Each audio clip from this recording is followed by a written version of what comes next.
Araji Kai was an ordinary high school student, but when night fell, he was a notorious assassin. Living in the underworld, anyone who became his target could not escape his merciless. However, due to the nature of his work, which often kept him up he had to get to school early in the morning, so he was frequently a bit tired. As soon as he entered the classroom, he would go straight to his seat, lie down and fall asleep, ignoring even when class representative Midou Suji greeted him enthusiastically. Kai paid no attention. This behavior caused quite a few students in the class to feel annoyed with. Among them was this pink-haired girl named Rina. She was a trendy girl who stood out among the girls in class. She always found Kai's behavior towards people rude and unacceptable. There's always someone better. In the class, there was someone even ruder than Kai named Sunsuk, the notorious leader of a local crime. Everyone who saw him was scared and wanted to avoid. Sunsuk even had a few loyal followers. At this moment, Sunsuk turned around and saw Kai sleeping on his. Immediately annoyed, Sunsuk walked over and called out loud, and Kai replied with a. Being ignored like that made Sunsuk furious. He reached out to grab Kai and give him a. But Kai quickly stopped. Kai sat up, yawned widely then glared at Sunsuk. I'm so sleepy. What do you? Sunsuk saw Kai's hateful sarcasm and became enraged, yelling loudly in his. Kai remained calm, then applied a little more force, gripping Sunsuk's hand tightly, making him unable to. After a moment, Kai released Sunsuk. He angrily rubbed his hand and cursed Kai, calling him a damn. At this moment, student number 8, Kanzaki Jean, spoke up. Can you please keep quiet? Kanzaki was a beautiful flower in the class, skilled in both martial arts and literature. She was also one of the top beauties in the school with a cool and distant. When Sunsuk heard Kanzaki, he frowned in annoyance. He wanted to go and pick a fight with her, was stopped by the serious discipline vice representative, another student named Ioja, with a seemingly shallow and trivial appearance, then reminded Mireille to just ignore him. Otherwise, he might get blown. Overall, this was just another normal school day in class with many incidents involving. It would all end soon.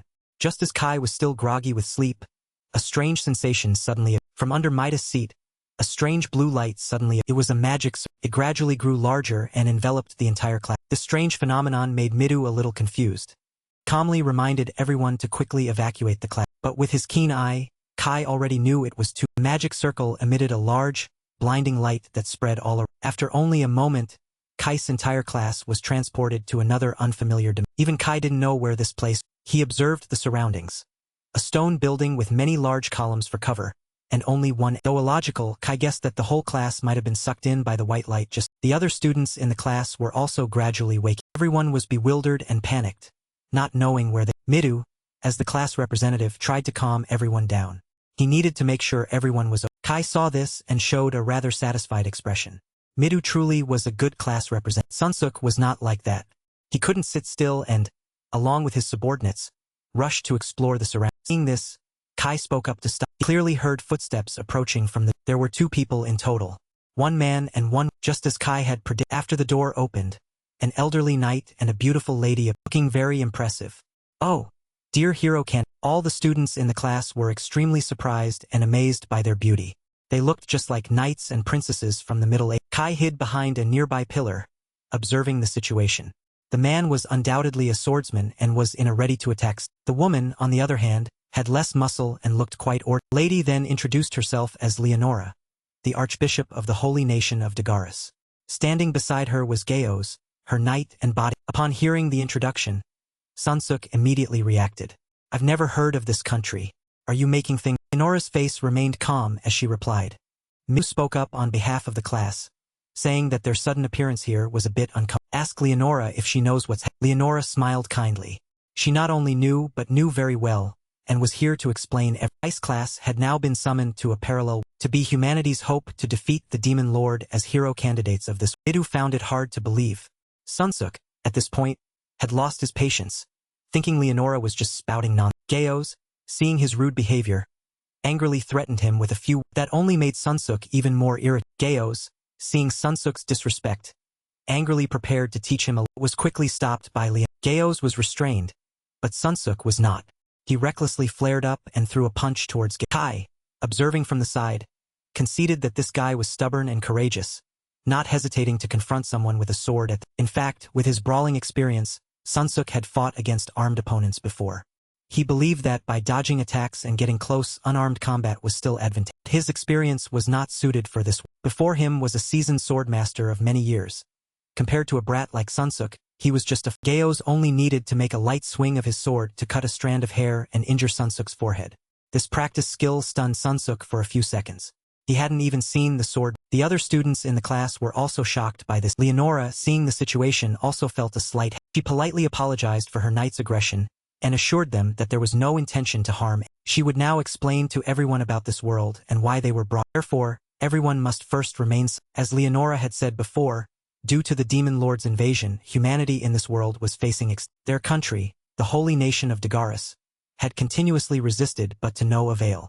They were unable to completely stop the invasion. Humanity's only remaining hope and last resort were the students here, the hero candidate. Thank you watching for vid. Simply put, Leonora wanted these high schoolers to defeat the demon. The students immediately knew it was impossible.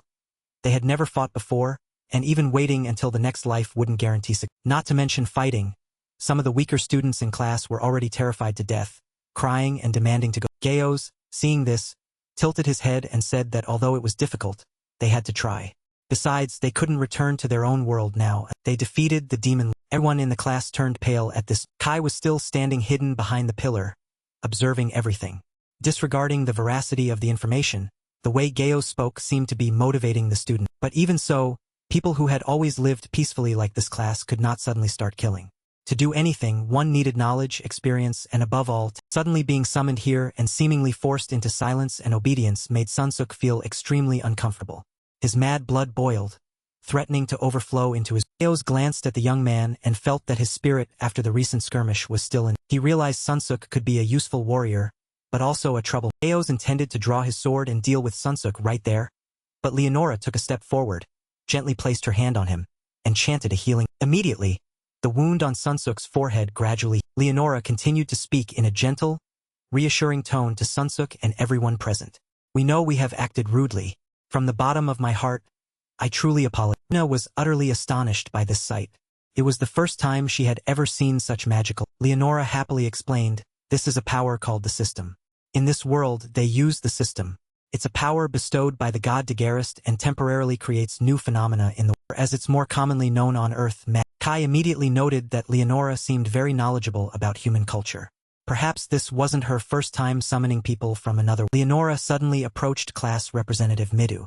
She said that he was the reason she had summoned the entire class. Leonora gently placed her hand on Midas' forehead. Immediately, a strange sensation of pain surged. Then Midas' hand suddenly, from that light, a sword. Leonora explained that Midou could utilize the power of this system and awaken his innate divine. Leonora had unexpectedly summoned these students here, so now they couldn't. Even though it was a selfish request, Leonora still pleaded with them to stay and help protect the holy. But Midou argued that no matter how much power they were given, the class couldn't fight immediately. Leonora, of course, understood this and would arrange training time for them.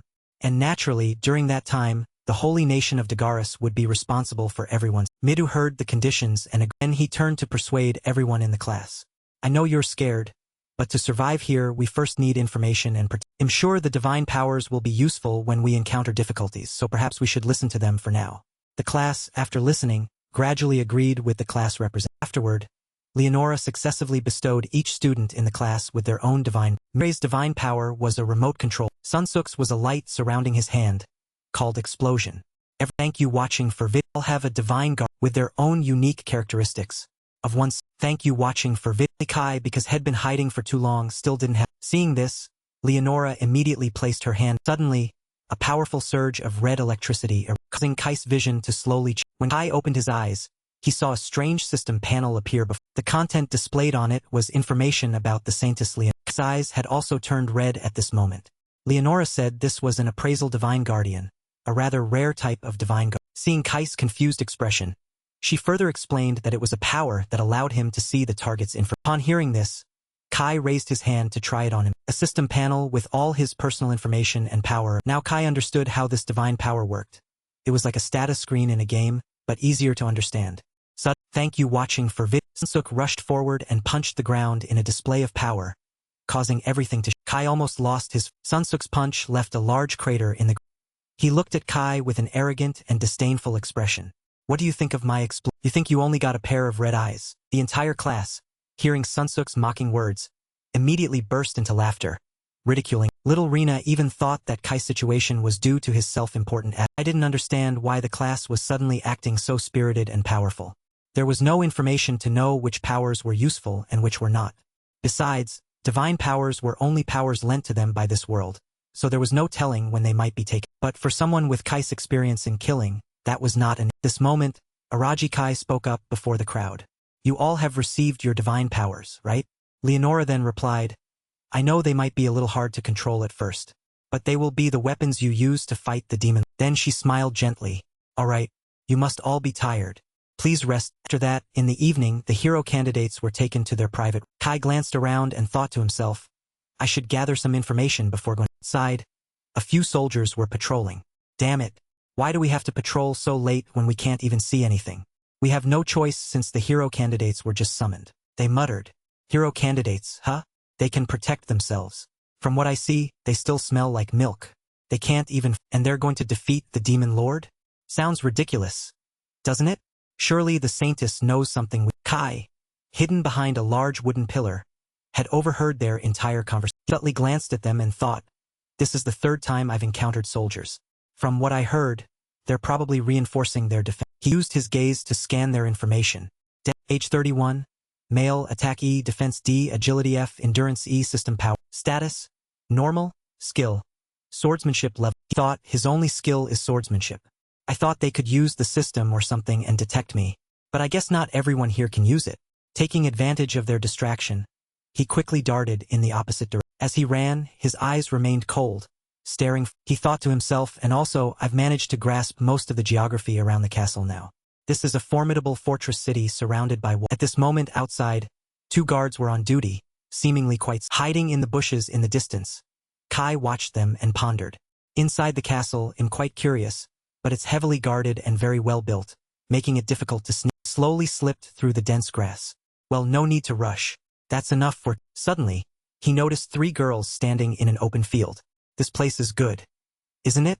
Very Ari was worried. Hey, maybe we should stop. They'll get angry with us. Yumi immediately replied, what? Are you scared? We're just gonna practice our divine powers a little. It's fine. They'll only be angry with Hashim. At this moment, Rina spoke up. I can't sleep either.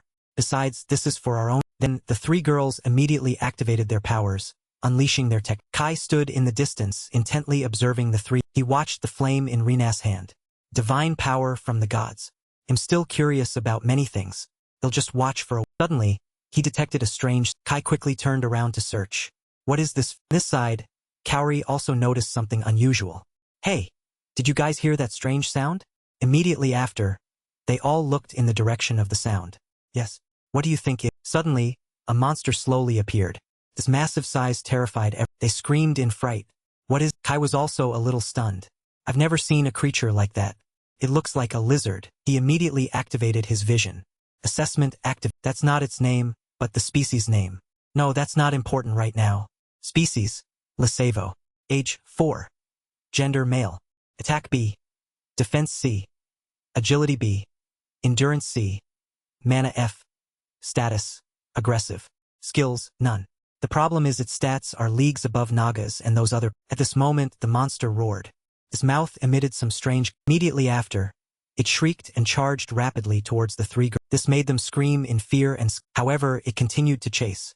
The more they ran, the more excited it became. Pursuing. It didn't hesitate to attack you. It also moved quickly on 4 legs but only ran in a straight. Seemed to lack intelligence. Then he pulled out a small knife.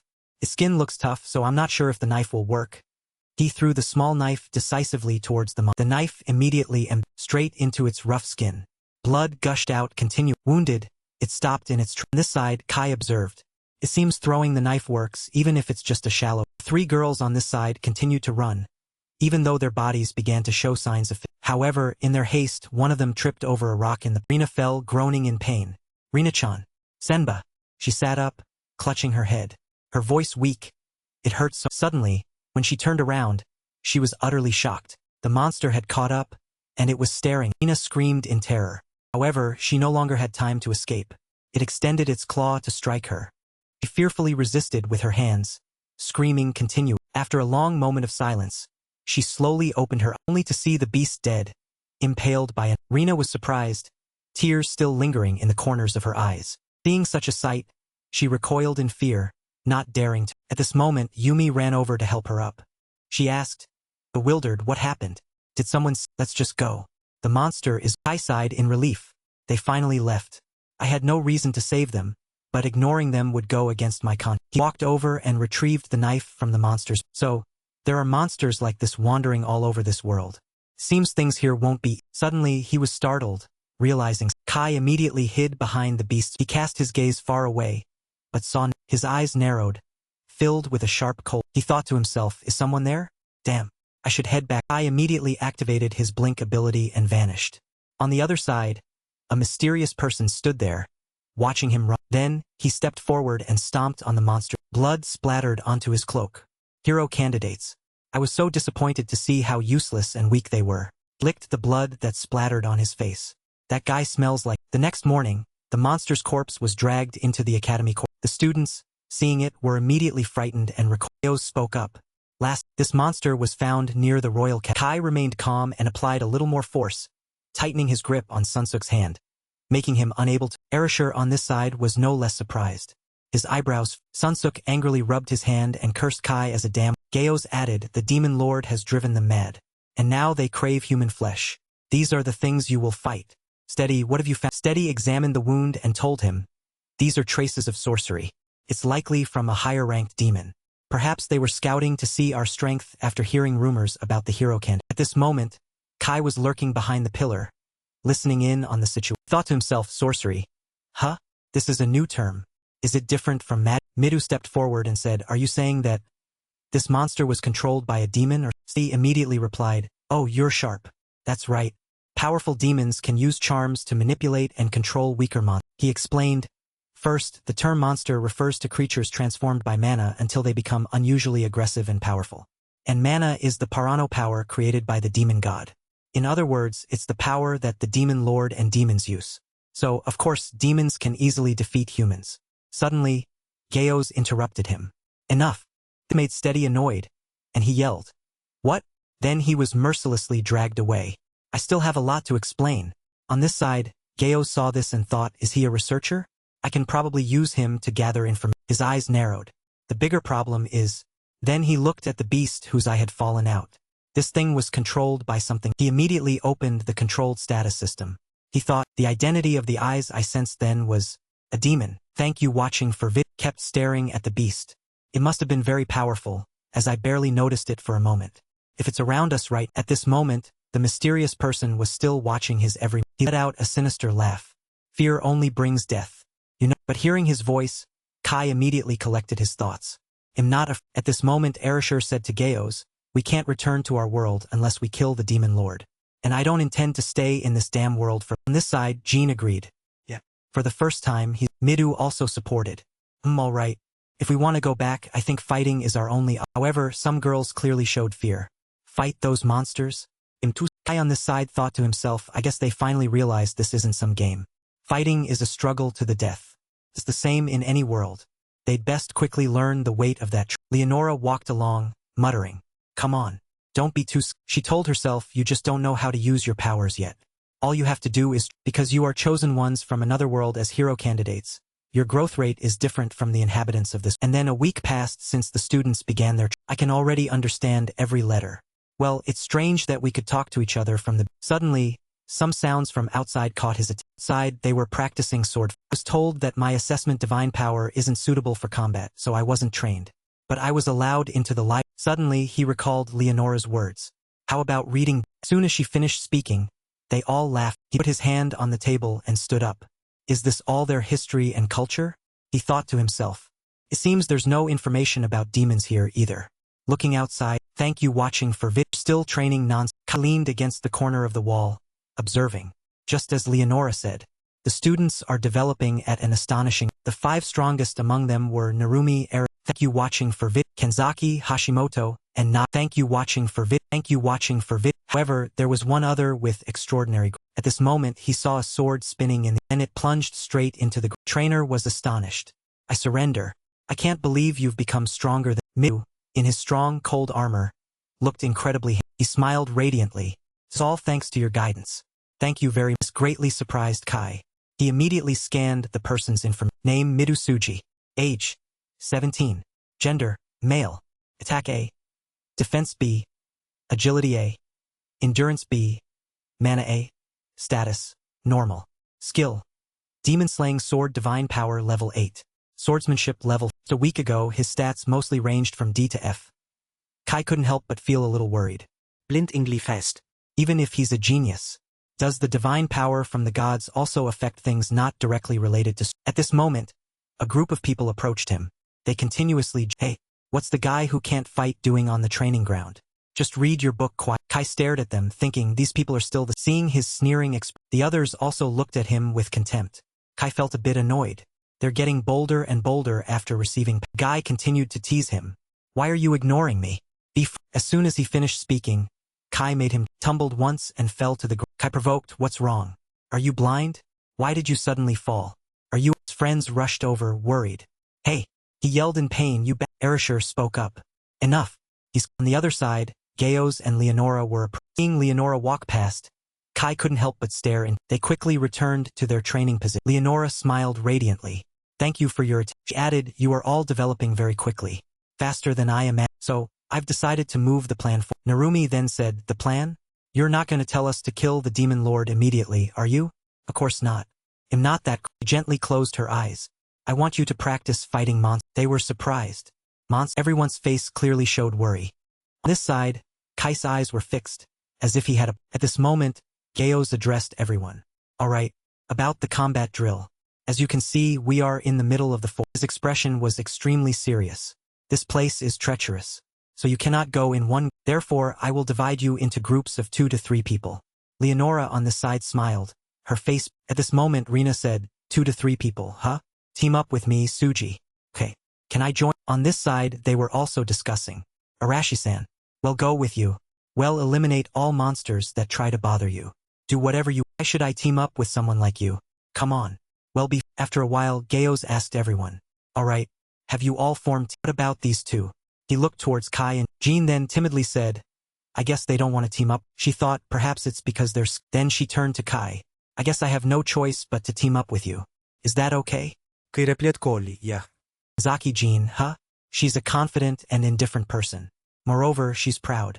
And it seems she won't let anyone get in her. Then Jean realized someone was staring. She spoke up, what? Why are you staring at me? Nothing. Let's just do... Then she turned away, appearing unconcerned. Leonora spoke up. Listen everyone. Since this is a special occasion, whichever team eliminates the most monsters will receive a surprise reward. Good luck. Now then, the drill begins. In the forest, thank you watching for Jean strode ahead, with Kai trailing by. She walked. Jean said, listen to me. My divine power is stronger than others, so I don't need you to do anything. Just don't get in my... Kai with a tired expression replied. Alright. They'll leave it all to you. Jean subtly glanced down. Don't you have any self-respect? On this side, he thought to himself, he'll just observe her combat ability. Then he looked around. I can sense 4 presences around. Then he sensed something. They're surrounding. Suddenly, a goblin emerged from the bush. Jean was surprised. Is that a monster? The goblin let out a growl. Charged straight towards the two. Jean unleashed a wave of power forward. Down. The monster was quickly enveloped by the aura and flattened to the... This made Kai look at the girl differently. Seeing her dominate the beast, he thought to him, it's her divine power. This is an ability that can force targets to follow. Looked around and said, it seems there are still a few monsters around here. Alright, I get it. Drop your... Immediately, at the command, the beast dropped the club in its hands behind your back. Its hands were forced behind its back as if controlled by a surge of... At this moment he asked her, what's wrong? You seem tired. She replied, using my divine power for too long makes me tired. He thought to himself, so, it consumes a lot of... Then he walked towards the bushes. Just kill that one. Another one will come. Huh? But doesn't this monster look a bit like a... She looked at the monster crying pitifully. Kai immediately replied, so what? You know that thing tried to attack us. These are our enemies. There's no reason to spare. Jean looked at him. Yes. At this moment, Kai picked up a stone. Even with power, she's still just a naive student from a peaceful... Tossed the stone in his hand. Well, the only important thing is whether she makes the right choice when facing... At this moment, 3 similar monsters also appeared. They let out growls. The monsters... Thank you watching for approached where Kai was... Immediately told Jean, hear that. On this side, she loudly replied, and she used her domination power on them. After that, he asked her, so what are you going to do? Silence. Don't just stand there. Help me. You're the one who said you didn't need me to do it. At this moment, her face showed a bit of fatigue. They'll kill them. That's what I need to do. Then Jean ordered, monsters. Break your own. The monsters could do nothing but break their own. The others did the same. Blood gushed out continually. Afterward, she looked at them and Kai asked her, so you can also give that kind of command? She replied, that's right. But the harder the command, the lower the chance of success. She covered her mouth with her hand. Real combat and seeing corpses with my own eyes like this.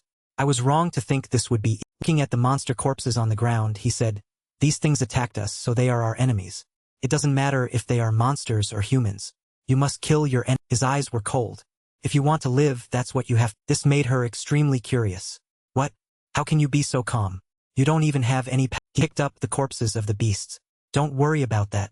Keeping a calm mind is my strength. It seems there's nothing good to. They turned to her and asked, so what now? Shall we continue? Or we can go back if you're. Jean stood there, looking at their corpses, momentarily unsure what. Turned around. Of course, we're not going back.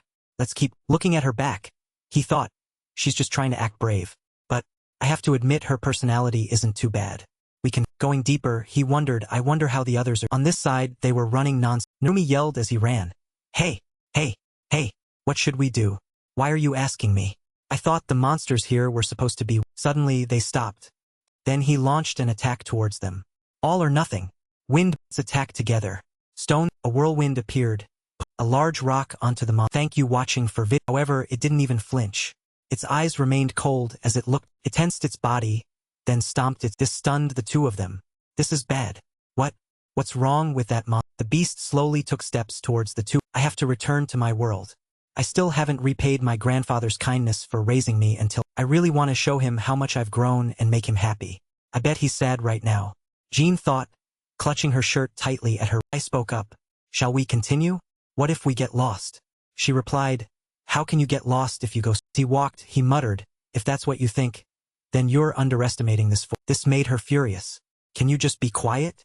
Then she glared at him with an unloving. As he walked, Kai thought to himself, he's strangely smug.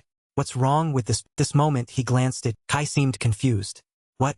You shouldn't stare at people. She pouted and walked faster.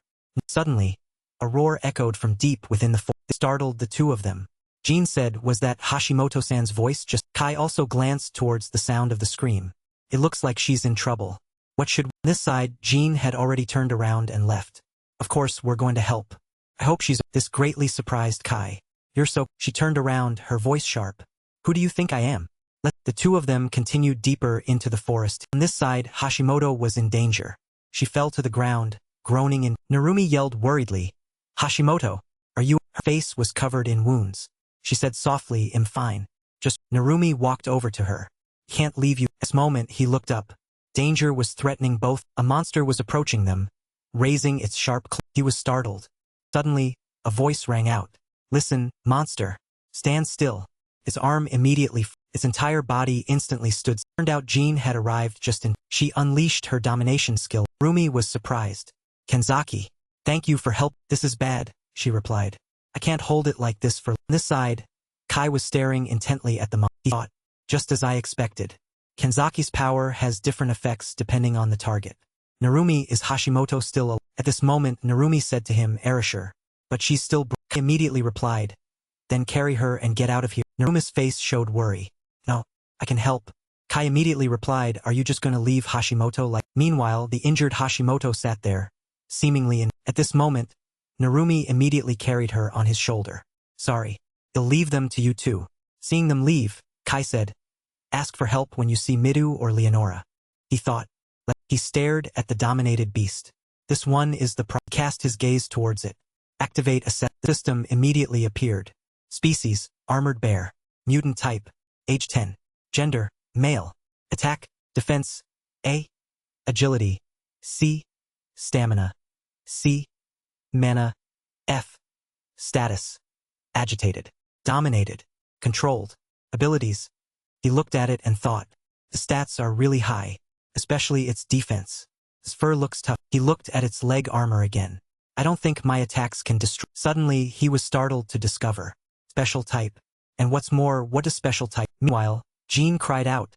I can't hold on any. The monster had run out. Time to be dominated and began to. I immediately said, you've bought enough time. Let's. Jean glanced at him. What? Suddenly, she collapsed to her knees, her eyes becoming unfocused. Her voice was weak, and her body trembled. Sorry. I can't move my legs, and she glanced over and saw the monster slowly approach. Kai pulled something from his pocket and thought, this is. He threw something. It floated in the. When it reached the beast, it immediately spewed thick smoke, limiting the beast's. Meanwhile, Kai's eyes were heavy with. Then he swiftly picked Jean up. This greatly surprised her. He immediately motioned to her. Be quiet. ITLL here. Too quickly hid behind a large tree. She asked him worriedly the smoke earlier. What was. I immediately replied, just a smoke bomb. I made it while you guys were. Thought to himself. Of course, I'm lying. I had a few devices on me before I was summoned. Since I don't have many, I don't want to use them carelessly. Gull, glide, smoke grenade, channing glide. These are what you call basic assassin. Suddenly Jean said, I'm sorry. This made Kai wonder, why are you apologizing? I was the one who said we should go help them. But it ended up with us helping ourselves. You don't need to apologize. I'm ready to hear your thanks. Her eyes sparkled. All right. Then teased her a few times. If you're always so gentle, everyone will surely like you very much. This made her yell angrily. Huh? Not. Then he ordered again. Don't make me repeat myself. What do you want to do now? I think we should run. No. It doesn't seem necessary. Meanwhile, the beast was still relentlessly searching for. Suddenly, it seemed to detect. Turned out Midou and the others had arrived. You're the monster that attacked Narumi and the others. Now you'll face. Immediately unleashed a skill. Activate Demon Slaying. Midou also met its. At this moment, Midou advanced with his sword. His eyes coldly stared at the. Immediately, he charged with his sword, continuously shouting. Meanwhile, the beast roared just as. It also became frantic, spewing foam just as the beast's attack swung towards him. Midou quickly dodged. He gripped the sword in his hand tightly. A sword strike swung. It flashed brightly, followed by a trail of. The beast was directly slashed on one arm. Struck by the painful blow, it screamed continuously. Midou stared at it. At this moment, Rina also rushed over, interrupting. Get out of the way. You'll get. The fiery attack rushed forth, the beast to thrash in the burning flame. She smiled and said, how can it endure? Meanwhile, Midou praised her. Well done. Beast was hit by 2 consecutive attacks, and it, with a resounding, its eyes widened, pupils dilated and glowing red. Its fangs were exposed, incredibly. This startled Rina. Midou said at this moment, calm down. He observed the beast. Your attack definitely had an effect. It's moving slower than before. And he asked for everyone's opinion. Let's calm down and kill it together. The girls replied in unison, all right. Then each person took on a task. Midou charged with his sword. Rina launched a fire attack. Yumi also channeled her. Delphix revealed a sinister smile. Now it's only a matter of. He was the former demon assassin, Delphix, standing aside and he thought to himself. Perhaps the armored bear can't defeat them now. Their rapid progress. And above all, their composure is incredibly impressive. Then he looked towards Midou again. Especially, even though this is just a reconnaissance mission. But it's time to change plans. I will finish them off. Meanwhile, Midou, still unaware of what was happening, delivered a strike to the. On his slashes, it quickly sustained severe injuries. Blood continuously flowed. At this moment, Midou shouted, it's time to finish it. Delphix thought to himself, remember this lesson in the next world. Then he pierced straight through it, causing it to roar. And meanwhile, Delphix laughed delightedly. The moment a person makes the gravest mistake in their life, and he lunged towards the 3 of them who were celebrating, is when you believe you've killed your. Suddenly, at this moment, he seemed to detect. At this moment, a small knife was held to his neck. Greatly startled, he grumbled. I spoke from behind him. My foster parents taught me well. That the biggest mistake you can make is right when you kill your. Suddenly, the knife fell, plunging its tip into the. Raised his hands in surrender, threatened by. Twitched his lips. He'll remember that. Then he thought to himself. How did he get behind? Then he looked at the knife on the ground again. No. More importantly, I need to find a way to escape. Suddenly a knife slash cut through. Blood sprayed out continually. He painfully collapsed. He held the knife to Delphix's neck. Try not to scream too loud. I don't want Midou and the others to know. Then he said, I'll ask you a few things. If you answer truthfully, I'll let you go. Not a chance. Who the hell? I added. I am one who lives in the shadows. You're from another world. This terrified Delph. Thank you watching for vid. Teeth clenched tightly. He thought, but his teeth are so. At this moment, Kai thought to himself. The presence I felt earlier was very. But was it because of this? Added, I knew we were being watched. Even though you hid yourself quite. So I used Midou and the others and waited until you showed your face. Delphix thought, so you noticed me from this. We haven't been in this world long. So I need information. Therefore, you must tell me everything you know about Delphix laughed triumphantly. Do you think Suddenly, Kai Delphix screamed in agony, holding. Kai stood up and walked away calmly. Answering truthfully will be easy, unless you want to know what hell is. Delphix thought painfully to himself. Don't underestimate me, you. Saliva continuously flowed from his. Suddenly, Kai was startled to realize something. Horrifying purple substances gushed from his face began to react. His eyes continuously rolled back, secreting. Kai stood there observing the situation. Damn. So he was carrying They had a plan for this situation. The Demon Lord's army. I think they're more complicated than I. Suddenly, something appeared on the system. He looked up and muttered, Chi Shinjuku. Meanwhile, Jin worried, is that person? Looked up and his eyes also changed color. At this moment, Kai glanced at Kenzaki behind him. Kenzaki's face showed a hint of fear as she looked at the dead person lying on the. Kai stared at Kenzaki. Kenzaki, when did you start observing? Her face was extremely flustered. Since that person was on the ground. Then she said, this guy is an assassin from the Demon Lord's army. Delphix was now lying flat on the ground, looking utterly miserable. The Demon Lord's, she recalled. That bear monster was this guy's pawn from the. And when Nagas and the others were attacked by monsters. It was also because of this. Kenzaki asked him, you mean they're trying to kill? He immediately replied, obviously the Demon Lord's army would try to kill the hero Ken. How were you able to detect an assassin? None of the others noticed and looked at Kenzaki and thought to himself. I guess there's no longer any reason to hide. Then he stepped forward.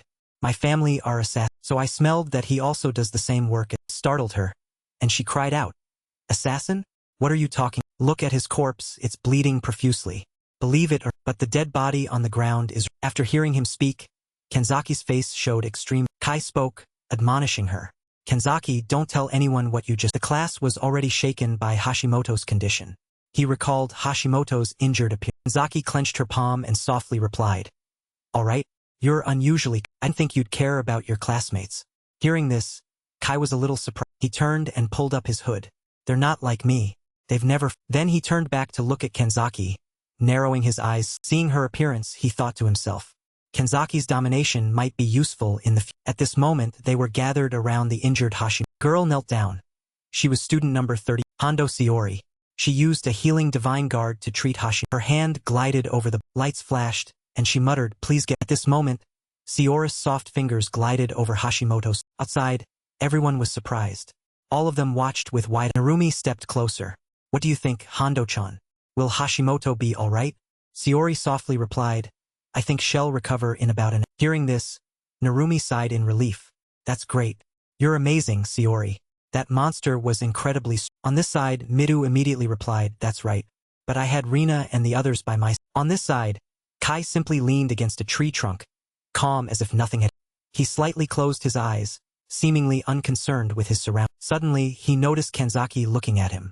Why are you looking at me? She quickly turned away. For no reason. At this moment, a familiar voice rang out. You all. Leonora smiled radiantly. Seems you've managed it. Midou turned around in surprise. Leonora-san. Thank you watching for vid. Rumi turned back, his voice somewhat testy. Where have you been all this? Gaos immediately replied, we didn't go anywhere. Our job is to observe you all. This startled Erasure. Gaos, then why didn't you help? He had a calm expression. If we always save you, then your training will have no effect. Midas' eyes showed clear resentment. Geo-san. She almost died. Why? He replied, pushing fate to the brink of death is a fundamental part of practical training. From now on, that is how you will fight. Don't be quick to utter cowardly complaints. Immediately after hearing this, those outside were extremely surprised. Midou stepped closer. That's not what I meant. Didn't you say this place only had weak monsters? At this moment, Leonora also added, then it must be the demoness. Those outside were surprised. Demoness. Leonora smiled faintly. Armored bears shouldn't live in this area. Perhaps that person was on a reconnaissance mission to test the hero candidate's combats. Gaos also added, if so, it's possible he's hiding somewhere right now. That's right. We must strengthen our defense. Then she smiled faintly and said, now, we will increase the difficulty of your training. At your current level, you will all side. Several people were surprised. Increase the difficulty? Even harder than. Someone also expressed discomfort. It's already terrifyingly difficult. Leonora's eyes welled up. Will we all be? Midou immediately shouted. Leonora-san. That's unreasonable. Everyone is already shaken after the first. Leonora maintained her attitude. It may sound unreasonable, but your current self will surely die if you don't do as I. This made Midou extremely angry. He gnashed his. On this side, Erasure spoke up. First, you dragged us all here, and now you're ordering us. Gaos said nothing, just quietly walked past. He'll put it this way for you to understand. Then he cast his gaze far away. You are all pawns of Leonora-sama. Never think you can go against her. This made them gasp in shock. Erasure angrily charged forward. You want to die, don't you? However, Midou stopped him. Calm, Erasure angrily questioned. How can you still be? Midou on the side shouted, think carefully. We have no chance of. Hearing this, Gaos nodded. Impressive. You grasped the situation quickly. Don't worry. You are all very important pawns. We won't do anything bad if you behave appropriately. Hearing this, Erasure sneered. Their country will become our enemy. Then he raised his fist and lunged forward. Bring your country. Gaos quickly recognized the problem and glanced. Erasure channeled his energy and launched an attack. D. Activate. Thank you watching for vid. A large explosion. It flashed blindingly, accompanied by thick smoke and dust. Within the smoke and dust, a few air bubbles. Gaos tightened his wrist. However, he was unharmed. He immediately launched a counter. Greatly surprised Erasure. Just as the powerful punch Gaos flew toward, Erasure had no time to defend and was sent. The powerful punch knocked him sprawling. His entire body dragged across the ground. His face was beaten beyond recognition. He cried out in. Surrounding people were extremely scared but dared not speak. Gaos said, this is your current power. Then he turned and left. From tomorrow it will get harder and harder. Prepare your. Erasure slowly stood up, muttering. That. He gnashed his teeth, his eyes following the two. I will definitely kill. Time quickly passed. One day after the military exercise. At this moment Steady spoke up. By Leonora-sama's will be in charge of today's training. Now that I think about it, I heard one of you was injured yesterday. Are you alright? Hashimoto replied, if you're talking about me, I'm fine now after using her healing magic. As you can. Then she pointed forward. And that idiot. It turned out the person she pointed to was none other than Erasure. Steady laughed loudly. So, one of you has the ability of a healing divine guard. That's great to hear. Hearing this, everyone was very excited. Now I will explain today's training to you. This is my research facility. I will have everyone fight monsters here. Midou wondered, you mean monsters inside the. Steady didn't reply, just pushed up his glasses and smiled. This very moment the door opened. It will be faster if I Inside, a group of goblins were trapped in an iron. On this side was a lizivore, a lizard monster. It was biting the iron bar in front. On this side was an orage, a giant monster. Saliva continuously drooled from its. This made the girls in the group a little. They proceeded deeper in. Steady walked and proudly said, these are all monsters raised for my Leonora also spoke up. Yes. Steady's Research Institute is a perfect place to use for training. Steady added, I'm also very happy to be able to collect combat data from the monster. They walked behind him, their faces showing extreme. And so, the combat exercise began. Thank you watching for vid. He still stood afar observing their exercise. He thought to himself. Everyone is surprisingly calm. Even though they were suddenly forced to fight. I guess yesterday's experience had a big impact. His eyes narrowed. However, I guess they're still a little. Meanwhile, Rena had fallen pain. However, she tried to suppress her pain and stood up to continue. The monster on this side held a saber, roaring and staring intently. Midou shouted at this moment. Steady-san, this monster is too strong. Steady's face was calm. I don't think so. Moreover, Leonora-sama told me I needed to be very strict with. Suddenly, when this mage looked back, he was a little confused. And it seems you're a bit Rena on this side wiped away the blood flowing from the wound on her hero candidates. With your divine guards, you shouldn't lose to a monster of that level. She muttered. Then she waved her hand. A large flame. The most important thing in battle is will. Anyway, these should be easy for you. The only reason you feel this way isn't because you're worried or Midou on this side was surprised. Does it really make a difference? Steady replied, yes. If you increase the level of your divine guard, you can create many other variations of that divine. The foot slowly stepped down. About that, Midou spun around. Shinjuku-kun. Is something. Kai opened his new eyes. According to my prediction, you have a new divine. He immediately scanned Midas information. Skill. Monster slaying sword divine guard level 2. Kamikaze monster attack divine guard level. Swordsmanship level 4. Aura of evasive aerial protection level 2. A new divine. At this moment Midou spoke up. Steady-san, can I try it? Of course. That's the purpose of the exercise. He slowly stepped into the arena. He muttered. Thank you watching for vid. At this moment the system appeared.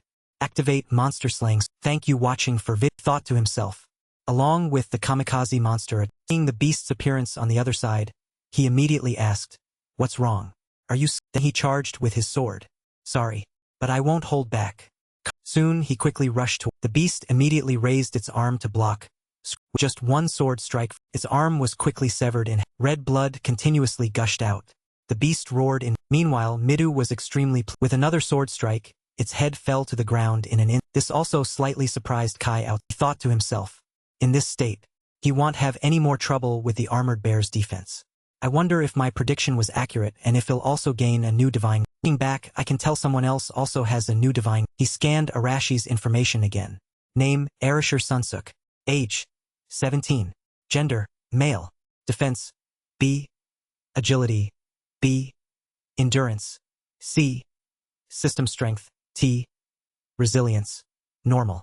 Skills, Annihilation Divine Guard Level 2. Grenade Divine Guard Level 1. Martial Arts Level. He closed his eyes. Anyway, I shouldn't go and tell. Thus, we can expand the power of our divine guards. I guess I can't just rely on my old techniques in this world. I need to get better. At this moment, night had fallen. Thank you watching for vid. Sitting in the. Narumi spoke up. Are you serious, Arashir? That's. Arashir frowned. First, I'll kill Geos. Then I'll tie up Leonora. And make her tell me how to return to our. Everyone responded in unison. So that means we'll leave this monster world? We also won't have to worry about being summoned here again if we kill Leon. Arashi's face was worried. Work with me, Narumi. You're fed up with their attitude too. Narumi asked nervously, do you think you can win? We'll have a chance if you cooperate with. Narumi gritted his teeth and thought to himself. I know that's the way back to our old world.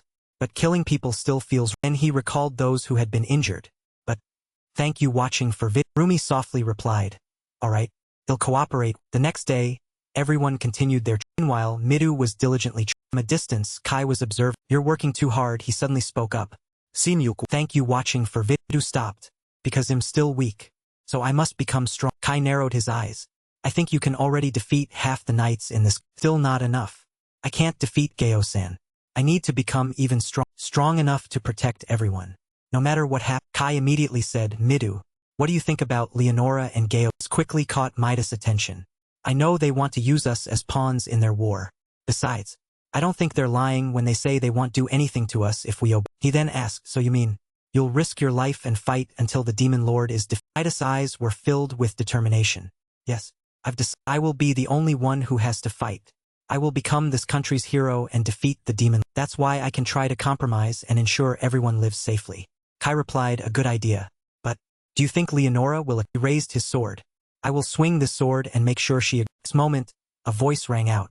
Everyone worked very well. Turned out Geos and Leonora had arrived. This moment, Steady excitedly walked over. Leonora-sama. Leonora said, Steady. You will be responsible for the hero candidates when we are not. He immediately replied. Rina on this side spoke up. When you're not here, are you going? Leonora smiled and replied, that's right. We'll be away for a few days. That's why we're asking Steady to look after you all during this. After speaking, she immediately turned to leave. Excuse. Then the two left. Their two figures gradually faded into the distance. Steady watched them leave. A faint smile playing on the corner of his sky at this moment was unusually clear and Geo said, do you think this is a good idea? Leonora, why do you say that?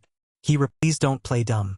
That young man named Arashir is plotting. At this moment, Leonora gently raised her teacup and then she replied, yes, could be a rebellion against. Geos got out of the car and said, so what do you intend to do? Inside the car, she smiled radiantly. I'm curious to see what they'll do. Just let them. He narrowed his eyes.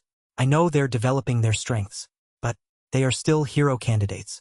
It's highly unlikely, but if they try to rise up against us, that won't happen. Besides, they can't defeat me.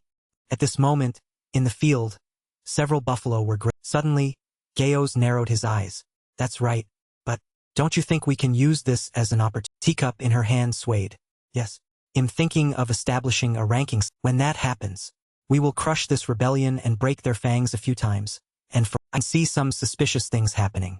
But, for now just let them. Soon that evening at this moment, Kai was fighting a beast in the forest. He crouched and leaped. His body hovered in the staring intently at the Then he lunged straight through small knives at the realizing there were no signs of life. So it took me 13 seconds to kill a monster of this level. Activate judgment ability. Thank you watching for B. Shinjukai. Age, 17. Gender, male. Attack, B. Defense, F. Agility, B. Status, normal. Skills, Assessment Divine Guard Level 2. Weakness Detection Divine Guard Level 1. Assassination Level 5.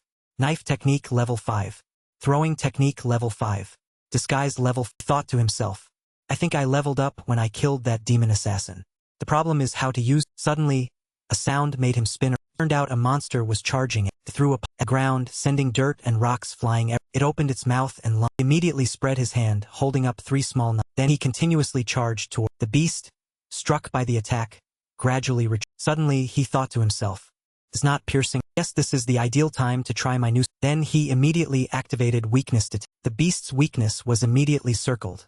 The back of its. Then Kai crouched and flew straight. His body hovered in the. He was aiming for its weak. Knife was thrown straight down, hitting its nape. Blood splat. Thank you watching for vid. The beast was quickly so it shows me the weakest part of a giant monster's. I see. So this is weakness detection. Not a bad skill. But still not I need more to survive in this world. He clenched his. I need to become even strong. This moment the goblins began to approach. He immediately activated weakness detection. It turned out the weakness of this group in their left chest and the top of their immediately launched and the knives plunged straight into the tops of their. Less than a second they were all. That's right. Their weaknesses are in their brains and hearts. So this skill isn't really effective against normal monsters. I need a bigger test subject. Maybe I should find another I need a bigger test subject. Maybe I should find another Suddenly, a sound attracted his human footsteps. In the distance, a figure slowly walked towards him. Kenzaki was approaching with a lamp. Sinyuku. He spun around. Kenzaki, what are you doing here at this hour? She slowly walked closer. I came looking for you because I didn't see you in the. I guessed you might be here. So I came here and found. The forest is very dangerous at night. You should leave. However, reacted sharply. That's what I should be saying, you know? He replied, I'm used to the. You're different. Fighting monsters at night isn't like the first 3. He retorted loudly. What are you doing here? I'm testing my new Divine Guardian ability. She wondered. A new Divine Guardian? Zeddy mentioned it too, right? Said we could gain new Divine Guardian abilities if our Divine Guardians level. Hearing that, she pondered for a moment. So what's your new Divine Guardian? He turned and walked away. Why should I tell you? Seeing this, grew a little angry. You know I came here because I was worried about. He chuckled softly. You worried? You? Worried about. He awkwardly tried to deny it. No, that's just how Anyway, you should go. I'll try out my new power for a bit. She immediately. He'll go with. Suddenly, she noticed something. She pointed at. Hey, what's that smoke? Smoke? Looking into the distance. A thick plume of orange appeared. It turned out that, in that direction, the house was burning to the ground. A horde of goblins was rampaging. Monsters were preparing to attack. Roared terrifyingly. Shiori ran out. Suddenly, right in front was that giant monster. Just, what are you doing here anyway? I'm trying out a new Divine Guard ability. She wondered. A new Divine Guard? Steady also mentioned it, right? Said we could gain new Divine Guard abilities if our Divine Guards level. Hearing this, she thought for a moment. So what is your new Divine Guard? Turned to leave. Why should I tell you? Seeing this, was a little angry. You know I came here because I was worried about. Chuckled lightly. You worried? You? Worried about. She awkwardly tried to deny it. No, that's just how Anyway, you should go. I'm gonna test my new abilities a bit more. She immediately. Then he'll go with you. Suddenly, she noticed something. She pointed toward front. Hey, what's that smoke? Smoke? Looking into the distance, a thick orange smoke appeared. It turned out that on that the house was burning. A swarm of goblins was rampaging. Beasts were preparing to attack. They roared, looking incredibly terrifying. Shiori ran out. Suddenly, right in front was that giant monster. At this moment, an attack lunged forward. Midou had appeared just in time. He asked, "Are you all right?" Her face, still full of, softly replied, "Thank you." At this moment, the goblins slowly narrowed his eyes. They're coming in increasing numbers. They're passing through the fire without any fear. Rina ran out at this, just as I was about to sleep. What the hell is happening? Midou immediately said, "There's no time for complaints. Let's deal with." The fire continued to rage. Kai and Kenzaki rushed back in a panic. Our dorm burning? It looks like the others are fighting monsters. He said at this moment, "I'm glad you two are safe." Kai immediately replied, "I was just out for a bit. What the hell happened here?" Steady responded, "Ah." I'm not either. I woke up because I saw fire, and then these monsters were everywhere. Kai narrowed his eyes. This is a human's. The mastermind is right here. Let's find and capture. A voice rang out. Good deduction, hero can. Thank you watching for vid. At this moment, the person who stepped out surprised them. They gasped in shock. Steady. Midou said, "I was wondering how these monsters could get in here. But now it makes sense." These are all monsters from your lab, aren't they? He replied, they are my cute guinea pigs. Moreover, I gave them some drugs to make them stronger because they were too weak before. Kai narrowed his eyes and, what is your goal? What benefit does killing the hero candidates bring you? Steady replied, this is an order from above. I was ordered to destroy the hero candidates. Even if doing so I lose my position. I don't hate you all, but I will kill you. At this moment Kenzaki, order from above? Wait, do you mean Leonora? No, of course not. I wasn't talking about fake fox. He recalled the words. This is an order from Demon Lord. Narumi shouted. You're a spy for the Demon Lord? Steady replied, that's right. And complete this task well, you'll also get a research position there. Kenzaki asked, have you fallen into the darkness? To the point where all you out is researching monsters? He said nothing, just gently pushed up his glasses. Then Steady burst out laughing. I'm sorry. But human society cannot fully understand the true nature of these mysterious things that we call monsters. Thank you watching for vid. At this moment the grew larger and larger. Steady, stood above looking excited. He provoked, go on. At this moment the beasts also attack them. Кий схоутед. Kenzaki. Thank you watching for vid. Thank you watching for vid. Then she immediately extended her hand to control. Stay still. Then she, your opponent is that. Steady on this side sneered. It's useless. Wait, my monsters. The monsters at this moment returned to began to move. Канзаки схоутед кий. How can this be? Steady replied, a scientist after all. I know how to deal with rebellious monsters. He ordered the monsters. Attack. Thank you watching for vid. Fall back. At this moment I had pulled out his familiar small 1, ability, domination magic, level 1. So that's it. Kenzaki's domination wasn't working because the monsters were taking orders from someone with stronger magic. You're quite sharp, aren't you?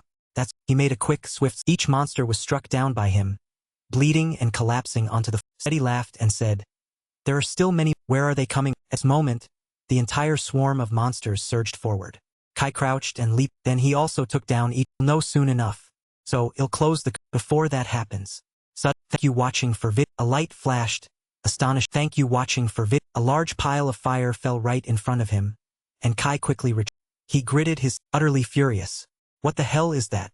A fire dragon burst out like, this is my fire dragon. My trump card. The massive dragon looked down at the tiny people below and quickly swooped. Rocks and debris continuously fell. Startled. What? Kenzaki exclaimed in panic. Can't dodge that. However, thank you watching for vid. Quickly pulled her into his arms and dodged. Are you Shinyu-kun. Narumi, I'm fine. Is about to attack, carry Kenzaki and understood. At this moment the fire dragon, its wings continuing its assault, the two of them left, leaving only Kai stand. Is coming. Suddenly he discovered his weakness. His lit up. I can see it. Thank you watching for vid. Immediately launched and suddenly he was startled to the dragon showed no reaction. He clicked his wrist. Damn it. I can't break through with my current attack. Looking at the roaring dragon, he thought, what should I do? Look, the perfect size for my. Thank you watching for vid. Ersi stood on the rooftop, staring. Thank you watching for vid. Then he mustered his strength and charged. A direct attack made the dragon writhe and he burst out like, how's that, you damn lizard? Suddenly his thank you watching for vid widened in panic. The dragon spewed fire directly onto his body. His body ablaze. Ersi, Sighead. you got careless. But I have to admit he stood up and glared. Damn it, that hurts. Kai then stepped forward and something from his pocket. Listen care. Thank you watching for vid. Ersi, we have to take it down to. He turned, replying angrily, I don't need your help. Kai helplessly looked at the fierce fire dragon and I can see its weakness. But I don't have enough attack power. Ersi spoke with you want my. I don't work with weaklings. Coming. The fire dragon swiftly lunged towards where the two of them tossed them high into the air. Then it growled loud and breathed fire. Ersi was thank you watching for vid. Bewildered. How can this be? His fiery red flames directly at his. Instantly. He screamed in intense. Ersi was completely terrified and overwhelmed by its superior power. Kai challenged, if you think you can defeat it by yourself, then go. Ersi angrily retorted, you bat. Ersi impatiently asked, so, where is it? The weak Kai quickly replied, there's an inverted scale on its neck. Do you see it? Ersi looked up. The fire dragon. He indeed saw a small scale. That one? Kai quickly assigned tasks. He'll distract, aim for, and detonate. Can you do it? Ersi replied with full confidence. Of course I can. Steady stood high city wall urging the fire dragon. Why are you just standing? He yelled loudly. Fire dragon. The fire dragon angrily once more. It used its binding claws to unleash continued attacks, catching Kai and Arcee off. Thank you watching for vid. They struggled to resist its unmatched. It let out a loud roar, as if to tear space itself. Noticing the situation seemed more Kai hastily darted towards the fire dragon, glanced at him with surprise. Urging over here. He successfully attracted. Thank you watching for vid. The fire dragon's attention. Opened its mouth intending to spew him, but with his innate agility managed to dodge the attack. Afterwards, he landed safely. Thank you watching for vid. Hastily called out. Arcee. Arcee swiftly charged. Got it. He aimed precisely at the scale on the fire dragon's, then urgently delivered a powerful punch right at its weak spot. You wretched lizard. Destructive blasty. Activate. The fire dragon cried out in pain. Some yellowish also flowed from its, slowly falling from a. Steady was utterly bewildered. What? Arcee scoffed. Easy peasy. Replied, and you call that easy? Arcee angrily yelled. Shut up. Kai looked up at Steady with a challenging expression. You've lost your trump card. Do you intend to continue? Steady was terrified. Tried to of course. I still have many monsters. However, upon closer inspection, he realized that all of his monsters had been dealt with. They lay sprawled on the ground. With blood-stained swords in their hands, they coldly declared, we've taken care of these monsters. After speaking, Midou and his comrades all looked toward, with blazing fighting spirit. Steady screamed in panic. Oh no! Just as he was about to run, another person stood right behind him, blocking his path. Where do you think you're? Suddenly, as he hastily retreated, he reached out his hand, calling for help, but received nothing. Thank you watching for vid. He fell into a pool of water. He thrashed about in the. As soon as he regained his composure, a sharp knife pointed directly at his head. Kai spoke in a cold. It's midnight and we've all spent too much time fighting. But there are a few things I want to ask you. Steady's face turned pale. He replied in terror. Wait, they'll tell you everything. Everything. Just please don't kill me. Next, his suddenly darkened. His eyes also, a truly terrifying purple. Kai and Rina looked at him in surprise. A tear fell from his eye. Kai looked at Steady. He's dead. Midou wondered. What was that just now? Kai gently explained it's some kind of curse. I read something like it while looking at documents in the library. Midou pondered for a moment, then said so they cast him, and when he tried to reveal information, the curse killed him. Kai was slightly. I think the Demon Lord's army will continue to threat to us. After the Steady incident, at a magnificent castle, a voice suddenly spoke. Leonora chuckled with delight. I can't believe such a thing happened while I was away. Narumi angrily pointed directly her face. You were the one who assigned Steady, weren't you? Aren't you going to apologize? Continued to smile meaning. Then she said, that's right. I apologize for the misunderstanding. Allow me to rephrase my words. I didn't think such a weak monster could cause so much damage. That's what I meant. Everyone around them was startled and looked at her in confusion. Rina unhappily replied, wait. That you two knew he was a demon spy but still let him run wild? Leonora still smiled brightly. I told you that from now on your would become increasingly rigorous, didn't I? What happened was just a part of it. We almost died. He set everything on fire while we were sleeping. And Gayos spoke up in Leonora's defense. Don't be so childish. It's your fault not being vigilant at night. The students looked at the two of them furiously. Kai thought to himself, he's right. They didn't realize it was a monster until it was too, but still unreasonable to expect anything from ordinary high school students. Leonora announced seriously, thank you watching for vid. Now let's move on to the main topic. Next, you all will royal capital. Midou wondered, what will we do? Leonora solemnly said, the focus is to unveil hero candidates. A public parade will be held in the royal capital. You will be on stage as the leading performer. Night gradually fell. That day, the bright, full moon illuminated the entire sky. Gayos, sitting on horseback, majestically ordered his soldiers. That's enough for rest a bit until sunrise. They complied. In the darkness of night, the students sat around a camp, chatting together. Suddenly, a voice spoke up. There are about 30 people. Arcee, while enjoying his meat, analyzed the situation. Everyone around him was surprised. 30 people of what? He calmly replied, number of soldiers accompanying us. And from what I see, they're nothing special. Kenta excitedly said, bet you could take them down with one punch. But what do you? Arcee irritably replied, don't you? The chance to act has come. Asashi replied, that's right. Kenta and Asashi said in turn, there have always many soldiers around us. But now there are only 30. Our numbers are. Arcee quickly affirmed, clearly, they are underestimated. Bet they'd never think we could retaliate. He was filled with fighting. Tonight we act. Call Narumi and his over here. Kai leaned against the tent, deep in thought. There are very few soldiers accompanying us. They aren't professionals either. But that's because Leonora and Gayos are confident that they can I need more to find out why they're so Thank you watching for vid. Then he called out Midou. He suggested, can we Sky grew darker. Most people had returned their tents to sleep. However, a group of students had ventured into the forest. They included Arisi, Kenta, Asushi, and other Arisi asked in a low voice, do you think those not on guard are all asleep? Narumi calmly replied, looks. Arisi ordered decisively, all right, let's begin. Midou spoke up to stop him. Arisi, wait. Thank you watching for vid. Thank you watching for vid. Rina and some other comrades forward. The two sides glared at each other intensely. Midou slowly walked toward. I heard you're trying to kill Leonora-san and Gayo. Arisi frowned. He snapped. Who the hell told you that? You bet. Midou calmly replied. I just happened to overhear it while passing by. Rina wondered, serious about doing this? I know they're arrogant. But this is insane. Arisi couldn't hide his annoyance. You're the insane ones. How long are we going to let her treat us like good dogs? Midou vehemently tried to dissuade him. I understand how you feel. But you're going too far. We can think of another way. Arisi yelled directly at all you do is talk. Do you have a plan? Midou revealed his plan. He'll become Leonora-san's pawn and defeat the demon lord. In return, make her guarantee everyone safe. Arisi retorted angrily, you really think she'll listen? Midou confidently replied, I believe that when I become stronger, he'll have the power to negotiate. Arisi turned his face away, stating resolutely, still impossible. Besides, I don't need someone like you. Protect me. Now, aside, I just want to go back to my own world. With full determination, Midas also asserted, if you really want it, then we'll stop you. Arisi clinched his fists tightly. He was so furious he couldn't stand it anymore. You bastards. Then he raised his, preparing to unleash an attack on the. You'll regret this. Arisi launched a kick at. Fortunately, Midou blocked the attack but was also knocked to the ground.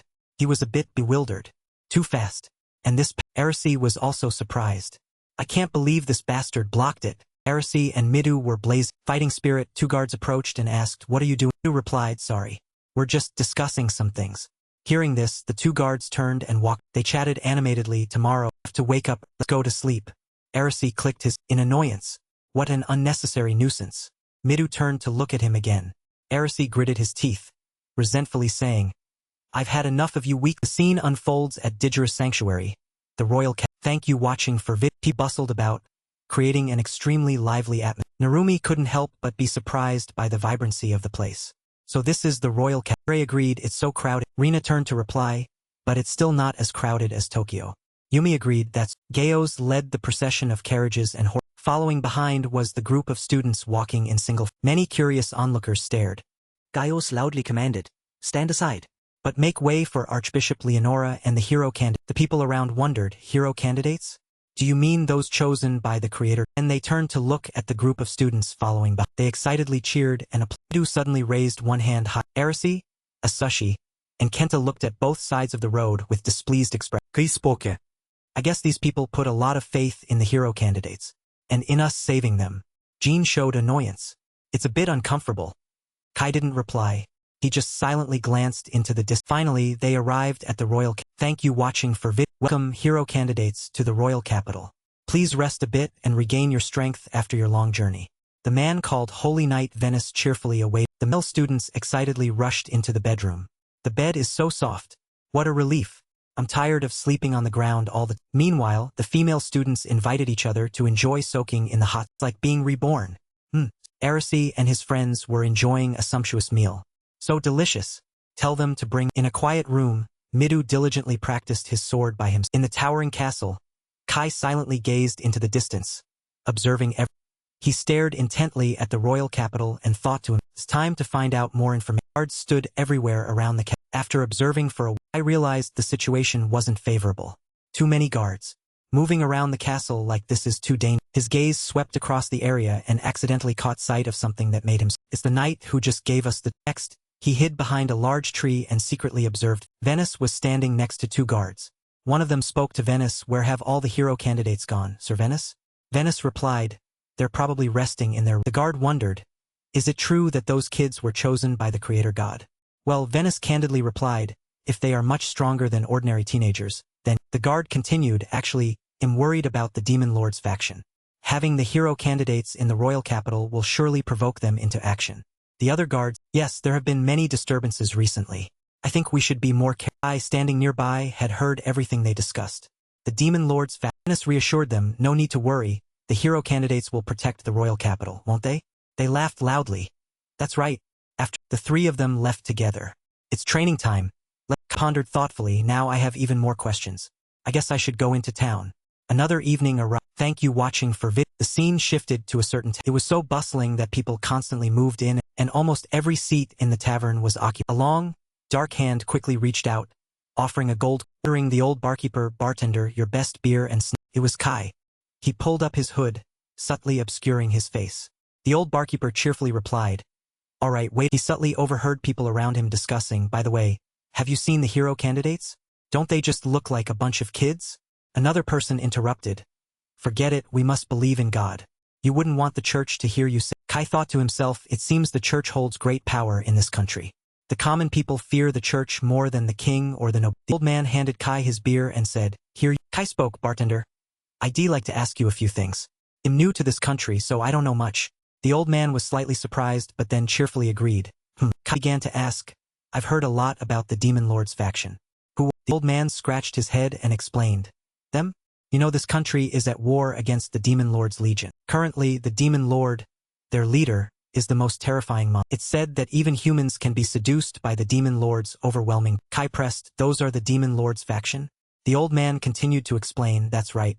They're rampaging throughout the country, and just a few days ago, they blew up a nobleman's man. Kai sighed, what a nuisance. He thought to himself, I see. They're a terrorist organization. A while later, Kai also quickly, carrying many thoughts in his mind. The hero candidates must defeat the Demon Lord. So, our presence in the royal capital will definitely provoke the Demon Lord's faction.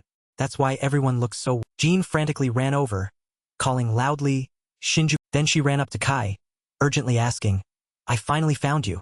Where have you? Kai replied, his face revealing unease. We're in a completely unfamiliar place. I had to gather information. Jean anxiously replied, I understand, but going alone is still too dangerous. I'd help if you really need. Kai waved his hand, coldly saying, I can handle it myself. Just stay quiet and be with your friends. Jean angrily yelled, what kind of attitude is that?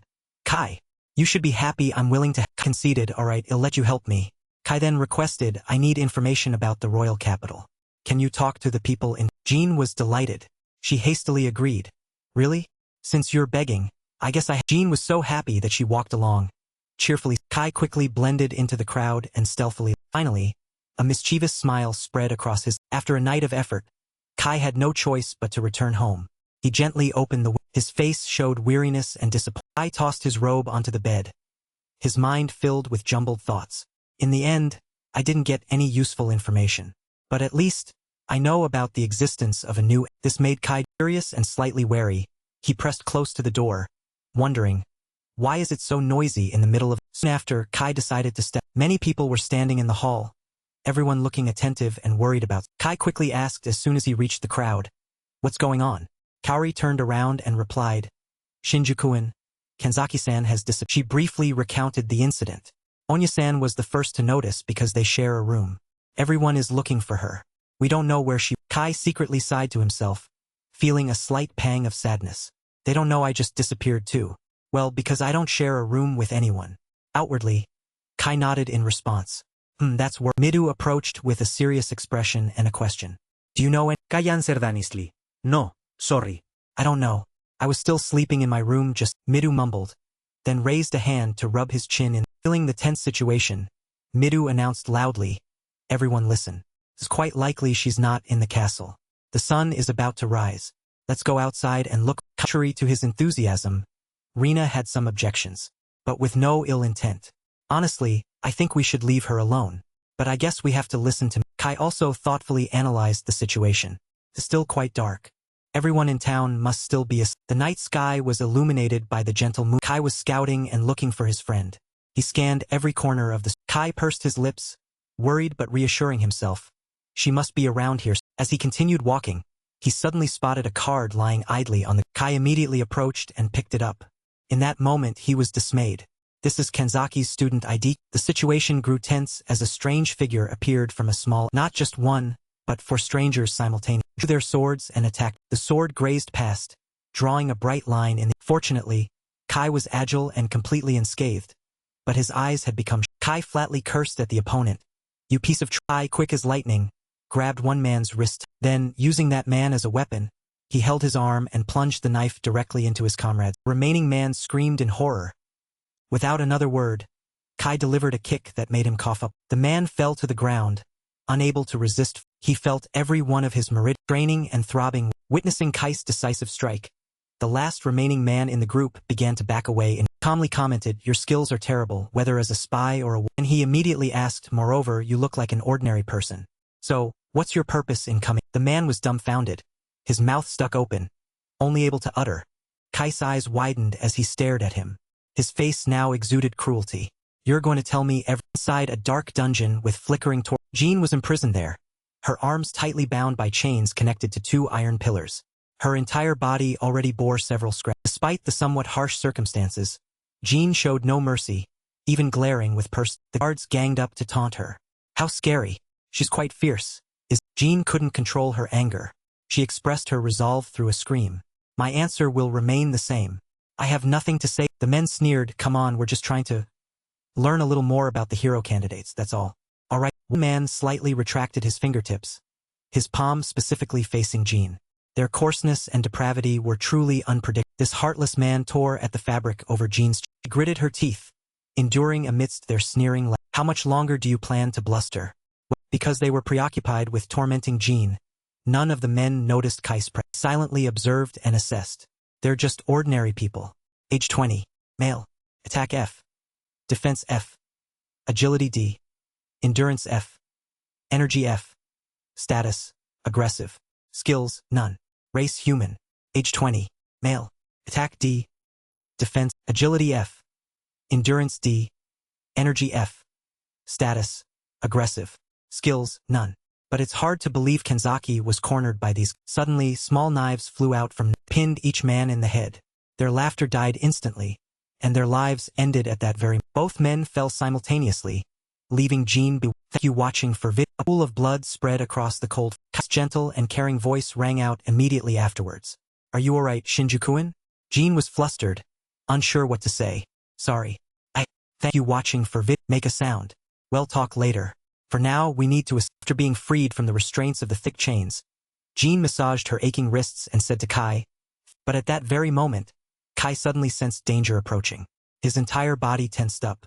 A flash of panic appeared in his eyes. Kai proactively stood in front of Jean, his brows furrowed as he stared intently into the... A faint sound emanated from the profound darkness ahead. Wisps of smoke diffused into the air, making one even more figure lunged towards them both. Kai directly confronted it to protect. The large figure swung its enormous blade down, cracking the... Kai swiftly carried Jean away from the dangerous... The blade was heavily lifted, accompanied by the question, "You die?" Venice greeted the two with a grand display and a chilling smile. "Perhaps I truly have to kill you two now." Hero candid. Kai narrowed his eyes, asking for a bit more information. You came under the orders of a knight? Venice, the holy... He immediately changed his expression, his face now filled with anger and inhumanity. "Precisely. But perhaps you too would prefer this name, General of the Demon Lords." I calmly assessed the situation. It seems even the capital is surrounded by enemy forces. This kingdom is on the verge of collapse. Venice bared his teeth, grinning with excitement. "I will end it faster by eliminating the hero candidate." Both were warily eyeing each other. Neither had made a move yet. However, Venice's footsteps were a bit more eager. He kept leaning forward, waiting for an opportunity. Ice pupils also became more fervent than usual. They were bloodshot and erupted with inner... He carefully read the opponent's information. Name, Venice Walter. Age 28. Gender, male. B. Defense B. Agility B. Stamina B. Energy B. Status, normal skills. Sword skill level 3. Fire magic level. I thought to himself. He very carefully reminded himself, all of his skills are at a level that proves he's well-rounded. I shouldn't underestimate. Venice had now lost patience. Kai also gathered his resolve and proactively charged forward, shouting to build momentum. Venice lifted himself with the sword in his... lunged forward and swung his arm, delivering a decisive slash. Kai dodged this deadly... Because of this, He unintentionally provoked Venice's anger even. He swung his arm and created a small magic circle in his. Hear my words and incinerate the target. Fireballs appeared, turning the space into a blazing orange. They attacked Kai and burned a part of his clothes, but Kai was unharmed. He pursed his lips, lightly gliding past each fireball and probing. This fireman, Venice declared smugly, "You're in midair. You can't dodge." Kai continued to use his old. He threw a small dagger towards his. Venice laughed scornfully and mocked. "Useless. Incinerate. Fire." Thank you watching for Seeing the space in front of him completely incinerate, Venice smugly believed he had won. He declared, "It's over, hero can't." Fortunately, Kai was completely unharmed. He drew his gun and fired. The bullet flew in a straight line, striking Venice directly between the eyes. Under his bewildered, Venice's arrogance could only take him so far. He lay on the floor, eyes wide open, only the whites. As for Kai, he was already used to the sight and showed no emotion. He stared at the gun and clicked his. Then he gently put it back into his pocket and muttered, "I wasn't planning on using it in this situation. My ammo is only." Now did Kai look at the spiritless Venice, lying motionless in a pool of blood. But he was right. I shouldn't have jumped into the air. I need to learn how to fight enemies head-on if I want to survive in this. Jean, whom he had hidden behind a door, slowly peeked out when she sensed that the commotion had died down. "Is that a..." I replied with a completely calm tone. "This is standard equipment for an assassin." Jean flinched, hugging herself, and exclaimed, "It's terrifying to know someone in our class has been carrying a gun this whole..." Her cheeks suddenly flushed. She then continued, "But thank you. You came to save me." To her surprise, Kai replied bluntly, as if to punch her ears, "It was just a coincidence. And couldn't you use your dominant..." She was also a bit puzzled by this. "No, I don't know why, but I couldn't use magic when I was chained by those cuffs. But it's fine." Kai bent down, picked up a robe and thought to himself, "So those cuffs are quite..." He quickly put it on to cover Jean's torn clothes and told her, "That's good then. Let's get out of..." Jean pushed past her embarrassment and said loudly, "Shinjukuin." In our class, ambled ahead but still replied to her, "I know. I heard. Someone I captured before coming here told me The assassin at that time had wailed and pleaded, "Please don't." I lightly ran his fingertips over the sharp blade. "That depends on..." The man crawled on the ground, looking at him with pitiful eyes. "We were just following orders. They said the hero candidates are enemies of the demon lord, and we had to kill." He stepped forward, gripping the knife handle tightly and pointing the blade towards the man. "So you also killed Ken..." The man frantically explained, "That girl is still alive. We decided to keep her as a hostage to attack the other hero candidates." On the deserted road I walked and recounted to Jean, "The surprising thing is, he wasn't killed by a death curse like that. That's why I don't think this is the work of Jean felt uneasy. She expressed, "So they're fanatics. I can't believe it. I thought the people in this world were our Kai sighed and reminded Jean, "Don't be fooled by people like that. You weren't careful, which is why they managed to chain your hands." Jean angrily retorted, "Shut up. They answered all my questions when I tried to find out more. Don't you know that?" Kai continued to ask, "So you don't think there's a reason for that? Demons are our enemies, but humans can be our enemies." Jean helplessly confessed, though her tone was still a bit sharp, "I regret it deeply. All right? It's just because I was too careful." As the two stood together, someone from behind shouted loudly, "Shinjukuin, Kenzaki." Seeing the familiar figure running towards them, Jean exclaimed. He appeared with a radiant, relieved Midou approached and sighed in relief. "Thank God. You're all right. I'm sorry for making you..." Midou still smiled cheerfully. "I'm just glad you're safe. Shinjukuin, did you..." Kai suddenly tensed up and suggested, "About that, Midou, we need to..." Midou also sensed it and continued, "Something happened." The conversation was opened with a question. The demon lords. Kai crossed his arms and began to recount the information he had gathered from last night's events. "Yes. It's a group of fanatics who worship the demon lord and want to oppose humanity. And we are their Midou understood without Kai having to say it. Humans. So the problem is we can't distinguish who our enemies are. Unlike with Kai fully agreed, adding, "Exactly. I think we should ask everyone to raise their..." Midou accepted without objection. "All right, let's report this to Leonora-san. I just hope she'll increase defense." But Jean had a different idea. She closed her eyes, looking discouraged. "If we tell her to do that, she'll definitely tell us to handle it ourselves." Midou gave a wry smile but didn't refute it. Next, he spoke in a low voice and arranged a few immediate tasks. "First, let's gather everyone and decide on the next course of action. Currently, everyone is scattered everywhere, looking for Kenzaki." But suddenly, a loud noise appeared somewhere. Startled and terrified, Jean shrieked. Midou and Kai turned their heads to... A plume of black smoke rose from behind the... Footsteps hastily ran towards where the three of them, seeing glimpses of red-robed figures. It seemed they were meeting familiar faces. This time they appeared better prepared. They came in a large group, weapons ready, and the whole group surrounded the three, glaring with malevolent eyes and sinister smiles. The one with a sword, the one with a spear, and the one clutching a dagger in his hand, each one harbored sinister intent. Midou guessed in dismay. Perhaps this is exactly what they were waiting. Kai narrowed his eyes and informed his two, "They're here. Get ready to..." With the appearance of these dangerous, sinister figures, the sky also clouded over. The space was stained a gloomy, dark green. Midou and Kai concentrated their minds and prepared to confront. The other heroes also stepped out. Though everyone was bewildered, they didn't flee in. Among the girls, Rina was the most assertive. She wasn't panicked or confused. She stood with her hands on her hips, glaring among them, a red-haired male friend also swept his gaze while clenching and unclenching his. Information frames appeared one after another. Human race, age 20, male, attack D, defense D, agility D, endurance E, energy E, hostile status. Skills none. Human race, age 20, male, attack D, defense D, agility D, endurance E, energy E, hostile status, skill. His gaze focused. There were 6 of them. Although their stats were lower than Zenith's, fighting them would still be a problem. They were One of the villains roared. The others charged, obeying his command all at once. "Thank you watching for vid," called out to his teammates standing nearby. Without waiting for his instructions, she immediately created a sound wave circle. "I know." Before Kanzaki's special those malicious individuals could no longer. Kai, seizing the opportunity, swiftly hurled several daggers forward in one go.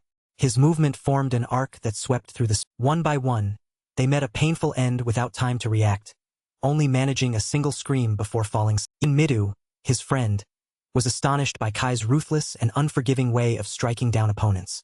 He could only stammer. Midou then collected himself and pleaded with Kai. "Kai, they are human, not demons." He replied indifferently, his cold tone accompanied by a sharp gaze. "So what? They are still our enemy." Midou still protested resolutely, but Kai cut him off immediately. "Don't say anything more. There's still one." This was the leader who had ordered the group to charge earlier. He was attacking Midou from behind. It was only then that Midou belatedly noticed. Fortunately, he was still able to defend himself in time. But being startled, he blurted out a curse. He didn't want to strike. Instead, he tried to persuade his opponent with his compassion. "Why are you doing this? We're all human." In response, the man merely smirked smugly. "We do everything for our man." He and Midou attacked and defended respectively, each trying to restrain the other. Meanwhile, Jean slowly extended her palm towards, but Kai stepped forward, intending to stop her. Jean was a little surprised and whispered, stated his demand frankly. "Don't do anything. I want Midou to hand." The sword of one of them swung out, whistling through. The other sword was immediately forced. Midou had seized the initiative. His divine sword strike had shattered the other man's sword, leaving nothing but the man held up the mere hilt of his sword, his face filled with. Midou did not hesitate as before. "If you surrender, I will spare your life. Put down your..." Not only did the man refuse to yield, but he also roared, "How dare you mock me, you damn hero!" Suddenly he leaped forward, to Midas' astonished. A stream of red fluid spurted. Midas' hand had been wounded by the man's broken. Having inflicted pain on his opponent, the man laughed excitedly. Midou, however, gritted his teeth and endured patiently. So he stopped holding back. He directly swung his sword from top to bottom, carving a long and deep gash across the man's. His smug smile was immediately cut short as Midou took his. But suddenly, he looked with a suspicious expression. The man was truly persistent like a leech. He could still chuckle mockingly. "It's not over yet. There's still..." Fearing Midou might hesitate due to his own compassion, Kai walked straight up to him and commanded, "Finish him," but Midou truly couldn't bring himself to do it. "They'll just leave him here to die. Is that..." I looked at him and said softly, "You must ensure the threat has been eliminated." Midou was a bit surprised by his friend's overly indifferent attitude. "How can you say that so calmly? He's human just like us." Kai merely added a few gentle reminders. "Midou, that's your choice. While we're standing here chatting, the whole class is being..." Seeing Midou waver slightly, Kai delivered the clincher. "Aren't you going to help everyone? Aren't you the strongest in our..." In a whispered but weighty voice, Kai continued to murmur into Midas' ear.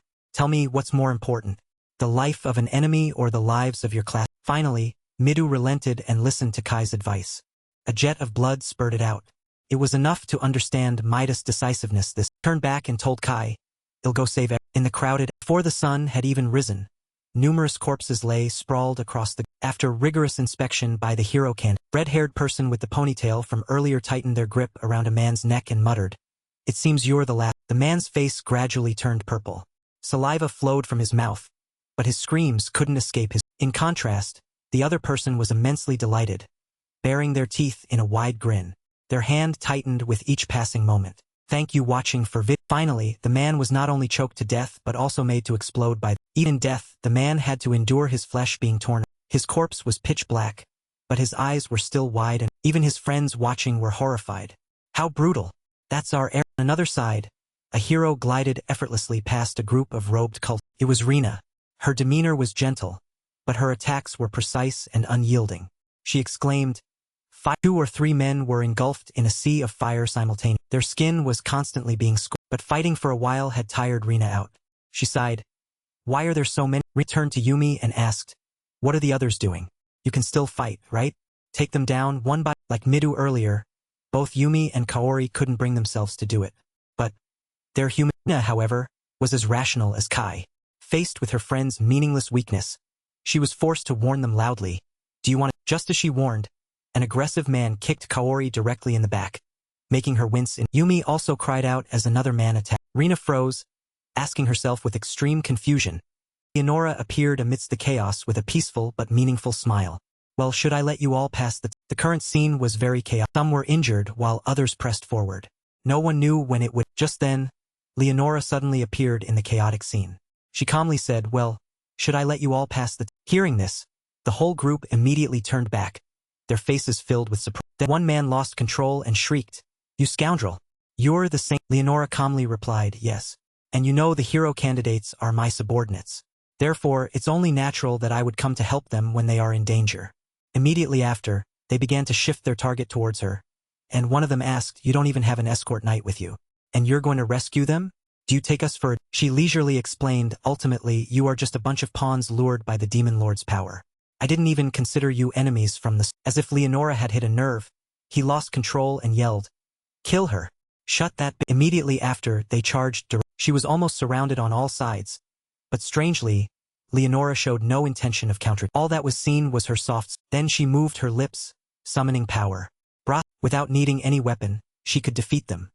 They seemed to freeze and immediately fell. Instantly, those who had approached her collapsed. One man who fell nearby felt he couldn't control his body and said, "I can't..." Another man mumbled, "No." Almost all the students standing there knew what was happening, and Rena realized, "That's Ken's..." Leonora leisurely approached the man. He was trying to tense up to resist. Then she spoke, "Please don't compare my power." Leonora unleashed her power again, sending the entire group flying into the air, while she calmly stated, "My power, range, and dominion are superior in every aspect." Rena stepped forward and asked, "Why did you say..." But she merely smiled and replied, "I did mention letting you all pass the test, didn't I? Though I would still be more satisfied if you resolved this yourself." Hearing this, Rena stopped thinking and said, "I see. I guess I should thank..." Leonora continued, "There's no need to thank me. Protecting my subordinates is my..." Just as she was about to leave, the man on the ground pleaded, "Thank you watching for vid..." He begged with all his might, hoping for her mercy. Don abandon US. "What are you going to do with..." Leonora didn't want to beat around the bush and simply said, "My apologies, are you still alive?" Then, a second later, she coldly ordered the students, "Everyone, kill..." Kaori exclaimed at the strange occurrence. "Huh? Even Yumi too?" She said her body was moving on its... And instantly, the students were trembling in fear at the sudden move. They couldn't even hold their knives. At this moment, the sword in Kaori's hand seemed to be controlled by... Flying straight towards the man on the ground. She panicked. "Wait." Seeing this, he pleaded, "Please." How could Kaori control it? Even if she used all her strength, she couldn't control them. Kaori helplessly screamed, "No." A shriek of... That sword plunged straight into his... Much blood spurted out, splashing At this moment, Kai and Jean witnessed everything that happened. They were on a nearby roof. Was before his eyes was a scene where, although Leonora didn't directly attack the man, she had controlled the students too. He observed carefully and exclaimed, "So this is rank 3 domination." Jean, next to him, also agreed and continued, "It's much stronger than my domination power, isn't it? She can control many people at once. Its power and range are on a completely different..." Hearing this, Kai paused. Then he looked directly at Leonora, who was standing there, and a thought flashed through his... We need a way to counter this. Everything temporarily ended. Evening quickly arrived. Night enveloped most of the scenery. Students gathered back at the common house. It had been 12 hours since the attack by the Demon Lord's cult. Kai stood silently, observing most of everyone's gestures, and his gaze stopped at Rina. Just then, Hashimoto walked towards Rina and asked, "How is it? Is everyone all?" Her face still couldn't hide her shock. Rina honestly replied, "They're in a very bad state. Everyone is truly." Hearing this, Hashimoto agreed. Narumi, standing nearby, angrily said, "I won't let her get away with this, controlling others and forcing them to kill." A moment later, he turned to Rina and asked, "You were also controlled, weren't you, Rina? Are you?" And she stammered, "I think I'm just upset. I'm sure for the others this will be very difficult." Afterward, she took all the blame upon herself. "This is my Midou showed regret, lowering his head. "I wasn't quick enough to." Seeing this, the other students all comforted him. "Don't say that. You saved us, Midou." The person in the red robe agreed, "Yes. Don't blame yourself." Even Jean herself was regretting. "If we had arrived." Hearing this, Kai immediately cut in. "It wouldn't have made a difference. None of us are strong enough to fight Leon." He thought, actually, before that, we split into 2 groups after defeating the attackers with Midou. Doing so could save as many classmates as possible. As a result, Midou and I saved a few groups of students. However, we couldn't make it in time to save Nagas and the. He thought cautiously, because of the Demon Lord's cult. I'm sure this isn't the last time we'll encounter them. But, having witnessed their general, Zenith, being defeated, perhaps they won't act for a while. Moreover, there's something more important to focus on right. Then, at this moment, he turned to Jean and called out, and he turned his back. Kai continued, "Can you come with me?" Jean didn't think twice and quickly followed him. She replied. But suddenly, he led her into a room and locked the door. Jean felt a little off. Then she turned to ask, "What are you going?" While Jean stood there bewildered, not knowing what to do, Kai turned away and then to find a way to counter Leonora's domination magic. "I need help from someone with similar power to hers." She replied shyly, "I understand." That's fine. Then Jean, "So do you have a plan yet?" He quickly replied, "I have an idea." Then he turned and said bluntly to her, "Kenzaki. First, what's happening?" Her brain seemed unable to process the information, and she looked bewildered. One day after we defeated the Demon Lords, the kingdom held a grand parade to celebrate the summoning of the hero candidate. The streets everywhere were bustling with celebration. This showed that, after the hero candidates demonstrated the battle against the Demon Lords, they were welcomed with open arms by the citizens of the royal capital. Everywhere they went on the streets, the people. Only Erishur remained very calm, slowly observing the expressions of those around. Amidst everyone's excitement and bustle, Kai observed caution. Thought flashed through his mind. It seems suspicious. Is this the scenario Leonora has set up for all? He looked towards Leonora, along with the bustling parade of people, and thought, if that's really the case, then she's more dangerous than I. What a magnificent scene it was as they solemnly welcomed the students who had excellently completed their assignment. Standing before the city gate were soldiers under the command of Leonora, and her knight and bodyguard, Geos. And in front of them stood 15 students in a straight. Then Leonora smiled and said, "It seems everyone is here. Excellent. I want all of you to return to Alpha Temple." Hearing this, Jean asked again, "Alpha Temple City?" Then Kai slowly explained, "That's the name of the temple city we were summoned to. I believe it's the territory under Leonora's jurisdiction." After that, Midou curiously asked Leonora, "Aren't you coming with us?" Hearing this, she warmly replied, "I have to deal with a few matters related to yesterday's incident. I'll leave you all in chaos." Rina spoke up, "I guess we can go back. But the dorm we used to live in was burned down. You know that?" Her friend standing next to her laughed and replied, "Yeah, it's pretty." Her gaze quickly shifted elsewhere. It seemed Naomi and Kaori weren't doing too well. Kaori just stood there silently, her eyes troubled, and Naomi's body seemed to be in a lot of pain. She kept Seeing this, Rina stepped forward and asked, "Naomi, are you?" Naomi flinched, her heart startled, and she stammered, "Sorry, don't worry." Leonora appeared out of nowhere like a gust of wind, approaching with a smile and asking, "Is something wrong?" Naomi, "Thank you watching for vid." Her legs lost balance, unable to stand. Seeing this, Rina stepped forward to support her, calling out worriedly. She asked, "Are you?" As if no one else dared to address Leonora, she said, "If everything here is fine, I will take my—" But Rina, with a murderous look on her face, shouted. Leonora's steps, which were about to depart. At this moment, Rina was supporting Naomi, who weakly whispered, "Stop. Stop. Rina." She continued, "I'm fine." Really? After hearing Naomi, she smiled contentedly and turned. Leonora walked towards the door and said, "It's good to hear that. See you all next." Then she glided past Midou, who watched her with a displeased expression. Was also very true, but Arashi's face was very immediately after, Gaos commanded, "Alright, night quickly fell and they set up their tents and made a campfire to warm them. Almost everyone was eagerly at this moment, footsteps a group of people was heading deep into the forest. While Kai was still sitting by he noticed the actions of that group and whispered, "It seems they intend to do it." Jean, sitting next to him, asked, "They wouldn't actually do that." Kai replied, "Leonora isn't here, and there are only 30 guards right now. Compared to us hero candidates, they are at a huge disadvantage." Kai's eyes reflected the burning fire, as well as his determination at this moment. All that was seen was Kai coldly saying, "That's precisely why this is the best chance to kill Gaos. In this situation, there's no reason for me to stop them. I'll wait and watch." In the forest, the weather seemed to get very cold at this time. Gaos donned a robe and was following Narumi. He asked him, "Is it really here?" Then he continued, "The monster that looks like a dragon," or he replied honestly and quickly continued walking. "I'm telling you but it seemed things weren't going smoothly today." He looked around nervously and said, "Strange. I clearly saw it somewhere around here." Seeing this, the man calmly replied, "This area is along the road to the royal capital. This must be reported immediately, and a hunting party." No sooner had he finished speaking than Narumi suddenly cried. Turned out he had spotted something and quickly pointed in that direction.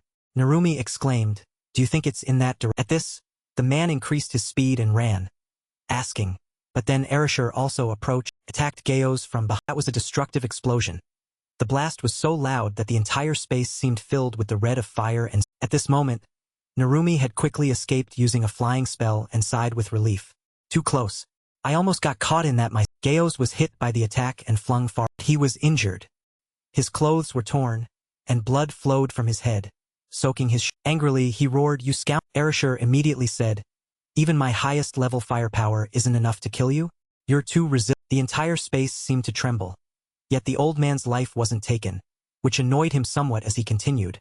And he immediately retreated. He smiled and affirmed, "Eliminating tenacious bastards is my spec." His feet stood firm on the ground. Once again, he used all his strength to activate Lan Mai.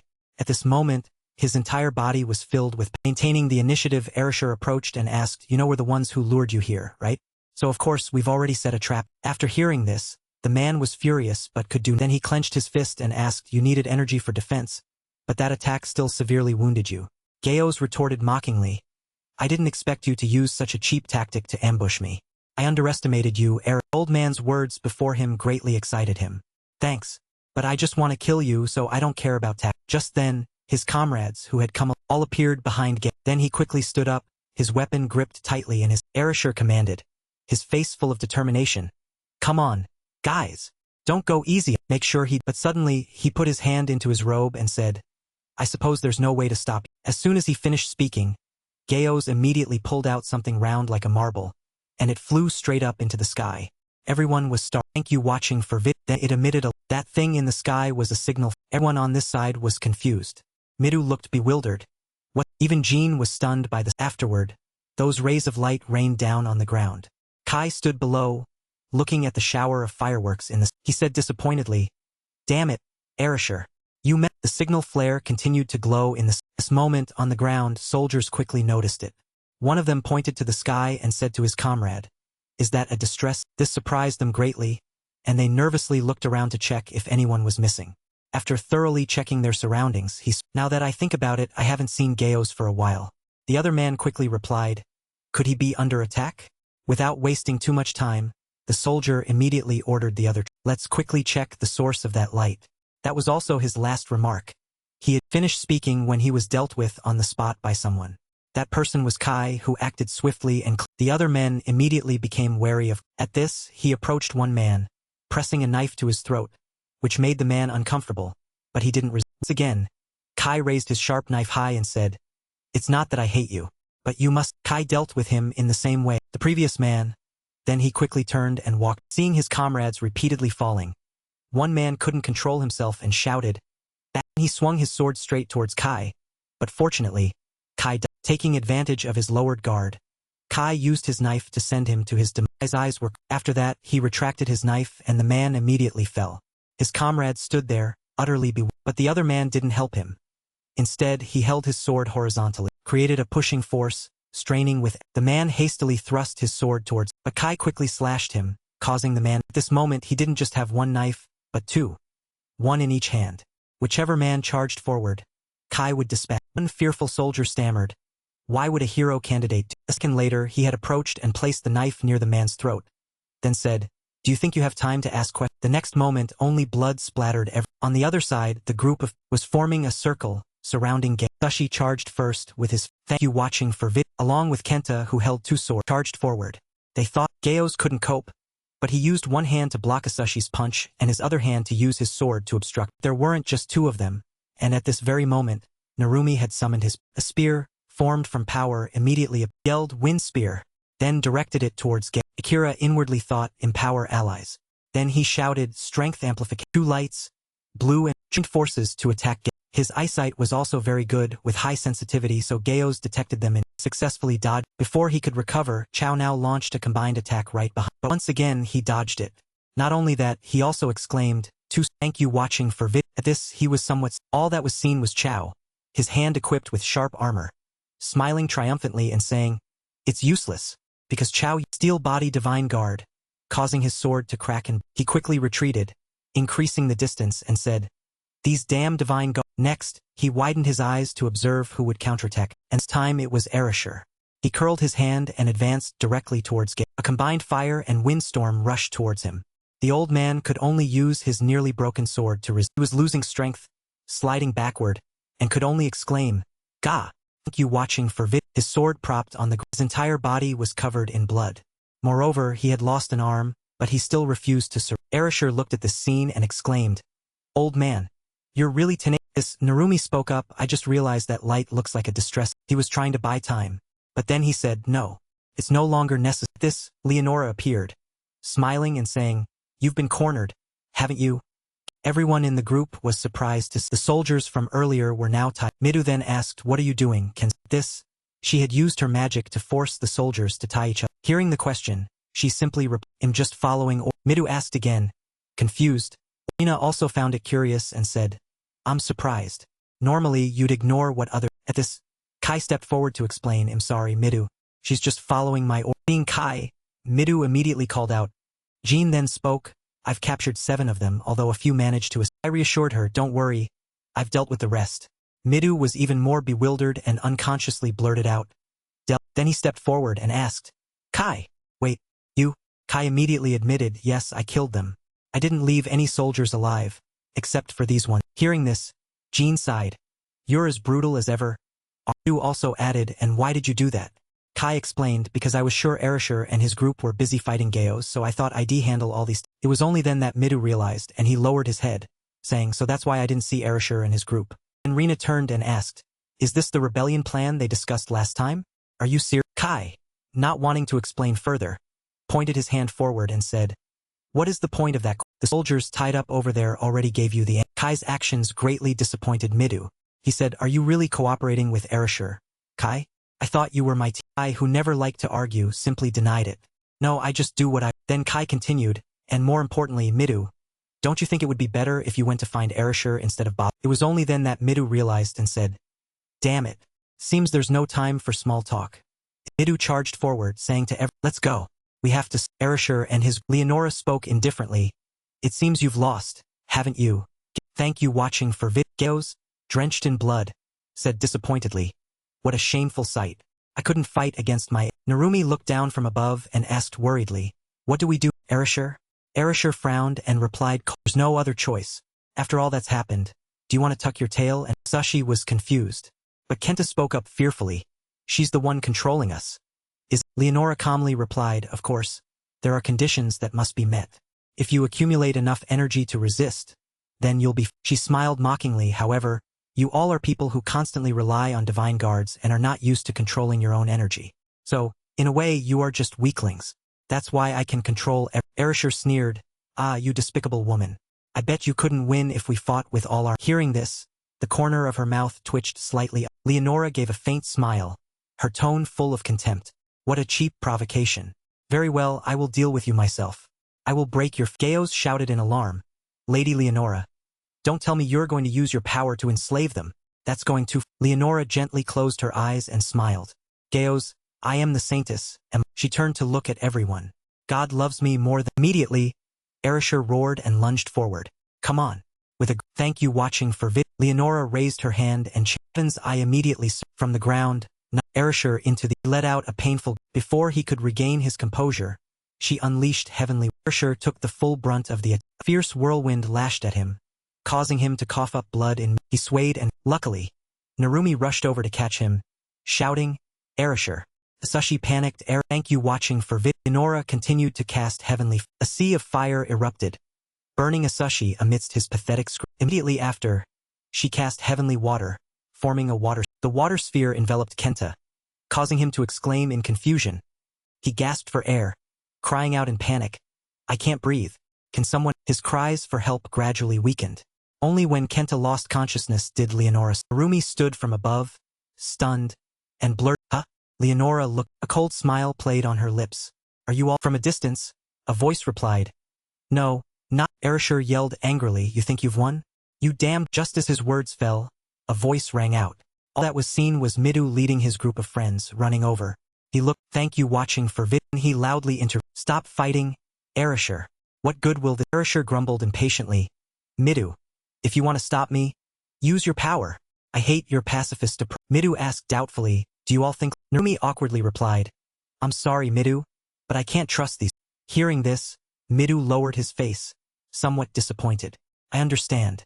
Rina spoke from behind. I agree with Narumi. She seriously added, if you're going to do that, wouldn't it be better to let everyone participate? Hearing this, Mireille angrily criticized. Rina, even you. It's wrong to use violence to solve problems. Midou stammered, thank you watching for vid. Leonora narrowed her eyes, annoyed. In this situation, you're still our eyes glowed with a cold yellow. At this point, everyone is responsible for starting this rebellion. Do you think he'll forgive you if someone steps in to stop it right now? Several students speak. Thank you watching for vid. Panicked, their faces clearly showing. Rina looked at Leonora with cold eyes. Midou exclaimed in shock. Huh? Shiori, standing nearby, stammered. No. Leonora suddenly cast a spell, shouting loudly, Heavenly wind. Blow them away. Narumi counterattacked without hesitation. I won't let you do. He created an opposing world. Two wind forces collided, shaking heaven and everyone around quickly retreated, avoiding the raging whirlwind that was erupting. Narumi began to weaken, struggling to quote. It's pushing me down. Immediately after, he was blown away, dragging the entire group into the chaotic wind. Screams echoed every. Thank you watching for vid. Midou gritted his teeth, maintaining his balance, and yelled. Shiori fell hard to the others groaned, clutching their heads. It hurt so. Male student hit his back against a tree trunk, clutching his arm and seeing his classmates all injured. Midas' face was filled with worry. Behind, Erasure, covered in blood, stepped forward to reassure him. Calm down, Midou. No one's dead yet. He sternly shouted. Thank you watching for vid. If you want to protect everyone, you must change yourself first. Everyone will die if you keep acting like. Midou gritted his teeth and drew his sword. Damn it. There's no other. Just then, a voice rang out from behind. Rina excitedly condensed a fireball in her hand and said with a smile, even I can't stay. Mireille slowly added, although I don't like doing this, it seems this is the only option. The student then stepped forward one by one to confront Leonora and get. On the other side, she scoffed mockingly. Let me show you all the difference between us. It's not. Jean looked at and asked worriedly, what do we do? He stood silently in the shade of a tree. After a long pause, he finally spoke. Once she uses her magic to enslave, that's when he'll act. Until then, let's try. The two sides stood facing each. Tension in the air was palpable. From behind. Thank you watching for video spoke, Lady Leon. He stepped forward, sword in hand, shielding her and said, I may not have enough strength, but I am still your. Leonora extended her hand towards him. A faint blue light spread gently. I will help you heal your healing magic enveloped his wounds quickly. Thank you watching for vid. His arm and forehead also gradually recovered. He clenched the hilt of his sword, his eyes filled with resolve as he looked towards his opponent. Midas group also immediately took a defensive step. Narumi irritably spoke. Damn it. We went through all that just to eliminate you. Rina reassured. We're strong too. We can defeat. Leonora smiled calmly and said, you are free to try any time. For me, this battle is also a test for you. She calmly continued. But of course, if you cannot defeat me, you cannot become. Midou unexpectedly charged forward, shouting, move out. Everyone, protect. He swung his sword, attacking. But Gaios immediately raised his sword to. In that very moment, Midas' sword pierced through the opponent's. Seeing the scene before him, Gaios' face was filled with disbelief. Realizing something was wrong, he quickly sprang. Gaios stared at him, thinking, this kid can easily cut through my. Leonora, At that moment, waved her hand, casting ice magic. She mumbled, change form, become sharp like a knife and pierce through the target. A second later, darts appeared, flying like rain towards. Rena reacted in time, shouting, melt. Flames surged, swiftly disintegrating the ice. Leonora's face darkened slightly in disappointment. Is that all you? As soon as she finished speaking, she launched another volley of ice spikes. Thank you watching for vid. Raised his sword to block, but one ice dart still grazed his face, leaving a long cut. Damn it! Narumi, from behind, cried out. Thank you watching for vid. Ray exerted her strength, lifting a rock, ground and making it fly. She loudly declared, what do you think you're doing to our Narumi secretly activated his wind manipulation. He unleashed a powerful wind combined with Mirai's. Both launched an attack simultaneously. With sharp eyes, killing intent surged directly towards Lee. As the attack was about to hit, a transparent shield suddenly enveloped. The impact bounced back. Stone fragments rained down, rendering the powerful attack completely ineffective. Both froze, eyes wide and mouths agape, unable to believe their eyes. Leonora smiled calmly. I am protected and loved by God, so those sacred skills won't affect. Far away, Kai, hiding behind a tree, mumbled. Is that her sacred skill? Leonora Digerus. D agility. D endurance. Energy. Status. Normal. Summoning skill level 5. Sacred protection level 5. All attribute skills level 4. Auxiliary skills level. He lowered his head, silently analyzing.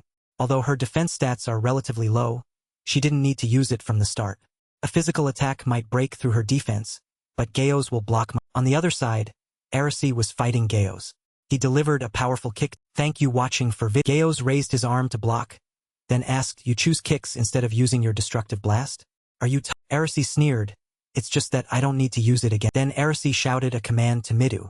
Midou, I'll hand you take care of that. Midou replied decisively, but internally he still hesitated. If I don't use divine protection, this sword won't pierce her. He pointed his sword towards Leonora with some reluctance. Just then, someone threw him a new sword and yelled, Midou-san. You. The person who threw it was High Kentucky. He caught it, replying, thank you watching for vid. Leonora looked at him with amusement. I think there's something very interesting here. Midou, are you finally ready to? Midou, with resolute eyes, said, I know there are people who put their trust in me, so I must defeat you, Leonora. Finishing his sentence, he immediately charged. Leonora calmly threw shurikens toward. He dodged them then swung his sword, cutting behind him. Rena anxiously said, if divine protection doesn't work, we can't help him in this battle. Narumi nodded.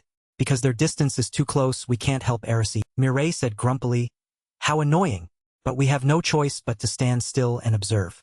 Would only be a burden if we joined the fight. Gaios, on the other side, continued to attack Arisi. Swung his sword. Arisi immediately avoid it. He quickly lowered himself, throwing a punch straight at Gaios' face. Immediately after, he kicked out his leg, delivering a powerful kick towards Gaios. Gaios exclaimed in surprise. What? Without stop. Thank you watching for vid. Arisi yelled, take this. Then he delivered another punch straight to Gaios, knocking Gaios flying far. Arisi coldly taunted, what's wrong with you? Why are you suddenly so? Though your wound has healed, it seems you haven't recovered your full strength, have you? Gaios retorted, what about you? You've reached a state where you can no longer use divine protection. The battle between Midou and Leonora continued tensely.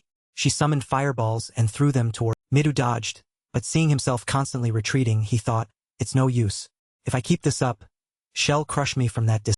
He gritted his teeth, telling himself, there must be a way for me to defeat you, Leonora. The two stood facing each other amidst the chaotic battle. Leonora maintained her artificial smile, saying, just as expected, Midou-san. Well, I'm quite sure not many people in this country can avoid my attacks like. Midou didn't reply. His eyes grew cold. He thought to himself, no matter how much I try to avoid her attacks, at that distance, this is just a one-sided battle. I have to find a way to defeat her from such a distance, or find a way to get close. He glanced quickly towards his teammates. A calculative glint flashed in his eyes. Since our divine protection doesn't work and everyone can't help me.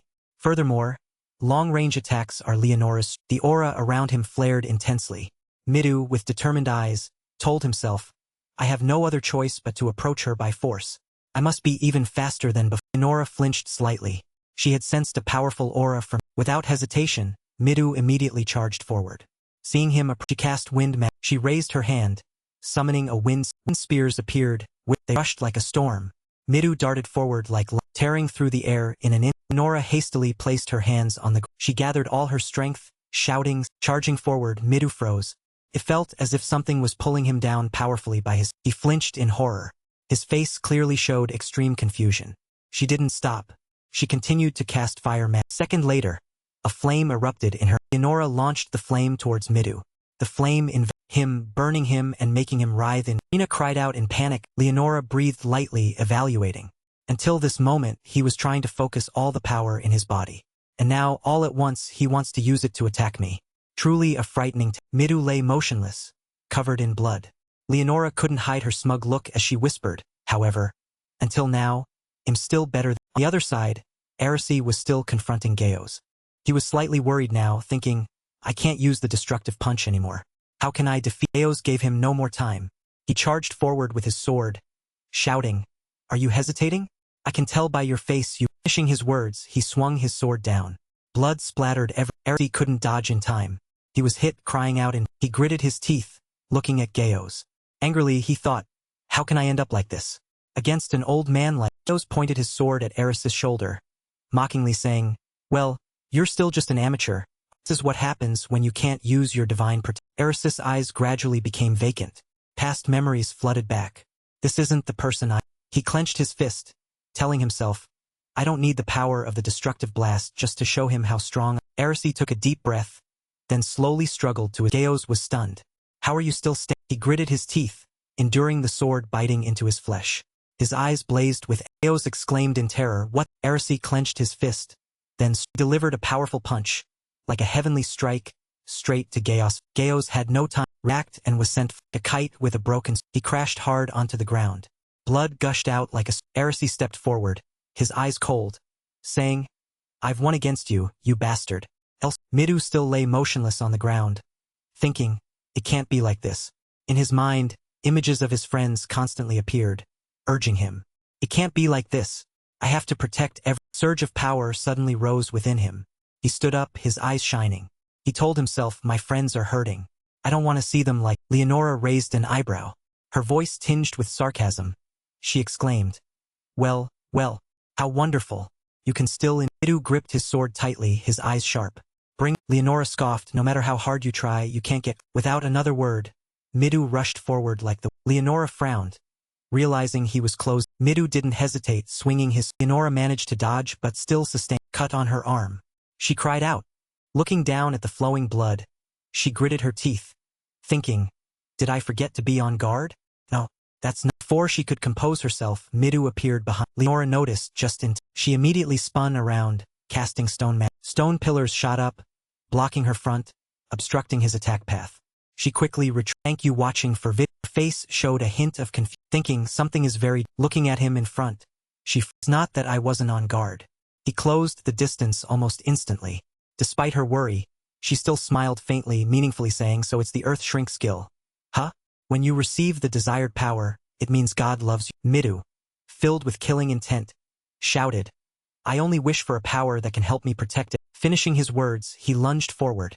His sword pointed straight. Leonora remained calm, coldly replying, so, it's still not enough for you to. Immediately after, she cast domination magic. A strong pressure bore down, making Midou fall to his knees. What? I can't. Leonora curled her lips. Her sinister voice rose, I didn't intend to use it. But you leave me no choice. From afar, Kai saw the unstable situation and said, the trump card has a. He straightened his face and ordered decisively. Right now, Kanzaki. Leonora calmly clasped her hands. Midou enveloped by the magic circle she created. Leonora's face smiled. Her cold voice rang out, I never thought I'd have to use enslavement magic. Just as expected, this moment, Midou gritted his teeth, struggling. From behind, Rina saw him being controlled and ran forward. Suji. Mireille called his name in worry. Midou. Suddenly Leonora spoke, giving an order. Everyone. Source of power enveloped everyone's bodies, leaving them motion. Narumi turned with a worried face, sweating profusely. I can't. Leonora stood watching the unmoving, then complimented them. You all did well. They'll pass you. Saying that, Leonora turned to. Looking at the man sprawled on the ground, Leonora said, I never thought Gayos would lose. Oh well. Even if he is a knight, he can still be Leonora smiled, happily saying, as long as I control the hero candidates, there will be no problem. Everyone looked at Leonora, their eyes filled with anger. Narumi gritted his teeth. It was a losing battle from the start, wasn't it? His eyes widened. He thought, if there's no countermeasure, we can't do anything. The people around were all controlled by Leonora. She just stood with clasped hands, watching. The reason I'm allowed to summon hero candidates is because at some point, I can easily control all. Otherwise, you would become a threat to the Empire. Suddenly, from a distance, knives flew straight toward. Seeing this, Leonora cleverly summoned a divine wood shield to block them. Divine knives fell to the ground, covered in mud from the disintegrating. Leonora closed her eyes. She spoke to the person in the distance. I know you've been hiding all this time. You're the one who killed my cute slaves, aren't you, The man, filled with killing intent, slowly approached. Leonora called, Shinju-san. Shinju unexpectedly am surprised. I didn't think you'd notice an ordinary person like. Leonora calmly replied, from the start, I found you despite having only useless divine protection, you always remained calm. That's not the quality of an Shinju listened coldly to Leonora. To be honest, I'm a little disappointed in you. I didn't think you'd appear in an unwinnable battle like. Suddenly, Shinju's eyes grew sharp and resolute. Whether this battle is winnable or not is for me to decide. Hearing this, Leonora laughed. Then, like others, a bright light immediately enveloped. His face was full of surprise. Don't move. Shinju looked at the magic being cast on him, as if realizing something. It spread from his arm into Shinju's legs. So this is enslavement magic. Leonora, raising her hand to cast, smiled. Now you understand, don't you? As long as I use this type of magic, suddenly blood splattered everywhere. Leonora cried out in pain, clutching her shot shoulder. From a distance, smoke rose from. It was Shinju.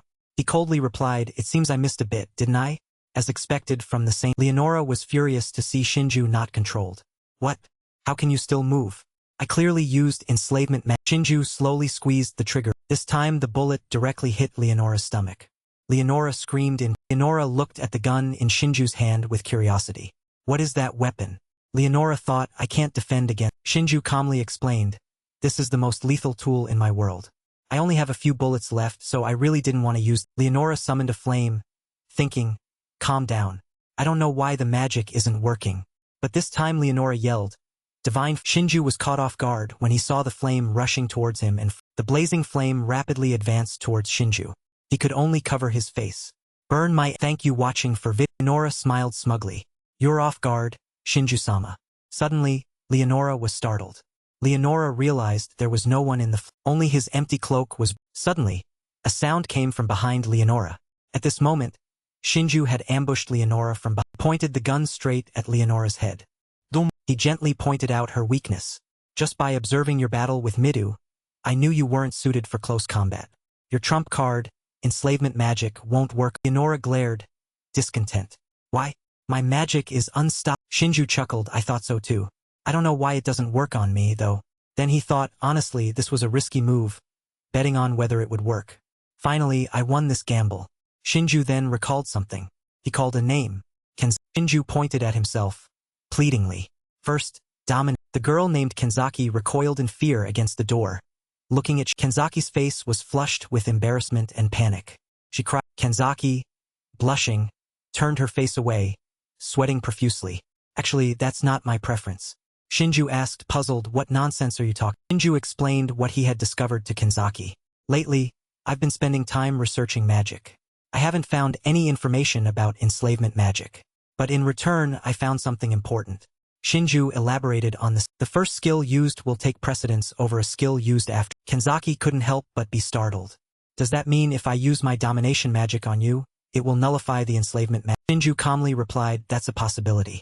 Moreover, divine protection is still much stronger than magic. Kenzaki put her hand to her chin, worriedly asking, is that so? But my skill is much weaker than her enslavement magic. Shinju calmly stated, technically speaking, everything is determined by proficiency. Shinju looked at the data he had gathered, thinking, name, Kenzaki Jean, age, 17, gender, female, attack, C, defense, D, agility, D, strength, E, magic, B, status, normal, skill, divine domination level 1. Using Kenzaki's domination magic level 1 to counter Leonora's enslavement magic level. Name, Leonora Digeris, age, 18, gender, female, attack, A, defense, D, agility, D. Strength. E. Magic. S. Status. Normal. Skills. Summoning magic skill level 5. Sacred divine protection level 5. All elemental magic attribute skills level 4. Enslavement magic level. Kenzaki pondered after hearing this. Even so, if I use my skill first, I might still lose control of my host. Shinju raised his hand to explain, no, that possibility is very... Shinju recalled his encounter with Steady. Steady laughed loudly, saying, it's useless. Shinju then said, Steady's domination magic was superior to your domination magic. Steady smirked maliciously, ordering, wake up, my Shinju continued, at that time, I thought the demons would obey your command. But I was wrong. Kanzaki's face then showed panic as she why? Shinju's eyes sharpened as he explained. Simply put, his magic was used before you used your... Shinju pointed out how Leonora's magic could be nullified. To counter Leonora's enslavement magic, the same principle might work. To reality, Shinju's face was resolute. Yes, it's a gamble. Shinju thought to himself, first, how far can I move while under domination? Leonora looked doubtful, wondering, don't tell me, Kanzaki. Shinju pressed the gun to Leonora's head. You finally realized. Shinju looked at her coldly. You're right. I am currently under Kanzaki's domination. Hearing this, Leonora was furious. She gritted her teeth.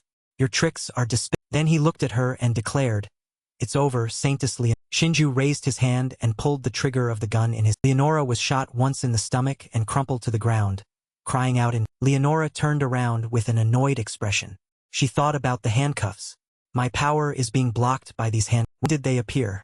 Leonora's hands were bound by iron hand. Shinju explained, I borrowed them from the followers of the Demon Lord. Then he recalled a girl's words. No, these handcuffs prevent me from using my abilities.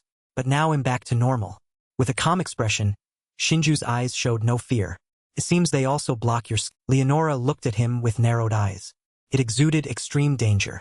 What do you intend to do? Then Shinju waved his hand, his voice cold. Let's see. They'll release you if you return us to our world. Leonora shook her, refusing. I'm sorry. That's impossible. I can only summon you. To return to your old world requires a difference. Shinju's face became pensive. He thought, it seems she's not lying. And her records don't mention any such... Shinju turned his face. So why did you say we could go back after defeating the demon? Leonora recalled the chaotic scene back then. Summoning people from another world requires enormous energy. I prayed to God to help me successfully summon. Everyone was now unsealed. They were astonished to hear Leonora explain. You were summoned here by God's will. And after completing your mission, it's very likely that you will return to where you... Shinju asked suspiciously, we can go back? Are you sure that's possible? Leonora immediately retorted, yes. I have summoned many hero candidates before you. But not one of them could even get close to the demon. Shinju's face was full of surprise. He frowned. I've never heard you mention them. What happened to the hero candidates before? Everyone was sweating profusely.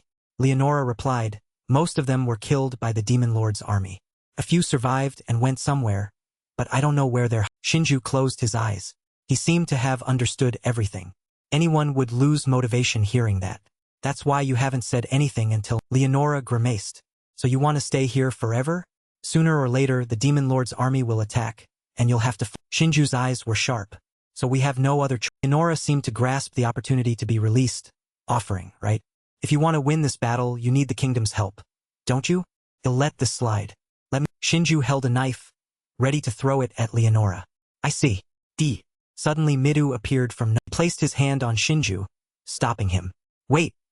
Shinju turned to Midou, questioning, why are you stopping me, Midou? I thought you had thought it through. But you're still clinging to your naive idea. Mida's face showed certainty. His eyes were firm. I agreed to do it because I believed she knew how to help us get back. Now that's impossible. But I still want to keep the title of hero can. Shinju's face was devoid of emotion. His hand still tightly gripped the knife. We've started a rebellion. Have you forgotten? Shinju realized Midou was right. The hand holding the knife, about to throw it at Leonora. Leonora's face looked pitiful. She pleaded, I admit I was a bit too much. Let's act like nothing happened. Shinju looked at Mida's hand on his shoulder, thinking, that makes sense. But he warned she's dangerous. It won't be easy to catch her a second. Shinju's eyes subtly glanced towards Kanzaki, thinking, she just needs to kill Kanzaki. Most likely, after being released, she will attack Kanzaki. Midou spoke, trying to persuade. If we kill her, we'll be accused of killing the Saintess. Just make her promise to treat us better, and release. Ray also agreed with Midas' idea. I agree. Not all of us. warriors. Moreover, if we become criminals, how can we defeat the demon lord? Rhinan's eyes darted, asking up. I agree too. Wouldn't it be better to find a way to make her keep her promise? Naruma's face showed a hint of fear. No, I agree with Shinju. We can't trust her. We've gone this far. It's better to eliminate. Midou immediately countered, his eyes full of determination. Honestly, I thought so too. But we'll have no way back if we kill her. Shinju coldly glanced at Midou, thinking, Midas' worry is understandable. The safety of the whole class is important to him. I'm confident I can survive. But I can't decide Suddenly he grimaced. Only one gunshot rang out. Blood splattered Shinju had pulled the gun barrel was aimed directly at Leonora's head. The bullet was right in Leonora's brain. She only had time to let out a single Midou witnessed the scene before him, shouting. Leonora, her head covered in blood, fell to the ground. She took her last. Everyone present was astonished. Midou was furious. He Shinju's name loudly. A smoke bomb was. Shinju stood in the dense smoke. See you later. Midou covered his face with his hand to avoid the smoke's effect as it dissipated. Only white smoke remained. Midou stood there, then he fell to his knees in anger. Damn it! What? Mireille walked over to Midou, clenching her fists bitterly. He killed her before we decided. Unforgiving. Rina's eyes flashed with resentment. He always only thinks of him. Narumi grimaced, stunned. Shinju, did you really? Kenzaki walked over to Leonora. With a hint of fear in her eyes, Kenzaki seemed unable to believe her eyes, feeling alarmed. I can't believe he killed her. Everything happened exactly as he said it would. She recalled before stepping out to fight. Shinju's voice called. Kenzaki then turned, wondering. Then Shinju spoke. I'll tell you what happens. Shinju looked towards the group, continuing to explain.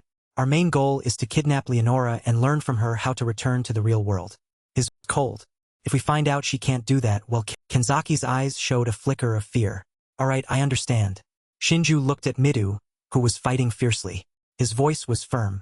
However, if he knows we have no way to return to our world, Midou will still protect. A moment of panic flashed in Kenzaki's eyes. Okay, I understand. Shinju looked at Midou, who was fighting fiercely. His voice was firm. However, if he knows we have no way to return to our world, Midou will still protect. Shinju's eyes were sharp, his voice cold. At that point I will kill her and Kenzaki, after hearing the plan, couldn't help but be doubtful. Her eyes widened. Just you?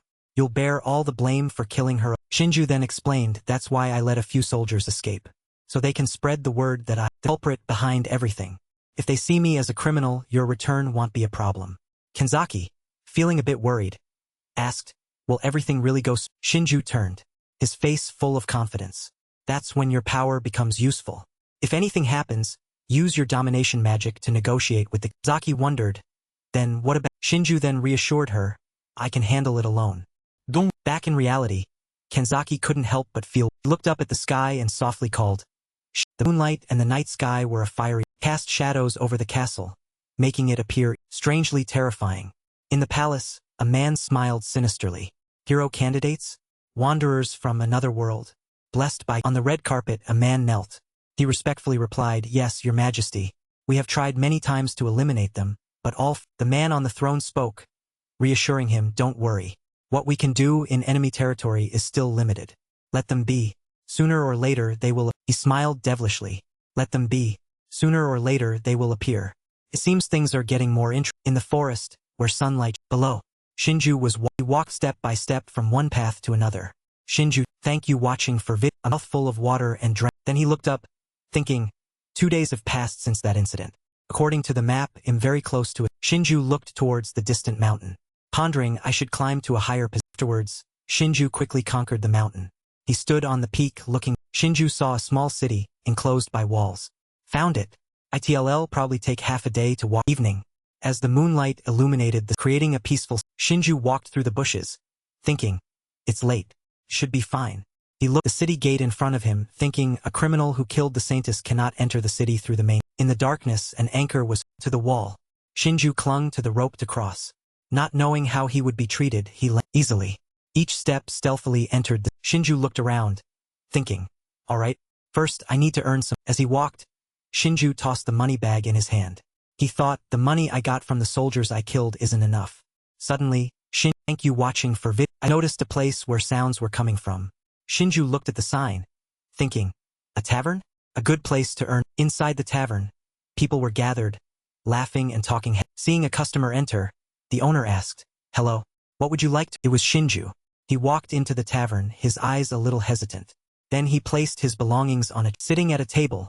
Shinju lowered his head and ordered a glass of beer and some. The man sitting next to him, seeing a new face, asked, "I've never seen your face. Are you I'm looking for work." The man, Shinju's situation, couldn't help but be moved. Tears flowed. "Are you escaping the invasion of the Demon Lord's army?" He glanced at the man, thinking, a misunderstanding like this is good. Shinju took the opportunity to ask the man, "Do you know of any jobs around here that don't require identification?" The owner brought out the beer. He replied, "In that case, I think you should become an adventurer. Erase your..." Shinju took the glass of beer and said, "An adventurer? What kind of work do adventurers?" The owner happily described the job. "You can take any available quests from the guild. Usually it's conquering magic." The drunk man interjected, "Hey boss, if he lacks skills, he'll be killed immediately. You can tell by looking at this young man that he's not inexperienced." Then he turned to Shinju, continuing, "Are you sure? Well, he's also alone." Shinju took a sip of beer and said, "If it's magic beasts, I can handle." Suddenly, Shinju looked at the owner and asked, "So how do I become an?" Owner stirred something and said, "It's simple. You just go to the guild in the city center and register.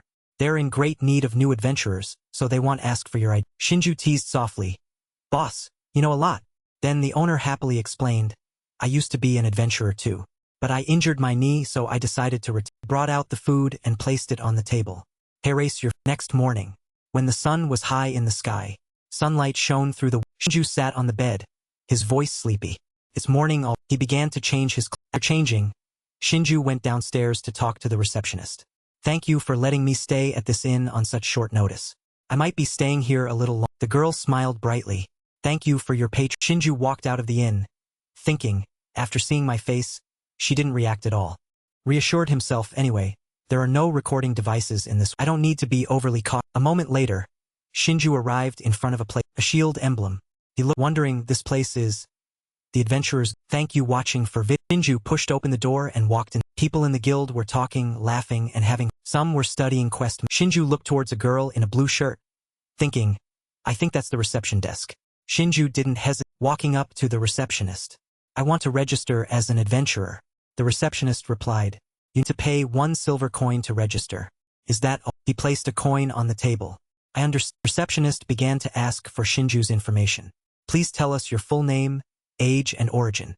To himself, "I can't use my real name." Shinju then made a different name. "Siren, 17 years old. The Demon Lord's army invaded my homeland, and I drifted to this." The receptionist smiled. "I see.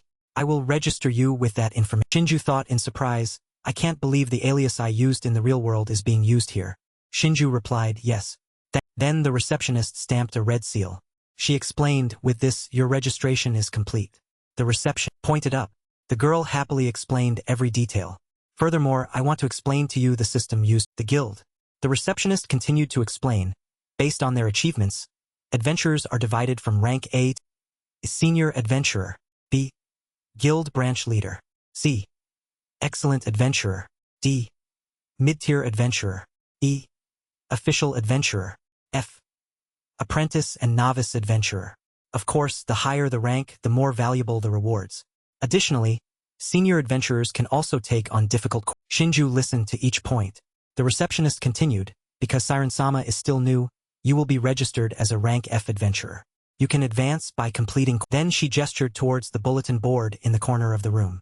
"All quests are posted on the bulletin board there. I recommend you choose a rank F quest as your first mission." Shinju looked in the direction she pointed. "I understand." He walked to the bulletin board to find a quest. Shinju looked at the quest in front of him, thinking, rank quests are to collect medicinal herbs and eliminate goblins. Huh? He twist, surprised. Goblins? I've never seen this type of magic beast before. I guess I'll take this. Suddenly, a voice rang out. "Hey!" 3 appeared from nowhere. Their faces were filled with scorn and mockery. "I've never seen your face before, kid. Are you trying to subdue those goblins? I advise you to stop. For a kid like you, that's impossible." Shinju looked at the group of people in front of him. He gritted his teeth in anger. Who are these idiots? Stood looking at the young men. His "thank you watching for vid" clearly showed discomfort. "Thank you for the warning, gentlemen. Would you please leave me alone?" Feeling insulted, the young men's faces showed annoyance as they loudly said, "Thanks for the warning. Huh? You're too arrogant. Everyone around seemed too accustomed to this. They didn't stop or question anything. Those guys are at it again, causing trouble for a newcomer. They never learned their. The one-eyed youth yelled, "Hey kid, you need to be taught a." He raised his hand, intending to strike. Immediately, Kai grabbed his hand and held it. The one-eyed man's eyes widened in surprise. Kai's gaze was sharp as he looked. The man shouted, "You bastard. Let me." Kai continued to hold the one-eyed man's hand. This made the man panic and call for his companions. What's wrong with this guy? Teach him a. The other two immediately jumped in to attack from both sides. Kai seemed indifferent to his opponent's attacks. His eyes didn't. Before anyone, 3 thugs were knocked out on the ground. Kai meanwhile left paper, much to everyone's astonishment. As he walked, Kai, thank you watching for vid. This is the power of a mid-level adventurer. Compared to hero candidates, they're surprisingly. Stepping out of the shop, Kai told himself, alright, time to finish this quest. In a flash, Kai was already in the forest. He moved swiftly through the. Observing his surroundings, Kai deduced, based on the mission information, these phantom goblins are hiding around. He noticed animal footprints on the ground. Footprints are still. Footprints led straight into the bushes. Their. Thank you watching for vid's way. Seems like animal. Kai followed the footprints into the bush. His intuition told him, something is here, and it's not a. He could feel the presence of magic beasts around him. They're very well hidden. Are they phantom goblins? A large, dog-like creature appeared right behind Kai. His eyes were vacant. In its hand was a large, bloodstained. It lunged at Kai. Fortunately, he sensed it in time and dodged the. Looking at the sword in the monster's hand, he guessed that sword. Could it have been stolen from. Another monster appeared, attacking Kai. He deftly dodged the attack, then casually scooped up a handful of. He threw it at the monster's face to distract. Thank you watching for vid. The sword-wielding monster tried to attack from behind. Kai immediately delivered a kick to its, sending it tumbling to the ground. Retrieved the sword from the monster. Kai didn't hesitate. Thank you watching for vid. To finish it off. The one behind, seeing this, thank you watching for vid. Not wanting to waste, I threw 2 knives. The magic beast roared in pain. Both were dealt with cleanly. The appraisal ability. Thank you watching for vid. Was immediately activated. Good. Appraisal ability. Information on the 2 magic beasts immediately appeared. Name, Phantom Goblin. Age, 22. Gender, male. Attack, none. Defense, none. Agility, C. Strength, C. Magic, F. Status, deceased. Skill, level 1. Kai thought, this type of magic beast poses no threat to me. I think I can hunt more and earn some extra. After a while of hunting, Kai stood before the trading. On the table was a pile of monster he had hunted. Kai, these ears are proof that I defeated them. Is that in? Female employee looked utterly stunned. Yes. But with this many? Did you really do this? He calmly replied, yes. Hunting them is easy. But finding them took me quite a while. I seem to only have trouble finding the monsters. Even though I have enough skill to fight them, my exploration skill is still limited. Being an adventurer is quite complicated. The surrounding crowd incessantly whispered. He hunts phantom goblins easily? Really? Could he be a C-rank adventurer from somewhere else? I heard he's still new. The employee quickly asked to be excused. I understand. I must prepare your reward. Please wait under the night sky repeatedly tossed his money pouch into the air. He seemed, thank you watching for pleased with the money. I can earn this much money just by killing weak magic beasts from now on. The important thing is to cover living expenses. He'll stay in the city for a while and earn money as an adventurer. I put the money pouch away, thinking to himself, if I build good relationships within the guild, gathering information will be easy. Suddenly he stopped. A large man blocked Kai. Kai looked cautiously and asked, do you have a problem with me? Kai could see that the man was much stronger than the thugs at the. Man introduced himself. Imlai, a B-rank adventurer. Just so you know, I'm responsible for managing the guild branch in the. Kai uttered a dismissive. The man cracked his knuckles, looking aggressive as he. My subordinates are in a bad state. Kai calmly replied, they start. A man named Lai pointed a finger at Kai's face and yelled, don't lie. I heard a nameless rookie appeared and beat up my subordinate. Kai simply replied, I understand. The man, furious, lunged forward, shouting, I won't hesitate any longer. I'll teach you a. Swung his fist at. Kai calmly dodged the man's. The man swung his arms wildly, but none of his blows can. Thank you watching for vid. Yelled. Not yet. Then he swung his leg, delivering a. Kai gently deflected his leg. The man lost his balance. Thank you watching for vid. Then he tumbled to the ground. Kai calmly pointed. Thank you watching for vid. Out the flaws in his fighting style. Your speed is good, but it's not very your movements are too large, revealing too many I didn't give up, springing up to attack. What did you? Kai grabbed his arm. He twisted his arm behind his back. Then he pinned him to the ground. Kai's expression was calm, mixed with surprise. It seems you're not used to fighting humans. After all, an adventurer's job is mainly to conquer magic. Lai gnashed his teeth. You bastard. With your strength, why would you mess with my subordinate? Quickly clarified, I told you it was just a misunderstanding. He'll explain everything from the beginning. The two headed to a rest. After hearing Kai's explanation, Lai exclaimed in a panic, I'm sorry. It was my His actions drew the attention of everyone. Lai glared at his subordinates with a warning. Subordinates of mine lied to me. Anyway, it's my fault for not doubting them. The three thugs from earlier, having been taught a lesson, were now kneeling in repentance. Lai shouted, ordering them, apologize to him immediately. The group trembled and said in unison, We apologize, sir. Lai yelled, Don't apologize to me. Apologize. Siren. Got it? This caused the group to panic and turn to kneel at Kai's feet. Yes. We are truly sorry. Kai didn't mind and immediately got to the main point. The misunderstanding has been resolved, so I don't care. Besides that, I have a few things I want to. My mistake. He didn't dwell on it anymore and immediately got to the main point. The misunderstanding has been resolved, so I don't mind that. Besides that, I have a few things I want to. Lai, with a very friendly expression, said, Forgive my rudeness. If you have any questions, I'd be happy to. Kai raised his cup and slowly began, immature. He didn't hesitate to state his situation.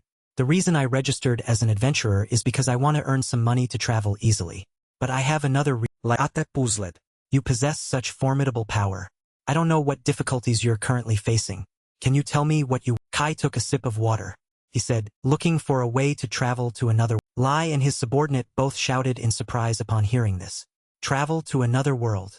The other looked at each other skeptically, wondering, is that possible? But the hero candidates also come from another world. Continued, you're right. I'm talking about how the hero candidates travel to the real world. Lai stroked his, contemplating. If that's the case, it must involve magic, right? Well, we don't know much about magic. Kai said, I know it's not easy to get this information. I was hoping you might have some clues. Lai scratched his, saying, there's only one person with knowledge of it. Sage Elbana might be the right person. Hope glimmered in Kai's eyes. Lai said, you don't know? There's an elf who has helped this country with his valuable advice. Was then that Kai remembered. Wait, I think I've heard that name somewhere. So it's true? An elf sage. That's what I read in a... Kai thought, rumor has it that elves live deep in the forest. Only a few elves survived, and their stories are considered legends. They rarely leave their forests for the outside world. Among those who did leave and stepped out into the world, one was called the... Lai didn't hesitate to share what he knew. I heard he has lived for over 100 years.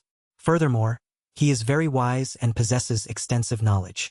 They say he's a renowned sorcerer and truly knowledgeable about all kinds of incantations. I sat deep in thought. Incantations? Elves are known to maintain close relationships with spirits to receive magical assistance. Even if there's no way for me to return to my old world, he thought, but if there are incantations, it's entirely possible. The one-eyed youth suddenly stood up and asked, but is the sage still alive? I've never heard any rumors about the sage. Moreover, it seems no one has ever seen. Lai burst out laughing, I don't know either. Lai expressed his regret to Kai apologized for not being able to give you any useful information. Kai quickly replied, no, that information is very useful. Kai drained his cup and said, that's enough. Done. He stood up and asked to leave. It's late. I should head back to... Suddenly, Lai called out to him, hey, before you go, can I ask you one question? Thank you watching for vid. What do you plan to do after you learn how to travel to another? I smiled faintly in response. Then he turned and leaving the four people with bewildered faces. A few days later, thank you watching for vid. Female employee brought Kai a pile of silver, saying, yes, this is the reward for this. She didn't forget to thank him. Thank you for your hard work. Thought, a week has passed. In that time, I've also saved up a good amount of... Lai and the one-eyed youth ran over, inviting him, Siren, are you done with your mission? Let's go get what a boring guy. See you later. Holding the paper in his hand, Kai walked and pondered. I've gathered some information about the sage. Looking, map in his hand, learned some information about the sage's current location. His name is Elbana Carrot. About a decade ago, he was an advisor to this country, but he has since retired and lives around the western border. That's where this country is fighting against the demon lords. Seemed to have figured out his next step. His eyes were filled with determination. I have no reason to stay in this city anymore. He'll try to meet this person called in the holy temple city of in room for people were sitting and person with purple hair said, ahem. So, it's been a month since I took charge of looking after the hero candidates, replacing the deceased saintess. This person's name was Erich, A holy knight of the 8th night. Midou replied, nothing special. Because Erich has done very. Erich smiled brightly. Hearing those words makes me very happy. After all, you young people are invaluable assets to this country. I'm just showing you respect. Mireille replied, thank you for your concern. She thought he's very different from Leonora, but also very suspicious. Erich returned to the issue of sending people to the front lines. Now let's talk about the main issue. It has been decided that the hero candidates will be mobile. The atmosphere grew more tense. Midou spoke up. Finally, a decision has been made. Hasn't it? So, I can assume you want to send us to the front lines. Erich's eyes dropped. That's right. He pointed at the map and said, first, there is still war on the western. All will be deployed to a fortress on this front line. The Fedora Kingdom and the Digaret Holy Kingdom. Midou, no intention of resisting the order, but he had a condition. I understand. But Erich, as you promised. Erich immediately nodded in agreement with him. You mean protecting your friends who aren't strong enough to fight, right? I will keep my. Midou gave a strained smile. Thank you very much. Erich also had a condition. However, during this time we will also give them some work. After all, one must work. Midas' face clearly showed worry as he thought about his friends. He replied, yes, I think that would be good. Mireille spoke up, asking, when do we do? Erich winked, gesturing. This is quite urgent, so we might depart tomorrow morning. Please relay the information to everyone so they can prepare. After the meeting, thank you watching for Midou and Mireille walked. Mireille happily said, I'm glad they approved our. Mireille also sighed in relief. You're right. At first, I was afraid my demands were a bit too. Mireille stated confidently, I'm quite sure they don't have enough confidence to control us without Leonora. That's why they're being humble. Yes, because Leonora was killed, they're definitely being caught. She sighed. I don't know where he is. Midou recalled the past. Leonora was killed and Shinju left. Everyone utterly shocked. The Saintess has been. The Pope was utterly shocked at that time. Who could have killed the Saint? Ina vehemently asserted. The culprit is Shinju Kai. He's one of the hero candidates. Everyone was in disbelief. What? The Pope, with a worried expression, asked. Where is he? Rina, with a very displeased expression, said, has fled. As a traitor, he ran very fast. The guards stirred. If this is true, we must send someone to investigate as soon as possible. No, we need to confirm whether the Saintess is truly dead or. Pope, looking suspicious, said. Fled, you say? It seems the story is quite convenient for you. Heresy angrily cursed. What did you just say? You old. Hinted, I don't want to deny your story, but it's also possible. All of you are colluding to kill Leonora. Midas' mood at that moment was incredibly. Thank you watching for A soldier hurriedly explained. That's not it. Bishop, I was there and witnessed everything. Pointed at the hero candidates and said, the hero candidates standing here tried their best to protect the Saintess, but they were overpowered by Shinju. As a result, the Saintess was. Another soldier also stepped forward to affirm, he's right. I saw everything too. Seeing so many witnesses, the Pope was somewhat surprised. Then he was forced to change his mind. If her knights have said so, then I will believe them. But this person named Shinju, is he really that? Midou stated without hesitation, he is very strong. He has been hiding his abilities all this. Things seem to be heading in the right direction. The Pope suggested they go to his room to talk. I understand. Let's discuss this matter in more detail in my. Have you come with me? In a corner of the mansion, Kanzaki was secretly using her power. It seems my domination spell is. Midou looked towards her, his eyes seeming to say, thank you, Kanzaki. Somehow we've gotten through. It seemed all the hero candidates were hiding something. Midou just stood there, lost in. Suddenly, Mireille spoke up, asking, are you still worried about Shinju? Why bother worrying about him? It's useless. Midou gave a wry smile. Then the two walked away inside. Midou thought to himself, Shinju sacrificed himself for me. Even though I had decided to protect everyone. He clenched his fists and quietly walked behind Mireille. Inside the. Midou stood before everyone and announced, they've decided to deploy us to the front line. All those with combat abilities should prepare and depart from here tomorrow. Candidates were extremely worried upon receiving the announcement. The real battle has finally arrived. I'm so worried. Just as I thought. I'm scared to death right. Ina acted indifferent. What the hell? It's a bit too late to be scared now. You two decided to join the combat group. The two young men awkwardly said. Even if you say, Siori asked worriedly, they won't send us to the front lines alone. Midou stepped forward to explain, together with the 8th Night Legion and Captain Erich. We have been assigned to operate under their command. Jean suddenly asked him, Midou, is there any news about Midou shook his head dejectedly. They've put a bounty on him for anyone who captures him, and they've mobilized a lot of forces to hunt him down. Currently, I still have no. Disappointment was clear in Jean's eyes. I understand. He felt a little worried seeing Jean's sad expression and called out to her, Kanzaki. In contrast, Rina was angry. She said, I don't care if he betrayed us or not. Flames blazed in her hand. If I find him, I'll burn him to pieces. Jean sadly looked out in her heart. She constantly thought, shouldn't you have let me come? At this moment, deep in the forest, a group of people were moving on horseback. The cavalry soldiers were all clad in royal white uniforms. Along the way, no one spoke a word to it. They rode in straight lines and continued. Meanwhile, Arisi still wore a displeased expression. Kaori was now exhausted from the long journey. I'm so tired. Can we rest for? Hearing this, Hashimoto immediately said, we just rested, didn't we? It seems we'll have to walk until Cow also began to complain. For the past 2 days, all we've done is walk. I'm starting to get bored. I hope something interesting happens. However, at this moment, a hand was raised, and a voice said, everyone immediately obeyed the command. Cow took a battle stance and turned to ask, Arishur, what's wrong? He paused for a long time, but noticing the grass by the roadside and said, I sensed the presence of a beast behind those. Hearing this, everyone was extremely startled. While everyone was worried, the knight rode up, cleared his throat, and said, Hey you, why did you suddenly? Hearing this, Midou quickly replied, Excuse me, but I sense a beast's presence near. The knights felt nothing. He looked around and said, Huh? Where? I don't see anything. Then he raised his voice. Even so, you're not following our orders. Without our orders, you're not allowed to do anything. Seeing the other man raise his voice, Arishur became angry and retorted, What did you just? Then, a second later, he quickly grabbed the knight's neck and lifted. As he lifted him higher, the man gasped for air and could only stammer, Seeing the tense situation, Midou immediately urged Arishur to stop. Stop! But Arishur was stubborn. He refused to let go and said, Why should I obey the orders of this? However, at this moment there was a very loud command. Arishur glanced over and cursed. It was then that he released the knight landed, then tried to catch his. The scene was exactly as Arishur had predicted. They would be suddenly attacked by monsters if they stubbornly continued. They were muscular rabbits with long claws. The soldiers quickly recognized them and cried out, Blade rabbits! They're here. Everyone, prepare for. Immediately, the horde of rabbits charged to attack. One of them sprang high, claws closed in on a soldier, snarling.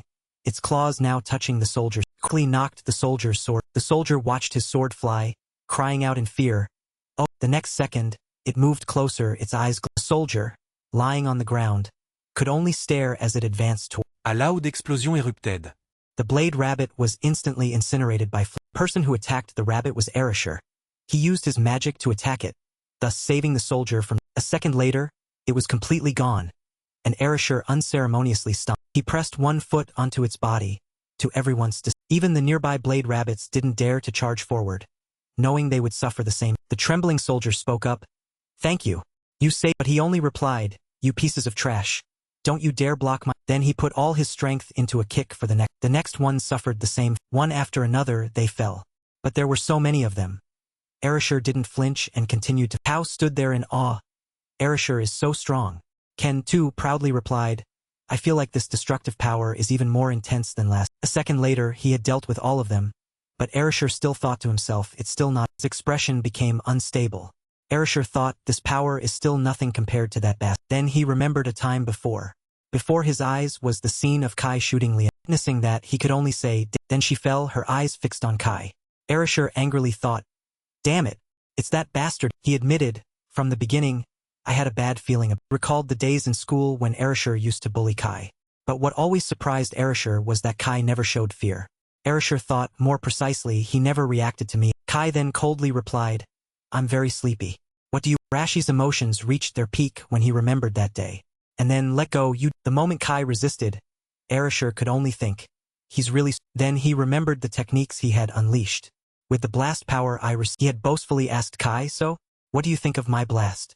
Arishur thought to himself, I thought I had become strong. Back in the present, Arishur suddenly said, How annoying. His unusual behavior made Midou ask, puzzled, what's wrong? Arishur? You seem to be in a bad mood. He just replied indifferently. A second later, Arishur continued, It's just that I don't like being ordered around by around the western border of the Digaret Holy Kingdom. The fort. Thank you watching for This place had the strictest defensive. Even the guarding soldiers were extremely cautious. Amelia, looking solemn, said, Thank you for coming, hero candidates. I am Amelia, captain of the 4th Holy Knight. Then he introduced himself to them. I am Amelia. I am the captain of the Knight Order on the western border. Although I was only recently promoted. Immediately asked, What happened to the former captain of the oversight department? Amelia replied, he passed away a week. Amelia eagerly welcomed them. Well, I really wanted you all to rest after a long journey. But before he could finish speaking, something happened. A soldier rushed in to report. The Demon Lord's army is coming. They're heading this. Amelia looked at Midou's group and said, as you've heard, we have no time to rest. I will put my trust in you. Midou quickly responded, I understand. He gathered everyone and ordered, everyone, prepare for. And at this moment, Erasure exclaimed excitedly, bring. The soldiers guarding the city wall took turns ringing the alarm bell. The Demon Lord's army is coming. Through their sights, the enemy was already very. What was special was that they were all gigantic, ferocious demons that ordinary people could not resist. At this moment, they could only see them through the ramparts, like looking at a horde of monsters, and couldn't help but exclaim, there are so. At this moment Erich roared, fire. Reduce their numbers before they get. Following the command, the soldiers immediately lined up and drew their. Another unit used magic to attack them at this moment. Incantation. Heavenly fire. Heed our call and defeat the evil force. At this moment, the command was given. Immediately, thousands of arrows and flames launched towards the monster. They were pierced by thousands of spears and scorched by fire. But despite that, they still charged forward determinedly. Kill them all. Wipe out these. Midou was utterly surprised by this situation. They still aren't retreating after being shot. Seeing this, Amelia explained, these aren't enough to kill them. Don't underestimate their endurance and resilience. Compared to them, we humans are too. At this, Midou was a little troubled. What should we do? Amelia then turned his horse, preparing to go down to provide support, and replied to Midou, you all follow Eric's orders. We will go down and fight with the fourth knight. Although Erich was also very worried about Amelia's safety, he could only say, good luck. That's what I wanted to say. But some people who went missing here have already gone. Hearing this, Midou was a little bewildered. Midou was still dazed. Rena then spoke up, if you're talking about them, they already went down a while ago. Her words made Midou ask in a panic, what did you do? At this moment, a blazing fire suddenly appeared. One monster, seeing this scene, panicked. What's going on? Immediately, Erasure emerged from the smoke caused by the earlier. All that could be seen was him giving a very excited. Erasure and a few others went down to support the soul. The monsters, seeing this, smugly cursed. You idiot! Who do you think you are, daring to charge down here? Then there was an explosion. Erasure, looking eager, said, I don't care if you're half demons or. Next second, he unleashed a burst of fire, making the monsters retreat in fear. But then Erasure said, I just need to erase your existence. Suddenly, rocks began to. The monsters had breached the city walls, much to the astonishment of the guards. Then they repeatedly punched the guards, sending them. On this side, a large pink creature was raising a golden axe, intending to bring it down on a guard's head. Loud cleaving sound. It seemed the guard would die, but no, the one who died was that monster. It collapsed to the guard looked up, unable to believe he was still alive, then stared blankly at Midou, who had saved him, and called out, Hero came. Thank you watching for vid. Midou had fortunately arrived just before the monster could act. At this moment all the monsters shifted their target. Quickly he used his magic heavenly sword expand.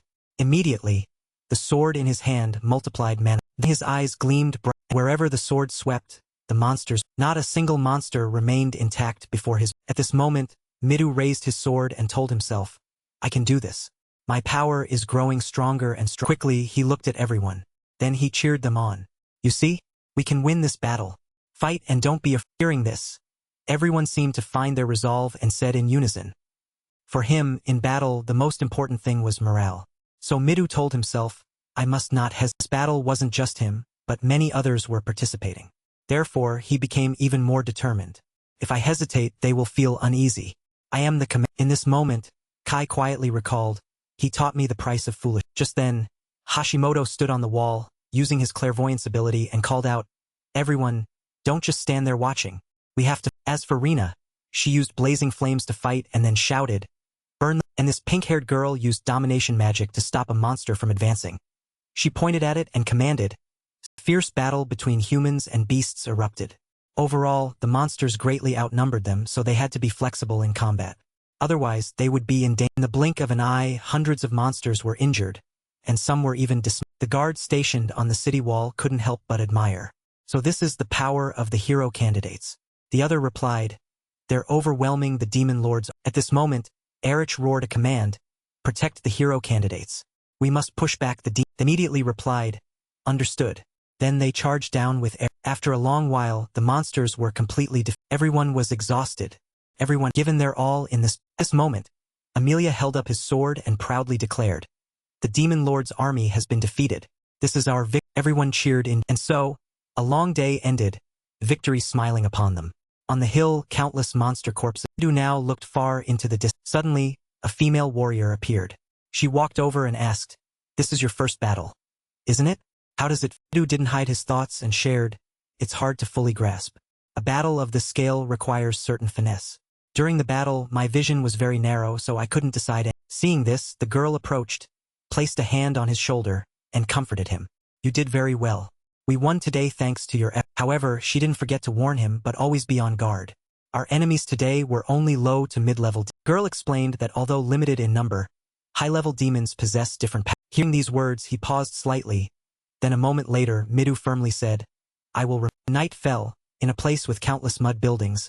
They looked like towering nests dozens of meters. That was the location of the monster. They had lost this battle, so their numbers were very. Then one creature entered the hall to report the battle results to its leader, shyly admitting its fault. "That is my report. I could not accomplish my mission.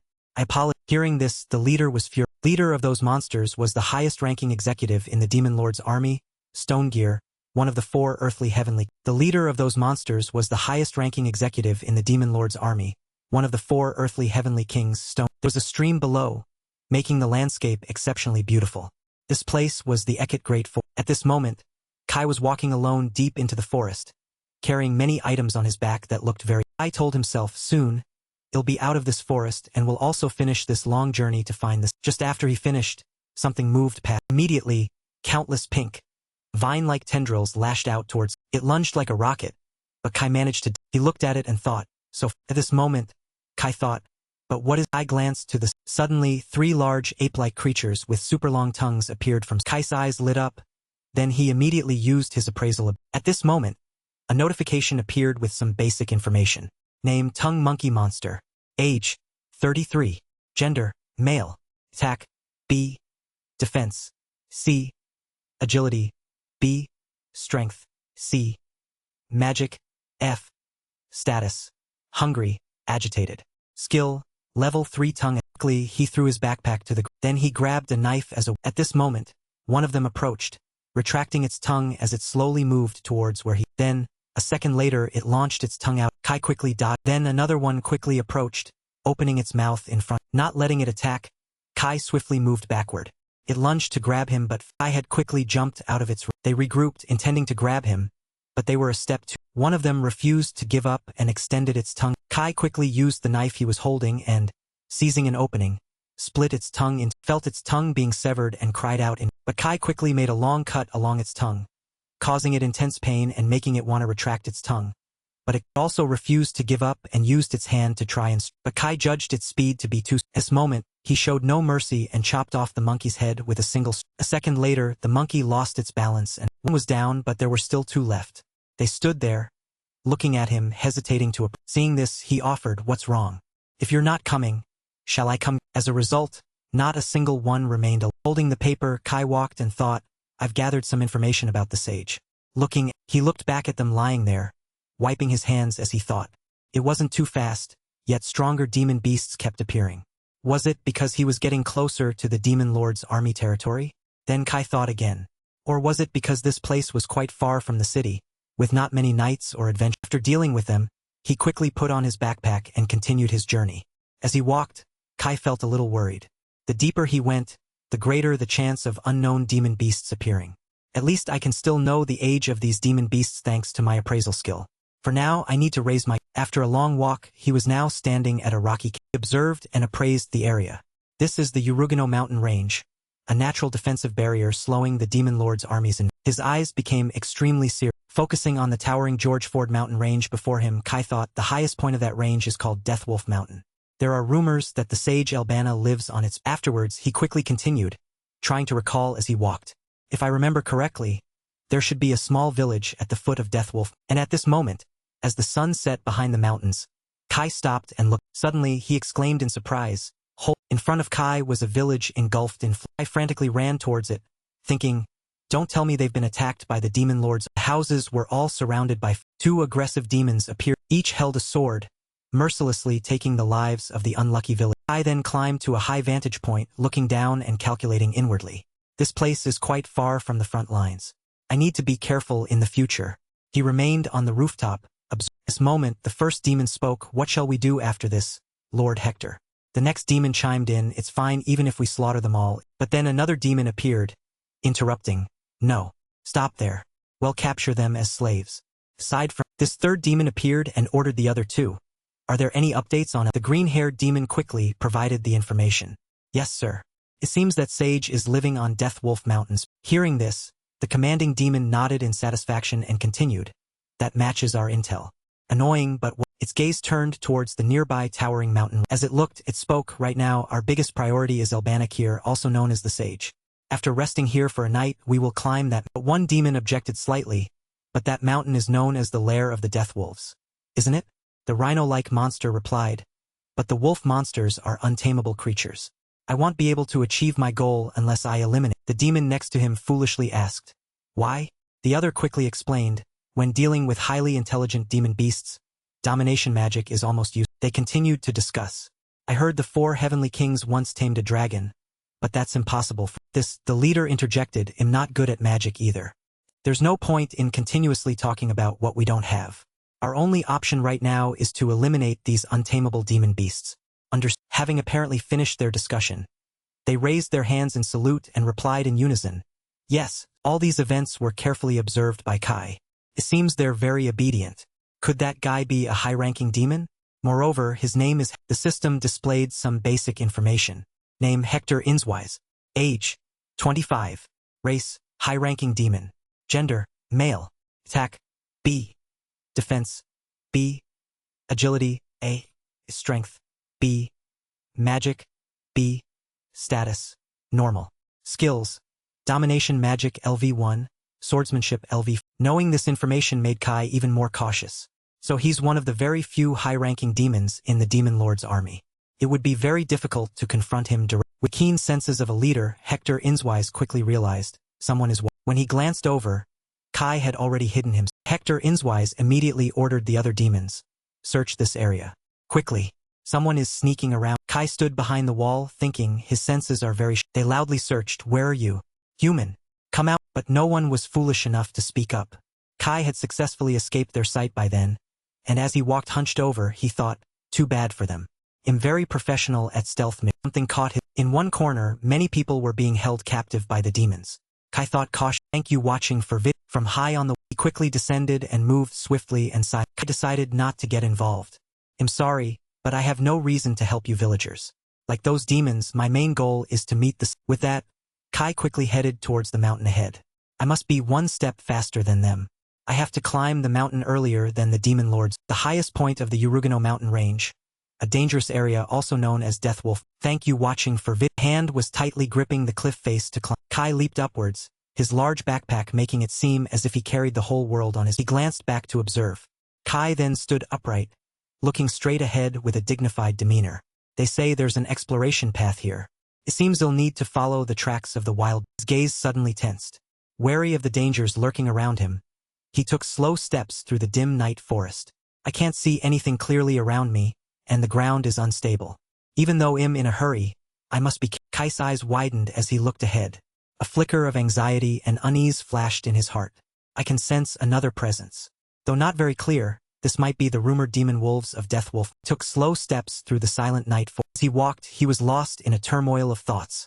Despite the silent night, his heart was tempestuous. 1, no 3. Their numbers are increasing rapidly. Although they're currently hidden, I can feel a rather heavy... Suddenly, a wolf appeared from somewhere, letting out a long wild howl that added to the savagery of the dark. Before long, a pack of wolves with gleaming white fangs rushed out from nowhere, intending to attack Kai. Just one wolf lunged. Kai sprang up, fortunately escaping the ferocious wolf. In less than 3 seconds, he leaped onto a tree branch. He intently looked down. In an instant, Kai realized they were the infamous demon wolf monsters of Death Wolf Mountain. Many people had gone missing when coming to this mountain.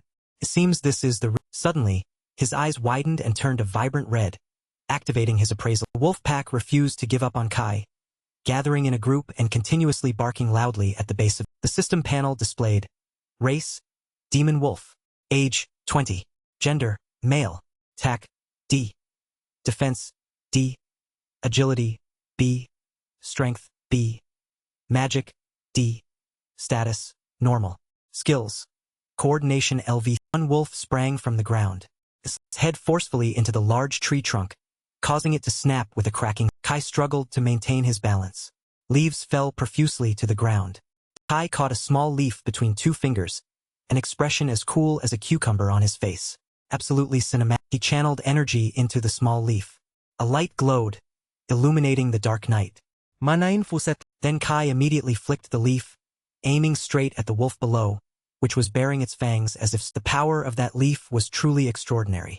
In less than 3 seconds, the leaf cleanly severed the wolf's head, sending blood splattering. As soon as he defeated the wolf, Kai landed on the ground, his entire body radiating immense. He hadn't taken 3 steps when 2 more wolves lunged, intending to attack. Kai swung his arm, punching a wolf directly in the mouth, causing it to spit out strawberry red. Another wolf bared its fangs and attacked relentlessly. Kai merely stood still, using his power to control the 2 wolves, causing them to collide with each other and lie motion. In dark night, his entire body glowed, as the 2 wolves lay still on the ground, blood flowing from their mouths. Just a moment later, 6 more wolves appeared right in front of Kai. They looked ferocious, ready to rush forward, and Kai looked down at his glowing hand, thinking, enhance body with mana. If I do this consciously, the effect is truly massive. In a sudden moment, he remembered what Leonora had said then. Always rely on Divine Guard, so our mana control is very weak. If I remember correctly, she said, you people always rely on your Divine Guard, you're not used to controlling your own mana. In a sense, you're nothing but weaklings. That's why I can easily control. I remembered the chaotic scene. That's why, at that time, we couldn't resist Leonora's enslavement magic. The command was given, and the girls immediately stopped, unable to move. I must become stronger to overcome this weak. Suddenly, when he wasn't paying attention, a wolf darted past. If I can improve my mana control, I can freely use mana to strengthen my body and also increase my resistance to enemy magic. Kai then pulled out his gleaming knife. Though not as strong as Divine Guard, I need to be stronger in this world. I definitely must learn this. Pointed the blade at the large wolf and asked, you're the pack leader, aren't you? The wolf behind stood awaiting orders. The pack opened its maw wide and roared directly at Kai's face, its eyes glowing crimson and staring menacingly. Kai struck with a single knife thrust, aiming directly at the wolf's neck. Blood dripped onto the ground and eyes quickly darted behind. Seeing the empty space behind him, with only the carcasses of the fallen wolves remaining, Kai thought, as soon as the pack leader died, they all fled. The pack leader was the strongest after. He gently took out a piece of paper and wiped the blood from the blade. A useful lesson. Suddenly, as Kai continued running, the wolves from behind also followed. Hearing a strange sound, Kai looked back in confusion, asking himself, what? From their movements, something feels very strange. He seemed to sense another wolf spirit emanating from the running wolves. Just as 2 of them were about to pounce on Kai, he quickly drew his knife in defense. He was predicting their movement trajectory. The spirit gradually receded into the wolf, merging with it more and more. After a moment, the red spirit fully possessed the wolf, even radiating a stronger. The wolf roared and lunged. Kai quickly recoiled back. He plunged his knife forcefully into the wolf's mouth. Slowly, the red wolf spirit gradually exited the ordinary. Kai delivered another thrust along the wolf's body, splattering blood everywhere. After the thrust, Kai stood solemnly, knife blade held firmly in his hand. No problem. I can know what will happen about a second in the future. Seeing this, the other wolves looked utterly disheartened. Like sad, deflated steamed. Kai brandished his gleaming blade menacingly. Don't even think about escaping. From him, a peculiar white aura emanated. His eyes glowed crimson. He stepped closer, looking very terrifying. Come, train with me a little longer.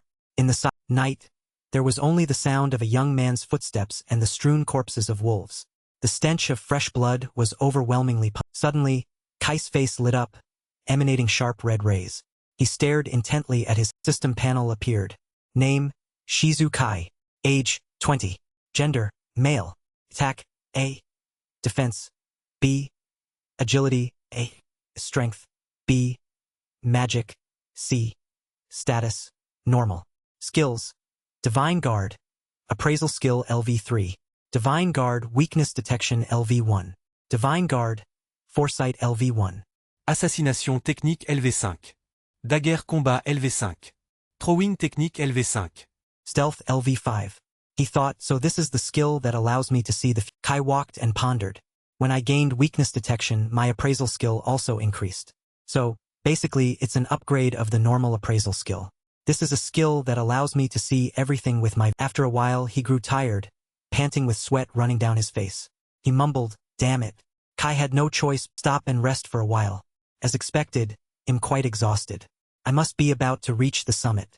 Perhaps I should rest here but he hadn't rested for long. Suddenly, a strange sound came from afar, drawing Kai's attention. A flicker appeared on Kai's face. Don't tell me the Demon Lord's army is... He decided to pick up his backpack and continue.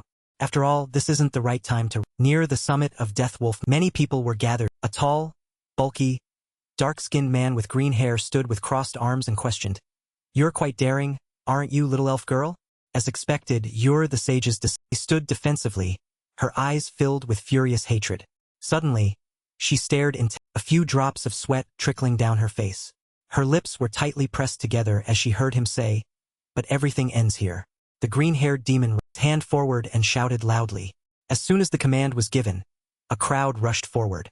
"Kill her." Chapter 30. A crowd surrounded May, confronting her directly. But everything ended. Green-haired demon raised his hand forward and shouted loudly. As soon as the command was given, a crowd rushed forward. May's face contorted in pain. She used one hand to clutch the bleeding wound on her other arm. "If I'm killed here..." Green-haired demon didn't let her finish, suddenly bursting into laughter. He raised his sword, intending to strike her down. May squeezed her eyes, blood splattered and scattered across the... But fortunately, Kai arrived in time and swept her away, narrowly escaping the swords. May glared at Kai and exclaimed, "Huh?" She inwardly speculated. The green-skinned demon wondered. "Another enemy?" The pot-bellied, blue-haired demon angrily shouted. "Who?" Kai just stood silently, looking at their annoyed, contemptuous expression. He glanced around, mentally tallying. "There are 10 soldiers here, and the leader is a high-ranking..." He asked in confusion, "Why did you help me?" Kai didn't answer, merely raising a hand to block her from going. He asked coldly, "You are the sage Albana's disciple?" May hesitated, replying, "Yes." "That's..." Kai continued, "Then that's my reason. I have something I need to discuss with the..." His gaze flickered to the... Kai looked at May for a long time to assess her. "I used my judgment ability. She belongs to the demi-human race. Moreover, her info panel also lists spellcastings." The green-haired demon hastily said, infuriated, "I don't care who you are. You're definitely on the enemy's." He raised his hand forward, ordering his group to charge. "It won't change anything anyway. Kill both." So this was Kai's true purpose, to save her and make the sage owe him a favor. He resolved inwardly, "I must defeat these Foot pushed off the demons attacked from 3 different directions from above and both sides. Their simultaneous assault caught Kai a little off. His eyes turned red, as if activating some function. For the blue-haired demon swung his weapon downwards. But fortunately, Kai managed to dodge to the... Another sharp weapon suddenly attacked him. He subtly tilted his head to the side to it. From behind, another demon lunged in a surprise. Just as the green-haired demon was about to attack, Kai managed to grab him. Seeing this, all 3 demons were astonished, staring with open... In mere seconds, Kai stood up and unleashed countless slashes. He even scoffed, "Your weapon is really big. Isn't it a bit overkill to use it against humans?" All 3 demons were cut in half by him. Blood splattered everywhere. Purple demon couldn't believe its eyes and shrieked. Power still emanated from Kai's eyes. He stared intently forward, thinking, as long as foresight is active in close combat, I can't lose. The problem is the skill's duration. How many more minutes do I have? The green-haired demon frowned, his face livid with anger, and ordered, "Don't just charge in recklessly like that. Use magic to blast him." 2 demons immediately replied. Together, they created a magic... Then, they unleashed countless streams of dark purple light. Magic. At this moment, Kai genuinely felt extremely panicked. So this is Suddenly, from behind, May softly spoke. "Blow away the enemies. O spirit of..." A large green gust of wind both protected the 2 of them and blew away the dark purple energy project. The gust of wind was like a powerful whirlwind, destroying any magic energy that came. Kai still hadn't recovered, his eyes wide with shock. He asked, "Was that a spell just now?" He thought, "So that's power used by borrowing the strength of spirits. An ability only for..." May smiled brightly, her eyes gleaming as she replied, "Yes. Thanks to you, the spirits can rest for..." The green-haired demon leader clicked his tongue, then grabbed his weapon, intending to charge. "TSK. At this rate, we won't get anywhere. It's time for me to jump." I thought, here comes the final boss. He called out, "Hey." May asked back, "What?" Kai said, "You block those soldiers. Don't let them bother me." Then he announced cold. In front of him was a ferocious, brutal demon who regarded human lives as mere grass. "They'll kill the—" A hint of displeasure flickered across May's face. "I can do that. But could you at least not call me that? My name is—" Kai placed his backpack on the ground, preparing for the fierce battle, and replied, "I understand. I'm counting on you, sages." As soon as the words left his lips, he rushed forward without hesitation. May was annoyed. "I told you my name is May." "Oh, for—" A white light suddenly flashed in the dark, but as he charged closer, Kai hesitated slightly. He forcefully stepped on the demon's sword. Then he landed, weapon held firmly in his hand, ready to— The demon thrust its sword up. Kai launched a direct attack, continuously stabbing the demon with his knife, creating a tense and dramatic moment in the fierce, green-haired demon. Kai gritted his teeth in. The demon, frowning, spoke again. "I didn't expect you could predict my moves." As he said that, Kai noticed a wound on his own body and paused for a few seconds. "That wound is quite deep." In the end, he paid it no mind, raising his knife, intending to stab the demon. His eyes turned icy. The demon grew stronger and more enraged. Kai cursed under his breath. Sweat poured down Kai's face like rain. It was only then that he realized, so this is the power of a high-ranking demon. If it weren't for foresight, I'd probably be— The green-haired demon raised a hand to his chin, saying seriously and with disdain, well, not bad. But if you weren't human, you might have been able to defeat— Kai stood silent for a few seconds, his angry eyes still glaring straight ahead. A knife thrust came down, drawing— He retreated backwards. He didn't know when, but the wound on his body was bleeding heavily. The system panel displayed: Name, Hector Inswise. Age, 25. Race, high-ranking demon. Gender, male. Attack, B. Defense, B. Agility 1. Strength, B. Magic, B. Status, normal. Skills, Domination Magic LV1, Swordsmanship LV. Kai thought, aside from the physical abilities and keen senses of a high-ranking demon, he also has Swordsmanship LV5. Even with foresight, I'm still at a disadvantage in this. Sudden idea flashed through his mind. If that's the case, let's try. Chapter 36. Kai and the ferocious green-haired demon stood facing each other. His eyes turned sharp, more determined than— System panel displayed: Name, Hector Inswise. Age, 25. Race, high-ranking demon. Gender, male. Attack, B. Defense, B. Agility 1. Endurance, B. Magic, B. Status, normal. Skills, Swordsmanship LV. He thought, aside from the physical abilities and keen senses of a high-ranking demon, he also has Swordsmanship LV5. I'm at a great disadvantage in this battle even when using force. The impatient green-haired demon could wait no longer, quickly pushing off his feet and charging. If you want come here, then I— Fiercely, with his large body, he swung his sword and rushed forward. He roared loudly, his eyes those of a bloodthirsty— Kai remained still, observing the demon's next move with his— He quickly sprang backwards, managing to dodge the demon's downward swords. The demon became even more aggressive, charging relentlessly. His teeth were clenched wherever he swung his sword. Kai— But unfortunately, this time the demon managed to land a glancing cut across it. Kai gritted his teeth, enduring the pain, and clicked his tongue. Damn it, he thought. Knowing the future is useless if my body isn't strong enough to defeat him.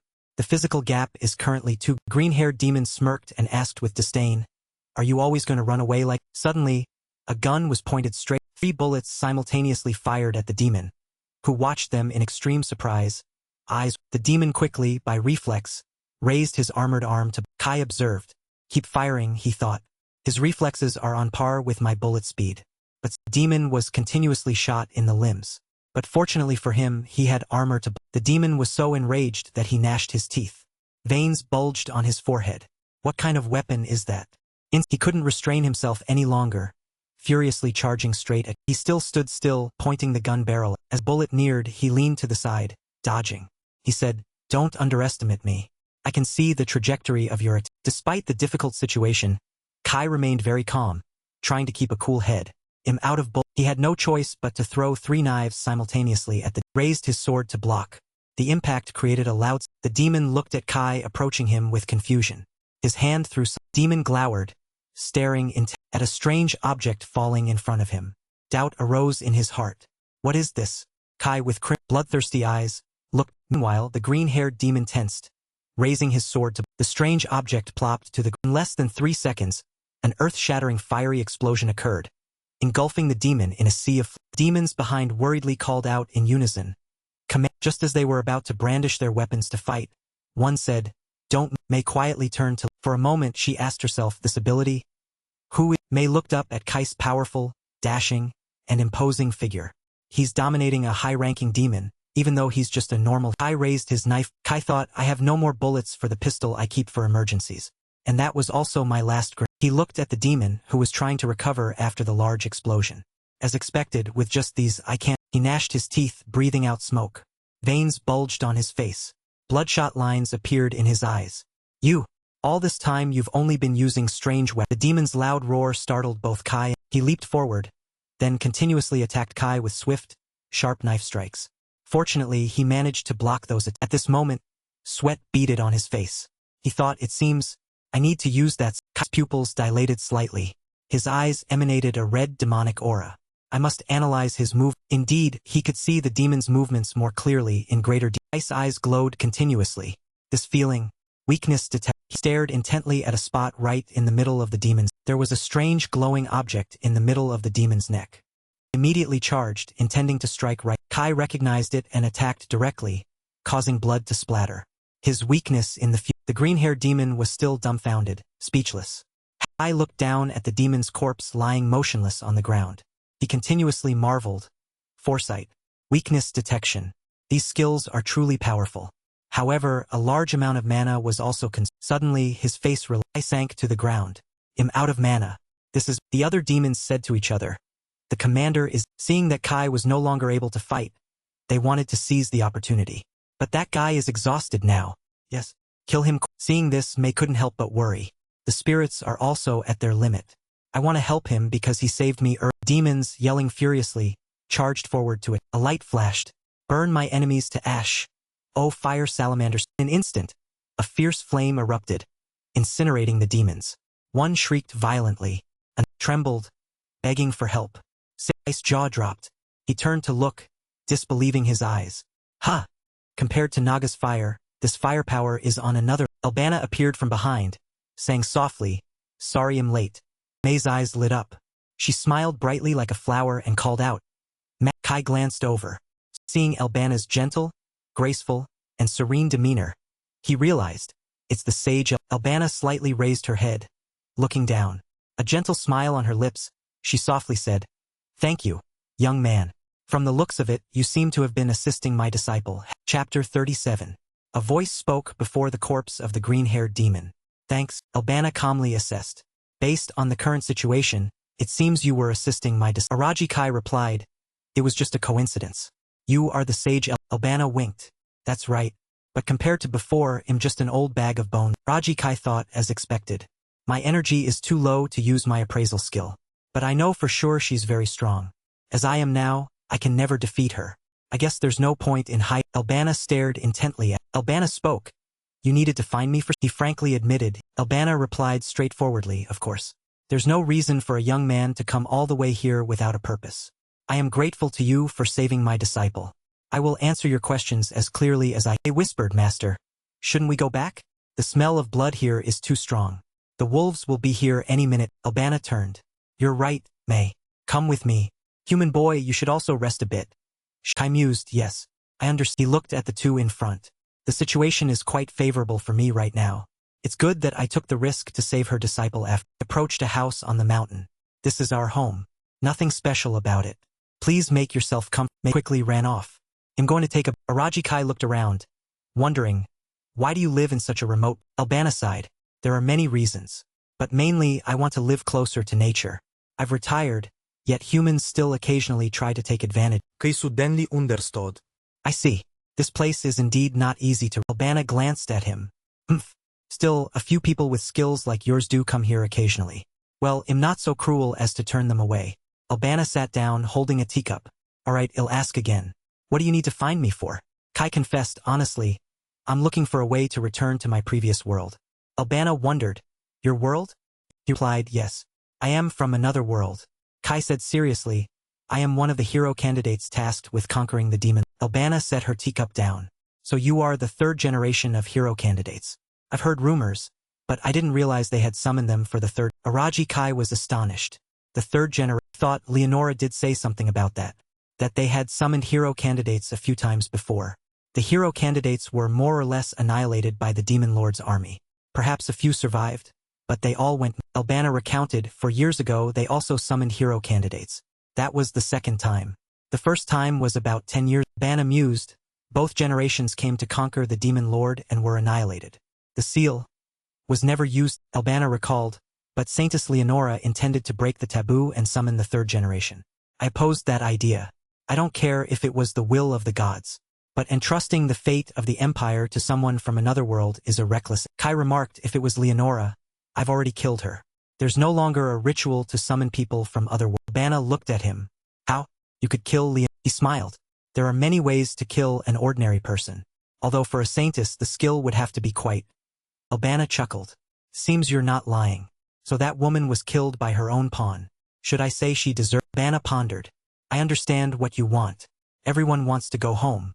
I don't like to talk much, so I'll get straight to the. Albana stated bluntly, I cannot send you back to your world with a. Arai Sighed. He wondered. No? Albana explained. Summoning through magic is possible, but sending them back is not. That knowledge no longer exists. There's no reason to research it. And I spoke. Leonora also said something similar. In short, we have no other choice but to defeat the Demon Lord. Albana walked to a bookshelf. Perhaps, or with the help of arcane magic, it might be feasible to some extent. Perhaps I'll investigate. Albana apologized. I'm sorry I can't help you more. I still owe you for saving my disciple. I'll let you know if I discover anything. He replied. Albana's eyes sparkled with hope. But if it's you just might be able to kill the demon. Sighed. I don't want to get involved in something so troublesome. He said firmly, anyway, if there's no other way, then perhaps I really will have to kill the demon. Albana glanced at him. This, Albana assessed, truly different from the other hero candidates. It's as if he grew up in a dark and cold. Araji Kai stood up. Thank you for the information, Sage. If you find anything, please contact Siren from the adventurers. Albana thought, perhaps I can trust this. The door suddenly opened. Wrapped in a towel, smiled happily. That was so relaxed. May wondered, why aren't you bathing? Climbing the mountain and fighting all this time? Aren't you? Kai replied, you're right. In that case, I'll go take a. Albana spoke. Boy, I have a proposal. Kai looked at Albana. What? Albana proposed. To the surprise of both of them. How about you take my disciple? May unexpectedly pointed at herself. Huh? You? Albana smiled gently. If not you, then who? You're the only disciple I have. After considering your goals, I've made this offer. He awkwardly turned to. He helplessly held his head. I refuse. I don't need a noisy girl tagging. Chapter 38. In the eastern region of the demon kingdom of Veldora. The front lines of the Holy Kingdom. Clear blue sky enveloped a vast. Araji Kai marveled. Beautiful weather. I heard the weather in the demon territories is quite. May spoke. Just recently, this place was still Holy Kingdom territory. The weather in the kingdom of Veldora will surely be much. Kai mumbled. The demon lord's army invasion. May explained. Around the western area of the Urugano mountain range, there's a large city called Nutrat. There used to be villages surrounding the city. Now, the city has fallen into the hands of the Demon Lord's army and has become their front. Spoke, that will be our destination. ITLL probably take about 2 days to walk. I wondered, I really don't want to ask. But what happened to the people who used to live? Recalled, half died. The other half were enslaved by the Demon Lord's army. A few managed to escape to the other side of the mountain. Glanced at May. I see. He expected, she knows quite a lot. Taking her with me on this journey was the right back in the past. I don't need a noisy girl tagging. May angrily retorted. What? You should at least trust. Bana smiled gently. Young man, don't say that. You've only recently arrived in this world. May will be quite useful. This girl has extensive knowledge, which I imparted. Kai was skeptical. If that's true, what does she gain? Albana gently patted May's. Albana spoke. The girl didn't understand how this world worked. Even though she was grown and possessed extensive knowledge, she still lacked real-world experience to some extent. Bana mused. I'm looking for an opportunity to send this girl on an adventure. But I'm still very worried about letting my adorable disciple go out. I looked at Albana. So you trusted me with her. You could have done it yourself. Albana sighed in frustration. But I no longer have the ability to go adventuring. From a human perspective, I may look young and healthy, but my limits are. Albana continued. Then suddenly, a young boy appeared and saved my May awkwardly said, thank you very much. However, Kai stated frankly, I plan to invade the Demon Lord's territory. This is a dangerous journey. If you hold me back, I will leave you. Albana looked at May gently. You heard him, May. You will be the one to decide. After all, this is your... May looked at Albana with sparkling eyes. May said resolutely, I understand, master. I will go back on the journey. May leaned on her staff and complained. Kai turned to scold her. We've only been walking for 1 day. May replied dejectedly, please don't expect too much from a mage's body. I've been diligently training this body all this. He dropped his bag. That's enough for today. May asked. Confused. Didn't you say you'd leave me behind if I held you? Kai spoke up. What nonsense are you talking about? This is a minor issue. I won't leave you behind. Hurry up and set up the... He quickly replied, I understand. The two sat by a campfire next to their tent under the night. May bit into her bread with satisfaction. Kai thoughtfully watched. He calmly told May, you probably already know this, but this journey will soon become dangerous. Mused, I won't stop no matter how dangerous it gets. I truly want to return to my world. But you don't have many reasons to join me to that extent. He looked at May directly. I also don't think Albana lied. You must have another reason, right? May, thank you watching for vid. Looked at him, flustered. I don't know how to explain it. You must have seen right. May recalled, the place I used to live, the elf village, was destroyed by the demon lords. I wondered. This war was supposed to be just between humans and demons, wasn't it? May denied it, that's just a... May recounted, demons invade any race. My parents, even my younger brother, were all... The reason I survived was because my father pretended to be bait and attracted their attention. At that time, I couldn't do it. May remembered, after the demon lord's army left the village, I was left alone to die. And then Master saved me. That's how I became Master's disciple. Something like I stated frankly, I don't care about your past. I want to know your You probably already know my story, May said, clutching her hands tightly. The reason I became Master's disciple and the reason I became a mage is because I want the power to kill those. May's heart was filled with hatred. All the knowledge I learned from Master, including the training I've practiced for the past 10 years, it was all revenge. I will personally kill the bastard who murdered my I asked May, what is the name of that? May recalled one of the 4 heavenly kings, Wimbok. He is known as the Wind Heavenly King and is also one of the highest commanders of the Demon Lords. Kai questioned May, so your reason for agreeing is to easily get close to him, isn't it? But now I have no reason to fight against May spoke forcefully. Master never allowed me to go adventuring, but just because it's you, Master agreed. May looked at Kai, bewildered. I don't know why Master would do that after meeting you. We're talking about Master, after all. I don't even know what Master is. May looked at Kai, full of hope. That's why I will do whatever you ask during this. He nodded. I understand your situation. Kai remembered Albana once telling him privately, young man, I entrust this girl to you. I'm sure you can handle. He thought deeply, if the sage lets her disciple go adventuring alone, it's probably because, for revenge, this girl would die an unjust. May said apologetically, I'm sorry for bringing up such a heavy topic. May smiled. You don't need to worry. I don't want to drag you into my revenge. Guy Bonde. So she wants to do it herself. He replied, I understand. Let's end our conversation here. We need to sleep to prepare for tomorrow. May turned her back. Understood. For now, I'll have the spirits stand guard for us.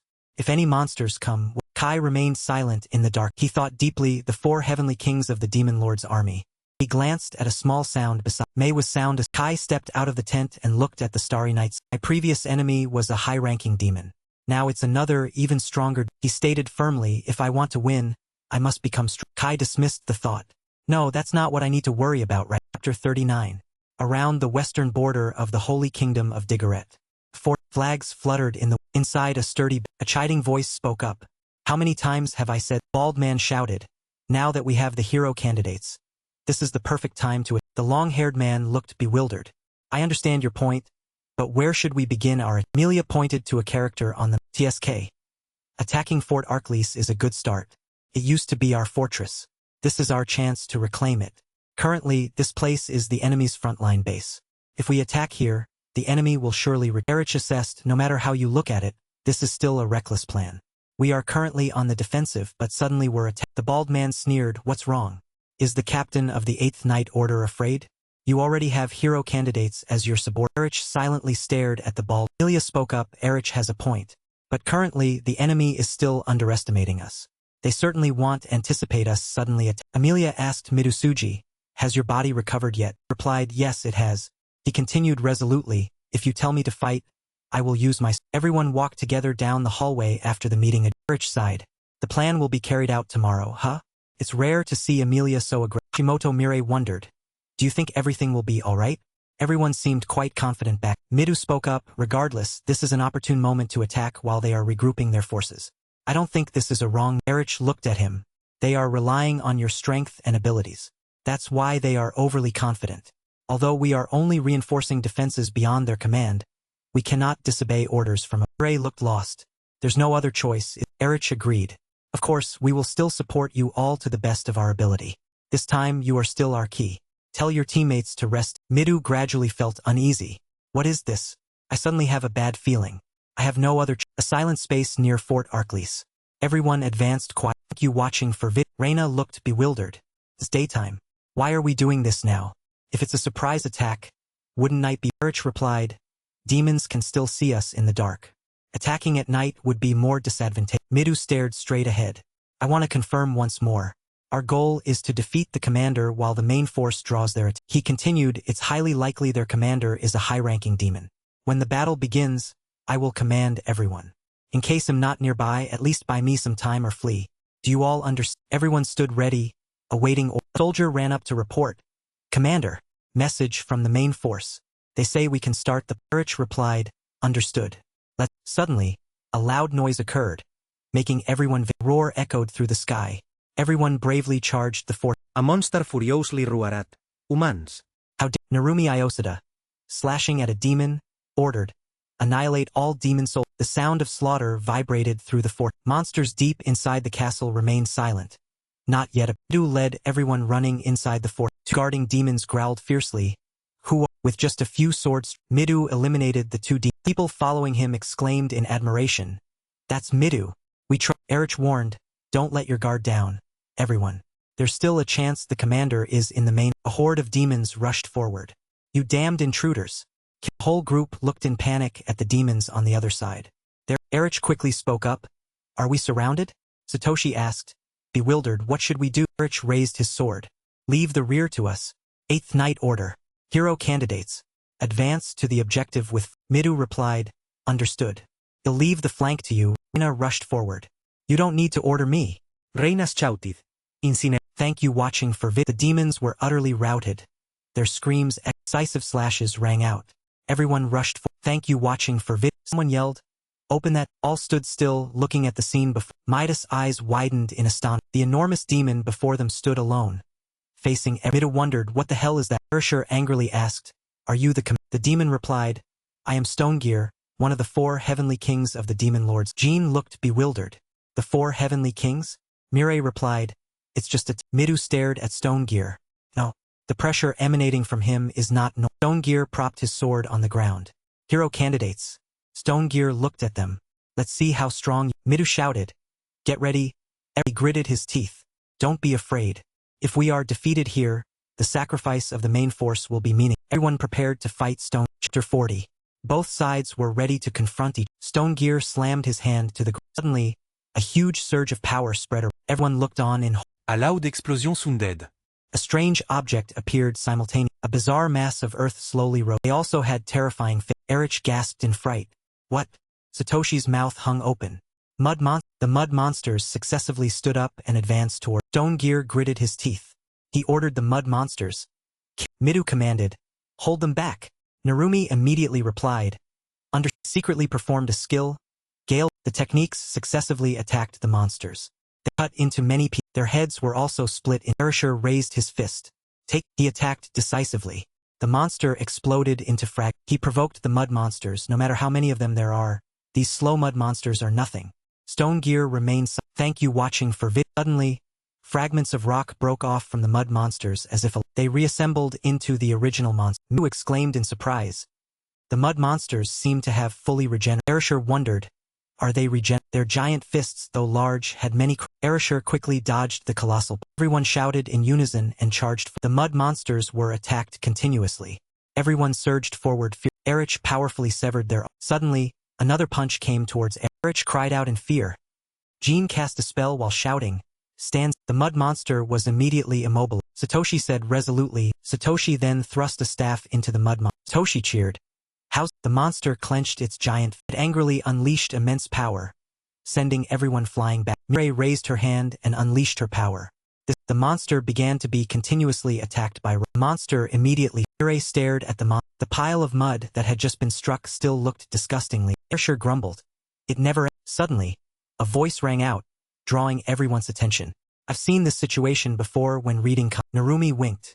In times like these, defeating the summoner is the best option. Narumi decisively declared. Leave these mud monsters to Midou, and the others rushed off. Understood. Then well, go deal with the sun. He brazenly slashed at the monster. Stone Gear spoke up. Are you underestimating? Stone Gear slammed his hand onto the ground. Strange stones continued to fly. He flew into the battle formation. Stone Gear had already. Stones flew directly towards. He stared at the. Quickly rushed to. Midou exclaimed in surprise.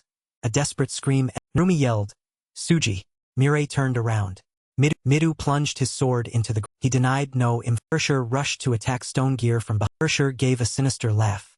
Well done. A loud explosion. Asashi wondered. Did he kill? Arsher was standing right next to Stone Gear. Arsher was attacked in the stomach. Arsher fell pain. Thank you watching for vid. Stone Gear sneered. Is that all you've got? Hero candid. At the time Midou and his group were fighting Stone Gear, one of the 4 heavenly. Shinju also reached the fallen city of New. In a gloomy space, water droplets fell from the. A small flame was lit on a magic. Kai and Mei were moving inside the city's underground sewers. An unpleasant smell rose around them. Mei covered her nose and complained.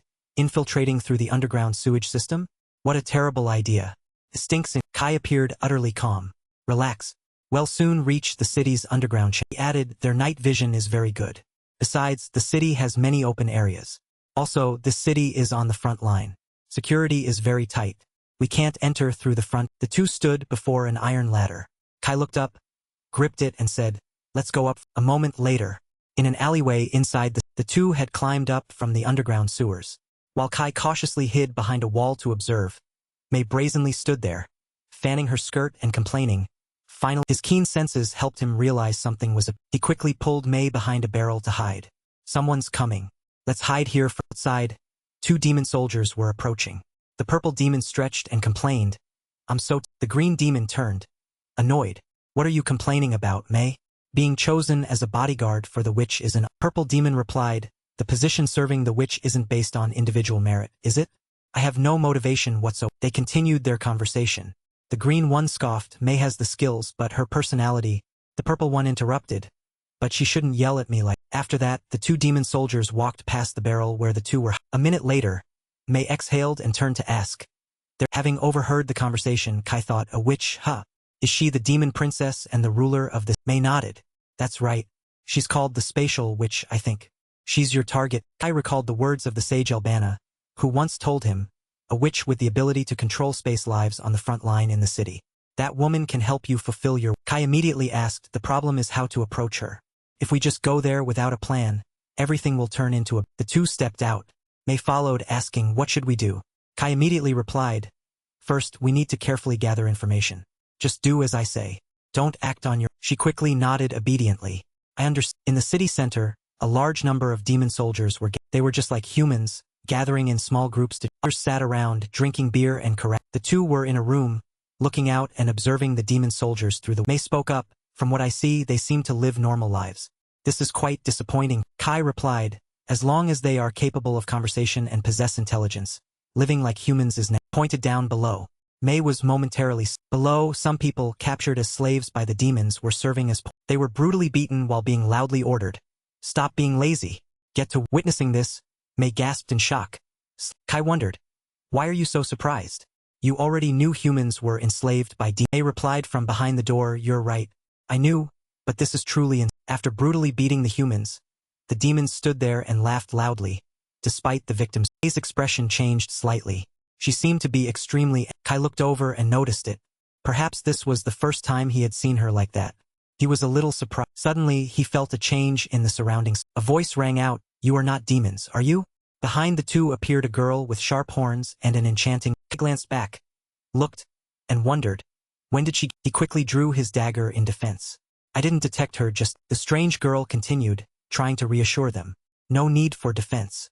I didn't come here to. Hearing this, Kai grew even more worried and asked, what do you want? How did you know our location? Seeing her utterly calm demeanor, Kai was extremely astonished.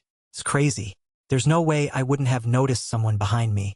She must be using At this moment, the strange girl finally spoke. I've been looking for you since you infiltrated past my detection. Mei looked puzzled. What barrier? I didn't detect any. Eyes had a strange, reddish tint. She replied, is there anywhere I cannot see? With my spatial magic. Kai was startled, remembering what he had overheard that morning. Spatial magic. Dont elle me chise. Then he immediately used his appraisal. The system displayed the information. Name, Isabine Veldora. Age, 15. Gender, female. Attack, S. Defense, A. Agility, A. Strength, A. Magic, SS. Status, normal. Skills, demonic divine protection, S. Spatial magic, S. All magic attributes. Now she stepped forward to formally introduce herself. My name is Isabine, 5th princess of the demon kingdom of Vel. Before their question, she issued a threat. If you don't answer, I will call the guards. A human and an elf. What are you doing here? You don't look like Kai thought carefully. If a battle breaks out at the enemy's base, I can't guarantee our safety. I must negotiate peacefully. Then he spoke up. I don't mind explaining, but it will be a long. Isabine jumped onto a nearby barrel, sat down and said, it's fine. Imbued, after standing there and recounting some events, she asked him, I see. So you want to return to your. Kai looked at Isabine seriously. I heard that's possible with spatial magic. Is it really? She replied, what you heard is correct. You can return to your. Kai asked excitedly. He looked at the girl before him with a sense of relief in his heart. Thank goodness. I can finally talk to the spatial witch. She doesn't seem like a normal demon. I don't feel any hatred for humans, Isabine added, but I need to know the coordinates of your old world. I don't even know where your world is, or what kind. Her words instantly deflated his recent. Isabine said seriously, while it is indeed possible, if I don't know the coordinates, I cannot send you back to your old. After hearing those words from Isabine, silence. The two stared at each other. One wanted to go home, and the other had the ability to send them. But the most important thing was missing. The coordinates. Kai asked Isabine, is there any way to find the coordinates? She replied, there are many parallel worlds. It's difficult to find your exact. He had been observing with his ability all this time. Even with the eye of truth, it seems she's not lying. My skill has improved and has some quite useful. Isabine added, however, there are also limitations with your body. You came to this world through divine protection. Fundamentally, that is impossible. With my demonic arts, I cannot penetrate that divine protection ability of yours. Under her gaze, Kai was enveloped by a smoky white. I replied frankly, perhaps that is God's will. To prevent us from returning home, unless we kill the demon. Isabine appeared calm. Perhaps I don't know beyond. Sighed, thinking as expected. No shortcuts. All right. At least now I know I have no other. His eyes showed determination. I must kill the demon. Isabine shrugged. Seems you've made up your. Kai replied, the best thing right now is that I can return home, even if it's through a demon's magic. But that doesn't seem. May now looked at Isabine, wondering, I've been thinking since the beginning. Why are you cooperating with us?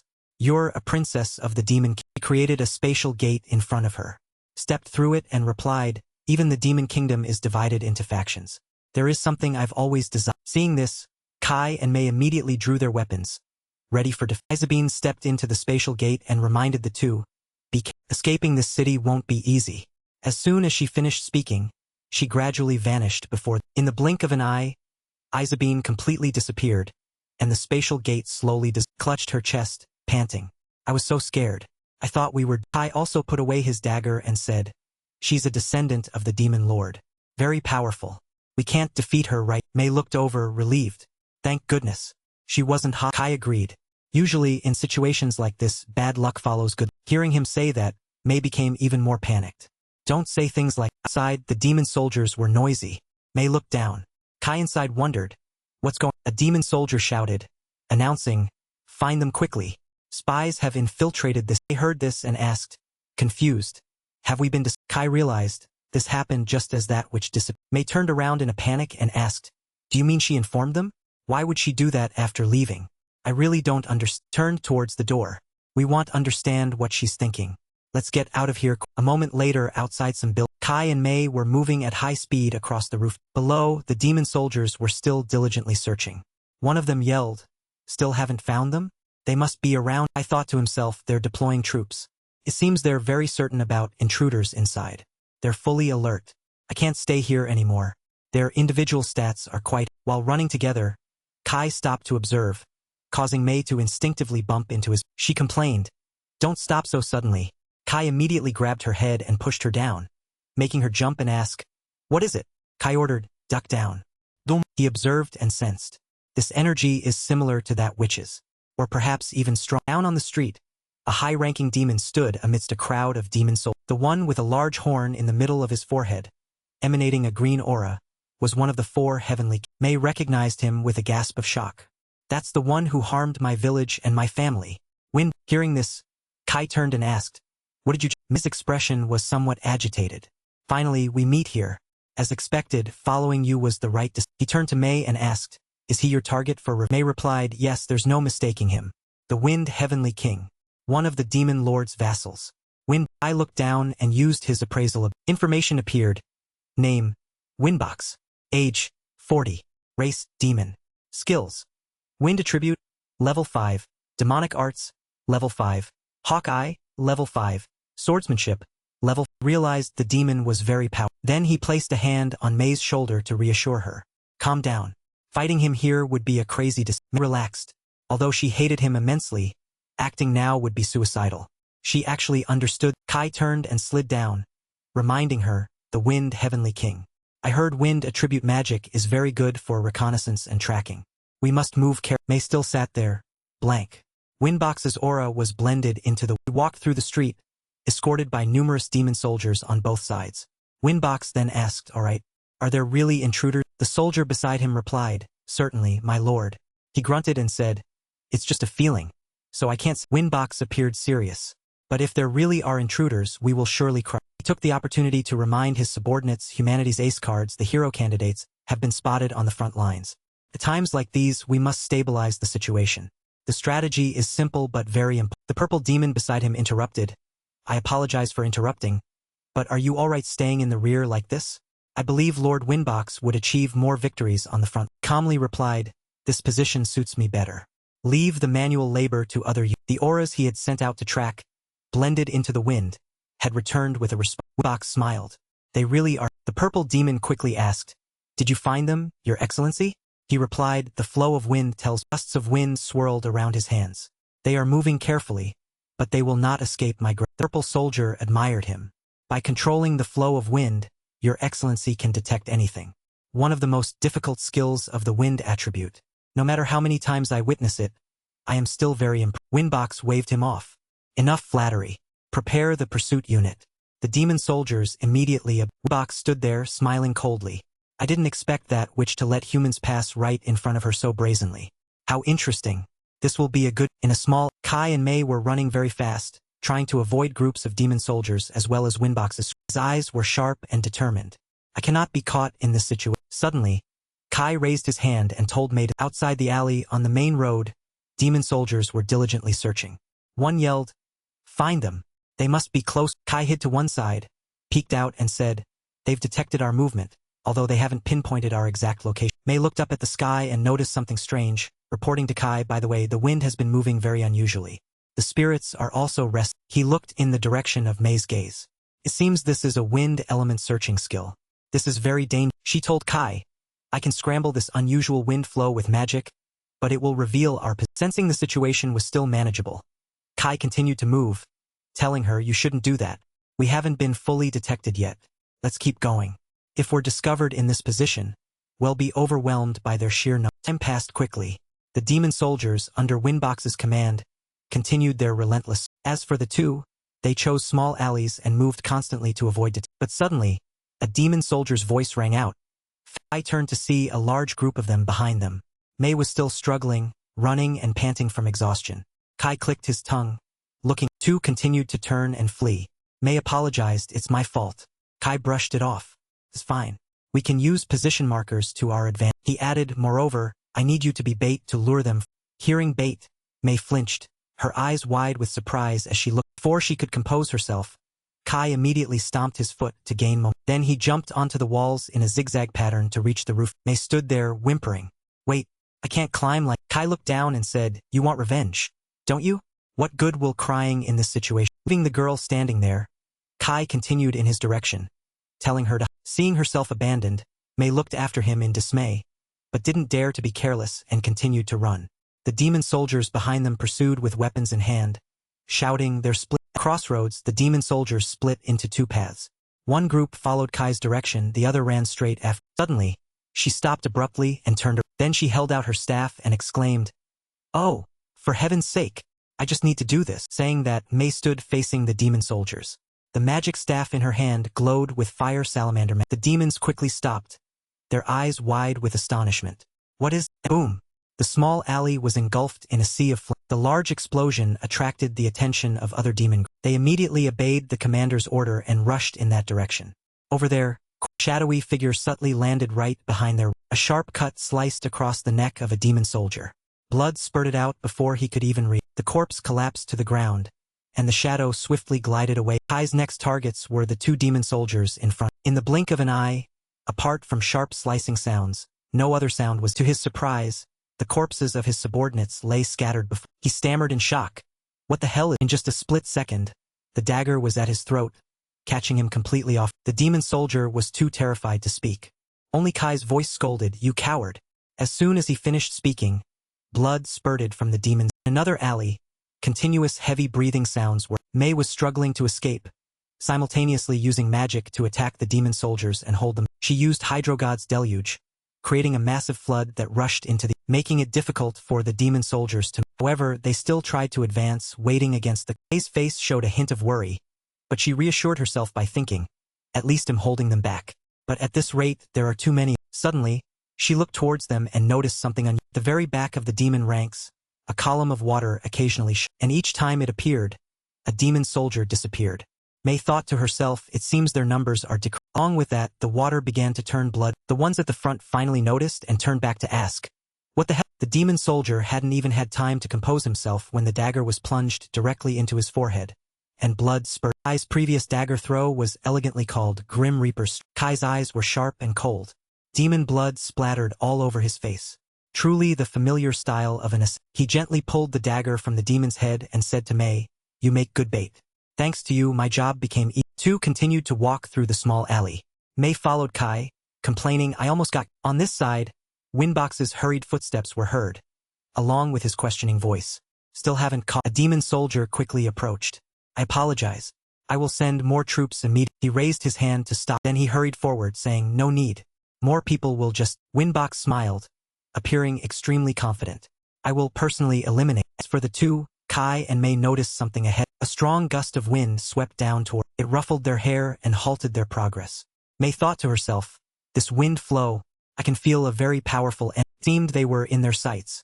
Wind energy accumulated into magical currents directed down. Sensing some danger, Mei shouted, "Oh, winds!" She created a magical vortex that deflected those sharp wind energies. They gradually dissipated. The surrounding air also calmed. Kai looked up and thought, finally, there. Above, Winbox stood, controlling the flow of. He crossed his arms and smiled lightly. "Seems you're not just timid rats, after all. These intruders." He crossed his arms and chuckled softly.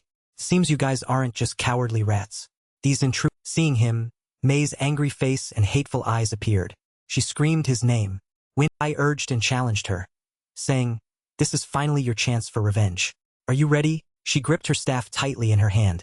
Her voice filled with determination as she looked at him. "For 10 years I've always been." I quietly reminded Mei, "If this is a long fight, he won't be an easy opponent.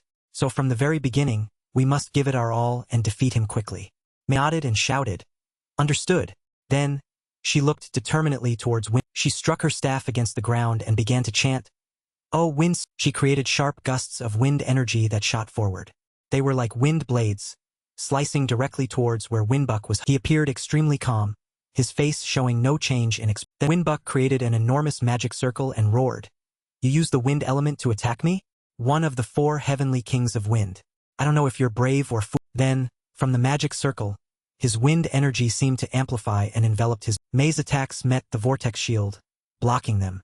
They were instantly nullified. Along with the wind current in the vortex, the wind blades were blown upwards and far. I continuously moved quickly on the ground using his speed, looking up. He's obstructing his own. Suddenly, several wind spears shot down from. Fortunately, with his agility and quick reflexes, he swiftly jumped aside to. Then Kai, startled, looked up and appeared astounded. Buck spoke. "You think you can close the distance when I can't see my surroundings?" He twirled his finger to control the wind currents and smiled, saying, "You understand, don't you?" "No. My wind element magic, wind control, won't let me lose track. Kai thought to himself with a hint of worry.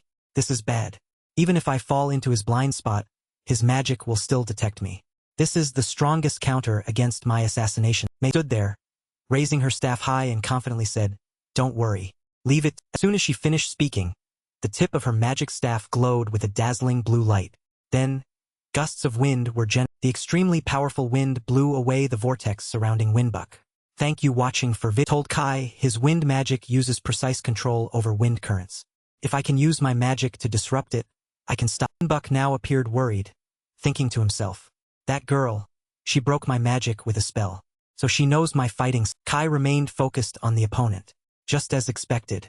Her entire life, she had only thought of revenge. Then he jumped onto the house walls for leverage, leaping onto the roof to approach Windbuck. Glanced down, observed that, and sneered. You think you can defeat me just by getting close? Kai had charged forward and unleashed a sharp, but with wind energy beneath his feet, Windbuck effortlessly flew up to This caught Kai by surprise. He hovered above, giving a chilling smile. Too bad for you. I can fly in mid. Clicked his tongue. Is that a similar ability to Naruto? Suddenly, Mei's voice echoed from below.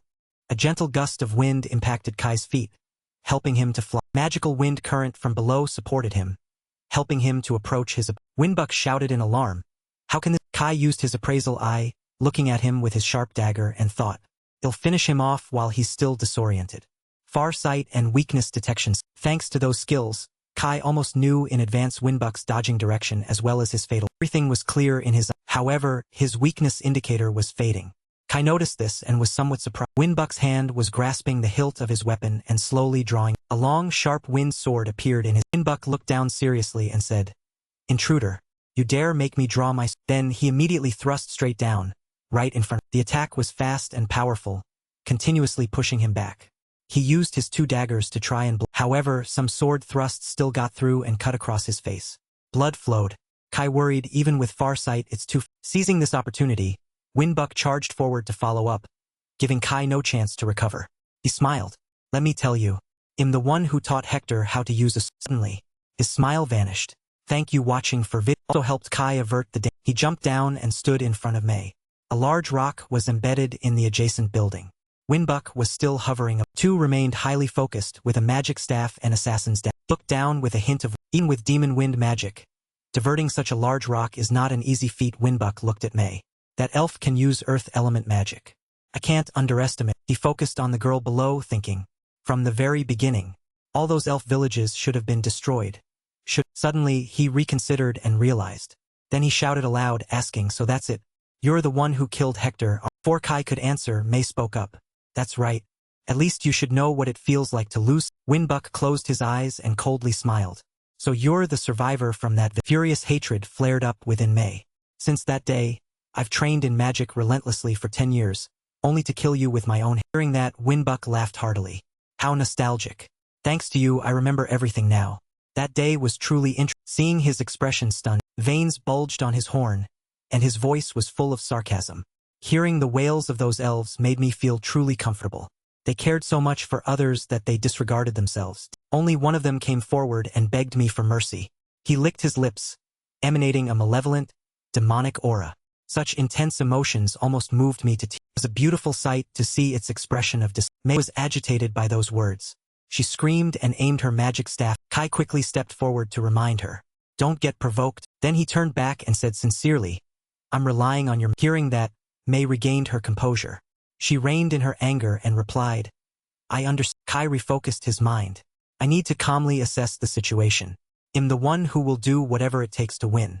His attacks have a very wide range, including both close-range and long-range attacks, making it very easy for me to get. Windbuck above also cautioned himself. Don't get agitated. Those two are truly annoying. That kid can still get up even after I launched an attack, even though he's just a. He blurted out, is he a hero? Kai replied with sharp eyes. It seems you know us very well. He raised his sword and replied, I always remember the strongest enemies of the enemy nation. Yet your name isn't on the list. The only explanation is that you are an outsider. Looked down at the two, thinking to himself. But they are the ones at a disadvantage. There's no need to rush. My stats are all far superior to. On this side, Kai was also calculating. The effect of farsight will diminish after 3 minutes. If I don't deal with him quickly, there won't be any chance of winning. May's voice rang out. Lend me your ear for a moment. I have an idea. Little girl approached Kai. Then she whispered something secret into his. After listening, he spoke. Understood. Don't you dare hold me. May's eyes widened when she heard him say that. She immediately retorted. It should be me saying. Winbuck above looked down, seemingly impatient, and asked, Are you two done? Without bothering to reply, Kai fixed an assassin's gaze on his target and said to May, He coldly smiled. His eyes, full of confidence, challenged the two. Her strategy began to take shape. A stream of wind from May's magical ability headed upwards to approach wind. Then she struck her magic staff against the ground. Then she chanted a spell. O Earth Spirit! The rocks and earth below were summoned by May, floating upwards. This time they were small stones, not a large rock like. Then she raised her hand and shouted loudly, Shoot him! The stones, as if they had eyes, immediately flew straight into the. Winbuck still hovered there using wind energy, with the magic circle behind him.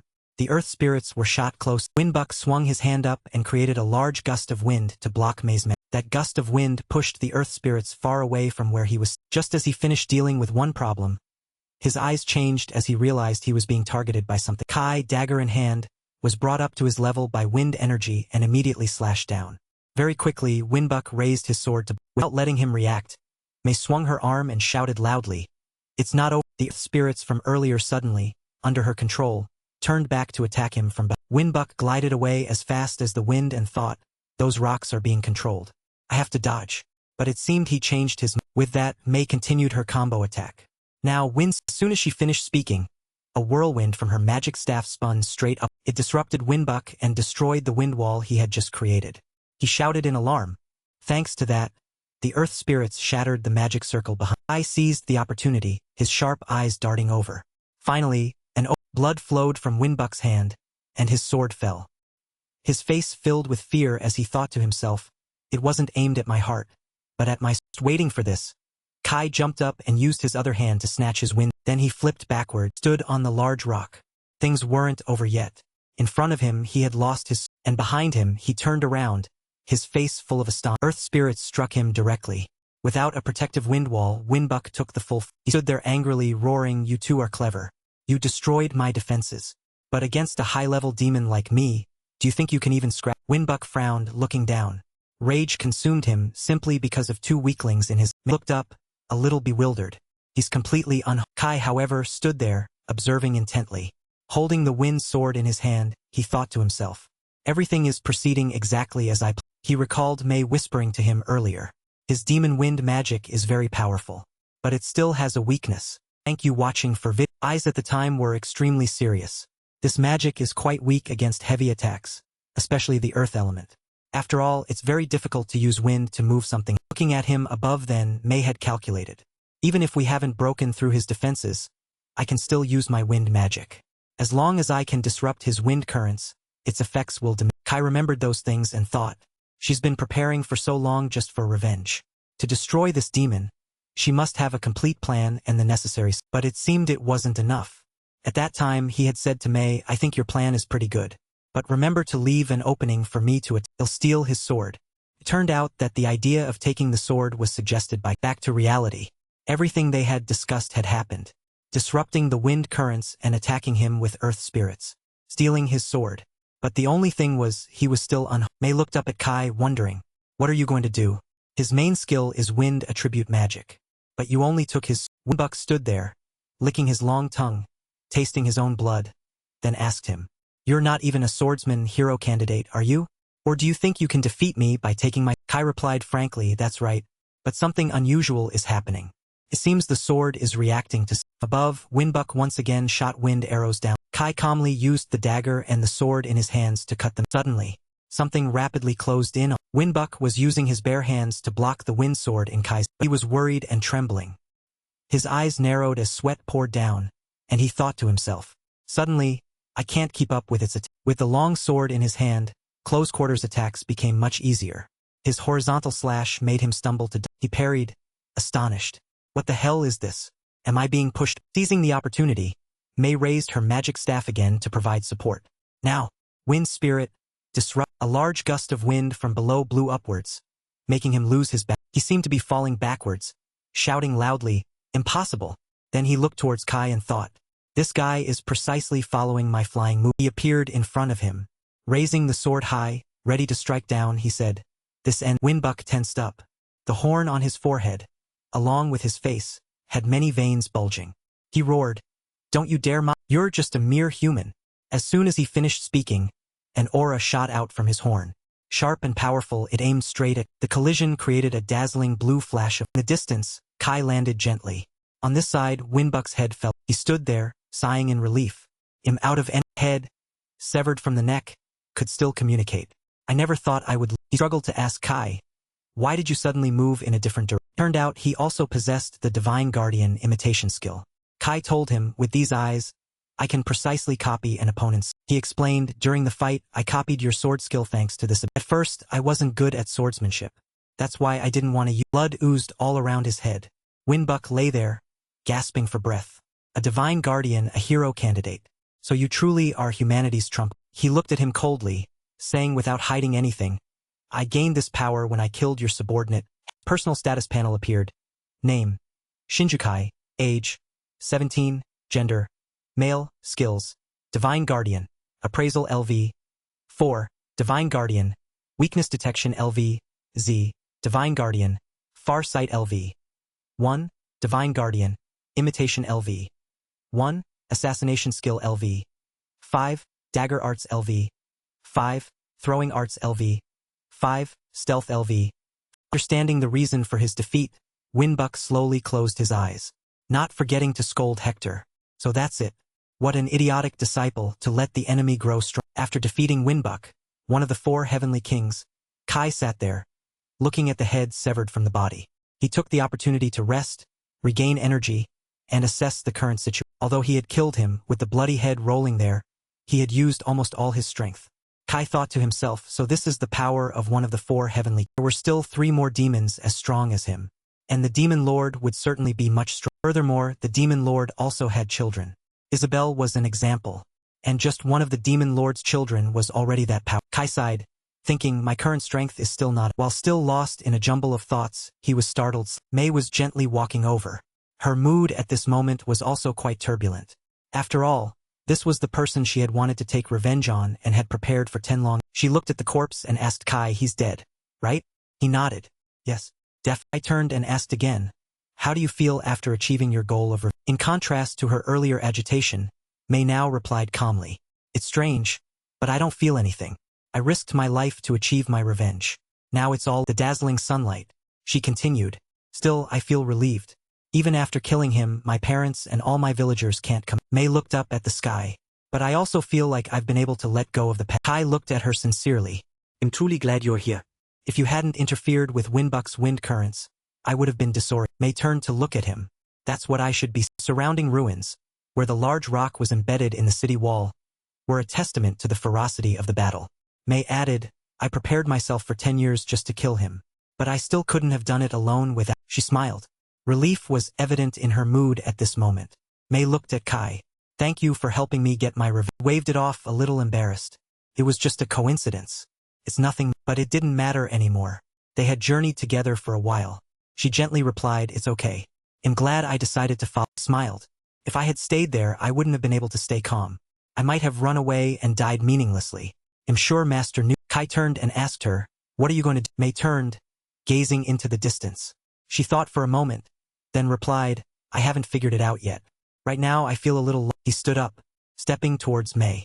"You can take your time to find your purpose in life. Elves live a long time." Hearing that, May mischievously smiled. "Actually, I have half-human blood. I don't think I'll live as long as Master. But well." She walked up next to Kai and leaned over, saying, "For now, I'll go." He looked skeptical and asked again, "Are you sure?" "My goal is to kill the demon." May replied, "After you kill the demon lord, fewer people will suffer tragedies like mine in the future. So I think it's worth." Without giving Kai a chance to reply, she just walked on with a smile on her lips. "Even if you say you don't need me, I'll be selfish and do it." There was nothing else he could do. Kai turned back, scratching his head in embarrassment. The more clues, the better. Once their reinforcements arrive, there will be a lot of. Kai's lack of direct reply, but it was implicitly understood that he had agreed to let her accompany him. This made May very happy. She quickly ran after Kai, filled with elation. After getting her revenge, she would contribute to preventing others from falling into the same situation. Two small figures. An assassin from another world, bearing the title of hero candidate. A half-human elf with very powerful magic. Journeying forward to, surprisingly, from high above, a figure with a dark aura was silently observed. It was none other than Isabel. She stood there, seeing everything, but did not interfere in the. She stood there saying to herself, "They're better than I thought. It will be useful to let them escape." But they were able to defeat Wind. Isabel smiled calculatingly. "I can easily proceed with the next steps." Then they moved together to return, climbing mountains and crossing streams. It was as arduous as the way they entered Demon Terra. Shinju and Mei returned to visit Albana. Both master and disciple were overjoyed to see each other. With a cup of tea on the table, Albana's voice rang out. "I'm glad both of you returned safe." Looking at the two sitting on chairs, she continued. "I never thought you'd be back so." Mei appeared confused. She didn't know if her master was praising or criticizing her. This made the girl stammer. Immediately, the sage stroked her disciple's head. Albana snapped her fingers, then winked. "It's about that boy, isn't it? Do your best for another goal." I felt a little embarrassed.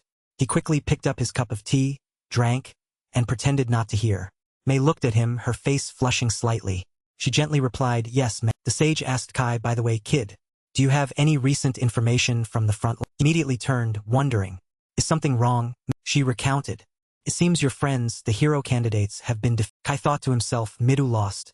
Then he continued to ask, "Who was the?" Anna replied, "The supreme commander of the Demon Lord's army. One of the 4 heavenly kings. The heavenly king of earth." Stone. Mei immediately asked, "Basically, he must be similar to Winbuck, right?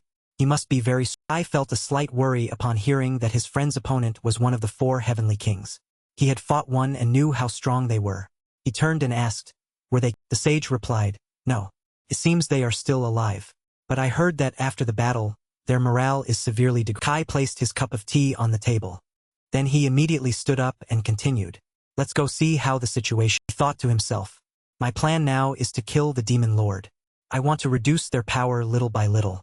The best way is to use them so I can defeat the 4 heavenly." Mei innocently asked, "Are the hero candidates as strong?" I replied, "I don't know.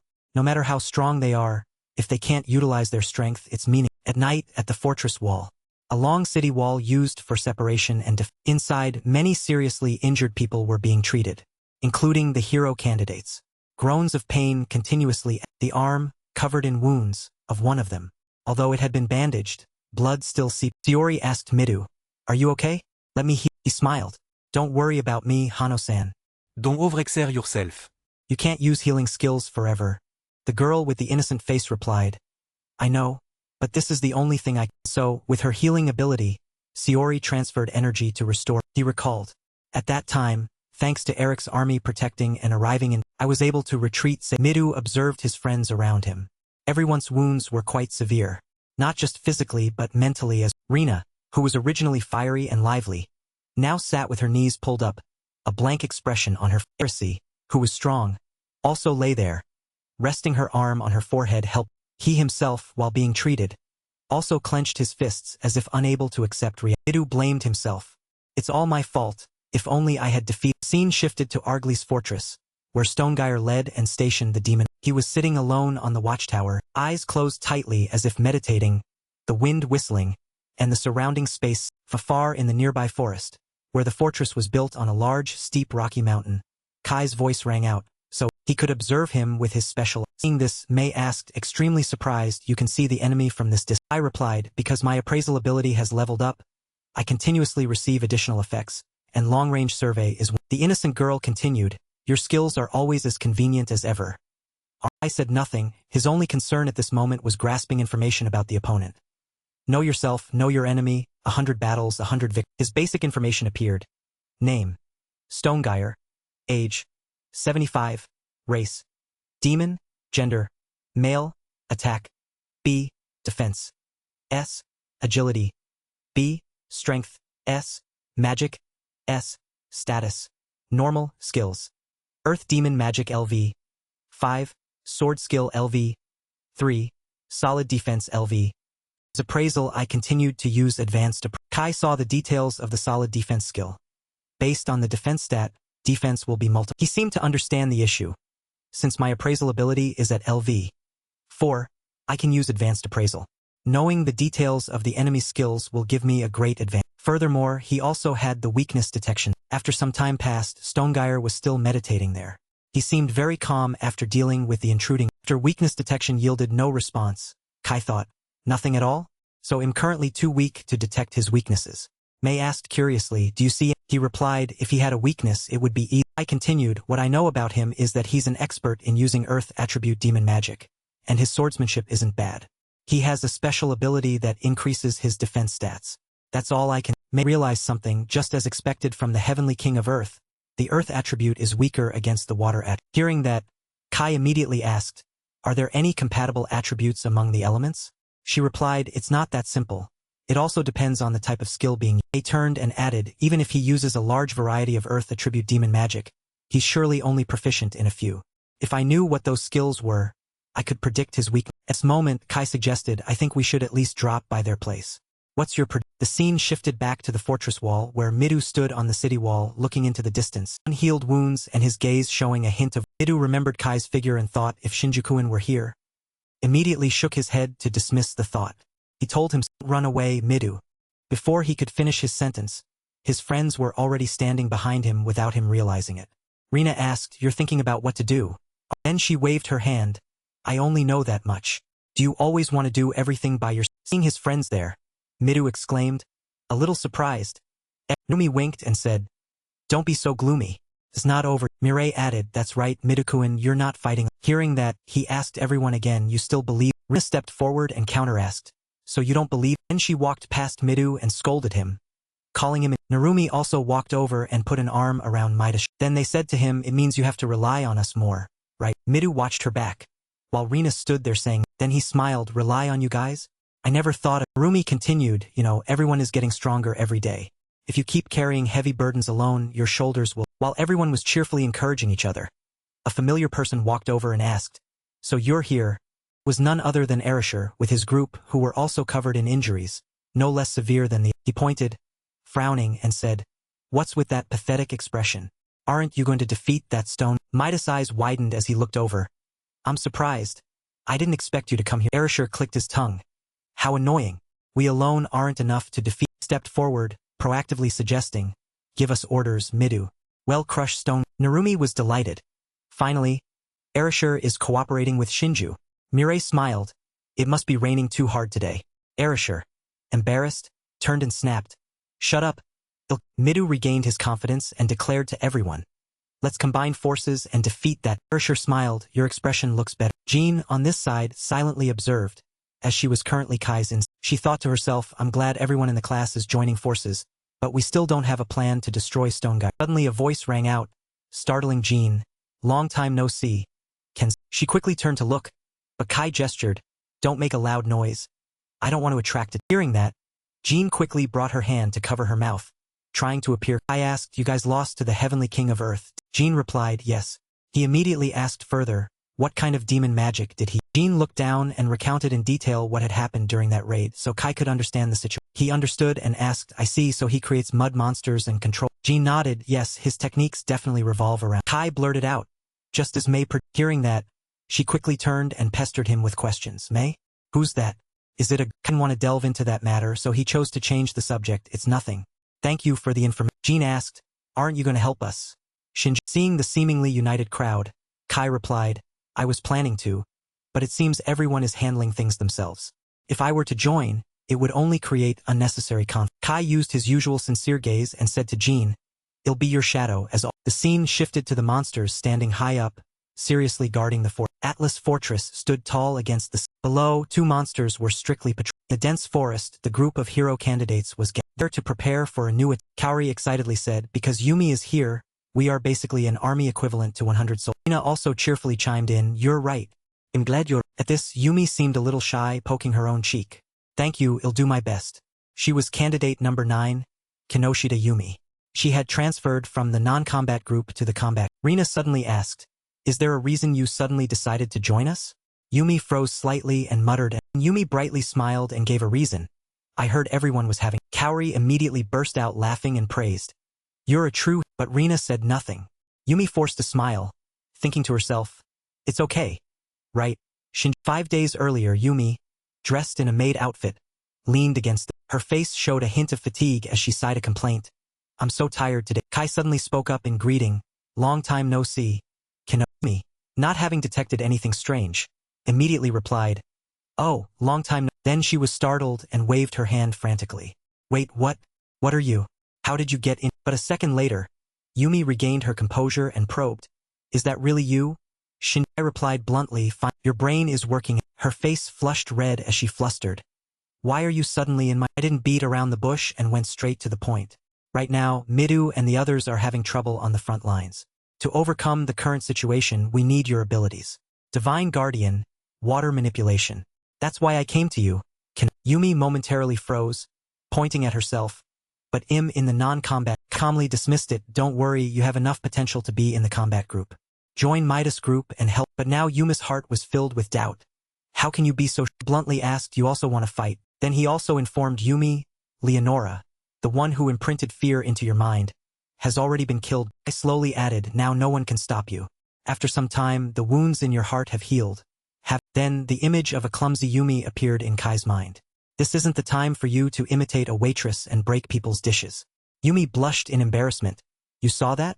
That was just a coincidence. Asked directly, hitting a nerve. In reality, you've always wanted to help Nagas and Shinami all this time. Yumi silently looked at him for a long second later. Yumi forced a wry smile and expressed, so you knew everything? Didn't you? I'm surprised. I didn't expect a classmate to care about me that. I bluntly stated his purpose. I'm just looking for a usable. Suddenly Yumi had a question. Hey, Shinju, you're a wanted criminal, aren't you? Are you really joining the combat? He calmly replied. A wanted criminal cannot join the Holy Kingdom's army. Yumi awkwardly replied. Rina will make a fuss about you. Before leaving, Kai pulled up his hood, turned his head, and said, I'll act as your shadow.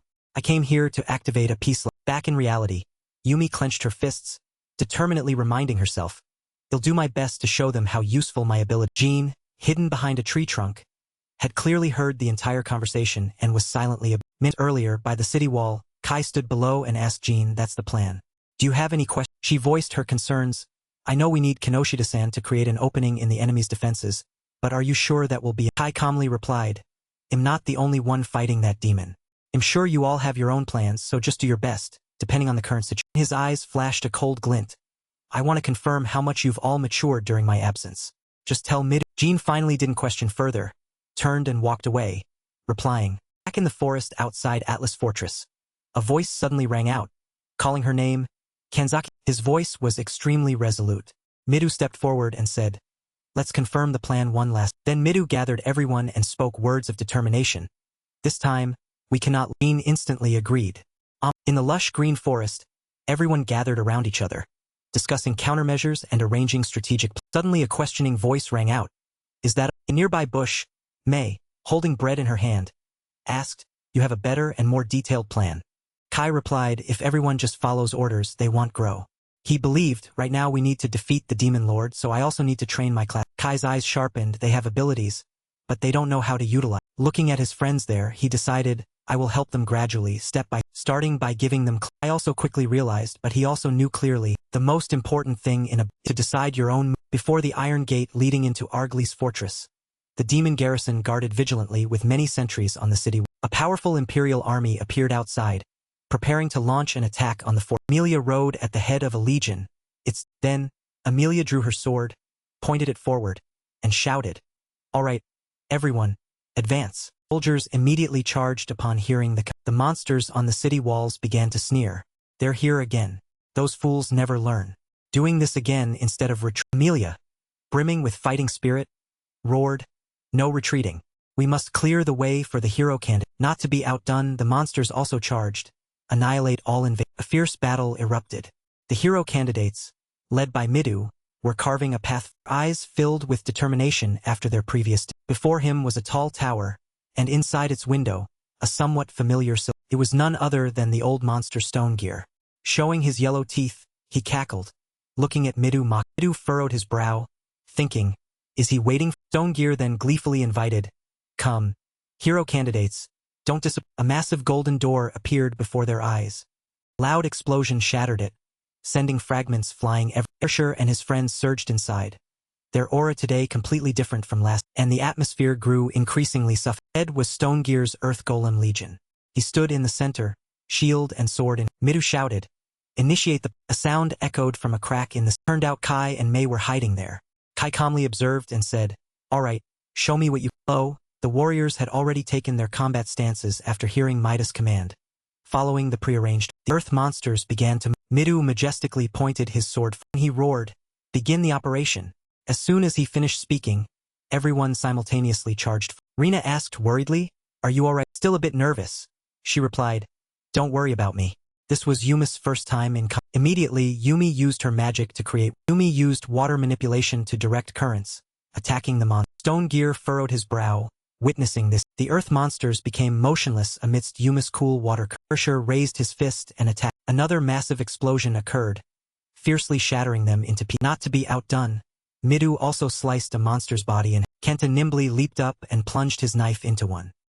Tashi used his special move, punching them straight in. Akira used his power to protect his comrade, while Kai fearlessly confronted. Satoshi and Heike also worked to shatter the— A second later, the earth and rock monsters collapsed and suddenly, a surge of magic enveloped the fragments of the earth monsters. Instantly, the monsters' bodies were fully restored. But suddenly, strange signs appeared on their bodies. Their entire bodies gradually began to melt, then they collapsed, turning into piles of— Rina excitedly shouted. Stone Gear composed himself. Water, huh? That girl wasn't here last time. Did they bring reinforcements? Before, Stone Gear was practically a battlefield of earth and sand. Yet he carefully kept some earth monsters with him for defense. Above, Kai looked down and had to admit, just as you predicted. Mei hadn't expected this either. My idea was that if the joints between the rocks got wet, the opponent would have a harder time controlling the mud monsters. It's even more effective than I— Midou seized the opportunity and shouted, "Everyone, you see? The wet mud monsters can't regenerate. Hit them." Yumi agreed. Encouraged, she continued to use her water magic to— A second later, Yumi unleashed a massive wave towards the monsters. Huge wave swept them. Everyone, united, rushed forward. Each beat a monster to a— Stone Gear was unflinching, grinning sinisterly, trying to wipe out my subordinates. Huh? Looks like they have an excellent strategy this— Immediately, Stone Gear slammed his hand on the— and glowing red magic circles of mud emerged from them. But these mud monsters— I'm ready to sacrifice them. The monster fragments floated in mid— Stone Gear was secretly pleased. From now on, he'll show these hero candidates the true power of the earth element. A barrage of mud shot straight towards the hero candidate. Thank you watching for vid. Mirai quickly extended her hand, controlling the earth and rocks, and blocked the counter. Mirai's power was psychokinesis, so she began to take control of the earth and rocks, holding on to every single— Stone Gear watched in astonishment. What? My control over those rocks is being over— Jean seized the opportunity and used his power of dominance. Stone Gear was hit and frozen in place, his limbs and body bound by lightning. Stone Gear's face twisted into a distorted grin. Stone Gear's hand stopped in midair. The control type's Asura quickly leaped up and unleashed an— Stone Gear thought in a panic. Earth wall.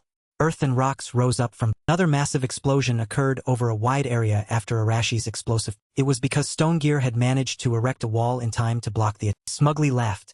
That's not enough to destroy my defense. Arashi's fist remained stuck fast to the— Another power was used. Instantaneous teleport. Midou instantly appeared behind Stone Gear, sword in— He delivered a sharp— Stone Gear tensed his body, gripping the hilt of his blade, easily catching Midas' blade. Stone Gear said contemptuously, even though I'm restrained, "Is this the best you—" Mirai continued to use her psychokinesis. Then she retaliated against Stone Gear. In giving these rocks back, Rumi began to use magic, manipulating a wind spear skill was unleashed. Stone Gear was startled by the sight. He was now constantly under attack from all sides. He growled angrily, thinking, "They're attacking me from multiple angles."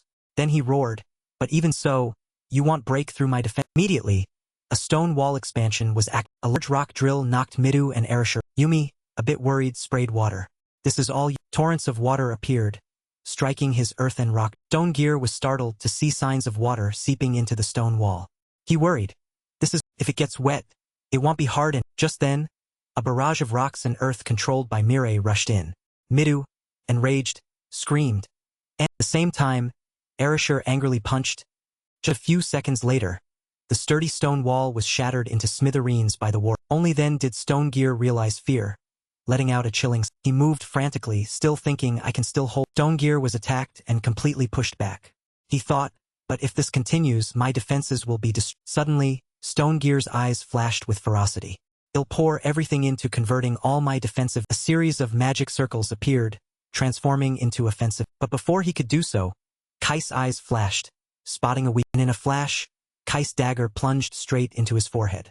Blood spurted out, and Stone Gear, one of the 4 heavenly kings, met a grim. After Stone Gear screamed, his entire body trembled violently. Then his eyes gradually turned white, losing their vitality. Then his massive body slowly collapsed onto the ground before everyone. All were stunned, but also overjoyed. And they rejoiced, sharing their joy. We thank you watching for vid. People stood before the corpse. The crowd chanted their names. Midou and Erasure defeated Stone, but Midou knew the truth. He thought their Erasure knew it too. His eyes intently gazed at the corpse. It wasn't us. In the final moments, an Erasure noticed the weapon that had defeated this high-ranking. He picked up the dagger and examined. They said, "This dagger." Midou saw Erasure hesitate. He also turned his gaze towards the direction the dagger had come. Saw a crack in the ceiling. Midou blurted out, "It was Shinji." Erasure scowled and cursed. "Damn it. That." Rumi stepped forward confidently, smiling. "Our plan succeeded." Midou grinned widely. "Yes, he thought everything went according to plan." Midou looked towards the group of thanks to Kinoshita-san we could get this, but at the very Stone Gear had released an enormous amount of energy from his realized. Our plan was merely child's play. That's why Shinjuku had been watching over us, to intervene at the right. Mirai walked over, looking at Midou with a smile. "I don't know why you're making that face, but shouldn't we celebrate?" He hesitated. "The truth is," she interrupted him, "if you want to talk, I'll listen." Looking at the corpse lying there, Mirai continued, "We just defeated one of the 4 heavenly. That's enough for today." With that, she pushed Midou towards everyone to celebrate together, leaving him no time to Standing amidst the crowd, he was showered with praise. "Midou, you did great. Amazing. We're truly For a moment Midou was dumbfounded. Immediately after, he flashed a friendly smile and joined in the celebration with Erasure also realized this, and his mind was confused with his comrades also approached. Asushi praised, "Well done, Arashi-san." Kenta excitedly added, "I was so nervous earlier. I'll follow and learn from you for the rest of my." Erasure sighed. "Be quiet. I wasn't the one who vanquished." His 2 friends immediately lowered their voices. Kai folded his arms, looking over and saying, "Erasure, I know why you're so." Gripping the dagger tightly in his hand, Erasure asked Kai, "You saw it too, didn't you?" Kai replied, "Yes, because I was very close. He only cared about the ending." Erasure gripped the dagger even. Kai's voice continued, "The ones who truly pushed the Heavenly King to the brink were you and Midou. That alone is enough." Hearing this, Erasure felt a little relieved and said nothing. A moment later, Midou stood there, he stood atop the city wall and shouted down, "We have killed Stone Gear. The Earth Heavenly." He held up Stone Gear's head and demanded, "Surrender it." Seeing that, the demon soldiers were scared out of their wits. They dropped their weapons and trembled in fear. Lord Stone Gear. Amelia raised her sword high and shouted, "This is our." The soldiers also cheered joyfully in response. Heike smiled. They finally. Inside the stone block fortress, now resounded the soldiers' celebratory. From inside, looking down through the window, Kai felt relieved. Finally, Mei was a bit puzzled. But the number of soldiers on both sides is still roughly. Kai turned and explained, "The Demon Lord's army is led by someone with high authority. When their leader is defeated, they don't have enough ability to resist it." Mei realized, "You reminded me to notice. Something similar happened when we defeated Winbach. Not a single demon pursued." Kai poured himself a hot cup of tea and added, "That's one of the Demon Lord's army's weak." He turned, asking in a puzzled tone, But is it really?" Mei continued, "You were the one who killed Stone Gear. I thought your purpose was to train your." Kai replied, "I sensed a terrifying surge of killing intent emanating from Stone Gear when he transformed. I didn't want my friends to be killed before they could." He took a sip of tea and added, "After all, that's an assassin's main job. I hope they at least understand." He smiled. "You're being overly protective of your friends." Setting down his teacup, Kai softly replied, "I've been thinking about this for days. Aren't you going to call me by my name? My name is Shinji." Hearing that, Mei blushed in embarrassment. "No, it's because I didn't know what to call." She lowered her voice, softly saying, "Then, can I call you?" He held his cup of water and calmly replied. He turned and questioned her. "Why are you blushing?" Her face flushed bright red, but she repeatedly denied, "I'm not. It's not." At this moment, he turned back, thinking about what had happened. "We've killed 2 of the 4 heavenly." An image of Isabel appeared. He mused, "But there are descendants of the Demon Lord, truly powerful ones like Isabel. Surely, there are even stronger beings lurking." He told himself, It seems the journey to slay the demon lord is still very... A voice echoed from somewhere. You're making things more difficult. He only saw a girl writhing on the ground. She clearly showed a look of bitter hate, but the man just nonchalantly smirked and said, "It's great that your heart is still intact. But you can't move anymore." He ordered the soldier behind him, "You, deliver my message to the auxiliary commanders. I've captured the princess." Now, finally, the Beastkin alliance is a week after defeating the Earth Heavenly. The atmosphere in the kingdom grew brighter thanks to the army's recent successes. People read the news and rejoiced. This victory boosted the knights' morale. They were able to unwind and enjoyed festive parties, eating, drinking, and also further increased the hero candidate's reputation. They became the hope for humanity. They were welcomed and acclaimed upon their return to the... In the Great Hall, the king declared, "For your success in subjugating one of the demon lord's 4 heavenly kings, I extend my highest regard." Lo, Midou was kneeling in debt. Then his majesty further announced, "Midou Suji, you shall be conferred the title of feudal lord." He bowed his head in assent, but seemed rather uncomfortable. After enduring the royal ceremonial procedures and the reward ceremony in the Great Hall, returning to his room now brought only... Everyone was sitting around the tea table. Midou grimaced, Mireille smiled, looking over and asking, "Even you get tired, Midouquin?" He replied, "Who do you think?" Amelia, holding a teacup, said, "Tired already? Is that a sign of old age?" She was the captain of the 4th Night Brigade. Kaki spoke up for Midou. "He wasn't taught noble etiquette like us, Amelia. We taught him some basic etiquette and simple rituals before he was conferred his title. He stayed up all night, you know. He did very well, even though it was his first." Midou smiled. "It was a lot of pressure then. If I had acted rudely towards the king, and then been blamed, our standing would have worsened." Kaki winked. "It's better to be blamed that way, rather than dealing with unnecessary pressure when solving the kingdom's problems." Amelia turned and said, "You just became a knight too, you know. You'll have to do those things yourself soon enough." Midou asked evenly, "Being a noble is tiring too." Kaki, enjoying his hot tea, replied, "Not to boast or anything, but you don't need to worry." Amelia leaned back in her chair and continued, "Anyway, the church holds a certain power in the kingdom. We, the Knights of the Holy Kingdom, are also under the church's management. The title you received this time was also designated to His Majesty by order of the..." Kaki added, "Thus, you are now officially part of the Imperial Knight Brigades. You will be the captain of the 11th Knight Brigade. Also known as the Heroic Brigade, you will command the strongest assault force, which includes the hero candidate." Midou wondered, if knights are controlled by the church, then what's the point of granting me a knight? Kaki countered, "There are many complex issues related to the involvement of state and government structures. Do you want to know?" Hearing this, Midou immediately dropped the idea of listening. Kaki reminded him, "No matter what, you're now in the same position as us. Authority comes with responsibility. Remember." That morning, under a clear blue sky with white clouds, in the forest outside the fort, I stood there asking Jean, "So Midas already a cat?" She nodded and replied, "Yes." Midou himself requested a position of authority within the state. May smiled. "I don't quite understand, but it's good." Kai reasoned, "The kingdom wants to turn Midou into a symbol. Empowering him means they want to show everyone that the hero candidates are under the kingdom's control." He looked puzzled, a little confused.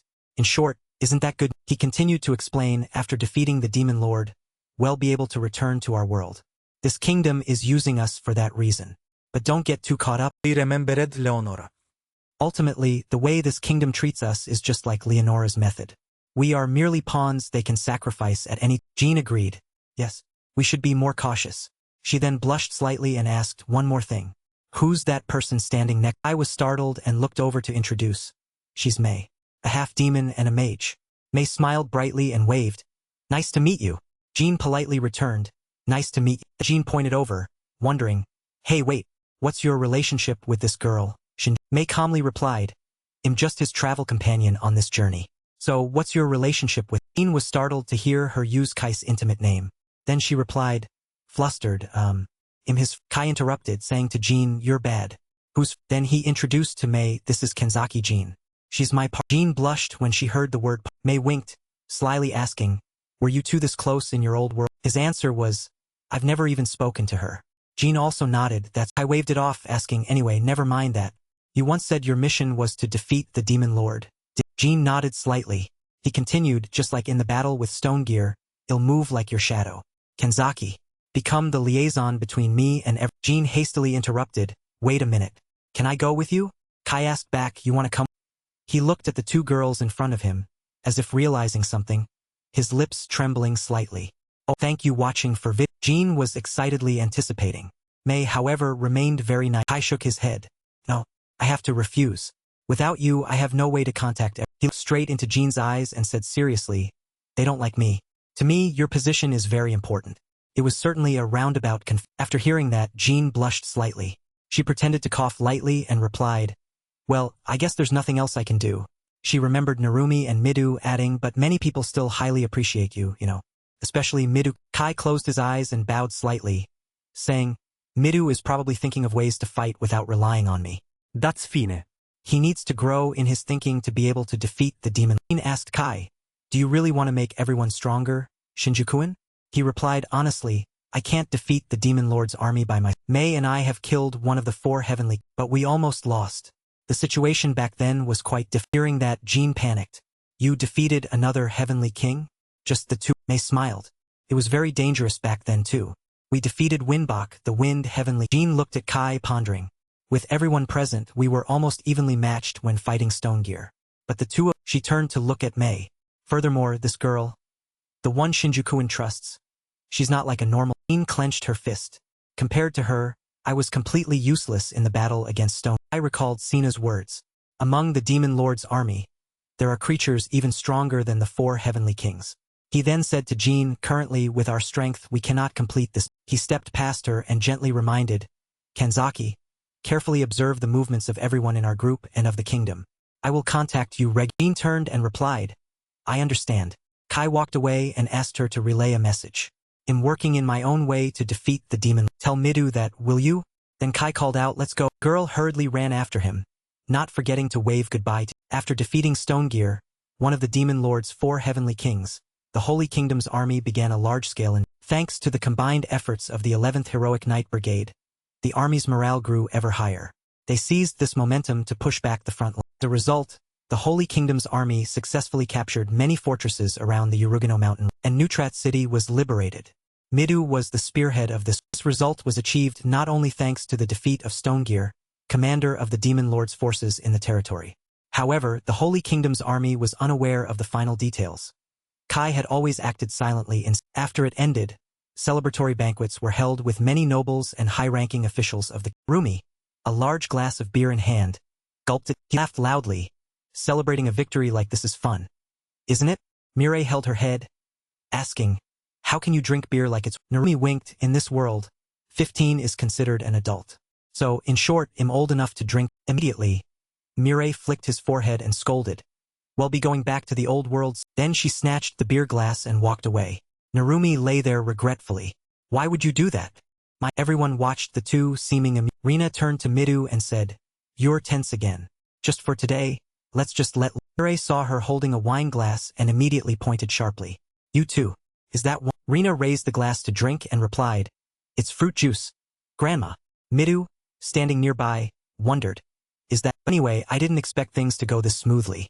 A voice from behind caught Midas' attention. Heike said to Satoshi, it seems their chain of command is chaotic. They only lost one heavenly king, and they're already this... That Midou was a bit startled. They reminded him to pay attention. He had also suspected that, and thinking it over and over, he still felt they were truly two. He turned back to the two and said, I thought it was a trap. Amelia-san and the others thought so too. But in the end, there was no trap. Rina looked over and asked, don't you think you're being too cautious, Suji? The Demon Lord's army is just a bunch of fools. Midou replied, perhaps Shinju is moving like our... Rina grimaced and dismissed it. How could he Jean heard the conversation, set her glass on the table and spoke up, Midou-kun is... He seriously told everyone. While we were fighting, Shinju-kun eliminated their defensive... Everyone looked extremely surprised to hear this. What did you say? Is that... Jean smiled. Yes, he also said he defeated another heavenly king stationed around this area. The reason the defenses here are so weak is due to his... Heike was surprised. Shinju-kun defeated one of the 4 heavenly kings by him. Midou also exclaimed, that's truly Shinju-kun. Rumi, tipsy, interjected, perhaps he's moving like our shadow. Perhaps. No, he's a Rina immediately objected. Why would you believe such words? He's definitely... Then she called out to Erishur in the distance, you think so too, don't you? Was gnawing on a chicken leg and turned to ask. Remembering the dagger at that moment, he didn't know what else. Then he turned away, continuing to eat his chicken, and replied, I don't care. Rina grimaced. What's wrong with... Mireille slammed her beer glass onto the table and said loudly, Even so, I don't want to forget. Rina asked her, you understand me, don't you?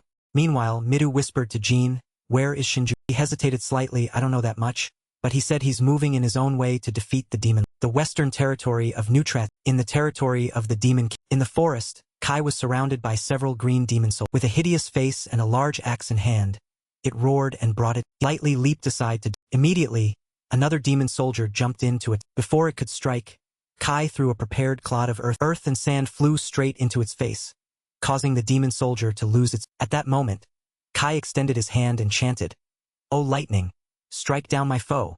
As soon as he finished, a lightning bolt appeared in his. Suddenly, a demon soldier's hand shot. Kai gasped in surprise. Somehow, it had teleported to his side and was about to strike. A voice rang out, "Fire salamander." Immediately, a large flame appeared, incinerating the demon soldiers. They were burned to a crisp, lying dead all around. Kai said, "Don't do unnecessary things." She jumped down and replied, "If your magic wasn't ineffective, why would I enter?" He looked at his palm and said, "It's difficult. I thought I could control my energy, but I can't even use basic magic." May began to explain, "Your magical element is actually very rare. The lightning element. It's agile and powerful, but very wild and unpredictable, making it extremely difficult to." She added, "You can use it to some extent for a short period, and that alone is already understand? If you had the same divine element as your classmates, you'd be able to use magic with." He examined the lightning bolt in his hand and asked, "Lightning is just basic magic. I was able to use it during my training. Why do you think it wasn't activated in the previous?" May replied, "Because you were distracted by the enemy in front of you. You need a clear image when using magic. Magic and incantations are almost the same. You must create a clear image of the phenomenon you desire." She added, "That's why magic isn't prioritized in close combat." Kai quickly interrupted, "However, I must use it in close combat like this, otherwise what other reason would I have to use?" He listened intently as May explained, "I know, but it's also very difficult, you know? But why do you want to learn how to use magic?" Kai replied, "I just need a new skill. Currently, I'm not strong enough to defeat the demon lord. Honestly, I don't particularly like this kind of. With your vast knowledge of magic, I've gained a new ability like this. Truly a sage's disciple." Hearing him praise her, May blushed. She shyly smiled brightly. "Well, that's what I'm best." Something caught Kai's attention. The demon soldiers reappeared and suddenly surrounded. Every single one of them had a fierce face, raging with killing intent as they looked at. The two stood back to back. Kai was excited. Just in time. "I needed some guinea pigs for my experiment." May smiled and asked, "No way. Can you defeat all of them by yourself?" The number of demon soldiers seemed greater than before, and their level appeared to be higher. Regardless of the numbers, thinking, "I alone have surrounded you all," Kai charged towards them. With lightning and used lightning bolts appeared, shocking the demons, making them scream in pain and go. Remaining ones looked ferocious. Some were only lightly scorched but largely unaffected. Kai took out his dagger, thinking, "Finally, I can use it in actual combat," but the firepower is still. The demon soldier seized the opportunity, rushed in, and swung its club. He pushed off backwards, successfully done. The Kai jumped onto a nearby tree. Then he used his familiar instantaneous speed and attack method, striking down. The demon soldiers below looked up, bewildered, unable to keep up with his move. Sharp daggers were launched towards the demon soldier. All of them were stabbed in vital spots, spurted blood, and fell. The smaller demons, whose turn hadn't come yet, still stood there, waiting to. Looking at them, Kai thought, "In my current state, it's better to transfer mana into the dagger and throw it. Its accuracy and firepower are also more reliable. I need time to visualize clearly and chant. But once I master it, it will be an amazing." The demons showed no signs of retreating. Another one leaped in, striking down with a horizontal slash, and its head was severed from its. Then he clung to a high branch, hanging there and looking down. Thank you watching for vid. Another squad of demon soldiers had arrived. Kai jumped down, ready with his dagger, and he darted past, quickly taking care of them with the weapon in his. Then Kai jumped onto a high branch again, continuing to observe his surroundings. Suddenly, the tree was violently low. A glowing red demon soldier, wielding a large club, slammed it into the tree trunk where Kai looked down, clicked his tongue, and thought, as expected, "There are too many." The large tree broke. He jumped. Thank you watching for vid. Then he looked at the demons in front. Behind them was one significantly large. It had two long horns and appeared quite calm compared to the rest. His body was twice the size. He assessed it with shrewd eyes. "Looks like the boss is here. Excellent. You'll be my guinea." Two daggers in his hands. Kai's entire body emitted dense killing intent. Perfect testing condition. He looked tired. There are too many of them. Were fighting endlessly. She continuously used firepower attacks to burn the demon soldiers. A moment later, May called out to him, "Hey, Kai, Let's get out of here. This isn't very He nodded and replied, understood. That's enough for Kai walked away, leaving behind piles of demon corpses. Then the two ran out of the forest. May sighed with exhaustion. He observed, aside from the large number of monsters, their levels are also quite high. This is not a place where humans can. May replied, since demons can control low-intelligence monsters, I guess this isn't a problem. Kai agreed, that's why this land is only suitable for demons. The two stopped before a somewhat gloomy. Looking down, there were countless demon soldiers. This was the true territory of the demon kingdom. This is Thank you watching for A week after Shinju conducted his reconnaissance, the Holy Kingdom was on the offensive and began to invade the Demon Kingdom immediately after liberating several territories. The army moved along a path through the forest. Group of people was surrounded. Monsters appeared again, ready for. The number and level of monsters in this area were completely different from those in the Holy Kingdom's territory. Although they were not a threat to the hero candidates and for ordinary soldiers, they were becoming food for the monsters. Amelia shooted, don falte. Hold formation and resist. Kaki was a bit worried. Their numbers are too great. We're completely overwhelmed. We're being attacked by all the monsters simultaneously. That Midou continued, a high-ranking demon. Indeed, before them now was a demon with a glass of blood wine in hand. It had a pair of horns on both sides. He opened his mouth, swallowing drops of blood. Atop the city wall, looking down at the forest before him, he said, I won't let any oversight. He was the high-ranking demon Elsa. No matter how many monsters I have to use, will weaken their military strength. And once they are exhausted, we will begin our counter. The soldiers panicked when they saw the demon soldiers, the demon lords. Midou turned back and shouted, Amelia, we have to retreat. At this rate, we'll be annihilated. She replied, all right, I understand. Everyone withdraw. Head back to the path where we Many soldiers lay defeated there. Two large demon soldiers, they kicked the corpses and laughed loudly. Such an easy victory? We overestimated them too much. And even used monsters to hold them. Another one turned and said, anyway, this was Lady Elsa's order. She's very The other one agreed. Thanks to her, we won so easily. This way, the enemies will know the difference between them and our. Red demon soldier interjected, by the way, we've conquered the Beastkin alliance, haven't we? If so, our superiors are very serious about the war against humanity. The gray demon soldier replied, perhaps, so our victory is obvious. However, I am impressed by their strength. After all, they defeated 2 of the 4 heavenly kings. That's an undeniable truth. Inside the bushes, Kai and May were still silently observing the situation. May asked back in surprise, they've conquered the Beastkin alliance? What does that mean? I've never heard. Kai pondered. We have some interesting information now. May, please help me find a bit. Returning to the kingdom's capital city, the atmosphere was somewhat somber despite the string of recent victories. In the infirmary area, many injured soldiers were being treated, lying strewn about with groans of. Meeting was immediately convened. The leaders sat around a long. Amelia spoke up. All human territories have been reclaimed. Unfortunately, as soon as we ventured into the demon world, we were She looked at everyone and asked, that's our current situation. Does anyone have any suggestions? 2 old generals. One couldn't think of anything. The other mused, the problem is, how can we fight against an endless wave of monsters? If we don't find a solution, we won't be able to properly fight against the. Another general spoke. From the start, I didn't know the demons would have such tricks to use monsters.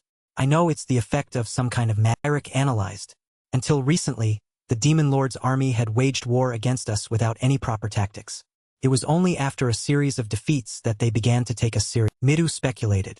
There must be some cunning individual commanding them. It's likely that the monster waves we've encountered are caused by a high rank. The general crossed his arms and announced, based on the reports I received from scouts, there are many monsters within that forest. As soon as we exit that forest, we can fight them properly. Amelia stated that forest is quite large, but there aren't many paths. Advancing through it with our entire army is impossible. Do you think the enemy's commander would let us do that? The silver-haired general suggested, I think it's best we regroup our forces. He raised an eyebrow and continued, although we've achieved positive results in liberating many territories, we've also suffered great losses. Furthermore, in the last battle we lost even more. Another person agreed and said, first and foremost, we've accomplished our goal of reclaiming our lost territory. It's true that we used the high morale of our soldiers to push back the demons. But right now, that's impossible. Midou listened attentively. Mireille sat there, raising her hand to offer an opinion. May I say a few words? Our mission is to subjugate the demon lord. The generals replied, that's right. If it were that easy, we wouldn't be in this predicament. Amelia asked, Hashimoto, do you have any suggestions? She scratched her head, smiling as she suggested, how about we increase our. Amelia replied, it's difficult. There's no benefit in increasing our numbers. We'll only be slowed down in the process. Midou thought, everyone has unique abilities in this world. No matter how many soldiers we gather to confront the monsters, fighting them will only increase the number of casualties. At this moment, Midou spoke up. Since we need to strengthen our army, we should focus on our elite force. Amelia agreed. That's right. Even if you searched the entire kingdom, you wouldn't find anyone as strong as those here. On the front lines, they are also seasoned warriors. She continued, if we want to strengthen our power, we should focus on further training our army rather than increasing our numbers. It will take time, but that approach is much more practical. The old generals seemed to feel more comfortable with this. Midou realized, finally, I understand why I feel so restless. Their goals and ours are completely different. My goal is to defeat the demon lord to return to the real world. Meanwhile, the Holy Kingdom is trying to solve its own problem. He looked at the old general's relaxed, unworried expressions. That's why they have no problem maintaining the status. Eric seemed to observe Midas apprehension. Turned to Midou and asked, Midou, what do you? Midou said frankly, based on the current discussion, it will take us many years to defeat the demon lord. I, however, want to defeat the demon lord as soon as possible. Amelia commented, regardless, we also need time to train our elite army. It will take about 2 years for us to recover our strength. Midou hesitated slightly. 2 years later, that seems too long. One of the generals said, defeating the demon lord as soon as possible would be best for us. But the reality is that we were defeated in enemy territory. It will be very difficult for us to invade their territory. Another turned and smiled brightly. Considering the outcome, this has already been a great success, hasn't it? We finally liberated the lost territories. It's all thanks to you, Hero Can. Midou thanked the general, but his heart felt heavy. So, it's decided. He remembered his friends. We all want to go home as soon as possible. I'm pretty sure many people feel the same way. I wonder if they'll accept this. Eric and Amelia both noticed Midas' uneasy mood. A moment later, thank you watching for video. Everyone left the meeting room and Eric said to Midou, I understand how you feel, but Amelia's judgment is based on the situation of our kingdom. To overcome this situation, we need a stronger. It's regrettable that it's not something we can easily decide. Midou agreed. You're right. I understand. Eric added, but I don't want you to think. Midou turned and asked, you think the same as I do? He replied, you don't want your friends to die. Do you? Impatience only brings disaster. That's why I'm telling you to take your. Hearing those words certainly made Midou think. Eric looked out the window down towards the training ground. People were training down there.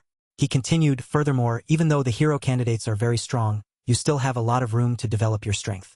It's best that you take your time to prepare for defeating the demon. Mireille turned to him. Now that you mention it, everyone does want to go home. But for now, this way is probably better than. She recalled an earlier time. If Eric hadn't come to save us when we were defeated by Stonegear, we would all be dead by. Eric added, the nature of the demon world is to crush the weak. There might even be entities stronger than the 4 demon gems. He explained, I apologize for putting it this way, but we are counting on you. It will be very difficult for you to defeat the demon lord with your current. Midou understood the situation and replied, I know. He'll gather everyone and thought it over carefully. Just as Eric, we can't rush. I won't let my friends. After returning, Midou summarized the meeting's contents for everyone. Erishur sat with his feet on the table, speaking loudly. Hey, stop joking. He explained, of course, I also want to defeat the demon lord as soon as possible. But our goals and those of the Holy Kingdom are not the. Midou asked him, are you saying we should attack the demon lord's army? Erishur stood up and replied, of course. These people in the kingdom aren't our allies. Well, use them when necessary. I have no reason to obey. Midou retorted sharply, if you do that, it will only bring trouble to us. We can't fight alone. We need help from the Holy Kingdom. Erishur asked back, directly fighting the demon lord's army isn't your only plan, is it? There's also guerrilla war. The others listened attentively. He continued, our goal isn't to defeat the demon lord's army, but the demon lord himself. Midou interrupted, I understand what you mean, but I still find it very risky. If we do that, someone might die even if we. Erishur frowned and snapped. I said we just need to kill the demon lord. I know it's dangerous, so whoever's scared can just sit here and wait for the end of their life. Midou shouted, that's exactly why I'm telling you this is our best. Erishur lost his temper. He stomped his foot and lunged forward. Stop being so cowardly. Then he prepared to throw a punch at Midou. Let me open your. Midou immediately summoned his. Then he activated shield mode, creating a defensive layer in front of him. The punch was blocked but still created a large explosion, causing significant damage to the surroundings. Smoke and dust filled the air. The others didn't have time to react. From within the dust cloud, a voice echoed. You think you can beat me with just. Midou continued, we must defeat the demon lord together. We already faced considerable difficulty with just one of the 4 demon generals. It's best that we use this time to train ourselves and improve our. Erasure still held up his fist, challenging. You think chains appeared, restraining the 2 of them, along with Jean's. Don't move. Both looked over in astonishment. Jean yelled, "Both of you, calm down. Are you trying to destroy this castle? It'll only cause us more." Midou withdrew his hand. "My fault, Ken." Erasure strained his arms, trying to break. He gave a strong tug, causing the chains to snap. And Jean mumbled, "I had to expend a lot of energy to create that domination spell. Yet he was able to destroy it so easily." Erasure relaxed his hand and said, "We should develop more strength from battles. The more challenges we overcome, the faster we." Then he asked Midou, "I'm sure you understand." Mireille stepped forward. "I agree with." Rina also spoke up. "Instead of being annihilated in a rush, isn't it better to be." Heike said, "Actually, this world isn't so bad." Satoshi turned. "I don't want to be killed because of our impatience." Kaori raised her hand softly. "I agree with Eric." Rina asked curiously, "Kaori, why are you so?" She immediately replied, "I understand Midas' point, but I want to go home as soon as possible." You turned to look at Kaori. "But everyone else feels the same." The girl, on the verge of tears, confessed, "At home, it's just my mother. And she's very." Kaori remembered her mother lying sick in bed. "I worry about Mom a lot. Usually I'd be by her side. But now she's all alone." Kaori also sided with Erasure. "I agree. I also live only with my younger son." He recounted, "Our parents abandoned us and I don't have any relatives. I want to go back as soon as possible to help my son." Shirori bowed her head, looking a little sad. "My reason isn't as convincing as yours too, but my family must be very worried about. Can't let them wait another 2 years." Hearing those words made the remaining friends feel a bit down. Midou also saw his friends' expressions and understood. Narumi boasted, "As for me, I have several girlfriends, about 3. So I also want to go back really soon." Mireille turned to him. "You're really something special, daring to declare that in this situation." Asashi smiled and said, "As for us, of course, we will always be allies of Erasure. Right?" Kenta replied, "Choosing to follow Erasure is a correct decision." It was Akira's turn. He seemed to hesitate. Then he looked at the 2 leaders. Compared to Midou, who is always hesitant, I think I should trust Erasure, who is decisive. Erasure turned back to look. "They've said it." He bowed his head, speechless. He asked himself, "What should I?" Erasure walked past with full confidence. "There's no need to discuss this any." He walked out the door, waving.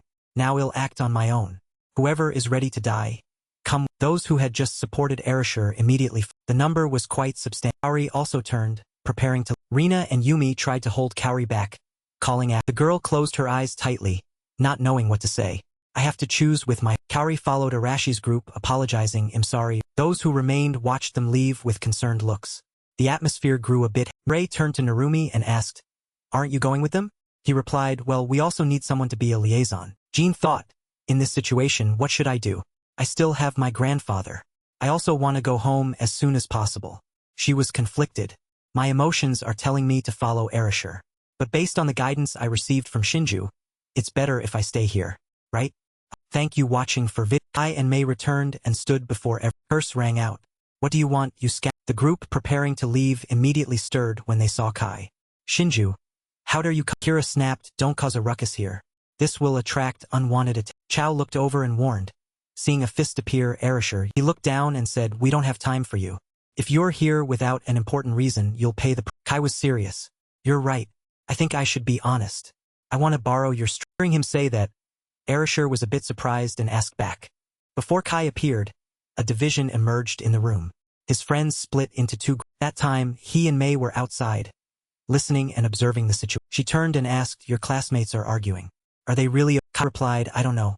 However, their reasoning sounds plausible." Just as Midou said, "They can't do this alone. On the other hand, the Holy Kingdom's approach is too passive." Meanwhile, what Erasure said about having to wait 2 years is also true. But it's certainly more dangerous. Mei asked Kai, "If it were you, what would." He raised his hand and answered, "There are 3 ways to break the current stalemate. First is to change the mindset of the Holy Kingdom's leaders.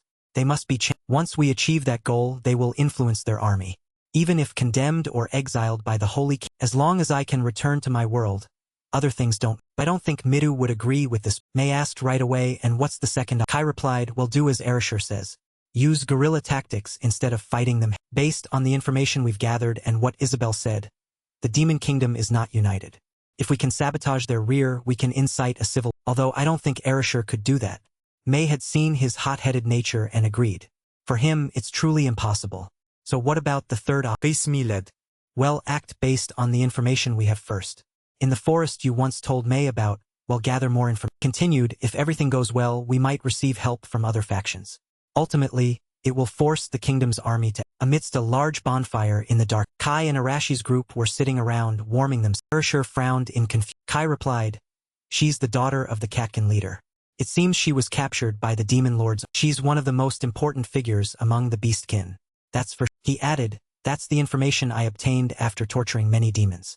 So this information is likely correct. On hearing the two words torturing, the girls immediately felt a little scared, thinking he's truly terrible. Kira wondered, I don't know who he really is. Why does he have a pistol? A general comment from someone else. She's so cute. Who? Erashur bit into a piece of meat and continued to ask. That's why I'm asking what kind of princess that is. Do we have anything to do with beastkin? Asashi, they're animals with ears or tails, right?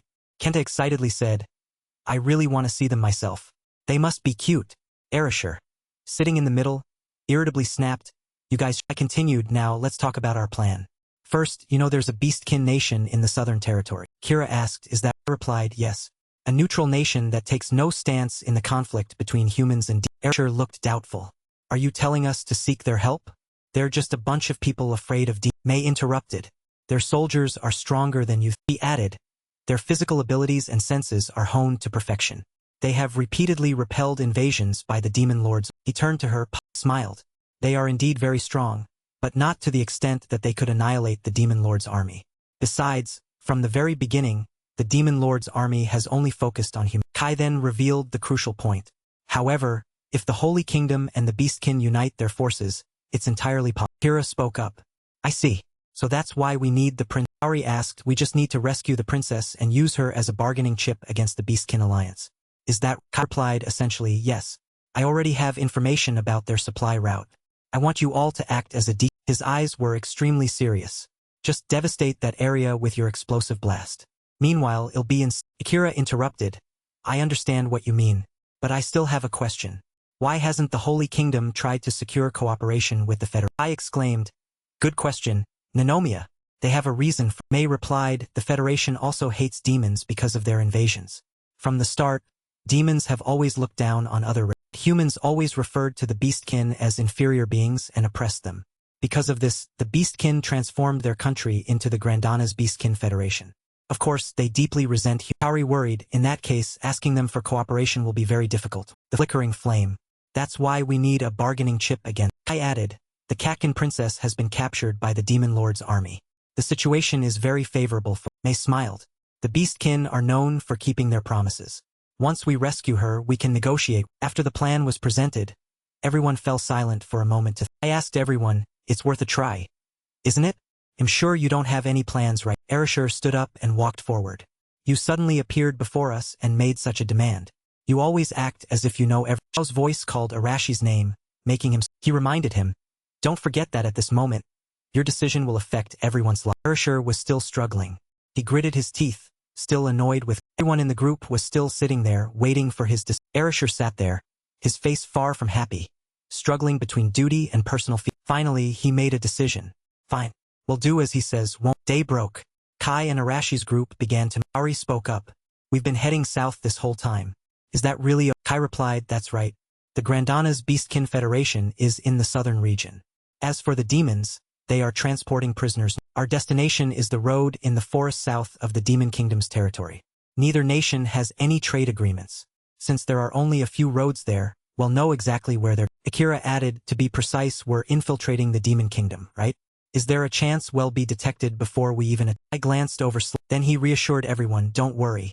I've gathered information on suitable paths for our. Although the path we're taking might be rough, and there are many monsters. Hira wondered, so, can our carriage pass through? Kai added, this is also very important.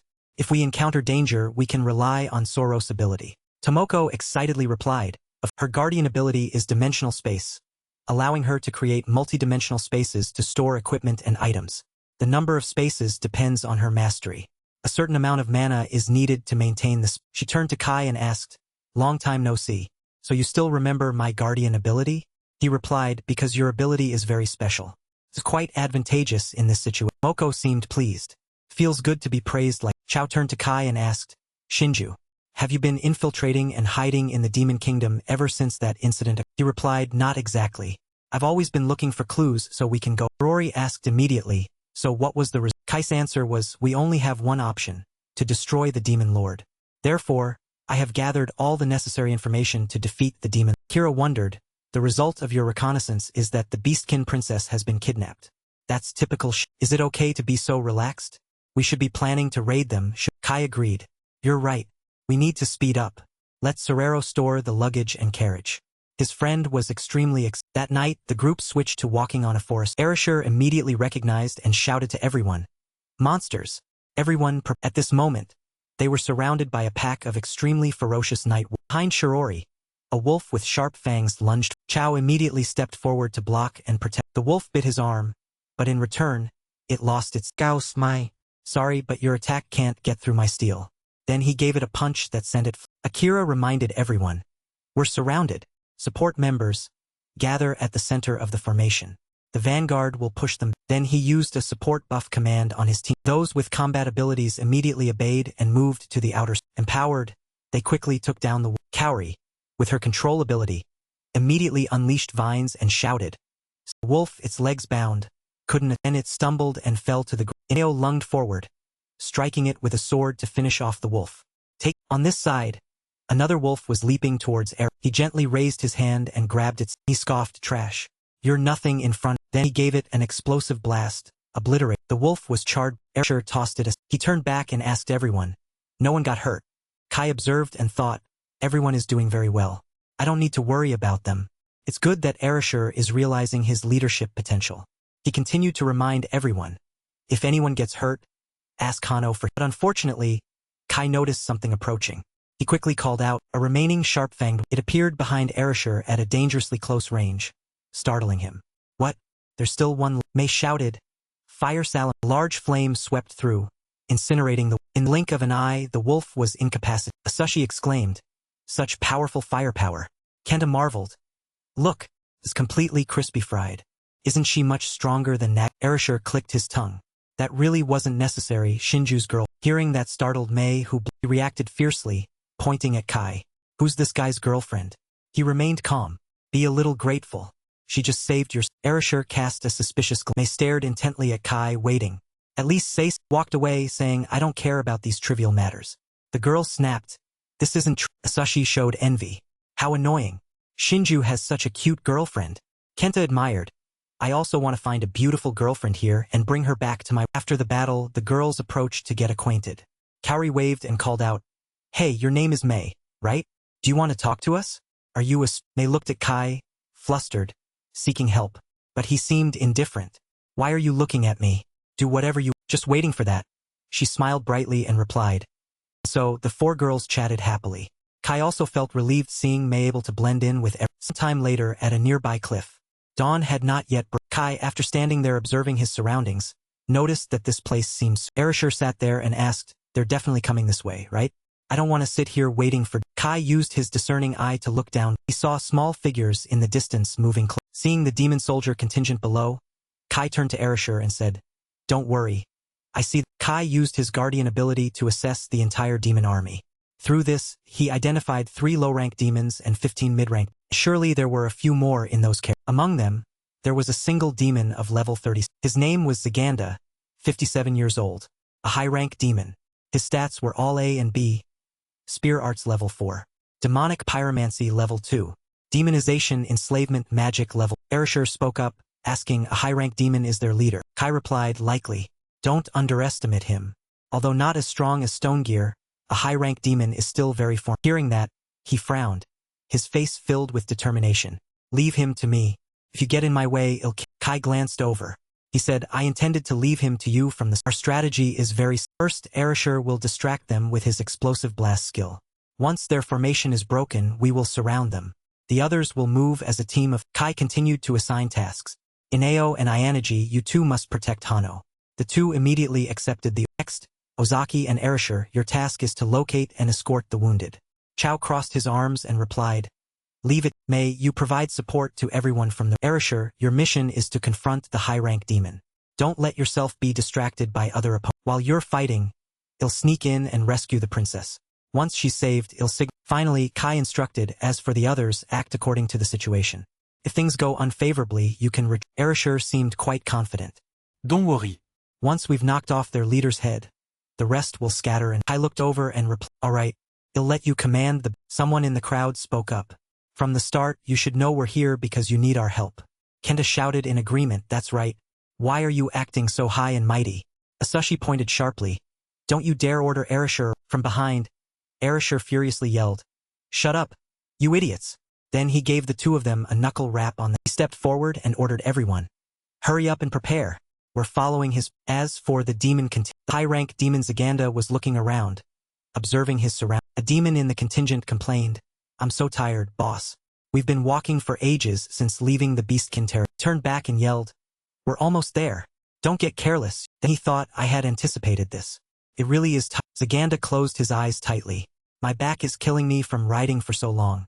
But I can't let these soldiers see me like. An idea sparked in his mind. That's right. Maybe I should go check on the little He turned to the demon soldiers and said, I'm gonna see what that girl is doing. Guard carefully. Don't let your guard. The demon soldiers outside responded dutifully, while inwardly thinking, this old man just wants to sneak off and rest. Inside one of the carriages, a beastkin girl was bound and she was the princess of the Beastkin Alliance. Zaganda entered and sat by the door, his face a little tired as he said, finally, I've arrived. Then he rubbed his chin, looking at her and saying, how do you feel, princess? We're almost at the city where you'll be imprisoned.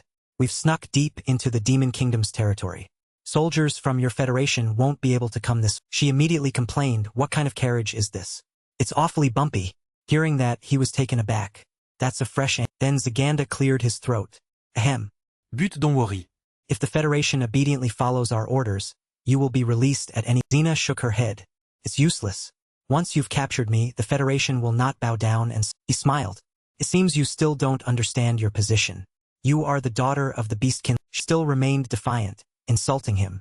If you think kidnapping me can persuade them, then you are a. Zaganda's eyes flared with rage, and he frowned at her.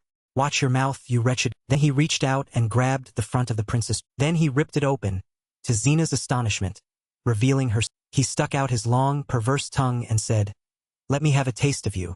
They'll show you where you. The princess' gaze remained unchanged, staring at him unflinching. Zaganda reached out his hand, preparing to commit a vile. Suddenly, a large explosion occurred from outside, illuminating the entire night. He frantically paused his unfinished deed. He pulled back the curtain and poked his head out, asking what's going on. A demon soldier reported, we're under attack. It's you. Zaganda worried. Humans. If you said beastkin, I'd believe. Successive explosions with immense destructive power sent the demon soldiers flying into the. Jumped onto his horse, gripping the reins. He spurred his horse and pointed, counterattack. Don't be afraid of these. And so the two sides clashed. The remaining members of the hero candidates squad officially joined the. Sashi and Kenta continuously attacked, taking down many demon soldiers. On this side, Chao and the others also supported each other and acted precisely according to the initial. Zaganda looked at the battlefield anxiously. Am I losing?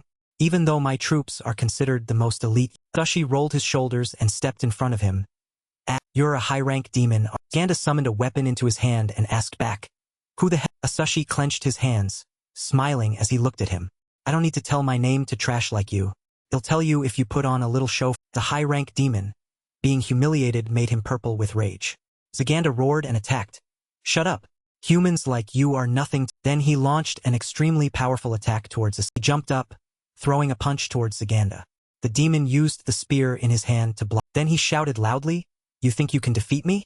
A high-rank demon with this kind of fire. Asashi's face showed a hint of. Zaganda thrust his spear towards him. Immediately, Asashi had to jump to. Then he leaped backward, maintaining a safe distance. Asashi frowned, thinking he's too strong, but still not as strong as that other. Then he clenched his. I just need a bit more energy and my firepower. That way I can deal with some injuries. My explosive blast requires a lot of energy to activate. With my current ability, I can only fire 7 more shots. Asashi crouched slightly, then placed his hands on the ground to set something up. When I run out of energy, my physical abilities will If that happens, I won't be able to keep up with the enemy. I just need to create an opening and aim for this guy's head or heart. At that moment, I'll have to use maximum power. Meanwhile, Zaganda was also thinking these warriors are humans. Moreover, they possess guardian abilities. I've never seen these faces before, but they are incredibly strong. Could they be the legendary hero candidate? Spun the spear in his hand. If they are the ones who defeated Windbuck and Stonegear, then I must be more. Then he spurred his horse forward, wondering, how did they manage to pinpoint my exact location? He suspected, they intend to rescue the Beastkin Prince. Fortunately, I assigned soldiers to guard the princess. They can hold out for a. The army here was focused on defense. Zaganda's eyes showed determination. If that's the case, I need to make a decisive move. I need to defeat the one who is there. After a moment of, decided to charge forward and aimed for Erishur, who was standing. He thrust his spear and smiled. I will decide this battle with a single blow. Lightning. The attack was sudden, but fortunately, Erishur managed to dodge it in time. Seeing the hem of his robe destroyed surprised him. He somersaulted to the left, dodging the attack. He was also a little bewildered by the enemies. Arashi's gaze focused on the high-rank demon in front. He's spurring his horse forward, and he's standing in just the right. He smiled. Right within my exploding mine, Erishur used his guardian ability, exploding mine, creating a powerful blast. This made Zaganda scream in panic. What is? The explosion startled the horse, making it rear. Zaganda was scorched by fire. He looked utterly terrified, thinking, this is a trap. He cursed with a hint of worry. Damn it. My line of sight is. Erishur lunged forward, thinking exploding mine is just a trap skill. It lacks the firepower compared to explosive blast. But I finally created an opening in his defenses. He can't pinpoint my location with all this. He appeared behind Zaganda with a fiery red hand, ready to punch down. Now I just need to ambush him with an explosive blast. But before he could unleash his move, Zaganda's eyes flashed as he looked over.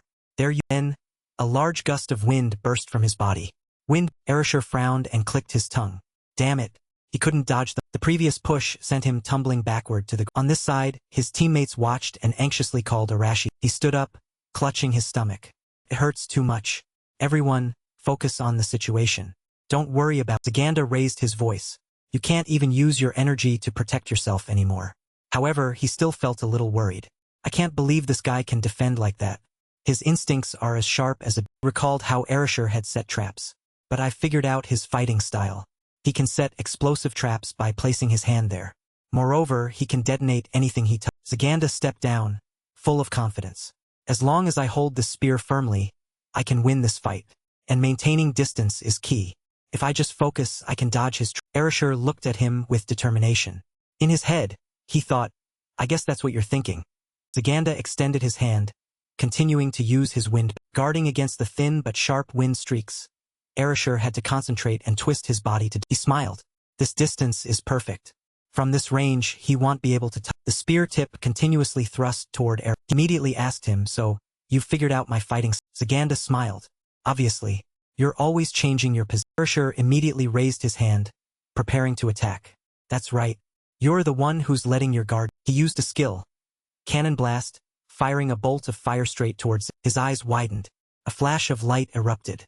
Erishur poured more energy into the shot with absolute. Massive explosion. The destructive power was terrifying. A large crater was left in that spot, proving that Arashi's attack carried immense. Zaganda lay there motionless, mouth agape, and Erishur dramatically swept his coat and stood there looking. Information appeared. Name, Erishur Sunsuk. Age, 17. Gender, male. Attack, B. Defense, B. Agility, B. Strength, Magic, C. Status, normal. Skills, Divine Blast Level 3. Divine Mind Burst Level 2. Divine Cannon Blast Level. Amazement and awe. Wow, he single-handedly defeated a high-ranking. The demon soldiers panicked in fear. Even Zaganda is dead? Have we lost? Akira unleashed a skill while cheering everyone on. Erishur has defeated a high-ranking demon. Their defenses are broken. Let's maintain this momentum. Then, he used a support buff. Damage. Everyone was buffed. Their weapons gained increased damage. They immediately charged forward in a full-scale. A moment later, the leaderless demon soldiers immediately scattered and were easily defeated. Kai stood there with 2 daggers in hand and walked. Standing before a carriage, he looked inside and wondered. This must be the one. He then stepped forward and gently pulled the curtain. Before him was Cana, her upper garment torn by Zag. The princess spoke up, asking, Human, have you come to rest? Kai looked at her and replied, I'm wondering the same. He took out the dagger from inside his shirt and stepped close. He then cut Cena's bindings. The ropes fell. She raised a hand to wipe her face, then turned to Kai and asked, What are you aiming? Coldly replied, Something the demons want as well. I've decided to use you to achieve my goal. Cana rubbed her wrists, calmly looking at him. How honest of you, isn't it? Kai nonchalantly replied. Is there any reason to lie? Or would you prefer to hear that we're here to save you with no ill intent? Cana let her hand drop, sensing her vitality. I can't. But if that's the case, you'd also think it's reasonable for me to resist you. Instantly, that hand, a demigod beast's, became covered in thick fur and sharp claws. And then Cana's eyes turned as sharp and cold as a fierce predator, closing in on. Meanwhile, a swirl of dense white smoke billowed out from the. He reacted quickly, leaping backward, as a dark and fierce Cana bared her fangs and claws, attacking. Cana unleashed sharp claw attacks, but he reacted in time and dodged. Kai, weapon in hand, had to admit she's really. The two then began to clash fiercely. This was the power of a beastfolk. And Cana's continuous clawing attacks were all easily blocked by. After fighting for a while, he grew tired and shouted, "Thunder!" Before a second passed, lightning bolts struck Cana. Cana's eyes widened in surprise. Cana clenched her lips in resentment as she realized. Kai calmly stepped aside, dodging the. Cana fell headfirst to the ground with a painful. While his opponent was still disoriented, Kai pinned her down beneath. He thought to himself, a basic lightning spell. It has no real power. But it's really convenient for incapacitating my enemies. It would be great if it increased my chances of winning in a close quarters. Cana gritted her teeth, glaring at him with angry eyes. Damn it, how can a human be so. Kai narrowed his eyes and said, finally, you've realized the difference in our strength. Haven't you? You have two choices. One is to restrain yourself and come with me. The other is to obey. Knowing she was no match for Kai, Cana resigned herself to her fate. All right then. At least going with humans is better than going with demons. Meanwhile, Arashi's group seemed to be gaining the upper hand. A pile of monsters lay scattered on the ground, and now only one. It let out a savage roar, yet it carried a hint of. The monster was dripping with sweat, unable to believe what it saw. Who are they? No way I can win. They're the monster. Arashir coldly called Chinami. Kaori immediately understood and drew a magic circle. All right. The vines on the trees suddenly glowed and rapidly. They followed Kaori's command, wrapping around the monster's legs, preparing for a sudden. With just one pull, the monster tumbled backward onto the ground, sputtering unintelligible cries. Arashir slowly approached, scaring it half to death. He grabbed it, lifting it up to make it easier to. Arashir squeezed hard. Tell your demon lord, he snarled, we hold no grudge against him. They'll just chop off his. Not long after, everyone gathered in a circle around a small bonfire. Sashi held a piece of meat in his hand, relishing it. Their carriage had a lot of food, didn't it? Ken bit into a delicious piece and happily chimed in. We're having a grand feast. Kaori, meanwhile, teared up guiltily. Feels like we're just robbers. Her friend next to her laughed delightedly. Ahaha, isn't that what we. At this moment, Cana sat there hesitantly, only watching, not daring to touch it. Kai spoke up, curious. What's wrong? Why aren't you? Cana was so hungry she was practically drooling. She forced herself to suppress her hunger. Is it all right for you to feed me so Arashir tore off a large piece of meat, declaring jovially, it's been ages since I've had such a satisfying meal, and this stuff is nothing compared to the food in our. I took a sip of soup and glanced at Cana. We still need something from you. So, if you die, we'll be in trouble. Hearing that, Cana no longer hesitated. She picked up the bowl and gulped down the contents, not forgetting to say, after just one mouthful of soup, Cana's face looked as if she were in heaven. It's so delicious. Seeing this adorable reaction made her friend proud. It's good, right? Hano cooks everything deliciously. The unexpected compliment made Hano a little shy. I'm glad you. I suddenly asked, is your name Cana? How did the demons manage to kidnap? Cana lowered her gaze, not after watching the flickering bonfire for a while. Cana finally recounted the events in. I happened to encounter the demon lord's army while hunting in the forest. Cana recalled the scene of herself encountering the monsters. I was going deep into the Federation's territory. Normally, demons wouldn't be. Cana hesitated. That means they knew where I was before. I calmly speculated, perhaps they planned to invade the Federation. Kidnapping you was also one of their objectives. Kaori wondered about the reason. Why would the demons want to control the beastfolk? Her friend next to her immediately answered, because they're invading the holy nation. Maybe they want to dominate the world. Cana quickly agreed. That's exactly what the demons are planning. But what do you humans want? I frankly stated, I need you to be our bargaining chip. We want to cooperate with the Federation to defeat the demon. Cana asked again, puzzled. Defeat the demon lord? Are you serious? Arashir suddenly spoke up. We have our explained while gnawing on meat. We can't return to our real world before defeating the demon. Cana finally understood. I see, so you are the hero candidates. I heard that humans summoned you as their trump card. Suddenly asked, so what do you think? If you genuinely help us, it would help us. Cana nodded, showing sincerity. I understand. I owe you for saving. Kai nonchalantly poured cold water on her enthusiasm. But we didn't intend to rescue you. Cana was a bit stunned but didn't mind, as they were her benefactors. Well, you ended up saving me anyway, and you gave me warm food. Cana clearly stated her view. Furthermore, to purge the demons within the Federation, I need third-party support. This is just my intuition. Cana declared bluntly, but I think there's a spy within the ranks, a high-ranking member of the Federation. The next thank you watching for vid. Everyone quickly descended the mountain and left the forest.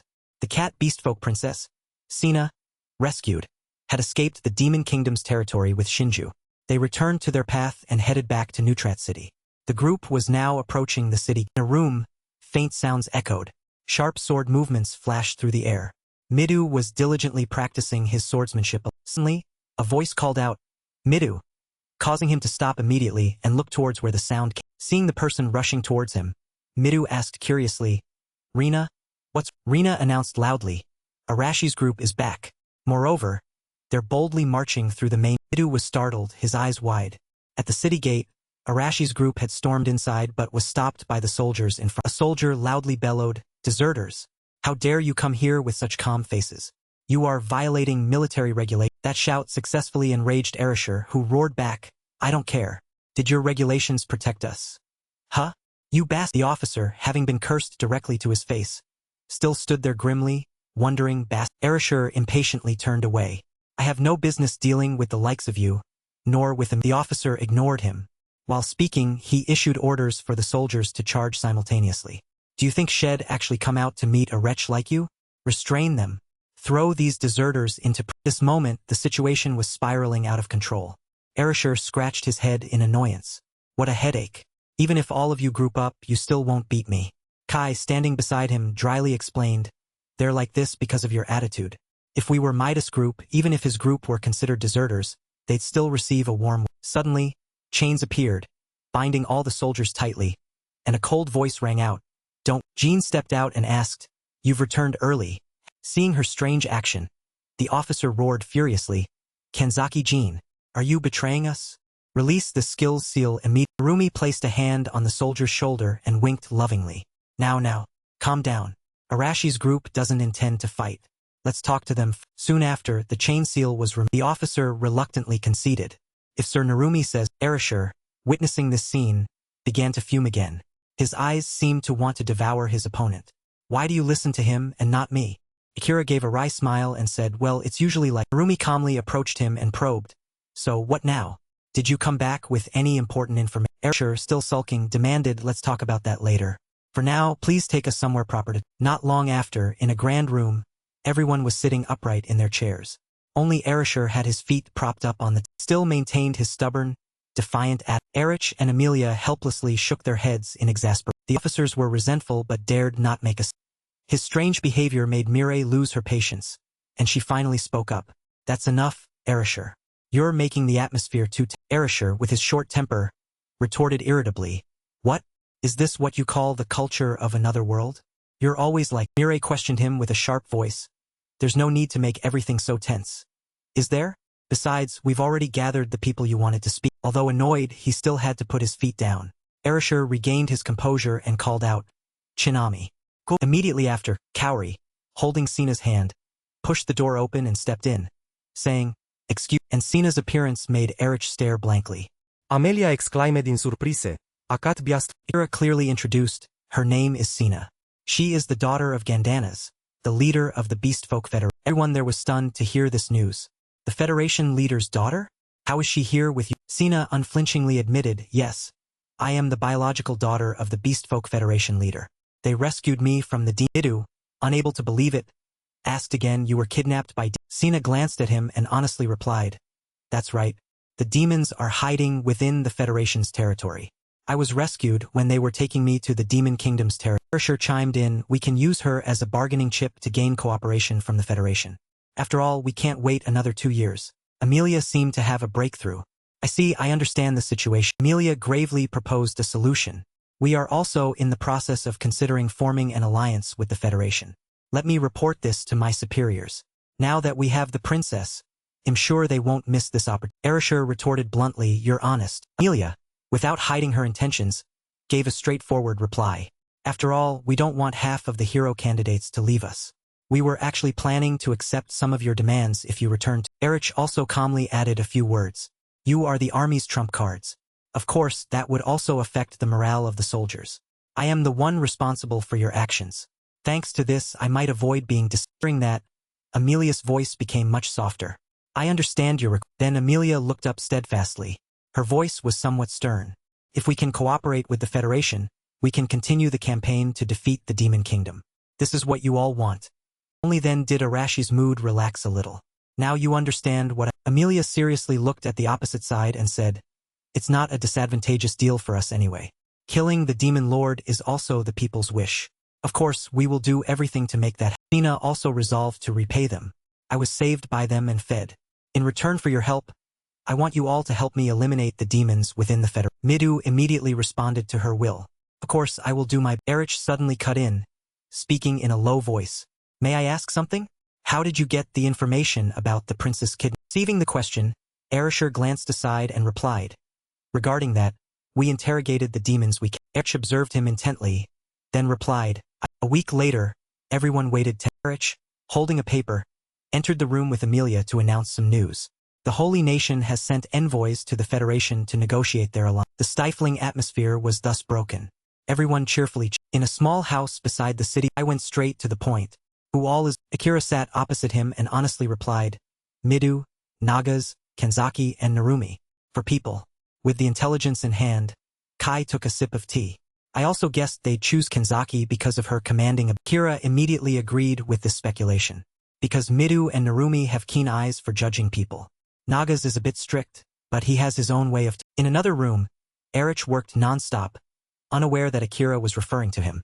The leader of the envoys will probably be Erich. Of course, some soldiers and a few administrative staff will also go. A total of 30. I silently stood in a corner, listening to them exchange information. Kai suddenly asked, how's Erishur? At this moment, Erishur was enjoying the warm sun on a rooftop.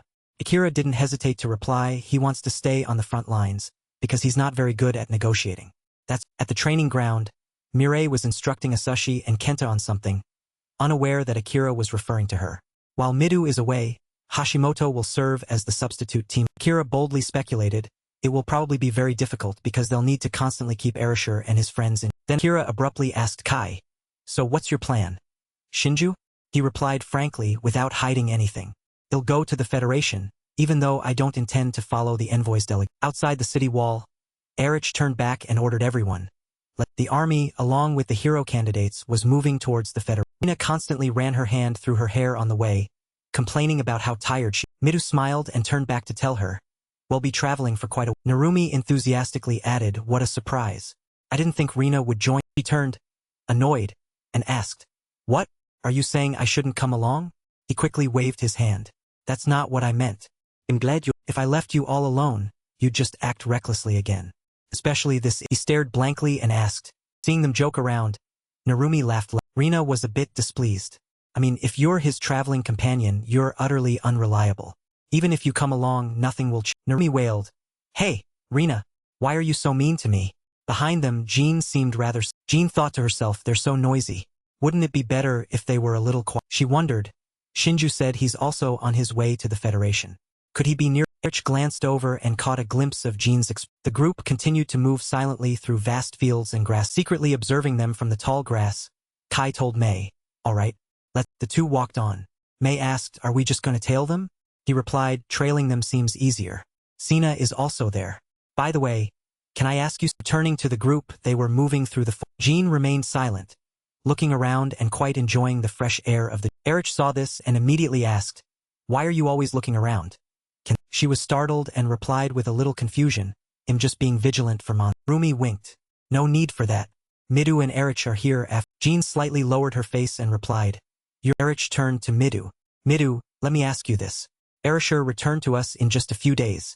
He nodded. Yes, that's. Erich wondered. I'm just wondering how they got information about Sina's kid. Jean interjected.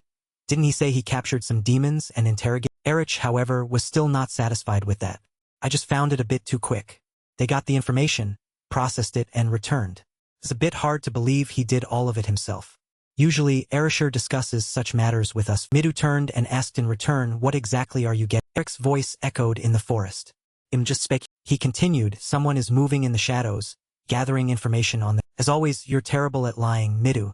Your expression told me everything. Sure enough, Midas' face changed slightly when Erich mentioned. Narumi thought to himself, this is bad. Shinju really has helped us a lot from the shadows. But to the holy nation, he's still a Even Jean was a little worried. If Erich finds out about our cooperation with him, what kind of punishment will we receive? Rina moved forward and asked, what nonsense are you talking? Erich quickly raised a hand and replied, it seems some people know, and some still don't. Your circle of connections in this world is still very small because you are formed. Moreover, you will need people like us to build relationships. There is only one Shinju Kai is your shadow. The one who killed the same. Midou raised an eyebrow slightly, asking with a hint of worry, and if he is, then suddenly Erich laughed loudly. Just as I expected. I was only Narumi called out, your deduction is good. But even if we did contact him, he would still help us even if we didn't. Erich smiled. Don't worry. I want punish. I was just curious. Honestly, I think I should thank him for killing that woman. Hearing these words, the soldiers were a little surprised. Narumi reacted. You can say something like that? He waved it off. Of course not. If they found out he added, furthermore, based on Kenzaki's behavior over the past few hours, I'd guess he's nearby and watching us very closely. Isn't that? Hearing that, Midou quickly turned and asked, really? Kenzaki? Sudden question flustered her. She wondered, what should I? Jean worried. Am I dragging Shinju down? I'm the one who delivers information. Kai's voice rang out. He stepped out. Since you've already found out, I have nothing left to. The soldiers saw him and exclaimed, it's the one who killed the same. Mina spoke up, he's the one who saved. Erich turned his horse around. The soldiers pointed their spears at Kai. He said, I'm just relying on my own conclusion. I looked at him and replied, you came to your own conclusions with very little information. Erich continued and asked, not as good as you, but we also have some information networks. The one who killed Winbox, one of the 4 heavenly kings, known as the Grim Reaper. That would be you. I replied, I've never heard that nickname, and I didn't kill him. He looked over at Mei, an elf who can cast spells. It seems you have a very powerful companion. In the crowd, a female voice called Kai's name. Catching Mei's attention, spurred her horse forward and shouted, after all that's happened, how dare you show your... Midou quickly tried to intervene. Calm down, Rina, but she slapped his hand away and continued, I can't be... Rina pointed at Kai and continued fiercely, you're only forgiving him because you're too kind, Midou, but he's a... She asked, do you have anything else? Kai appeared calm. I have no intention of denying. Narumi winked and smiled. Calm down, Rina. Shinju has always helped. Rina furiously screamed. She'll end everything here. Oh Lord, please bless the flame in my palm. A fireball appeared in her. Mei exclaimed in awe. That's some serious firepower. I don't know if we can withstand. Kai glanced at Mei, calling her name as if giving a silence. Kenzaki raised her hand, intending to cast a spell to stop her. But then Kai's voice called. He told her not to do anything. The large flame was hurtling towards him. A terrifying explosion. Narumi worried. Hey, are you trying to turn him to... Rina immediately replied, what? If he died from just that, I'd be very disappointed. That's right, Kai's voice said as his arm... Then he grabbed Rina's shirt and pulled her down, startling her into an outcry. By the time she realized it, Rina had already tumbled to the ground. He quickly leaped backward to maintain distance. He then summoned another fireball. Burn him to... Kai immediately countered. Lightning. Pierce through my... Instantly, lightning struck Rina, making her numb and scream in a flash. Rina... Oh my eyes. A weak voice. What was that? Even though you don't have that much power. Kai looked at the lightning in his hand and replied, it's true that I don't have a talent for divine magic. But even without that talent, as long as I keep practicing, it can still be... Then he looked at Rina mockingly. And you? Look at how you're being corrupted by the power you call divine. Are you sure you're practicing Narumi walked over, impressed. Wow, you incapacitated Rina instantly. Amazing. Midou thought to himself, he's not just fast. He also makes his opponents drop their guard. He's even gained some new powers. Compared to me now, Rina stood up, still defiant. I still won't accept. Kai appeared calm. From the start, I haven't needed your recognition. And one more thing.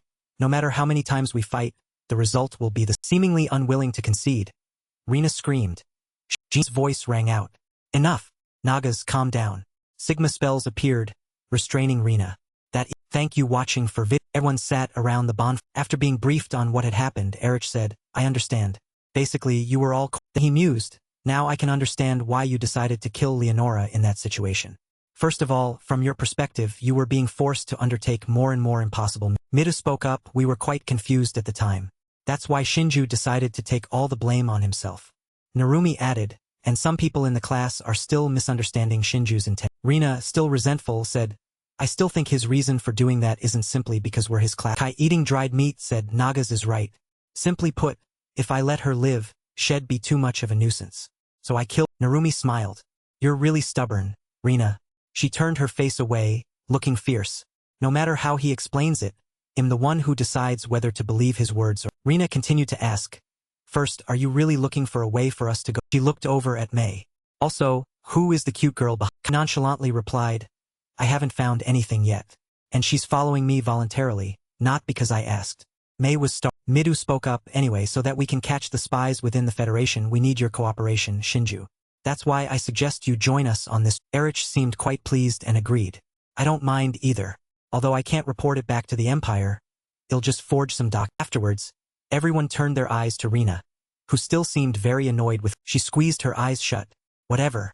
It won't change the fact that I hate... Kai looked at everyone. Our destination is the same anyway.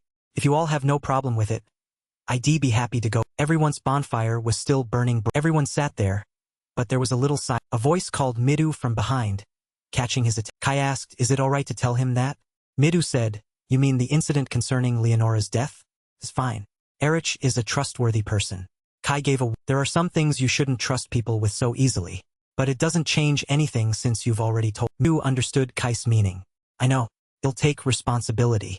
Besides, Erich already knew what was happening from the very... Kai asked, so, there's no point in hiding it any further. He thought to himself he can share information and show trust like that. That's truly Midas. Afterwards, the delegation continued to walk for a few more... Erich told everyone, we have now reached the border of the Federation. Sina poked her head out from the carriage. Let's go to the nearest border. Kai noticed something unusual. It seems some people are here to greet. Arrow shot out and embedded itself right in front of Midou, startling his horse into a pit. He held the reins tightly and looked. The group was surrounded by beastfolk. They were aiming their bows and weapons. Erich was a little worried.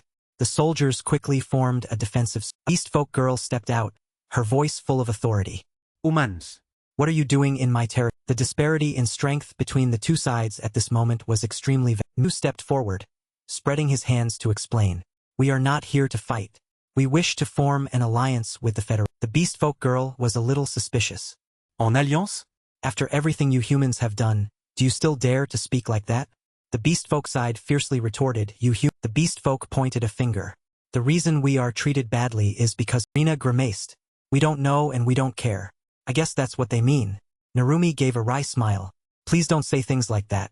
Sina poked her head out at this moment and spoke up. Run. Beastfolk princess jumped out of the carriage and stepped. A voice from the crowd exclaimed, Princess. The princess said, these people rescue. One didn't seem to hear anything. She signaled to everyone, then shouted loudly, give Princess Sina back to us. Erich was flustered. We want to do that too. At least please listen. She brushed him off. I don't need to. Then she charged straight forward to it. Seeing it was not good, Erich ordered, this won't do. Counterattack, but don't kill. The two groups charged and clashed. The clang of blades resounded. I turned and asked, can this misunderstanding be resolved? The princess replied, once Run gets like this, she won't listen to it. She added, incapacitate her, but don't kill her. Her troops are all young and inexperienced. You can... Given the green light, Kai spoke up. You heard her, Midou. It's time for you to... Though he was defending, hearing his teammate's voice, he immediately replied, He then swung his sword in a horizontal... With just one blow he sent Run, the beastfolk. Midou was surrounded. The beastfolk attacked, but he subtly dodged. He then reached up and tapped the back of the pink-skinned beastfolk. Seeing his comrades continuously struck down and knocked unconscious, the red-skinned beastfolk could only exclaim. Midas' eyes flashed with electricity. In a flash, he teleported behind and knocked out the red-skinned beast. He collapsed like a log, his drool still in the air as his head hit the remaining beastfolk. Shouted in a panic. He turned back, startled. Huh? What? Your target is the archers at the back. Leave the front line to Midou. Jean replied, Thank you watching for vid. She then unleashed Sigma spells towards the archers. They were all restrained. They wondered what's happening. I can't. Other beastfolk charged in from both sides, shouting loudly, Princess Sina, we're here to rescue. Kai called Mei. The girl raised the staff in her hand and replied, all right, She then began to cast. No sooner had she finished speaking than the beastfolk were instantly blown away by the. Narumi exclaimed, "Oh my! So she's an elemental magic user." Just like he turned and called.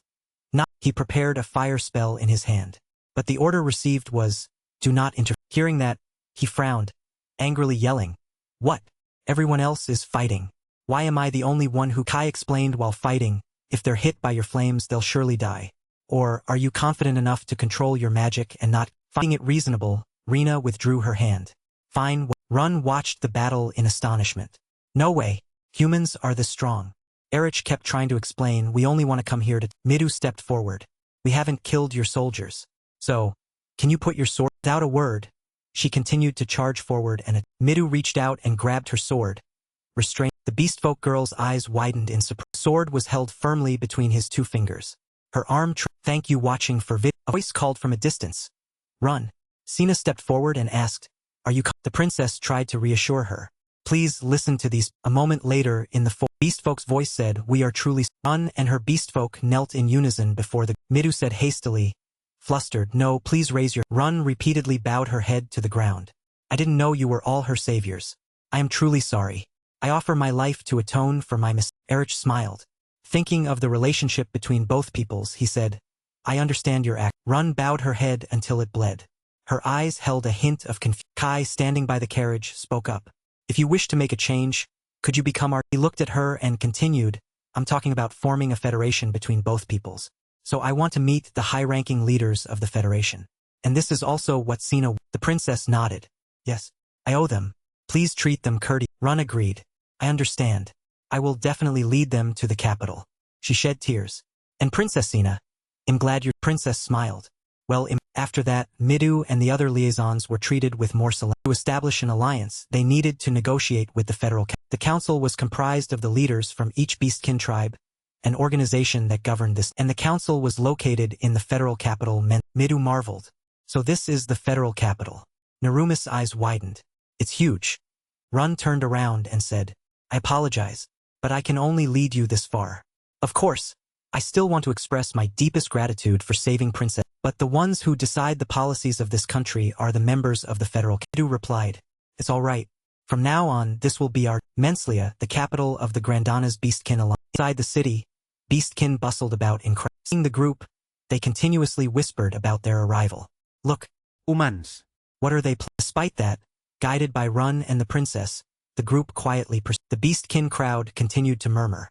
They stood by the road, silently observing with suspicious and scrutinizing. Midou also faintly sensed the slightly heavy atmosphere. Unable to Kai spoke up. "It seems they don't hate us as much as we. It feels more like they're afraid." Narumi laughed loudly. "Exactly. Regardless of race, a normal person would feel scared seeing another nation's army, wouldn't they? I think that's a normal reaction," Rich said quietly. "After all, everyone around here is just ordinary citizens. I think we'll be more hated by the tribal chiefs, the ones we're about to." While everyone was talking, a loud call for the princess rang out. A beastkin man in a red robe rushed, his face filled with worry as he asked, "Are you all right?" Princess replied, "I'm fine, father. I'm not even injured. Look." Sina turned her and replied, "Yes. So please treat them well." He laughed loudly. "I understand. Today I will allow these people to stay in my." Then he cheerfully introduced himself. "I am the cat tribe leader, Anto. And I am Sina's..." Continued. "Thank you for saving my daughter. I swear I will repay you for this life-saving." Erich also stepped forward to introduce himself. "I am Erich, captain of the 8th Knight Order of the Holy Kingdom of Digaret. Chief Anto, may I suggest..." Anto raised his hand as a gesture. "Of course. Please." While later, everyone sat at a long table. Humans on one side, Katkin on the other. Sina stood beside her. After presenting the basic outline, Erich said, "That is our proposal as envoys of the Holy Kingdom of Digaret for an alliance between our two nations. Would you consider our..." Anto spoke forcefully. "I must repay you, for you saved my daughter. So of course I will agree. It is true that the threat from the Demon Kingdom is Wolf tribe leader EGA spoke up. "We've fought against demons in minor skirmishes before, but recently they've been attacking more frequently." Camila, the bird tribe chief, interrupted. "Are you saying we should ally with humans just for that reason? That's absurd. Have you forgotten what humans did to..." Ak, the fish tribe leader, slammed his hand on the table and said, "Camila is right. My father was enslaved by humans and died. That's something that cannot be easily forgotten. We are still grateful to you for saving and escorting Cana back here, and we will give you a worthy reward. Niels, the dog tribe leader, added. But we will still not forget what happened in the past. His gaze was somewhat Anto turned to look at and call. Niels continued.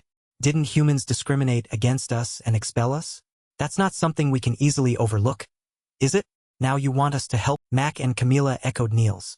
They agreed not to accept. While the beastkin were stirring, Eric's voice rang out. We should not forget the past. Continued. But don't we share the same goal?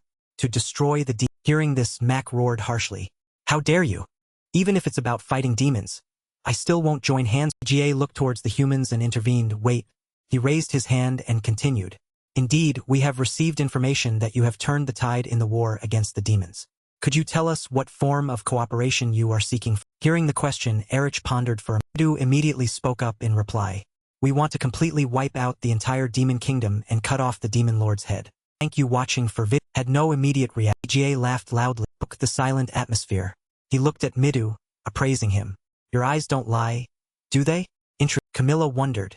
What is it, EGA? He continued. You see, at first I thought it was strange.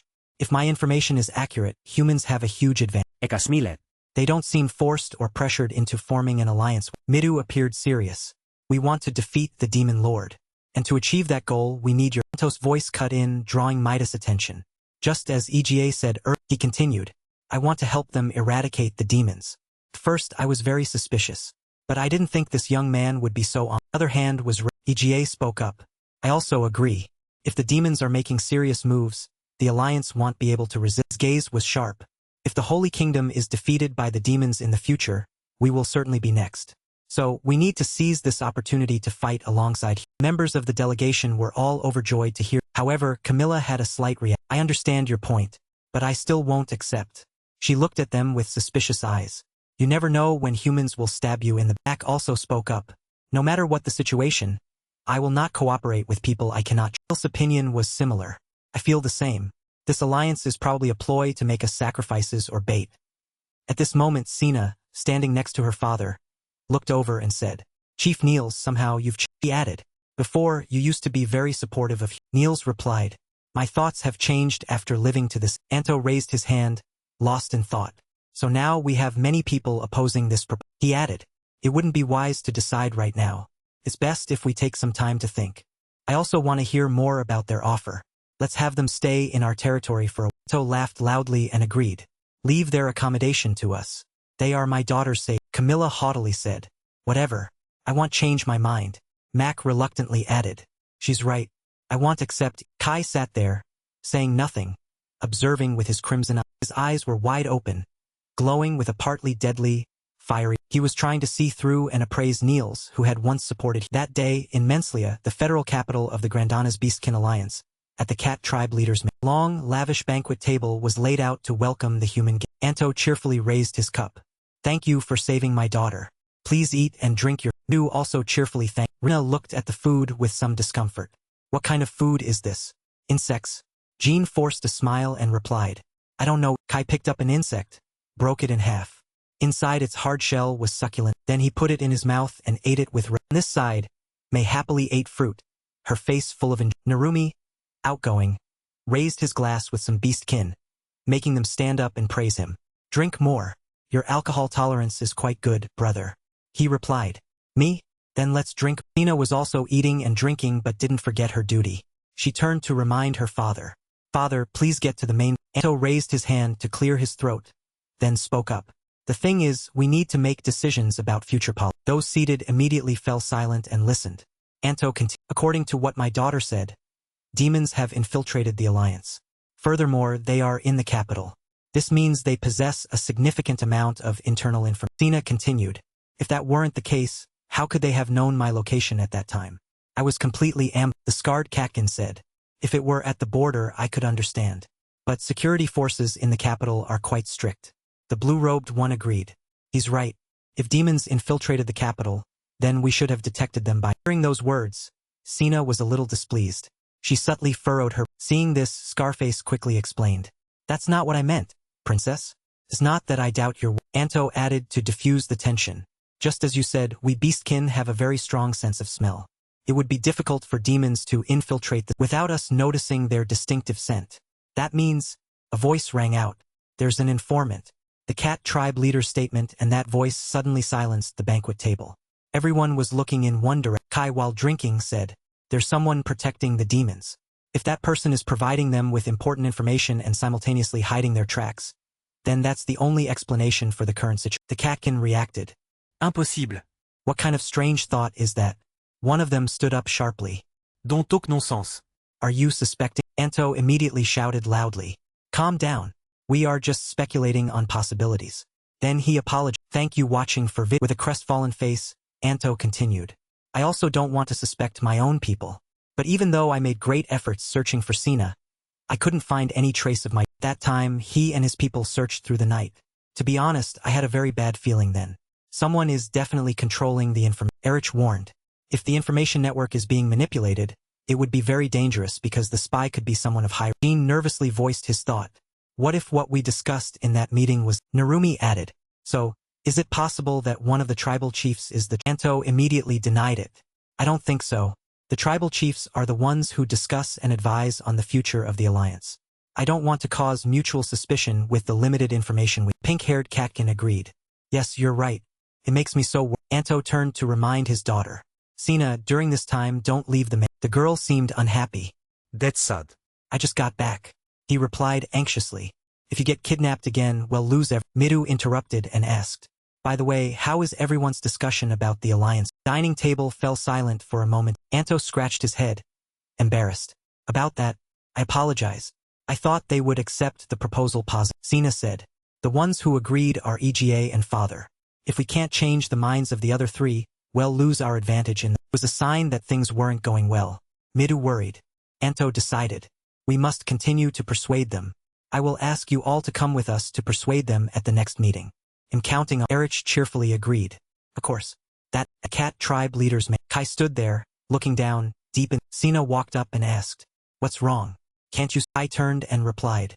I have some thoughts. I want to gather more information, but I can't move freely in a strange. Cana understood this, right?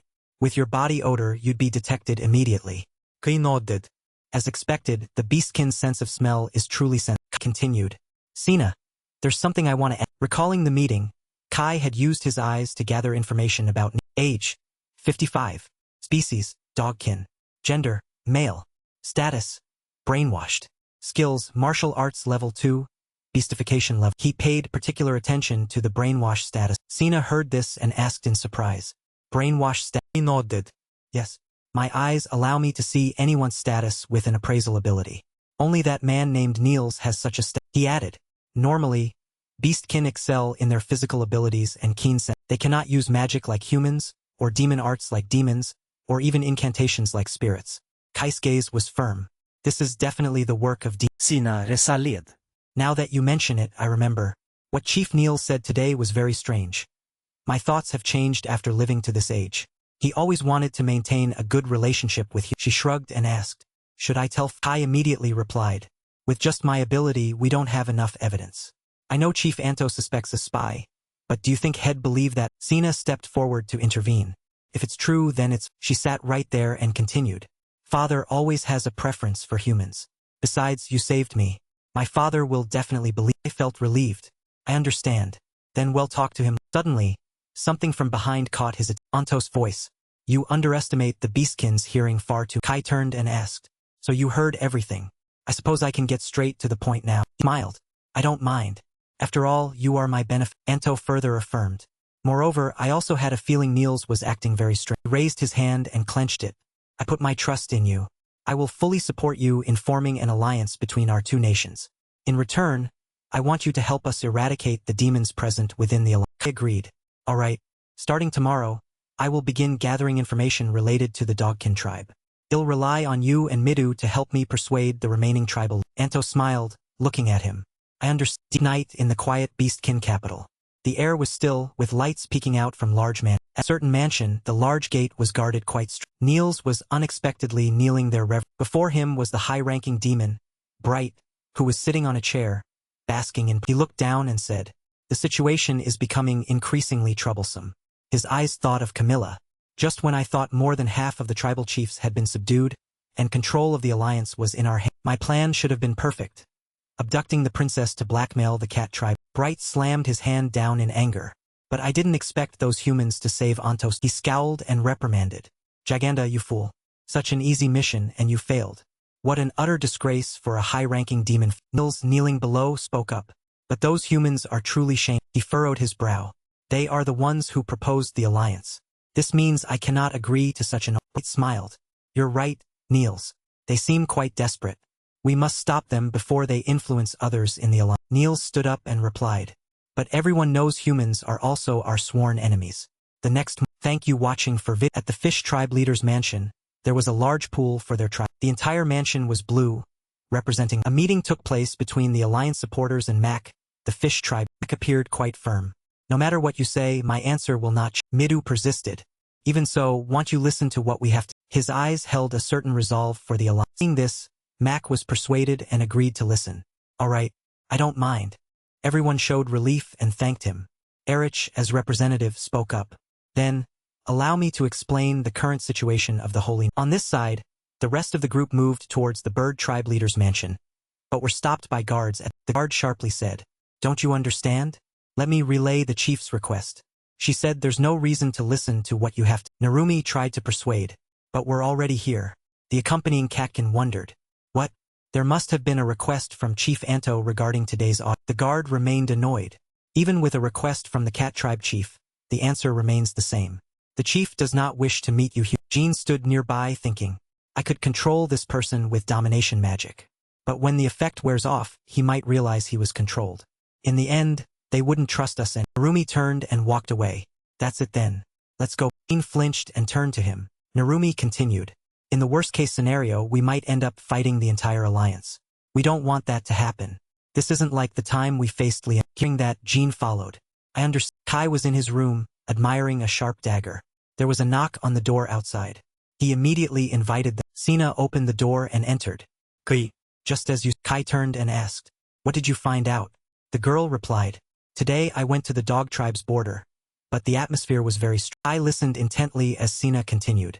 They clearly have a hostile attitude towards humans, as if someone added fuel to the... She pondered. Moreover, the soldiers are also in an agitated state.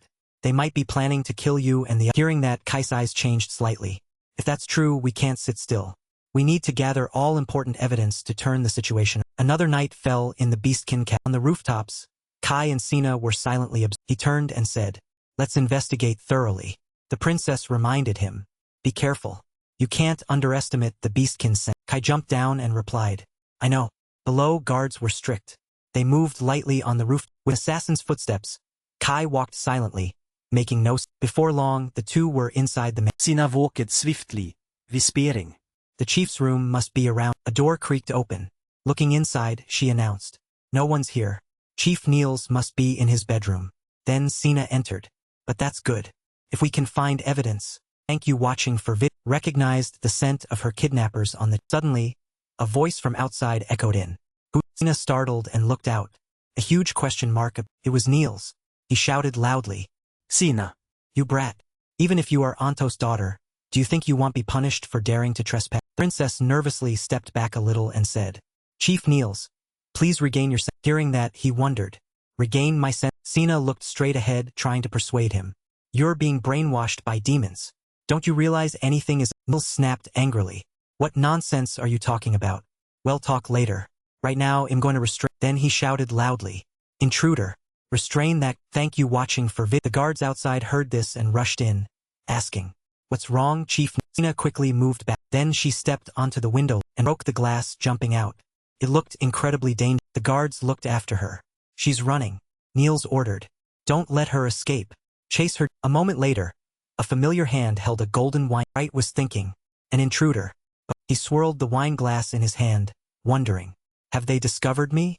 Then he... All this time I've moved very cautiously.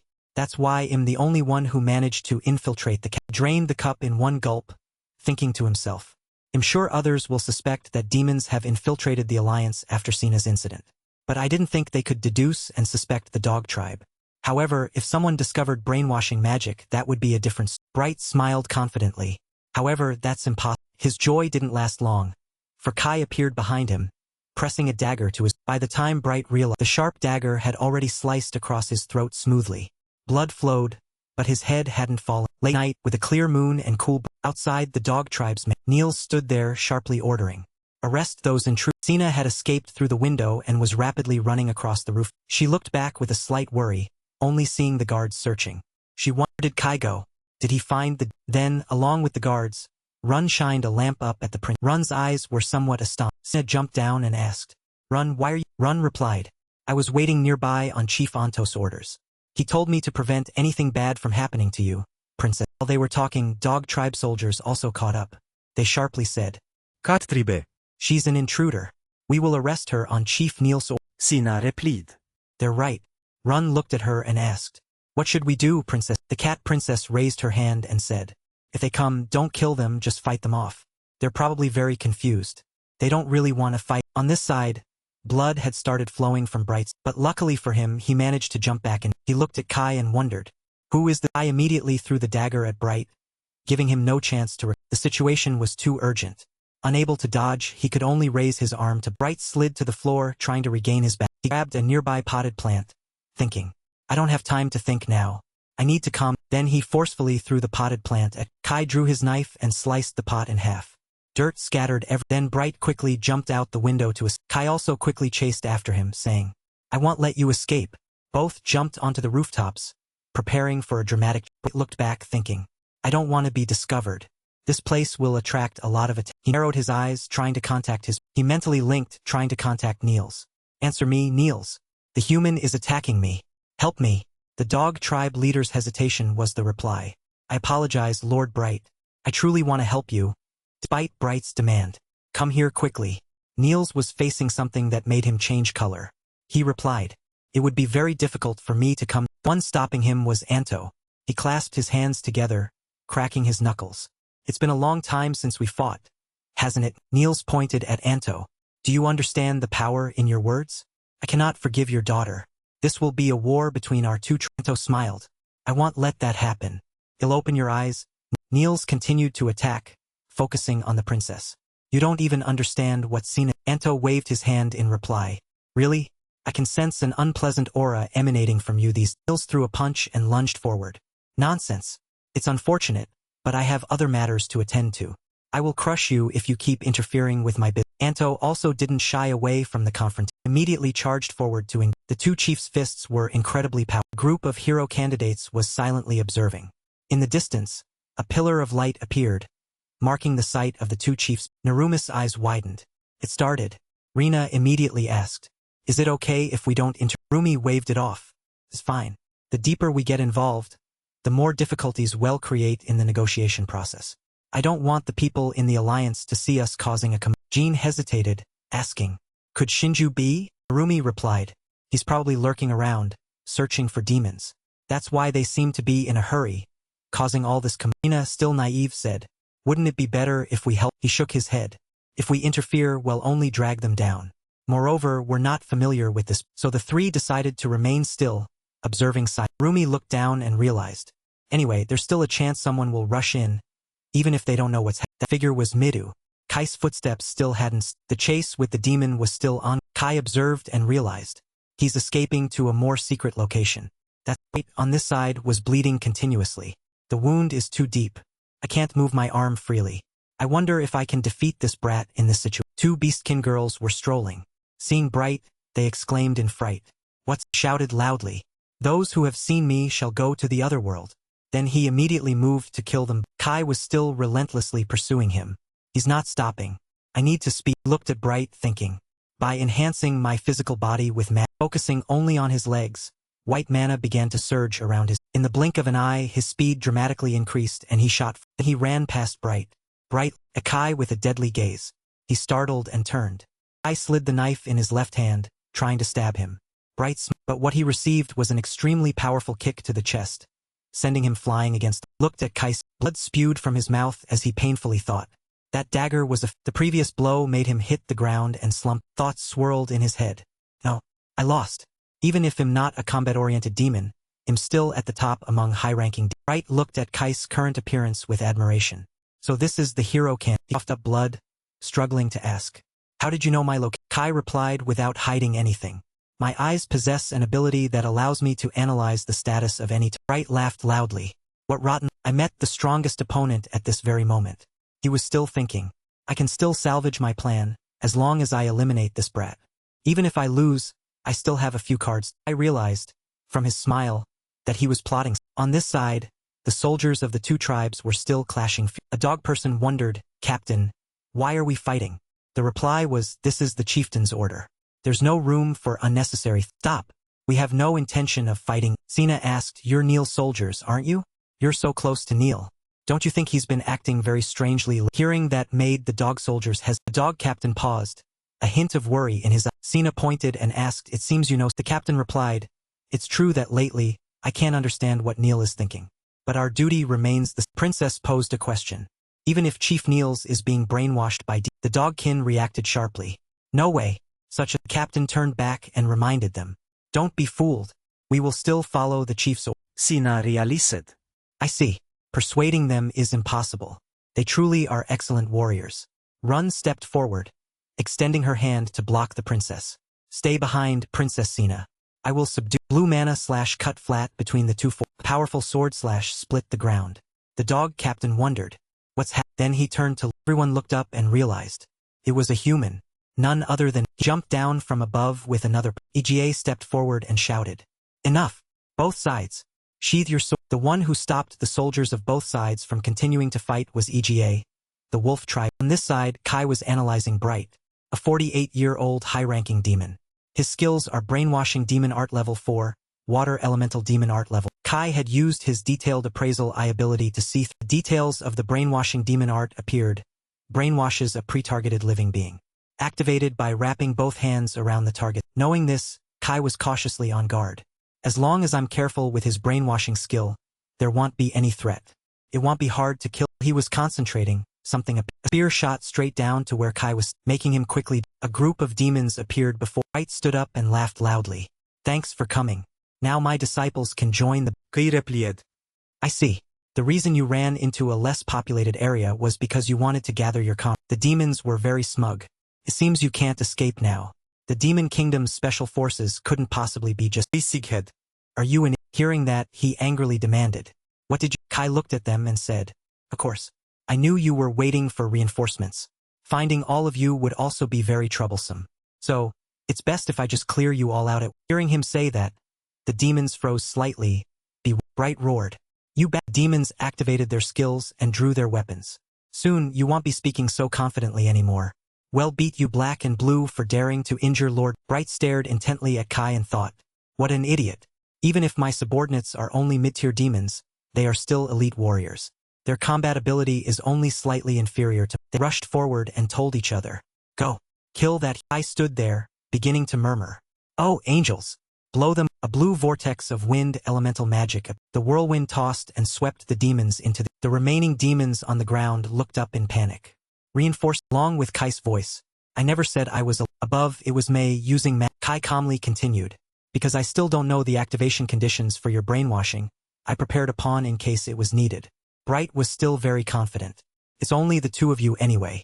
It won't change. And he looked at them and said, create a large number of small As soon as she finished speaking, floating stones immediately and they shot straight down at where the demons were. Some of the leading demons, unable to defend in time, were struck in the head by the One of them roared. Idiots! We can just use demon arts to defend, can't we? But Kai quickly he stabbed it straight through the heart, surprising it. While you're gathering mana in your hands to defend yourself, you'll be very easy to attack from other directions. Kai pulled out his knife and fresh blood spurted. Bright worriedly yelled at his soldiers. You fools! Don't let your guard down. Consider both of them strong enemies like high-ranking remaining demons heard this, raised their weapons, and attacked seriously. One used cloning demon art, then asked, do you know which one is? As soon as it finished speaking, it was immediately struck by a knife embedded straight in its. The demon collapsed, only managing to exclaim. What? How did? Calmly said. It seems you can't even share accurate information between different demon factions, despite being an elite. To the side, another demon created a magic circle and shouted. You. Then he launched a wind spear, simultaneously yelling. But that spear was neutralized by the wind, sending it flying. Above, Mei always intervened at crucial moments. She immediately summoned her weapon, Oh, Angel. Finished. Demon gasped in fear, unable to react, and sharp arrows created from wind embedded themselves directly in. Mei yawned, turning away, showing disdain. She paid them no. At this moment, Kai faced the demon soldiers with Mei's support from above. Bright stood back, pushing his subordinates forward to act as a human shield in front. Nervously gritted his teeth, thinking, they dare push me this. At the same time, a voice echoed from a distance. What's wrong? You all seem to be in quite a bind. Mei startled and turned to ask. Huh? Who? Kai also directed his gaze upwards to see who the newcomer. It was Camilla, who had just flown in with her tribe. Kai looked at her and wondered. Bird tribe chief. I didn't expect you to be cooperating with D. She roared. That's right. Because I absolutely loathe you. Mei leaned down and asked Kai, was she brainwashed too? Kai replied, based on my appraisal ability, no. She willingly cooperated with the D. After connecting the information, Kai realized some issues. So they brainwashed the chieftain of the dog. Currently, the bird tribe is cooperating with them. This is quite troublesome. The dog tribe chieftain was brainwashed. The bird tribe chieftain is cooperating. The cat tribe chieftain's daughter was kidnapped but rescued. The wolf tribe chieftain is not involved. The fish tribe chieftain is in. They could make the cat tribe obey by taking Cana hostage. Ultimately, they would have the majority vote in the parliament. Kai recalled hearing the demons say to each other before, it seems the Federation will soon be under our control. The higher-ups will also focus more on the war against humans. So that's what they. Bright spat out a mouthful of blood and said reproachfully, you all are a bit late. Milla showed her resilience. Even if you are demons, you cannot defeat these humans without. Hearing that, he gave a cold laugh. He knew he was indeed in a difficult situation. I'm not complaining now. Help me. Finish them. Camilla pointed her sharp claws downwards and smiled. You making such an offer? That's rare. So they're really strong, huh? All right, clicked his tongue, thinking to himself, there are about 30 elite birdfolk. So, the entire tribe is cooperating with the D. Mei had now jumped to the ground, standing beside Kai and asking, what now, Kai? He replied, we have to defeat. Camilla ordered her tribesmen, capture them. Don't let the other tribes find out. Don't waste any more. As soon as she finished speaking, the bird tribe members rushed down, preparing to attack the two. The scene shifted to another location. The catfolk chieftain's furry fist. He attacked the dog tribe chieftain, but the latter blocked with his. The two sides continuously exchanged blows. One attacked, the other defended, shattering the surrounding rocks, and the battle between the two chieftains was indeed extraordinary. Their combined aura shattered even the glass panes along the spiritual energy fluctuations created gentle winds that swayed the. Anto attacked while laughing heartily. Excellent. Dog tribe chieftain continued to parry, yelling, what are you talking? Niels managed to land an extremely powerful punch on it, but Anto felt no pain and even smiled calmly, which greatly astonished. Anto continued to laugh and threw a hook punch directly at Niels. You're too. Knocked backward by the painful blow. Niels wondered. What is this? Wiping his mouth with his hand, he thought. My mind is. Anto cracked his knuckles. It seems he's doubting himself. Did I misunderstand? Anto wondered. Is this the end? Just as expected. While I stall for them, the only way to solve this problem is to defeat the one casting the brainwashing. Under the crescent moon, it would be a problem to leave Niels alone and allow the demons to deploy the power of the dog. On the other side, Midou was standing behind EGA, the wolf tribe chieftain. He asked, is Niels being brainwashed by the demons? Cana replied, yes. That's why we infiltrated Niels' residence to find that. Midou immediately asked, so, have we found him? The catfolk princess' answer was a shake of her. She added, I don't know. But Kai suddenly disappeared. Mid pondered. I see. He's not here. That means he's still fighting. EGA rubbed his head. I can't keep up with all this. Everything is happening too fast. But we need to help your friend who is fighting the Run called down from above. Even Cana interrupted, asking urgently, Run, what? She raised a hand to shield her eyes, looking into the distance, and announced, I see a group of birdfolk flying. EGA seemed quite surprised. Birdfolk flying this late at. Realizing something was amiss, Midou immediately dashed in that direction and shouted, let's go check it out. We might find some. The scene shifted back to the roof where three people were silently observing. Jean wondered, is it really okay for us to just stand by and. Narumi conceded that's not wrong. There's a high chance we'll cause conflict with the residents here if we. Thinking this, she immediately spoke up. Hey, Narumi, I have a question. Jean continued, your argument is based on Shinju defeating the demons, right? Narumi nodded. Jean asked anxiously, what if he loses? Narumi replied, hesitant, I haven't thought that far ahead. But we'd definitely be condemned if that. Jean turned and suggested, so shouldn't we do something? Wouldn't it be better? No matter how trustworthy Shinju is, he's not unbeatable. Rina spoke up, flustered. I understand what you mean. but we don't know his exact location. Jean found it reasonable. Her eyes fell. And Jean clasped her hands in front of her chest as if in prayer and thought, but I can't help but be selfish. I want to be Shinju's. Suddenly, a voice echoed in her head. Kenzaki. Jean startled, looking around in panic. Seeing this, Narumi asked what's wrong. Jean asked aloud, where are you? Shinju? Kai's voice echoed again. I should be asked. Now I understand. So this is your new power. Hearing Kai say that made Jean think. She wondered, is this a new guardian skill? I can hear Shinju's voice clearly in my head. It's like this is my spiritual. Continuing to use her mind, she asked Kai, where? On his side, Kai didn't look too good, covered in blood. He replied, I'm in the northernmost part of the city, fighting demons and the bird. I asked, you want to become my strength, don't you? Jean blushed, embarrassed. You heard that? I didn't say it that. On his side, Kai was continuously slaying birdfolk and telling Jean, hurry, Kenzaki. I need your strength. Hearing Kai's words, Jean's eyes lit up and sparkled. Rumi asked worriedly, who are you talking to? Rina grimaced, are you? Jean replied, I'm talking to Shinju through my new ability. Hearing this, her two friends were somewhat surprised. Jean immediately stood up and said, anyway, I know his location now. Let's hurry. We have to go help. Scene shifted back to the battle on this. Midou was facing a large number of extremely aggressive birds. They immediately received the attack order and simultaneously rushed downwards at great speed. At the same time, Mei raised her magic staff. A little worried, she shouted, spirits, don't let them get close. As soon as she finished speaking, a strong gust of wind immediately blew upwards, blocking their advance. Not stopping there, Mei plunged her magic staff into the ground. Light radiated outwards. Pieces of earth and rock floated up. She summoned earth spirits. Then she shouted loudly, ordering, shoot them down. A barrage of earth spirits flew straight towards the crowd of birdfolk, hitting them. Some behind cursed in annoyance. Damn it. At this rate, we can't get close. Another turned and shouted, what are those archers? The birdfolk archer team flying there received the order. I know. Shoot them down. As soon as they released their grip, a volley of sharp arrows aimed straight. She raised her magic staff to the sky. This time it radiated blue. Summoned wind spirits, forming a whirlwind that blew away the air. The birdfolk were extremely annoyed by this. Damn it. What do we do now? At this rate, we can't do anything. Another brushed it off. He added, the mana of elemental spirits uses the power of souls. In the future, she won't be able to use these powers. And Mei thought with a hint of worry, they've figured out my weakness. The spirits are almost at their limit. I need to deal with them with a different element, not. The birdfolk warrior frowned, looking down thoughtfully. This girl is just stalling now. I need to end this before other tribes know. Scene shifted to the close quarters combat on the ground.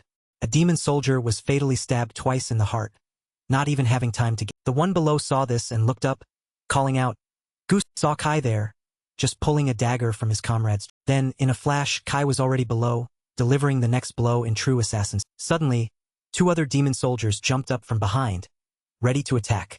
They shouted, you dog.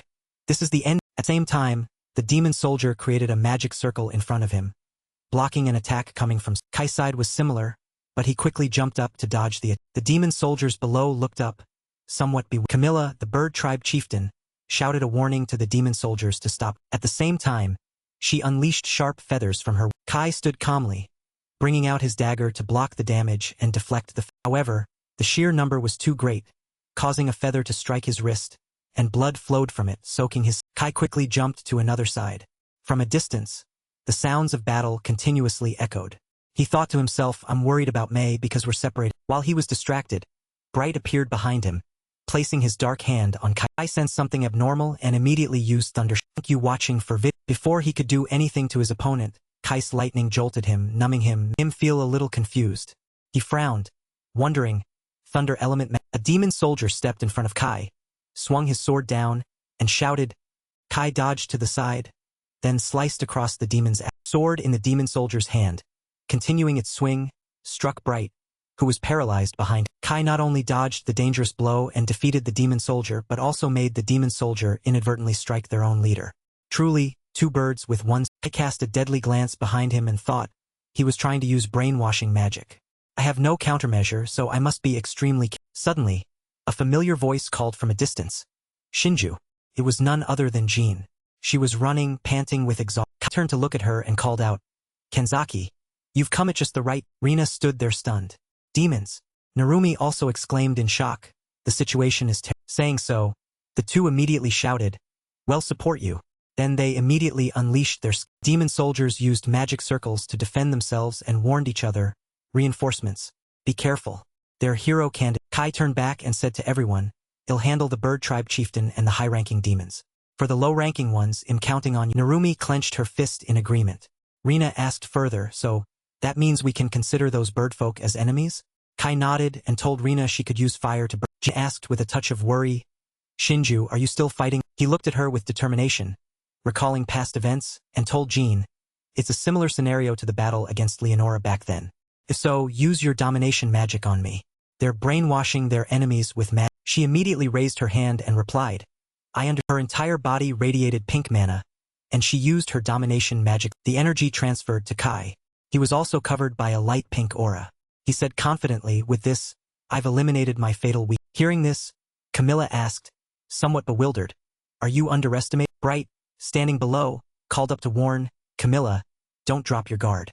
You'll lose your life." His deadly gaze fell upon them as he said, "My mistake, but he'll end this." His entire body now radiated heavy killing intent. His hands tightly gripped the dagger. This gaze and aura made Camilla, Bright both somewhat astonished, revealing a hint of. The scene shifted to May's side. She was standing there, facing the birdfolk above. Some birdfolk had already been The birdfolk were dumbfounded when they heard a voice echo, "Birdfolk, what are you?" May also heard it and quickly turned to look behind. It was Midou, leading EGA, the wolf tribe chieftain, along with Sina and Run. EGA raised his hand and questioned, "They are guests of the cat tribe, correct? I demand an explanation." The birdfolk murmured anxiously, "The wolf tribe chieftain? They got here so fast. What do we do?" Their leader looked over and reminded them, "Calm down. Well, still follow Camilla's order." Hearing this, the birdfolk soldiers said nothing. Then they immediately obeyed, raising their bows towards the newcomers. They shouted, "Kill all witnesses." Even the wolf tribe GA was stunned. "What are they talking about?" Midou added, "It seems they don't want to." May called out to them, "Listen, the birdfolk are cooperating with the demon." Everyone was greatly surprised by this information. She pointed towards the alley in front of them and said, "The demons are fighting Kaio." Ina rested her hand on her hip, looking over. "I see. Even the birdfolk." EGA turned and said, "If that's the situation, it's terrible. Midou, you go over there." But Midou refused. Midou said to the wolf tribe chieftain, "My friends are already heading to Shinju. They'll stay here and help." EGA grabbed the sword hanging at his side, preparing to draw it, and replied, "I understand. I didn't expect the demons to have such a great influence." He looked up at the birdfolk. "These soldiers are just taking orders from their chieftain. If possible, I don't want to kill them." EGA was startled when he heard Midas' voice. He smiled and said, "I understand. That's my special." Thank you watching for vid. A fierce red light blazed in Kai's eyes like two bloods. Crimson spiritual energy surged from his pupils as he faced the enemies. A resigned sigh escaped Kai's lips. He slowly said to them, "My mistake. I intended to end this quickly." Spiritual energy from his eyes was like thin blood. His hands firmly gripped the pair of sharp daggers, ready to attack at any. Astonishment was clearly etched on the faces of Bright, Camilla as they witnessed Kai's terrifying appearance. Camilla, with her large wings and fiery red feathers, hovered high above. Bright stood below, fresh blood still flowing from his chest. He gritted his teeth in frustration, uttering a slight, confused gasp. Unsure what was happening, Camilla's eyes trembled violently. She realized her vision had changed. Camilla mumbled angrily, "Its form is being distorted." Through Camilla's eyes at this moment, Kai's image had become illusory. His face was covered by a twisted light. Kai looked straight at her with terrifying Kai, quick as lightning, took advantage of Bright's disorientation. He shot forward and pressed the sharp blade against Bright. A deep gash sent fresh red blood. After the attack, Kai immediately leaped back like a fleeting. Bright stared blankly at the bleeding wound Kai had inflicted on his arm. He wondered I couldn't react to its movements. Damn it, what's wrong with my... Camilla flew high above, quickly noticing Kai's distracting tactic. She shouted a warning to Bright. "Don't look into its eyes. Bright, it's probably using an illusion tech." Kai heard her words and thought to himself. She realized it. Kai took a moment to review his status information. Name, Shinju Kai. Age, 17. Gender, male. Attack, B. Defense, A. Agility, S. Strength, B. Magic, C. Status, normal. Skills, Guardian Skill. Appraisal LV4. Guardian Skill, Weakness Detection LV2. Guardian Skill, Farsight LV2. Guardian Skill, Mimicry LV2. Guardian skill Illusion LV1. Assassination skill LV5. Dagger proficiency LV5. Throwing skill LV, missing level. Stealth LV, missing. Kai's eyes once again turned blood red. This was the sign that he activated his new Guardian skill. Illusion is a new skill I gained after defeating This skill creates illusions for targeted living creatures. The activation condition is that the target must make eye contact. Previously, when fighting monsters, Kai had the opportunity to practice Guardian skill, Illusion. I practiced using it against monsters. This is an extremely powerful weapon at close range. Camilla flapped her wings forcefully high above, her expression one of disgusted anger. What a troublesome. The deep blue pupils in Bright's abyss-like dark eyes slowly observed Kai. In his mind, he began to calculate his next attack. Must face it directly, but without looking at anything from its neck. He immediately followed that strategy. A triumphant smile then appeared on Bright's lips. He gloated, thinking to himself, good, I no longer see illusion. Kai also noticed that Bright had found a way to break his illusion technique. So Kai didn't hesitate, gripping his daggers and flashing forward. He's not looking into my eyes anymore. This is exactly the simplest solution. Bright, on the other side, no longer stood still waiting for death. He unexpectedly charged forward approaching Kai directly. He came closer and whispered into Kai's ear with a condescending tone. You think that? However, his triumph was short-lived. Kai had already darted past him. Bright was astonished by Kai's suspicious movement. He turned his head to look, but just as he turned his head, Kai's sharp dagger slashed a long line across his face. The fresh, pungent blood filled Bright's face was now drenched in dark red blood. Suffering a fatal wound, he became disoriented. His head tilted back. He spoke in pain, his words barely audible, impossible. A few streaks of his blood got on Kai's face. Kai didn't even glance at Bright's agonizing struggle, but said, Fool. An opponent's eyes give you a lot of information in battle. You're not someone who can keep up with my speed. If you lose that flow of information, you can't even. Kai then remained silent for a long time. Hearing no reply from Bright, he sneered and continued. Well, it seems you can't hear me, and Kai had realized what had happened to Bright after that devastating slash. He had now fallen to the ground, lying in a pool of blood, his breath extinct. Camilla, high in the air, witnessed the scene and widened her eyes, gritting her teeth and cursing. This fool is used. I stood below, slowly raising his head. He had his next target after Bright. Now, it's your. Camilla shrieked in agitation. She hid her panic with harsh words. I've been through many of your human tricks. Dont un des estimations. Saying so, her wings flapped powerfully, creating furious whirlwinds. Camilla slowly descended with her large claws, aiming straight for. But she was a step slower than Kai. He managed to jump aside in time, dodging her sharp claw. Missing infuriated. Thank you watching for Hundreds of knife-like feathers erupted from her tough plumage, tearing through the air and rushing towards Kai. Kai's body retreated lightly and gracefully. His hands, holding his weapons, blocked each feather arrow Camilla hovered, watching Kai easily dodge her attacks. Around them, scattered bodies lay like a battle. Kai activated his illusion skill once again. Fiery red spiritual energy surged from his eyes. Kai's heart tightened. It's very difficult for her to fight without looking into my eyes and just hovering in the air. But she's adapting precisely. Killa hovered and said with a triumphant smile, I am not like you. I can fight without sight. After all, us beastfolk have 5 extremely keen senses. Kai wasn't provoked by her words. He calmly tilted his head and asked back, But what are you going to do now? You can't just keep flying around to hit me. As he glanced at the chaotic scene behind him, he softly added, By the way, the longer this fight drags on, the worse your situation will be. At this moment, behind Camilla's allies were all being subdued by Kai's comrades. The situation seemed quite disadvantageous for her. Thank you watching for Jin and Rena were using their spiritual energy, trying their best to subdue and defeat Camilla's allies. Hearing Kai's words, she observed the situation on that side. Camilla trembled with rage. Her face contorted as she gritted her teeth and said, Not just once, but you have interfered in my affairs twice already. Kai didn't reply.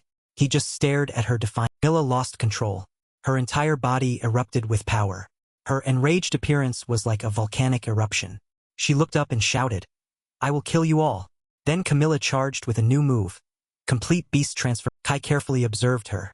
His mind quickly analyzed, beast transformation? This is a special skill that only beastfolk can use, allowing them to unleash the beast within their. Watched Camilla, who had now fully transformed into a large bird with wide wingspan and sharp claws. His mind continuously analyzed, Complete beast transformation will give beast folk explosive power. In return, they lose their cognitive ability. Camilla, in the form of a bird with ruffled feathers, opened her sharp beak wide. She tilted her head to the sky and let out an ear-piercing shriek, as if to tear apart the very Immediately, it shot into the air. Its figure moved as fast as sand, appearing and disappearing, constantly changing direction unexpectedly. Flash, it completely vanished from sight. Only the lingering echo of the whistling wind and a chill behind him. Kai kept his weapons ready, his heart clenching. Watching her movements in the sky, he marveled. Kai took the opportunity to deactivate his guardian skill. Illusion. She's fast. Thank you watching for vid. Camilla rushed forward with a rain of arrows. Kai calmly used his daggers to block each of Camilla's feather arrows. In his mind, he had already noticed her weakness. The time for a complete beast transformation is not long. He clearly understood as he looked at Camilla in the form of a giant raptor. If she uses it in a prolonged battle, she will be dominated by her beastly instincts and lose her. The raptor's powerful movements caused the entire space to tremble violently. Kai's eyes narrowed. He thought with a hint of alarm, but if she's willing to abandon everything, I might run out of energy and no longer be able to use far. I didn't hesitate and quickly decided to act. In that case, I need to end this quickly. His eyes flashed red. He activated weakness to Kai's gaze swept across the fierce beast's entire. The beast's inherently fast movements slowly decelerated in his sight. Kai knew exactly what he needed to do now.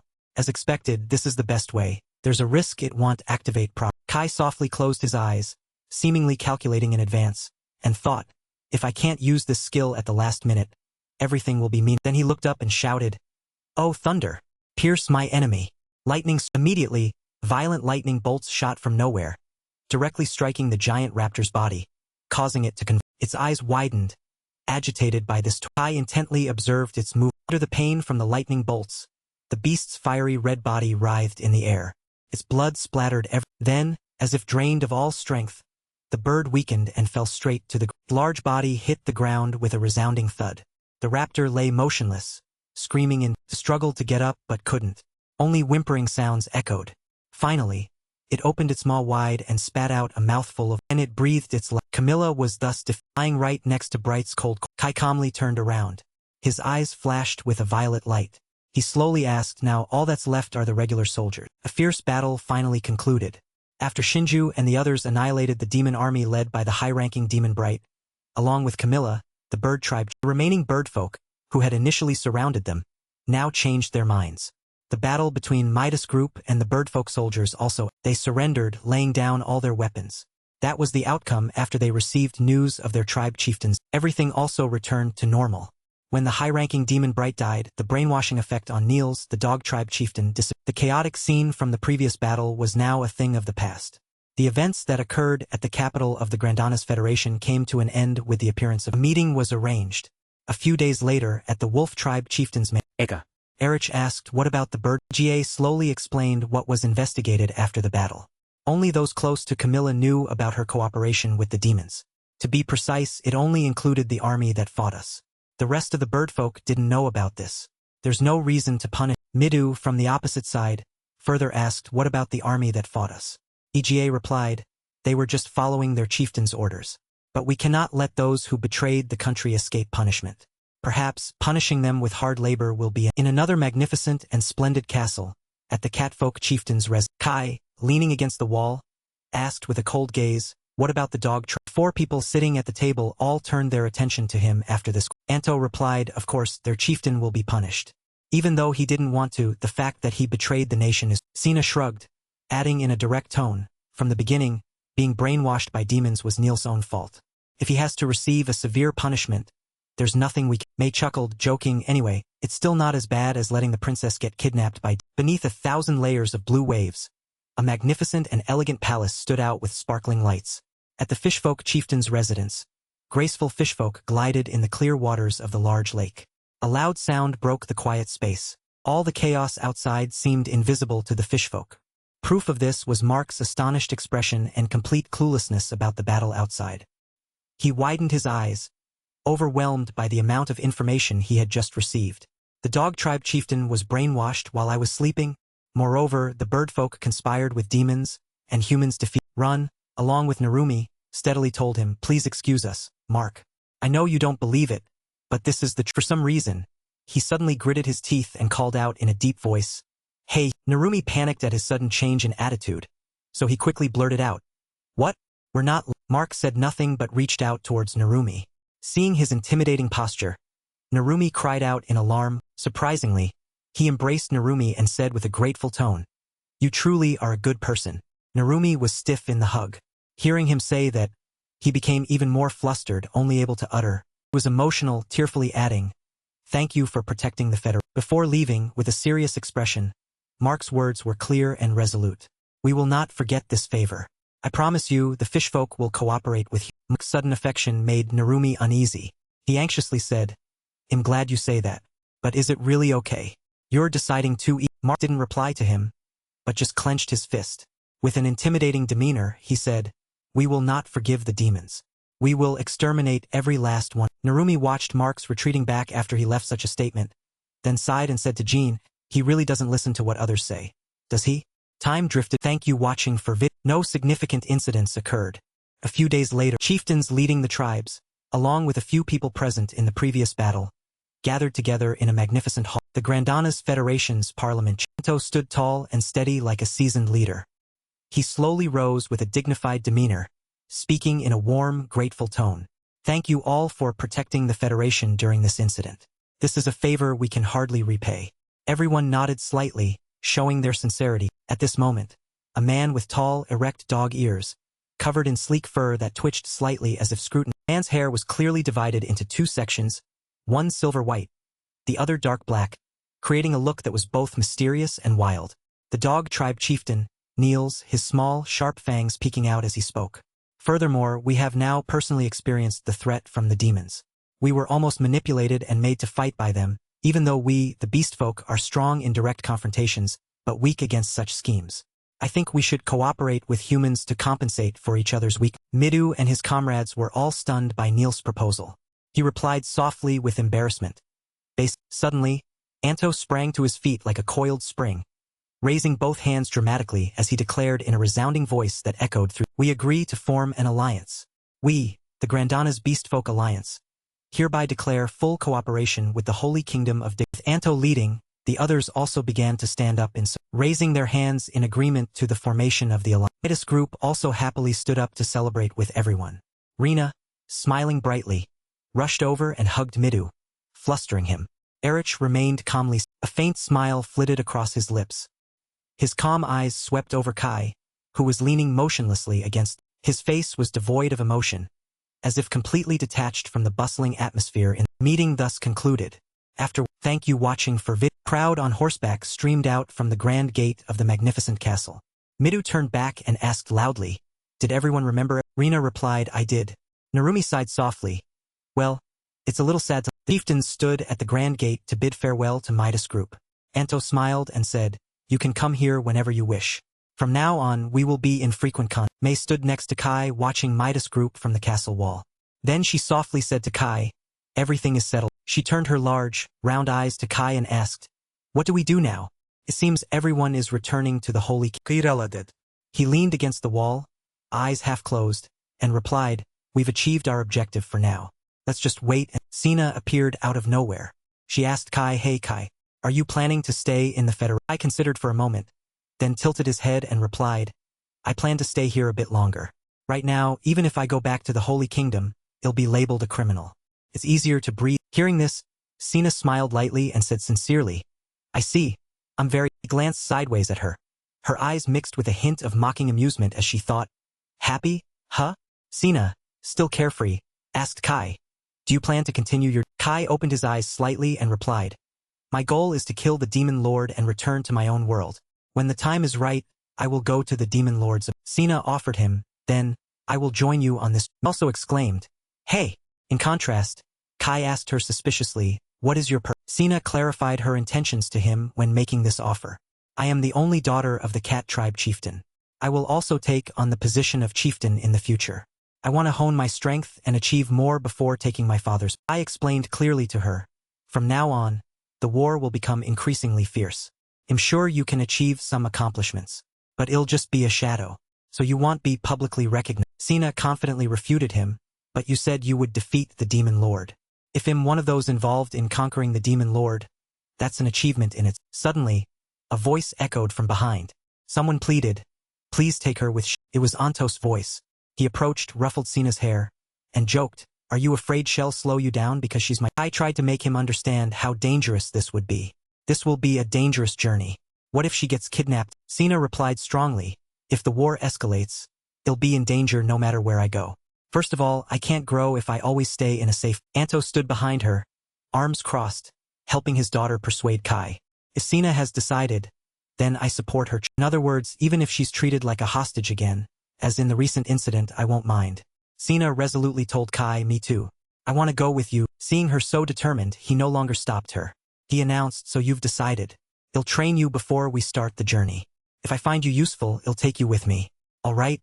Only Mei stood beside him, startled by his decision. Cena nodded in at the same time. In a a towering castle stood amidst a sea of burning, churning lava.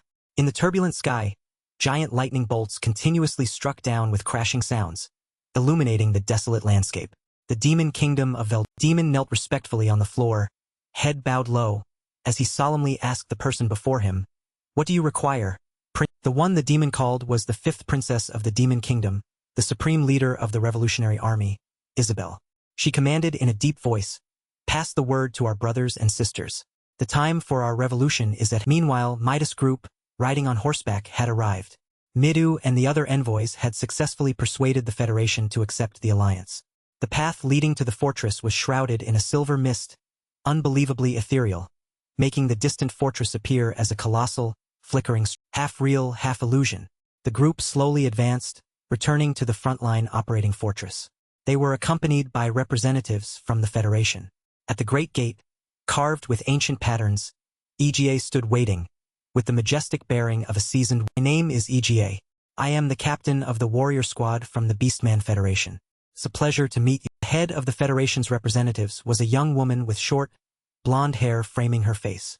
Her resolute demeanor and confident smile shone through as she introduced herself. "I am Amelia, captain of the 4th Night Division of the Holy Kingdom. I am in charge of the front line. It's a pleasure to meet." Witnessed by a large gathering of members from both sides, the two leaders, EGA and Amelia, solemnly shook hands. A handshake that ushered in an era of alliance between the nations. Immediately, joyous cheers erupted, resounding throughout the area.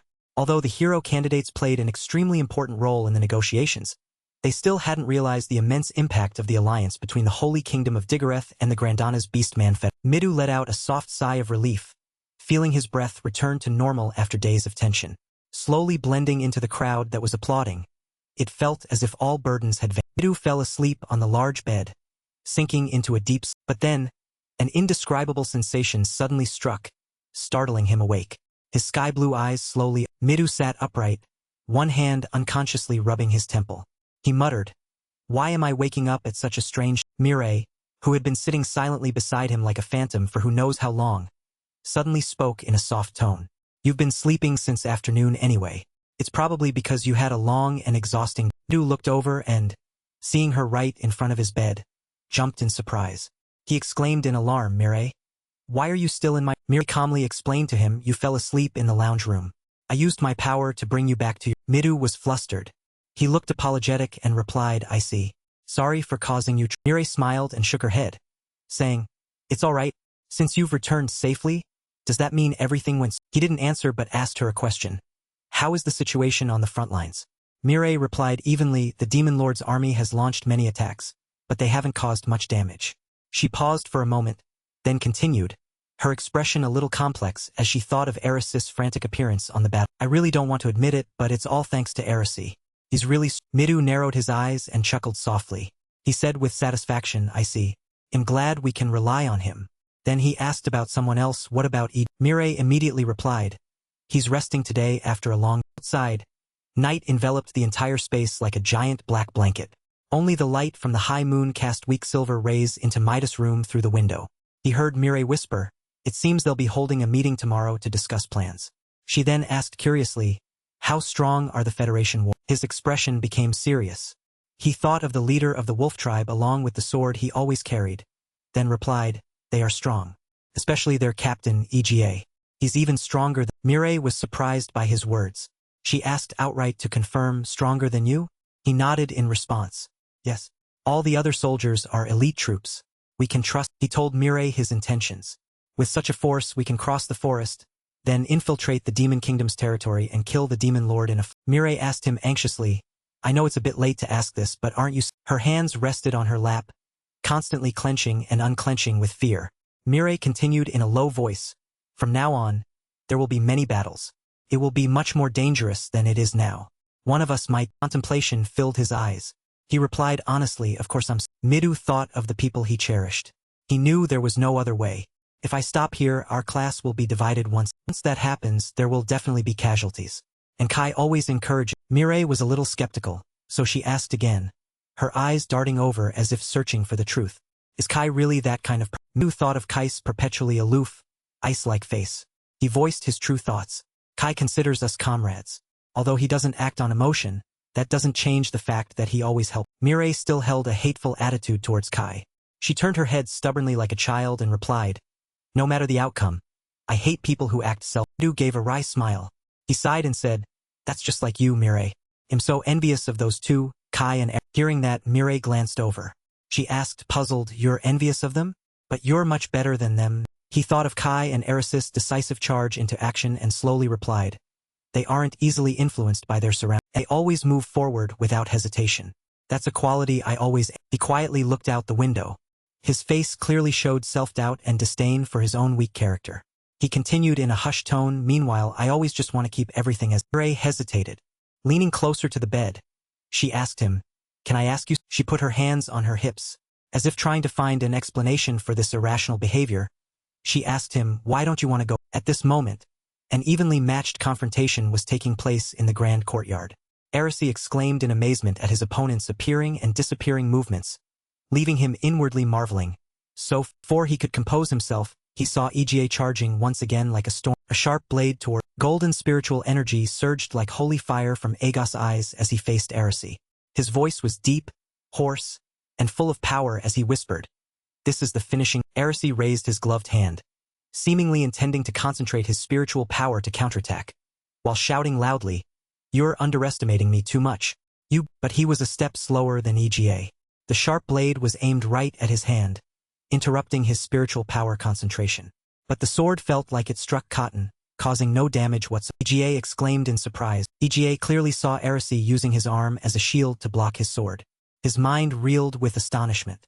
He's using magic to reinforce his arm.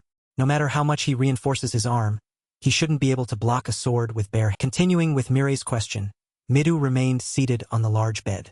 A bewildered expression was clear on his face as he confronted that. He sank into prolonged silence, his eyes deliberately avoiding Mirai's intent gaze, who was patiently waiting for an. Midou uneasily pulled the blanket higher, then chuckled and replied, because everyone else wants to go. Mirai could tell immediately that he was just making up an excuse. She excitedly pointed her finger, raising her voice. Hey! At this moment, his room door suddenly opened. Rina entered like a gust of wind and called, Suji. Her words were cut short as Rina was astonished by the scene upon seeing. Her face suddenly turned crimson. She asked in a flustered, accusatory tone, what are you two? Both Midou and Mirai were flustered. Mirai quickly denied, we're not doing anything. Just talking. Right, Midou? Midou immediately nodded vigorously and replied, yeah, that. Rina angrily yelled, liar. Sneaking into a boy's room in the middle of the night and you can still say. On the other side, Erisi and Aegos' confrontation continued. Erisi decisively swung the arm that was blocking the sword, pushing the sword away with. That powerful force sent Ega stumbling back, leaving a long friction mark on the. He slightly moved his wrist, then clicked his tongue irritably and said. Suddenly, someone's voice rang out, telling them both to stop. Hey, you two, stop practicing. Amelia stepped in and announced, it's time to start the strategy. Erisi sighed with a touch of regret. What? Just when things were getting. Ega said nothing. He simply quietly returned his sword to its. He chuckled in agreement with Erisi. I agree, but we can fight again another time. I'm glad you're back in Midas' room. Mirai awkwardly tried to explain to Rina. But I brought Midou back to his room while he was. Rina's face was flushed with anger. She said loudly, you're always talking about rules and morals. Yet you're the first to. Seeing her strong words, Mirai also became angry. She pointed her finger in rebuttal. Stop those irresponsible words. You are violating ethical standards. Rena sneered mockingly. You're one to talk. Midou could only silently watch the two girls arguing loudly, unable to do it. Then, for some reason, he chuckled softly at this. Outside, a training duel between Erisi and EGA was taking place again on the platform. Still with his familiar sword in hand and power, own fist. Both faced each other, ready to duel at any. This time, Erisi took the initiative to start. He rushed forward, powerfully throwing a punch straight at EGA. His eyes suddenly became sharp and Erisi skillfully spun around to gain momentum. Then he raised his leg for EGA swiftly ducked to. On the other hand, he also charged with his. The sharp sword tip was pointed directly at Erisi's forehead, making him. Soon as he recovered, Erisi sprang, contrary to his usual hot temper. This time he sneered, feeling satisfied to have met a worthy opponent. Then it's worth it for me to show my skills. Elsewhere, a magnificent towering castle in the distance served as a backdrop to the bustling scene of the Menslia, the capital of the Grandana's Beastman Federation. As mentioned before, Cana would have to undergo Kai's training. At this moment, he held a small dagger in his hand, taking a defensive stance opposite. He stood to one side like a ref. She raised one hand forward with a decisive motion, as if preparing to start the duel under the chilly breeze. She observed the two with a serious gaze, then swept her hand down and shouted loudly, her voice echoing across the grassland. Thank you watching for vid. Cana's hands, which had been hanging loosely at her sides, suddenly grew magically large. They were covered in sleek brown fur and revealed sharp claws like a predator's death. She roared loudly, partially transforming into a beast.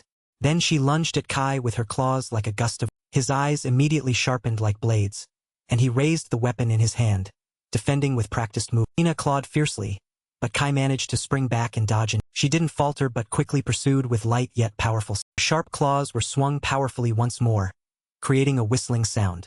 But Kai could still easily dodge by ducking low with superhuman reflex. The two continued to spar for a long time in the vast, green grassland, one attacking, the other defending. Amidst the clang, Kai glanced at her and said, "Is that all? I've told you many times you must attack me with the intent to kill." Cana replied loudly, her breath ragged from exertion. Then she gathered momentum and leaped forward. Without him noticing, Cana had approached Kai from behind like a silent, deadly. She swung her sharp claws, preparing to strike hard with the intent to end the match. Kai suddenly brought a fist up to her face, seemingly aware of her movements from behind but feigning ignorance.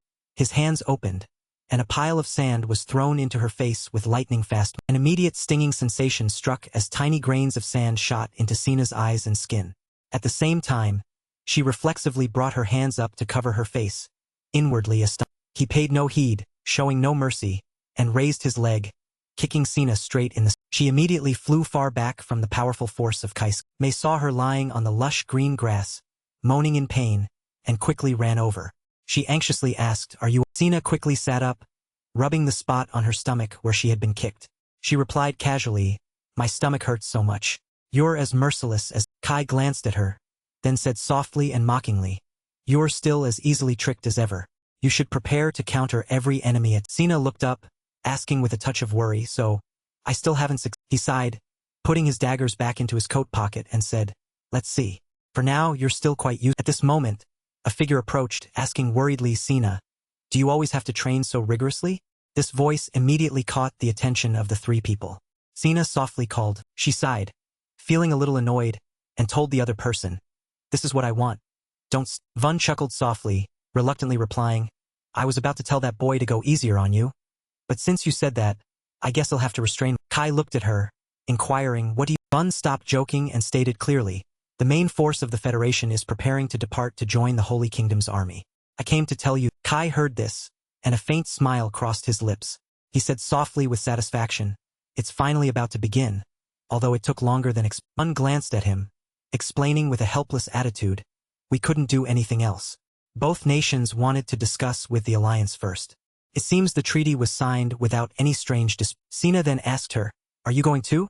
Vun replied, "I am the captain of the feline warrior tribe's army, so I will also join." He turned to Kai and asked Kai what should. Kai crossed his arms and replied calmly, "Let's wait and see how the situation develops first.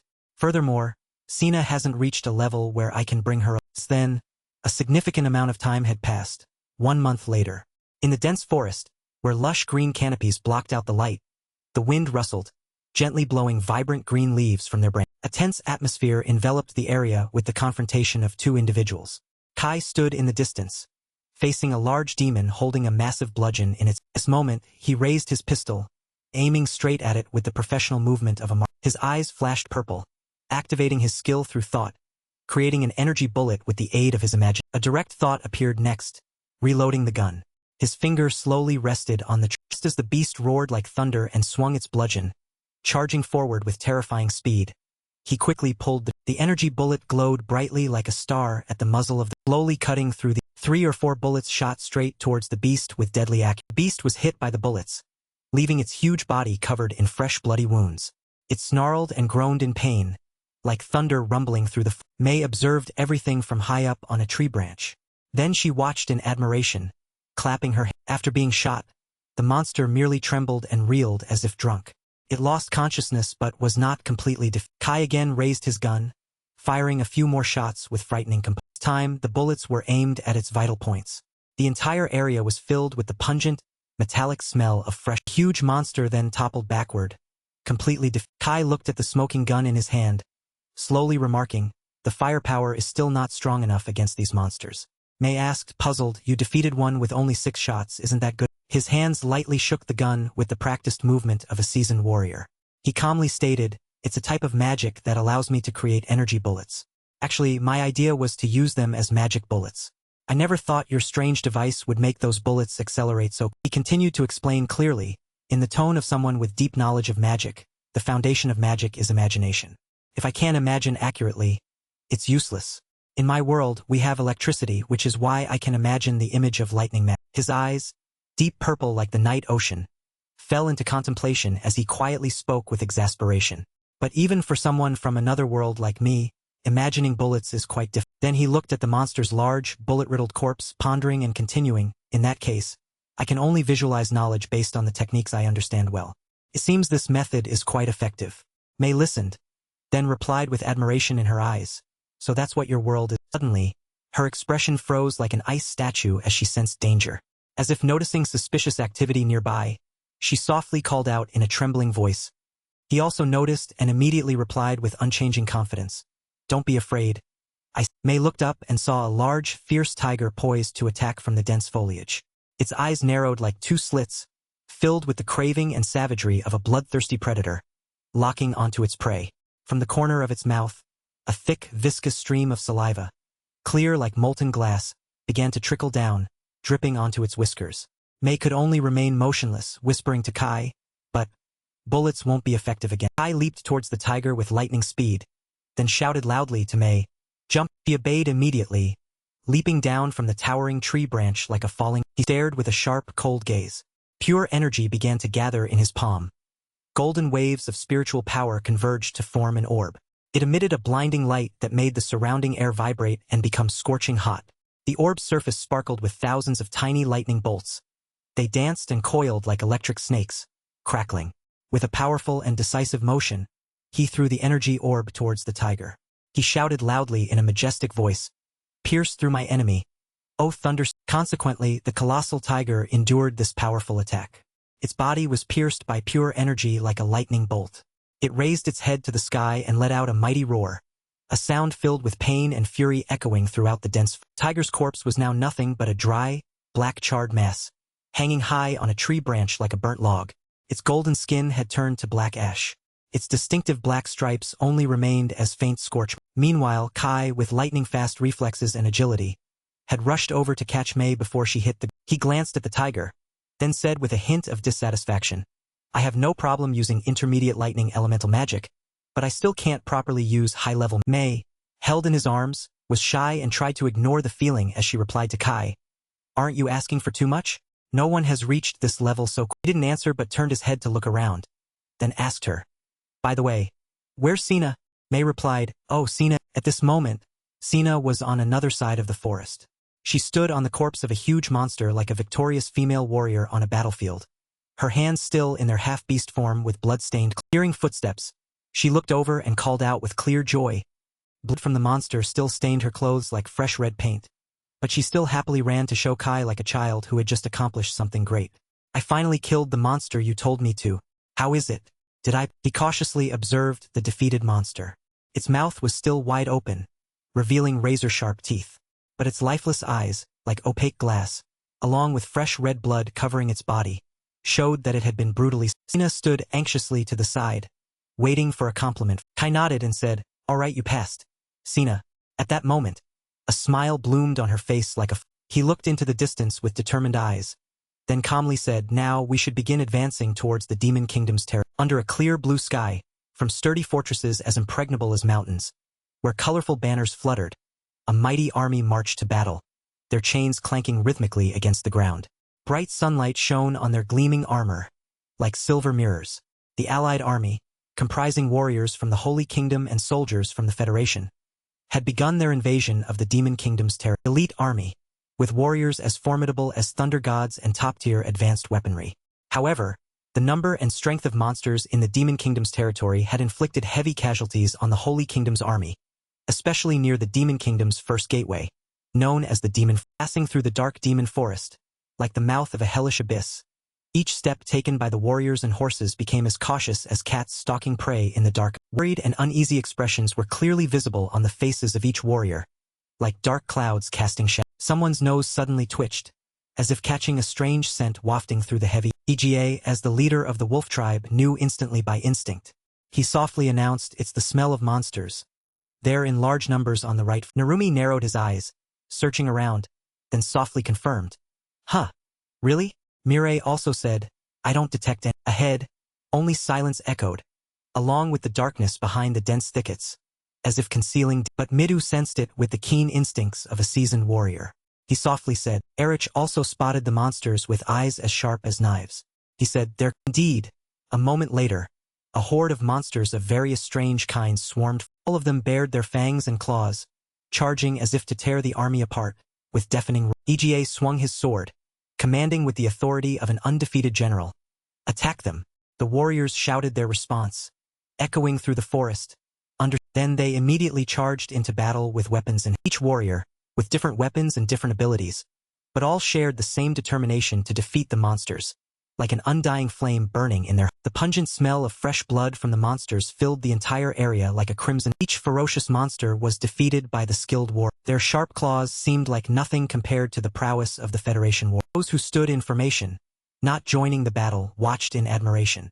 "Amazing," everyone agreed. Seeing the way they fought, a truth suddenly dawned on everyone. This is the true power of the Federation war. Midou was also astonished by the positive progress of this battle. He quietly told Erich beside him, "The monsters are being annihilated so easily. It's truly beyond my imagination." Erich pondered, then seemed to realize the benefit of the alliance. "We humans have used all 5 senses, but still couldn't detect the monsters. Having beastmen join the army is truly very good." EGA returned his sword to its scabbard with the practiced movement of a veteran glad. Then he turned to everyone and said, "Leave the monster detection to us. As long as we're here, they won't dare to ambush." He spoke with absolute assurance, and just as EGA said, the beastmen did an excellent job of sniffing out and taking down the monsters. A warrior from the feline tribe quickly spotted the monsters' movements with keen ears. That person then shouted loudly to announce, "They are on the left." The warriors, following that instruction, immediately charged forward with their spears. The allied army was well equipped to repel all monster engagement. Demons gradually hid, not charging out to confront the army. As a result, the strategy of the high-level demon Elsa was significantly diminished in effect. From this, it could also be realized that, with guerrilla warfare and low visibility inside the forest, the reason the Holy Kingdom suffered heavy losses in the previous campaign was because they couldn't predict where the monsters would. It seemed almost hopeless to cross the demon forest. But with the support of the Federation warriors and their excellent monster hunting and elimination ability, soon enough, the monsters were defeated. Their corpses lay scattered across the ground, and the pungent smell of fresh blood rose like toxic fumes. From a distance, someone observing the scene angrily punched a wall, then muttered softly with hatred. A group of Demon Kingdom members, hidden behind a large bush, observed the allied army. They whispered among themselves. The plan was to attack the enemy with a large army of monsters and defeat them while they were in chaos. But now they are completely A demon with large horns asked, "How long do we have to observe?" His comrade replied, "We haven't received orders from Elsa yet, madam. What should we do?" The comrade seemed to feel at an impasse. He sighed and said, "There's no other option. We should." Suddenly, EGA appeared behind them. He seemed to have heard their entire conversation. He sneered, as if "I'd let you do." The demon turned its head in astonishment, then angrily cursed loudly, "You bastard." There was no need for an explanation.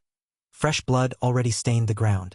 Amidst the shock, No one knew who had made the first. Hidden deep within the gloomy forest, where night seemed to never dissipate, a towering castle stood prominently against the sky.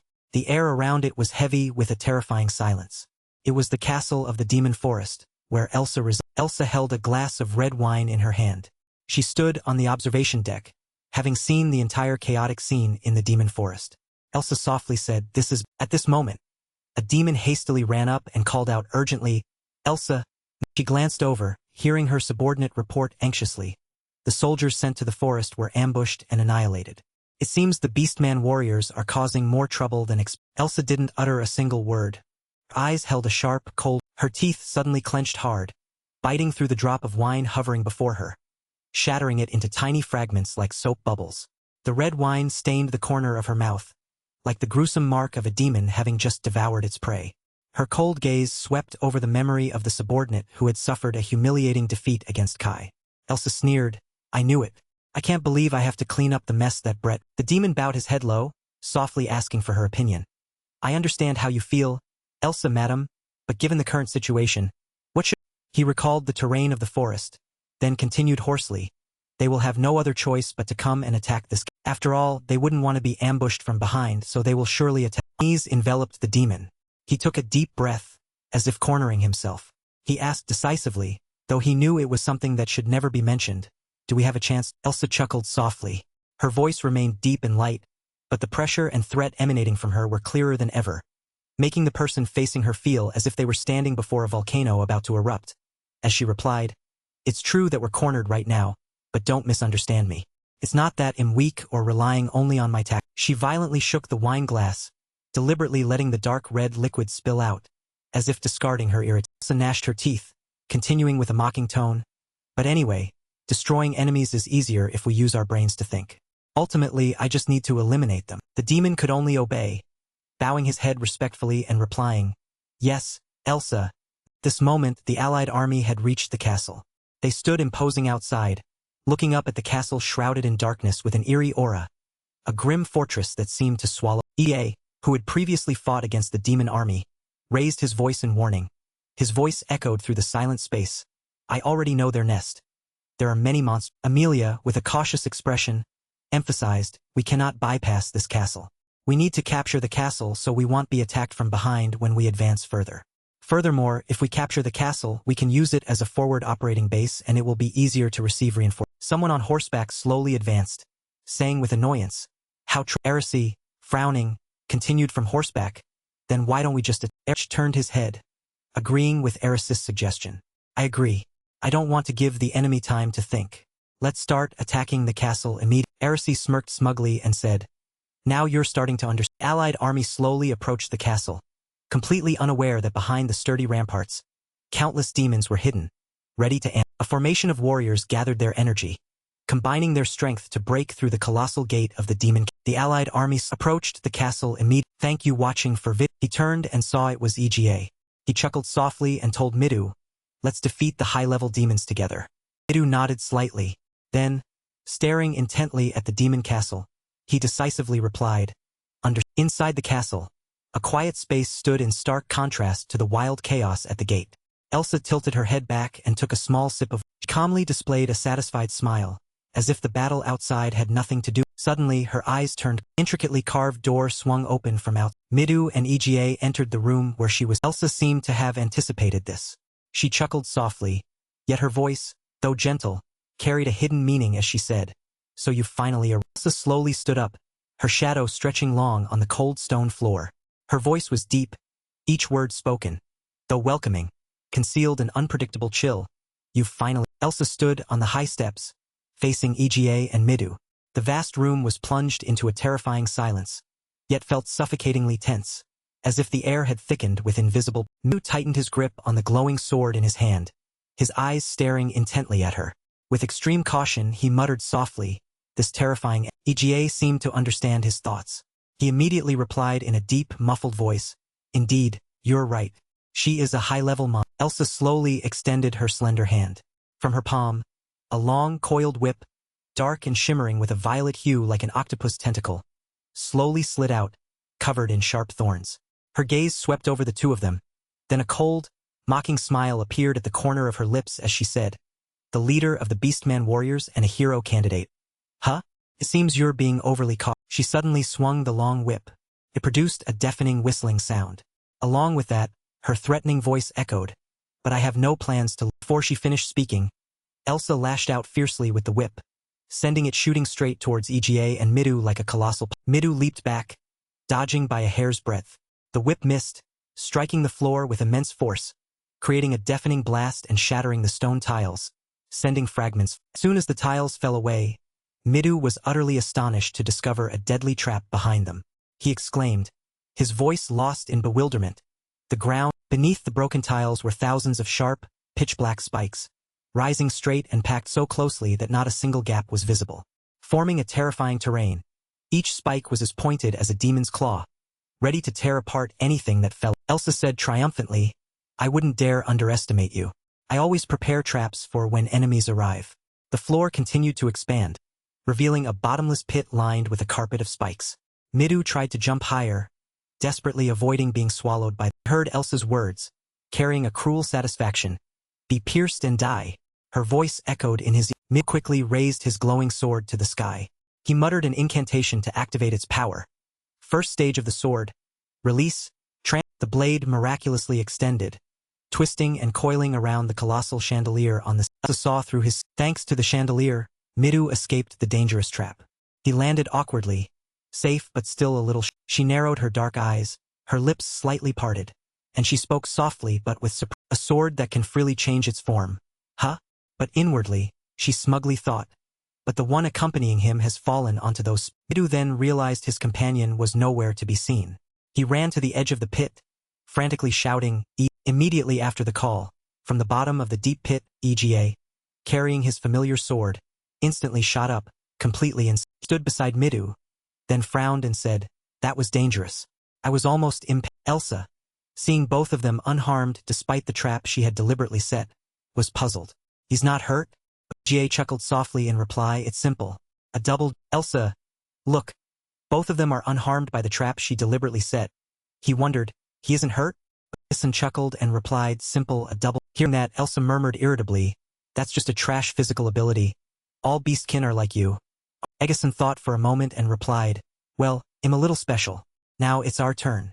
As he spoke, he and Midou drew their long swords, preparing to. As soon as he finished speaking, Egeson shot towards Elsa like an arrow, his familiar sword flashing, and Elsa didn't stand idly by.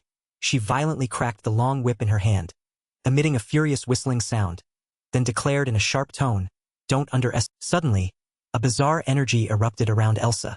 She used her hidden skill, teleportation. Immediately, Elsa's figure completely vanished from Egeson's sight. Instead, she had somehow moved right beside Midou, making him stare in utter surprise. Midou was a step faster. He raised the sword in his hand high and softly told her. Elsa quickly darted back, a flicker of surprise appearing in her dark pupils.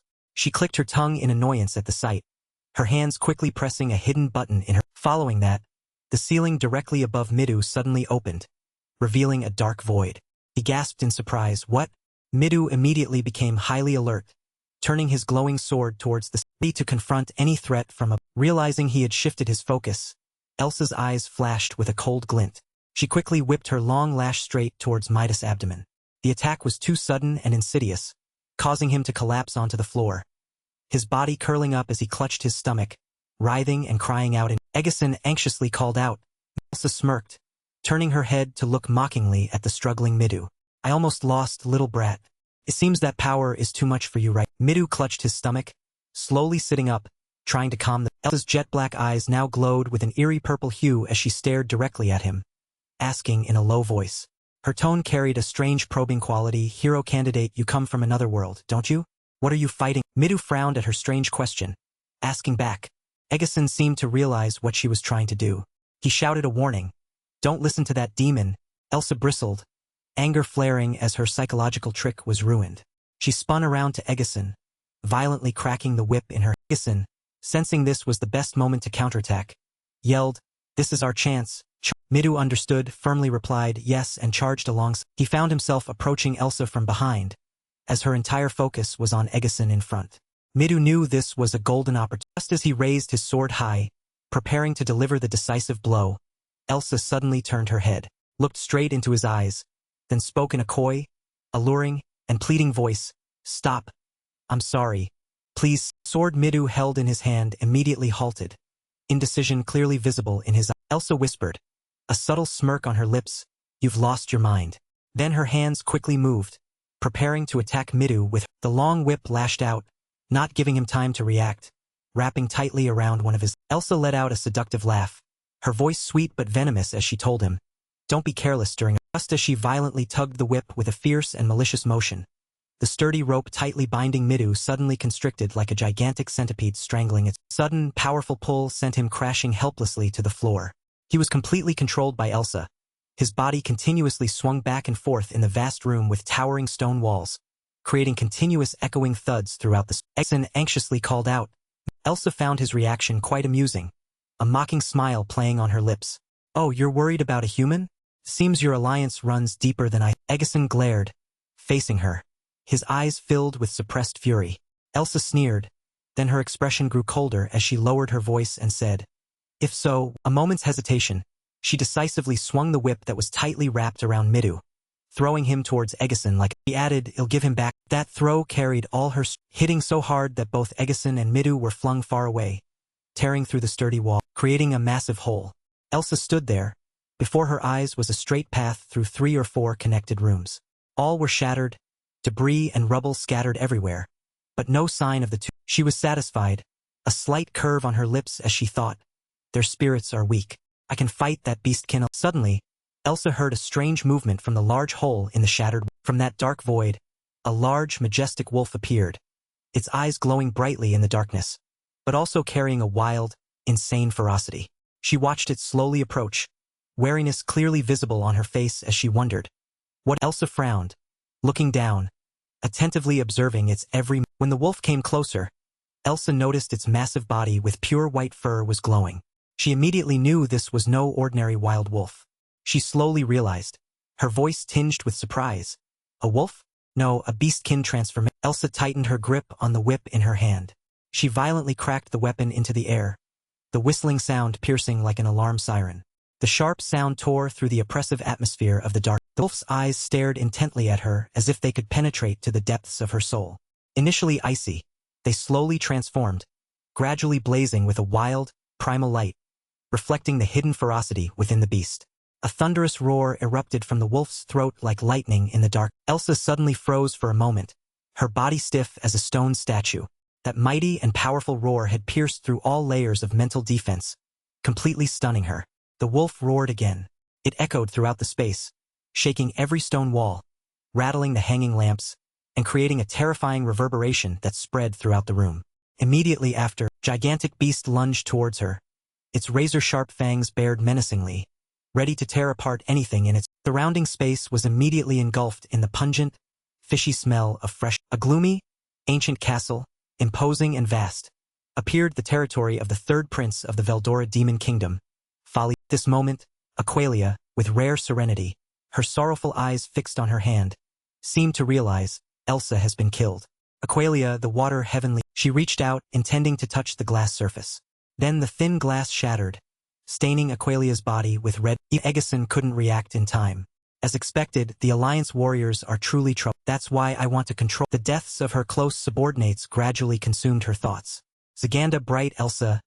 Thank you watching for vid. Ranking subordinates have been eliminated. It seems I am being pushed into a. Suddenly, a low voice echoed. Are you alright? Leon Hatsuma was encased in glass, making movement difficult. Aqualia curiously drew closer and asked, Are you worried about me? Of course. You are my fiancé. Upon hearing that, her heart blossomed. She shyly replied, Fiancé. Yes. Thank you, sir. Then Leon Hatsuma seriously brought up an important matter. I hear Elsa is dead. The Alliance will arrive in Folly City in a few. Aqualia frowned, sighing with the worry in her heart. Do you think you can win? Honestly, I mainly work in the shadows. My combat ability isn't very good. It will be a difficult battle because I'm facing those who defeated Wimbok and Stone. Next, Leon Hatsuma revealed crucial information that stunned her. Yes. Currently, the Demon Kingdom's assassins are on their way to Follies. Through Leon Hatsuma's description, they are hidden elites who do dirty work. The Demon Kingdom's assassins. As you know, they are one of my trump cards. As soon as he finished, Aqualia's eyes widened with excitement. I will entrust you with commanding these elites. Leon Hatsuma's pampering of her was truly evident. Of course, I want you to hold the position until I return, my beloved Aqualia was moved to tears. She stated confidently, yes, Leon Hatsuma. Leave everything to me, your fiancé. She continuously looked at the crystal statue. I trust you. Afterwards, Leon Hatsuma let himself go, expressing a long stream of emotions. I have failed in controlling the alliance. And for someone pushed into a corner like me, he is still showing his love. Leon Hatsuma is truly a gentle. Aqualia's tears fell copiously. Overwhelmed with happiness, she tightly hugged the statue. I will definitely reciprocate your. In the dangerous territory, full of conflict, the Demon Kingdom capital, marketplace, squabbles and takeovers. The minions always mistreated and oppressed. The most luxurious place in this land. A noble figure was hurrying along a servant rushed after her. Lady Isabel, where you? Isabel calmly said, to visit the gigantic iron gate. Isabel and her maid advanced towards where Alice played. Alice's eyes widened. She joyfully called out, sister, the fifth princess of the Demon Kingdom. Isabel watched Alice for a long. It wasn't until Alice jumped into her arms and hugged her tightly that Isabel came to her senses. Isabel evaded, masking herself with an indifferent facade. I didn't come here to visit you. I just had some free time, so I stopped. The maid standing there smiled, about to expose her, but Isabel silenced her. You came anyway. Being so stubborn isn't good, you know. Innocent Alice ignored the world, always living cheerfully. I'm really happy. Isabel asked with concern, what did you do today? Then Alice excitedly showed off a fresh flower wreath. I'm making a flower hair ornament. Look, isn't it? Alice put it on her own head, curious about Isabel's opinion while secretly admiring herself. What do you think, sis? Does it? Isabel dotingly praised her. Yes. It suits you. Alice pouted, making a small request. Hey sis, say it properly. Suddenly Alice intended to retrieve something. She walked to where she had been sitting. Oh, that. Alice held up another flower wreath, identical to the one on her head. I made this. Isabel slowly scrutinized it, many doubts appearing in her mind. For me? Did you have a premonition I would visit? Alice suddenly scowled, pouting in accusation. You weren't doing anything anyway. I also want to go out into the world, but am told I. Isabel coldly called her name. Alice asked innocently what, but the conversation ended with a single phrase. Surprisingly, Isabel took the wreath and placed it on her head. Moreover, she asked, what do you? Catching Isabel's rare demeanor, Alice and the maid burst into laughter. You're so. In contrast, Isabel froze, not understanding what everyone meant. But you gave it to me, so I wore it. Oh, that's right. Next, Alice continued to change the subject. When will we start the ritual to summon the evil? This caused Isabel's mood to visibly. Alice's voice was sweet as it poured into her ears, though behind it lay a tragic outcome. I heard it'll be offered to the god. I'm really looking forward. The dialogue was brief. Yes, me too. I don't know the details, but it shouldn't be long. Hearing this, Alice didn't think deeply. She was so excited she was almost bouncing. I understand. On that day, you'll be able to go outside, right? Isabel's eyes dark. Thank you watching for vid. Even the maid called out fearfully, Lady Isabel. Afterwards, Isabel turned and left without a. Disappointment filled Alice's soul. Huh? Are you? She walked closer to the door. Isabel instructed. I'll visit you later. Be a good. Alice politely replied, yes. On the other hand, Isabel drifted away, her mind deeply. Familiar voice suddenly called out, hey. Yet Isabel didn't pay it any. Leon Hatsuma waved hello warmly. The third prince of the Demon Kingdom, Leon Hatsuma. Oh, you're being distant again. You can call me big brother like before. Leon Hatsuma was met with a blunt reply. No, I don't have the right to do that. Leon Hatsuma forced a smile. You're too. Then Leon Hatsuma mentioned Alice. Have you met Alice yet? Both stared sadly at the. It's not good for the girl to be stuck in there all day. Sooner or later, she'll become a sacrifice to the evil. Leon Hatsuma added, with a hint of arrogance in his tone. During this time, she might even lose her mind. Anyway, becoming a sacrifice to the evil god is an honor. I'm actually quite Leon Hatsuma didn't relent and pressed Isabel. Don't you think so? Isabel replied with a single, succinct word. Afterwards, Isabel indifferently brushed past, leaving Leon Hatsuma standing there alone. Excuse me, I have. The maid, seeing this, chased after her mistress. Lady Isabel, wait. Immediately, Leon Hatsuma's expression completely changed. In the desolate and dangerous Veldora Demon Kingdom, the third prince's terror. This was one of the most expensive locations. Follies. Therefore, The streets were bustling with The man's steps became increasingly hurried. Thank you watching for vid. He stopped in front of it. At first glance, the sign had a slightly strange. The door seemed to have been open, waiting for a long. The innkeeper sat there, halfway through reading his newspaper. Welcome. He folded his newspaper, opening his mouth to ask, "How was it? What do you think of folly?" I slowly remarked, "It's all right, though the atmosphere is a bit suffocating." The innkeeper agreed, complaining with annoyance, "Yes, because we can't stop the human invasion. This place has become a front line. Many people are feeling Suddenly, Kai mentioned an influential figure. "I don't think you need to worry. Aqualia, the water heavenly king, is in this." He hesitated, mentioning Aqualia's fallen subordinates. "You're right, but Stonegear and Wimbach have been." Kai thought seriously for a long time. Those terrifying hero candidates have killed 2 of the Demon Lord's 4 heavenly. And the innkeeper reported the urgent situation they faced. "That's right. It's truly unbelievable. After all that, we were suddenly invaded. Furthermore, it seems the number of slaves has been cut recently, hasn't it? Even though there's a severe labor shortage." A slave, collared and working hard, was yelled at. "Hey, work properly." Yeah, Kai worried about the situation spiraling out of control. It would be quite troublesome if the slaves ran away. "Since you also have slaves following you, I'm glad you understand." Next, he pushed the room key across the table. "We make slaves do all the menial work. Once the slave supply stops, we won't be able to continue doing business." Picked it up indifferently, replying, "I'm a little envious. Your slaves are cute.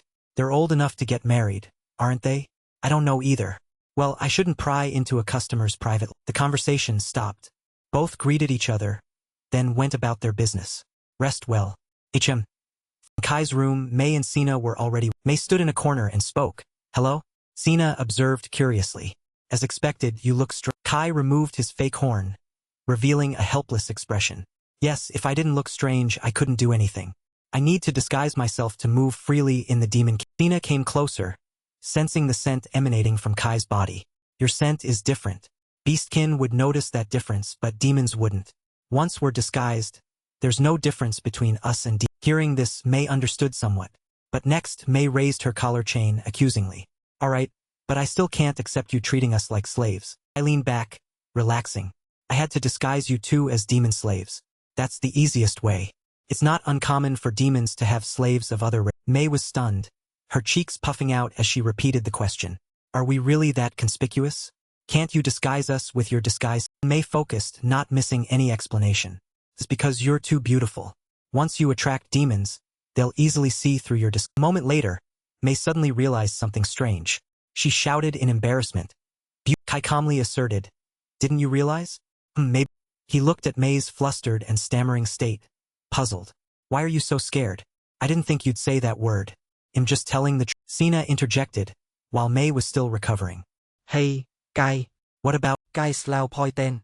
You have some features similar to May?" Finally, his finger stopped at Sina's head. "Those cat ears are hard to." May pondered while watching Sina try to hide her cat ears with her hands. That's right. If they found out we made Sina a slave, the Alliance would probably be furious." Kai explained the strategy he had prepared. "We're only disguising ourselves to easily infiltrate demon territory.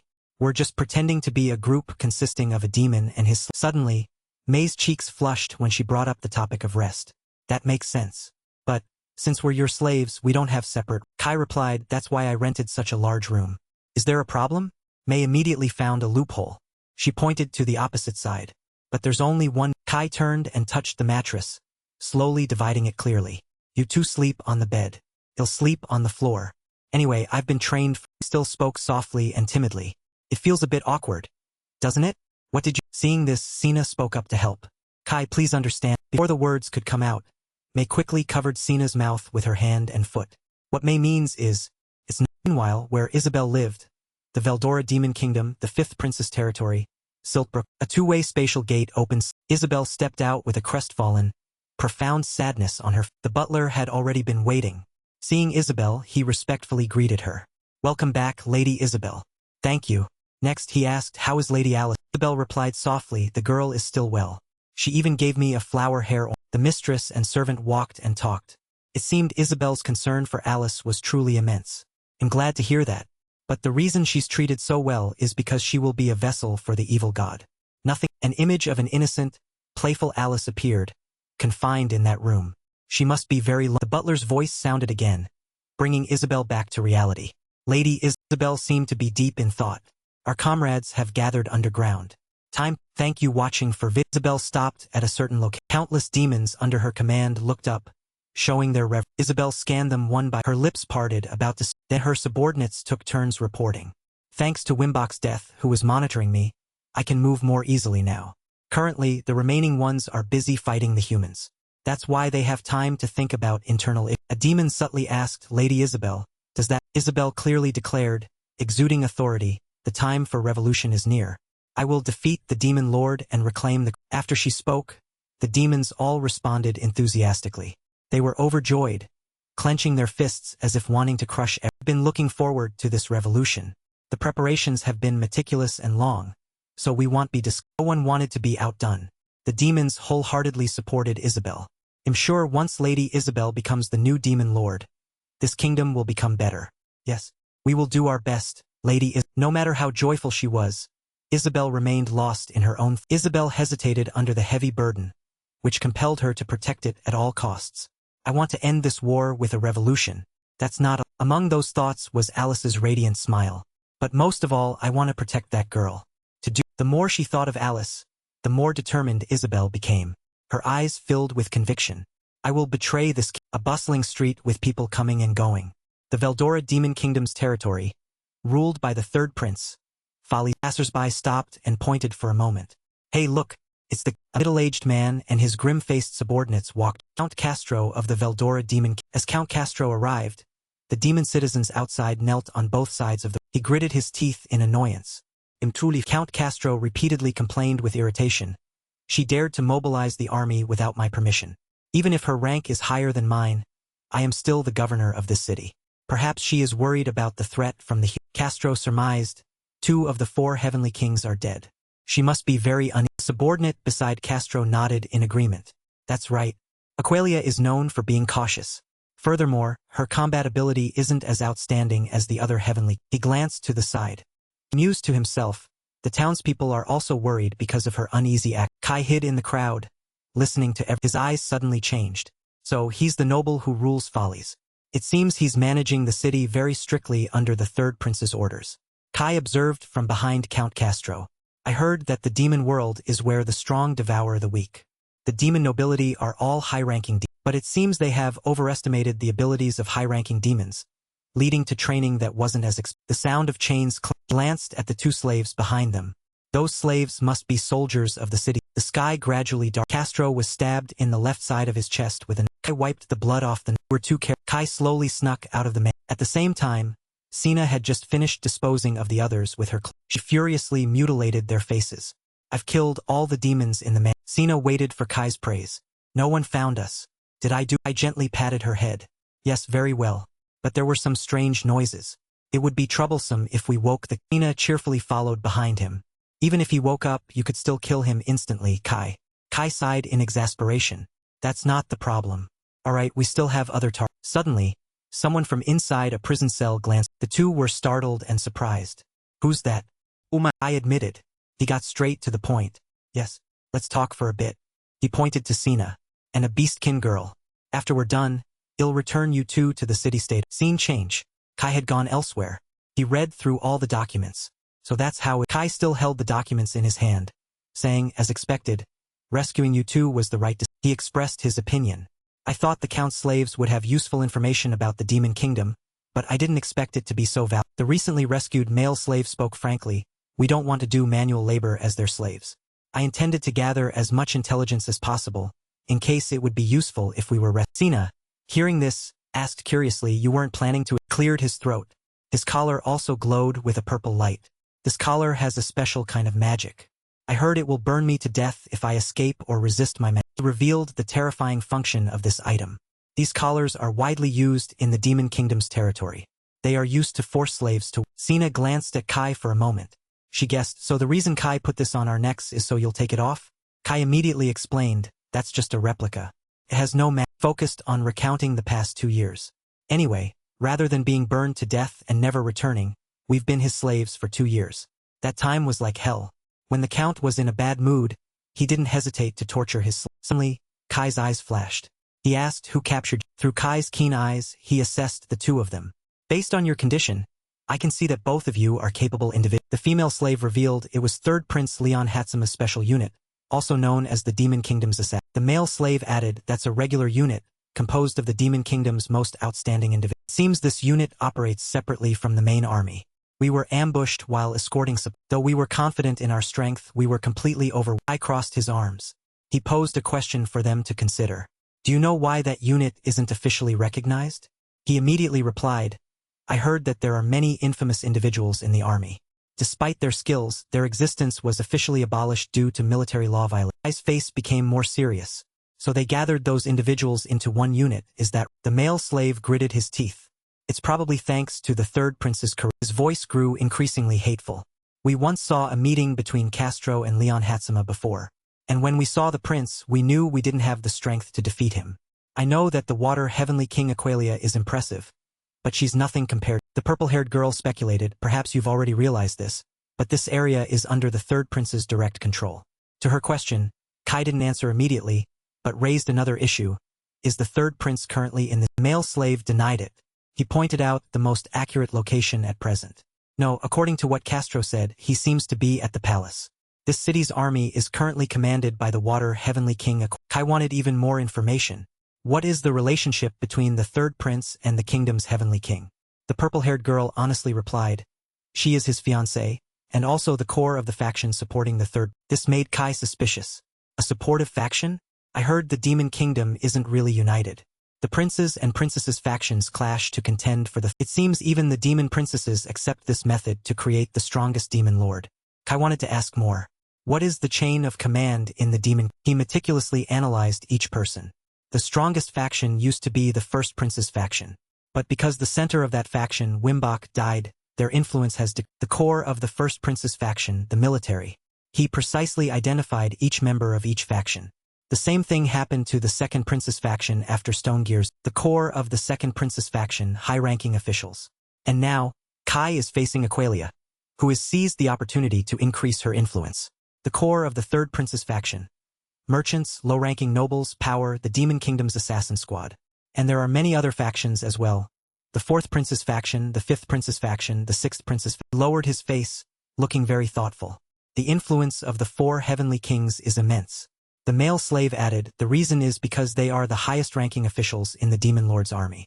So it's hard to believe that the hero candidates could defeat 2 of the 4 heavenly kings. That event has thrown the internal situation into chaos. Kai's eyes grew unusually sharp. I see. It seems the Demon Kingdom could be destroyed by internal conflict. What about the last heavenly? He seemed a bit worried about the powers. The Fire Heavenly King Flamorous declared neutrality and will obey whoever becomes the next Demon Lord. Partly due to the close relationship between the current Demon Lord and the Fire Heavenly. Purple-haired girl added, I understand. But recently, there's been a trend that this is not the time for civil. Kai continued to analyze. They want to unite in the face of a common enemy. Huh? It seems the demons are finally sensing the dangerous situation. Afterwards, Kai stood up and instructed Cana. Thank you for the information. Cana, escort them to the Alliance Force. Before leaving, the purple-haired girl provided more news. I heard Aqualia is known for cunning tactics. She specializes in destructive warfare and dirty tricks. Perhaps that's why the 3rd Prince's faction has a bad reputation. Kai walked past the 2 of them, expressing his intention. You 2, convey this information to the Alliance forces. I have no intention of fighting the Water Heavenly. The male slave felt confused. So what are you going to do? You killed Castro so easily. Are you one of the hero candidates? I will continue to infiltrate deeper into the demon. Glanced at them once more. It seems I need to stir up a conflict. I will find a way to destroy them from. In transition to the next day, the group was moving deep into the forest. Midou led the entire team, bringing the army to their destination. In front of them was a somewhat gloomy locality. That's Folly, Amelia firmly stated. It guards the trade route between the eastern and western regions of the Demon Kingdom. Once we capture that city, our burden will be reduced. Edgar speculated, I'm sure the enemy is defending very strong. Midou, Sirius, strongly agreed with that assessment. That's Veldora Demon Kingdom, territory of the 3rd. The battle had begun around Folly. A fierce battle erupted between the army and the Initially, the Alliance army had the advantage. Everyone was busy fighting without. However, because Folly City was one of the Demon Army's strategic bases, things were not as easy as they thought. The demon side had mobilized an army of 80,000 soldiers. Furthermore, their morale was very high. A demon yelled out, Let's crush those weak. Meanwhile, the city-state army consisted of 40,000 people. With 20,000 Federation warriors, the Allied forces only gathered 60,000 people. Midou, seeing them charge, said with some concern, too many. Moreover, aside from the hero candidates and knights, the remaining warriors were much weaker than the. At the same time, the Alliance army was being pushed into a. Midou swung his sword, cutting down a demon, and said, if they split up, they'll be easier to. At this moment, Midou somewhat blamed himself. If only I had the ability to lead a powerful. Realizing Midou was worried at this moment, Egeson loudly reassured him. Don't worry, Midou. Leave it. Then Egeson became somewhat still, his mouth suddenly hanging. Afterwards, he yelled out in. At the moment, everyone fought while worrying about Egeson, whose face was covered in bulging. A moment later, Egeson could be seen exploding, his blue hair turning, his body larger than ever, his hands covered in sharp. The demons were somewhat taken aback and asked, what happened? As soon as they finished speaking, Egeson wiped them all out in a few seconds, leaving no trace. They didn't even have time to react to that. Midou was also somewhat surprised. Egeson returned to his original form and replied, the effect of my roar is to intimidate the enemy's mind while boosting the morale and combatability of my allies. These things are nothing different. Then he loudly commanded, engage directly. Don't tremble before the enemy. The soldiers all charged forward with surging. At this moment, Egeson stood silently, then called Midas. Egeson turned to look at Midou and calmly stated, you don't have the right to be afraid, or it will affect those. Midou immediately changed his expression to a serious nod and replied, thank you. A second later, Egeson once again spoke loudly, his face full of determination. We just need to raise our fighting spirit. If we confront them directly, we want. Just as Egeson said, the tide of the battle once again turned in favor of the Allied. Initially, the Allied forces were losing due to the overwhelming number of the Demon Lord's army, but the hero candidates displayed their. This moment, a pair of clenched hands radiated heat, saying, these demons are all weak. Then the red-haired young man, a bit impatient, said, where are the high-ranking demons? Hearing this were also a bit confused. At this moment, Amelia commanded, finish. The host of demons charged forward without faltering, ready to fight. The outcome of the battle had been decided. Midou was busy, his hands and feet working without rest. With every strike he swung, a demon. A thought echoed again, or so they. Suddenly, Midou sensed something. He glanced behind him, to where he felt an extremely mysterious. Then Midou used his sword to block an incoming. At this moment, a figure. He was entirely clad in black from head to toe, except for his face, which was hidden behind a white. Midou raised his sword defensively, thinking he's too strong. Is he a high-ranking? On the side of the red-haired young man, he also sensed a murderous aura behind him. He quickly spun around, intending to kick the masked, but at this moment, his attack was easily blocked by another black-clad figure. This time it was a different person, as his mask was different from the previous. The red-haired young man, seeing this, said, finally, someone. On the other side, swords clashed ceaselessly, equally. Egeson was also fighting another black-clad. As EGA fought, EGA asked, who are you?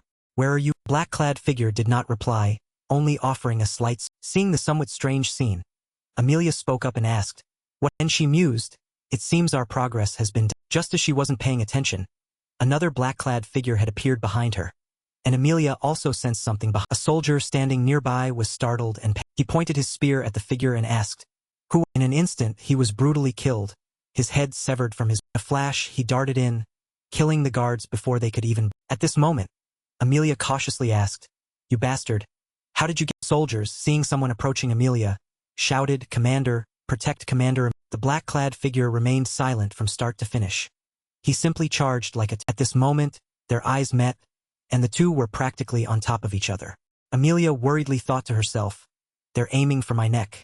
I've been too careful. A single slash curved downward, and she looked again. Amelia had been slashed with a long wound across her abdomen, blood splattering and staining her clothes. Amelia then fell from her horse and lay motionless. That black-clad figure coldly departed, and the guards, seeing this, cried out in panic. Hearing the cry, Midou anxiously turned to look and called out loudly. Heinrich, standing nearby and witnessing this scene, couldn't help but curse under his breath. Then hurriedly announced, I will take command from here. Get Amelia to the medical area, and don't let that one. At this very moment, a black-clad figure soared through the soldiers. Wherever he passed, no life. On this side, Siori was desperately using healing magic to save him. The Holy Kingdom's army was in shock, having lost their command. Ultimately, they were forced to retreat. Seeing the situation steadily worsen, Hyric immediately ordered, retreat immediately. Everyone, fall. Since the Demon Lord's army had exhausted its strength, they decided not to pursue the alliance. The demons, seeing the soldiers retreat, asked in confusion, why are they withdrawing?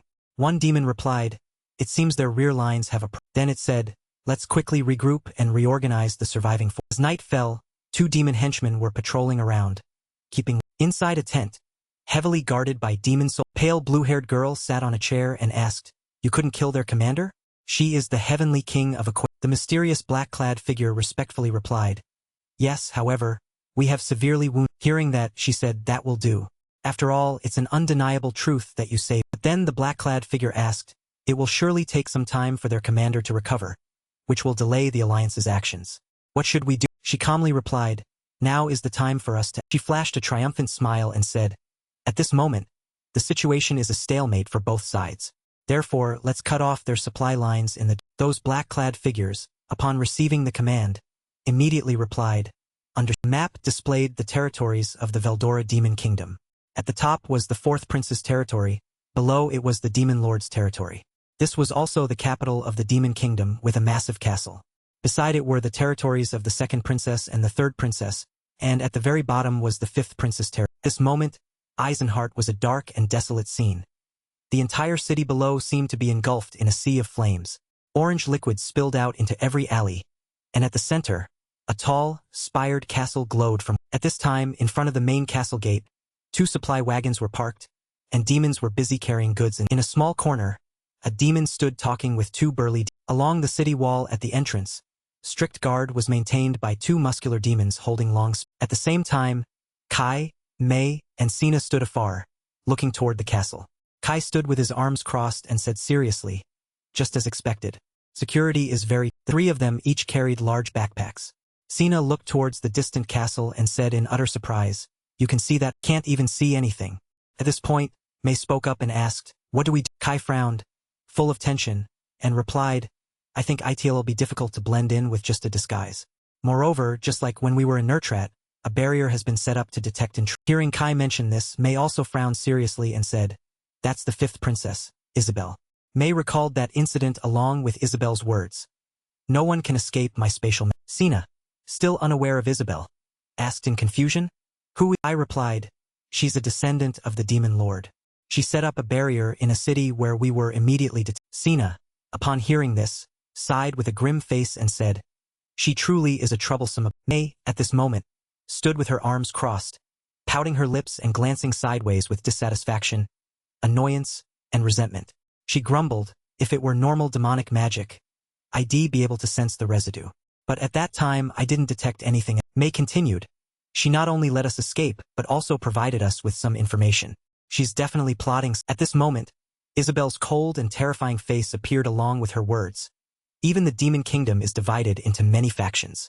There's something I desire. An image of the castle appeared, and Mei continued, even without Isabel, this place is still a base of the Demon Kingdom, so it wouldn't be strange if there's a barrier of the same level. Then Mei glanced at Kai with a tense expression and said, give me some time to ask the spirits to investigate this barrier. Kai looked straight ahead with a serious and highly focused gaze, then said, when the sun sets, we'll approach the capital. I'm counting on you. The castle was at this moment.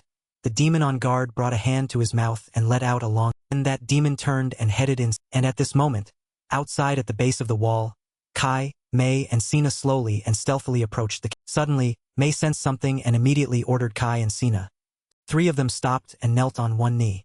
Mei took the lead, placing one hand on the ground. She spread her other hand out horizontally and said, although it's very faint, I can feel a residual amount of miasma in my. Upon hearing this, Kai said, I don't see anything. Kai frowned in annoyance and clenched his teeth, thinking to himself, just as expected, I can't use my appraisal ability on something that isn't a tangible. Mei then continued, the residue is very faint, so I don't know whose miasma signature. Now, before the 3 of them, the entire city was enveloped in a shimmering, vibrant purple barrier. Mei then continued, but it seems to be deployed to cover the entire city. This is a type of demonic barrier. Mei reached out to touch the barrier and added, it's just a hypothesis, but they might detect intruders through the absence of miasma. After all, only demons possess miasma. I looked at Mei and said, that method is indeed effective. They must have placed this type of barrier in every city to prevent any spies or intruders. Mei said, Let me try to see if we can get. Looked at the formidable magic barrier and said, only a few demons can use spatial demonic magic like. Next, Kai looked at Mei with a tense gaze and asked, is there a way to bypass this? Upon hearing this, Mei raised a hand in thought, closing one eye, and said, I think we can bypass them if we have miasma in our. Hearing Mei say this, Kai took down the backpack from his shoulder and rummaged inside it. He said, I took some items from Castro's mansion in case I needed emergency. Seeing this, Mei was as happy as if she'd found gold. She joyfully grabbed Kai's backpack. She rummaged through it with bright eyes and said, oh, if it's a miasma device, then, at this point, Sina spoke up and asked, what's a miasma device? Kai then explained to Sina, simply put, it's a device that possesses mana, operating like the magical tools humans use.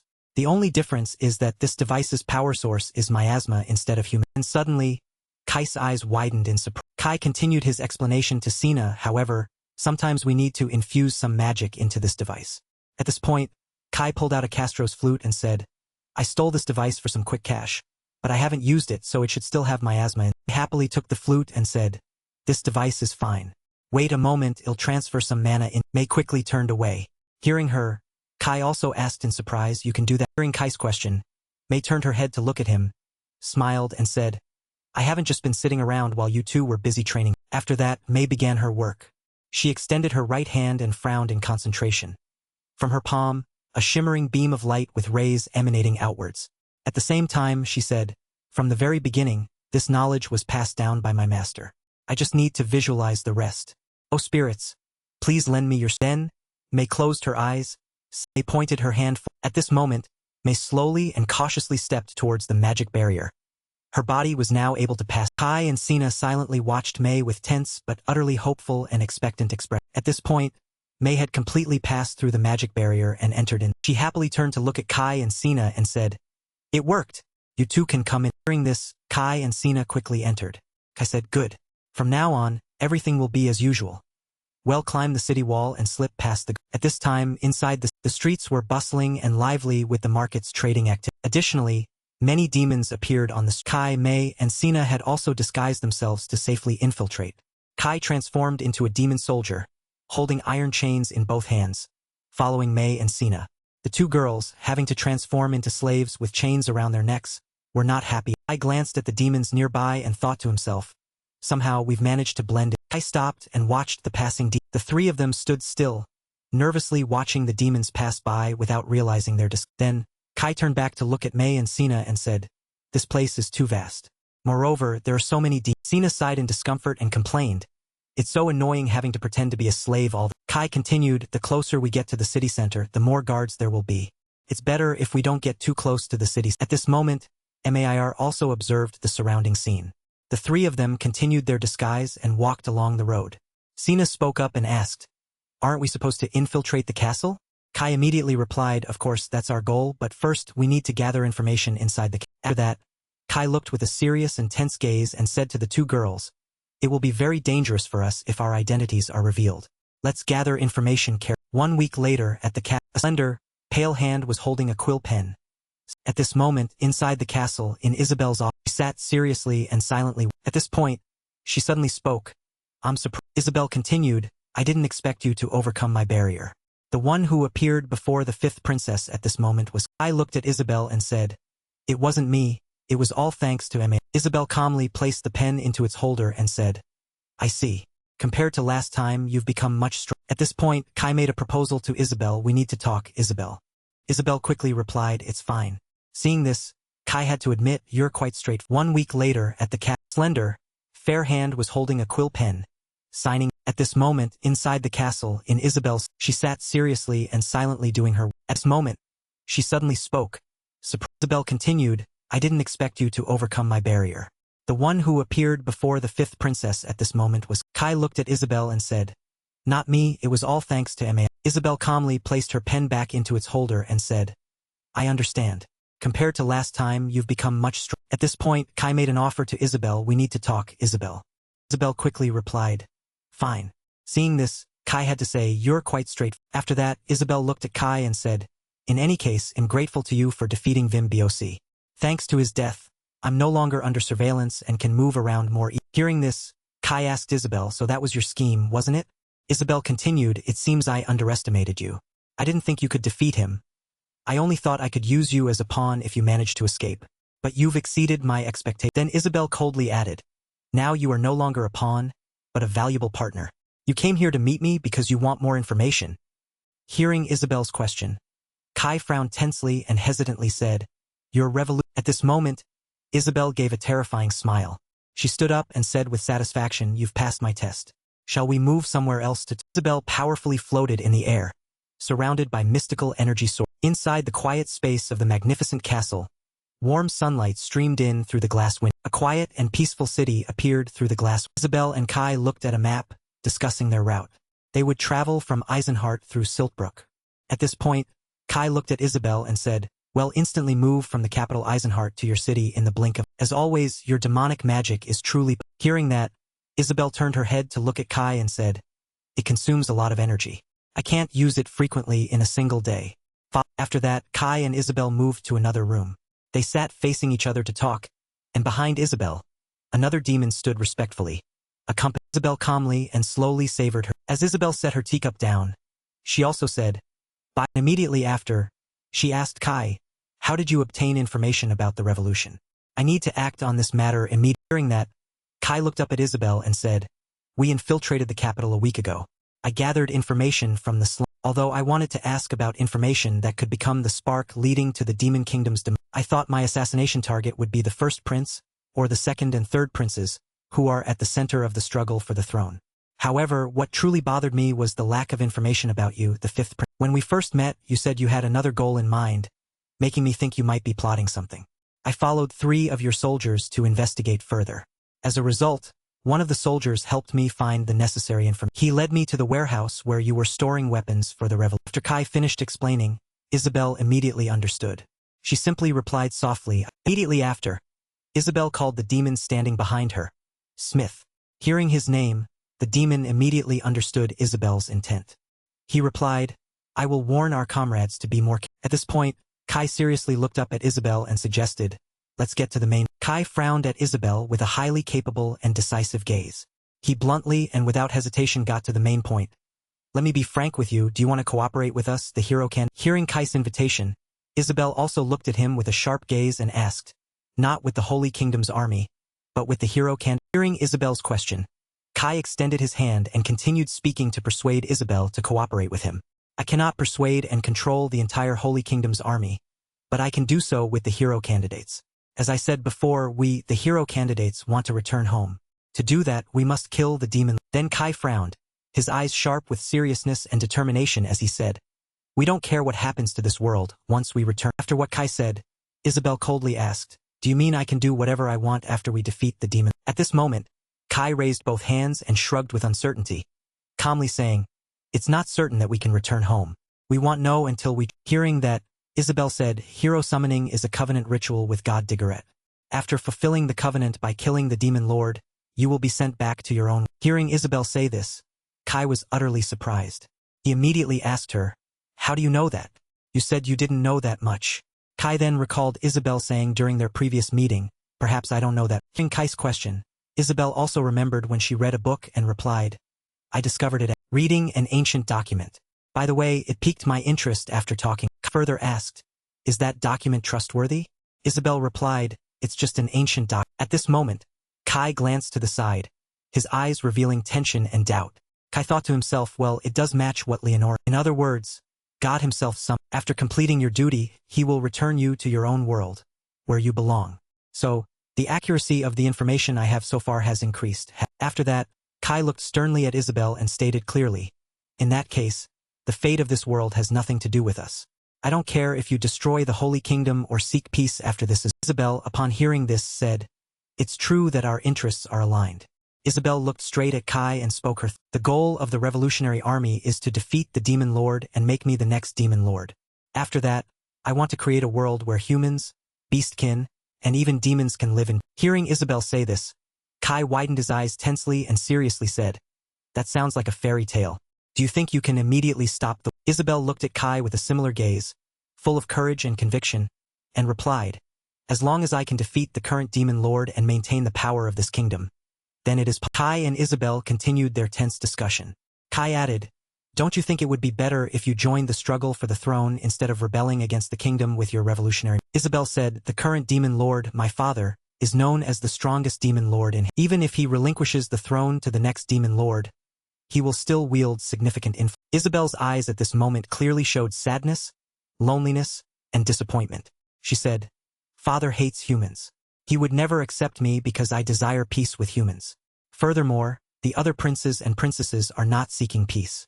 I am the only. Then, Isabel looked up at Kai and said with a resolute and hopeful mindset, it's true that I don't have enough power with just the revolutionary army.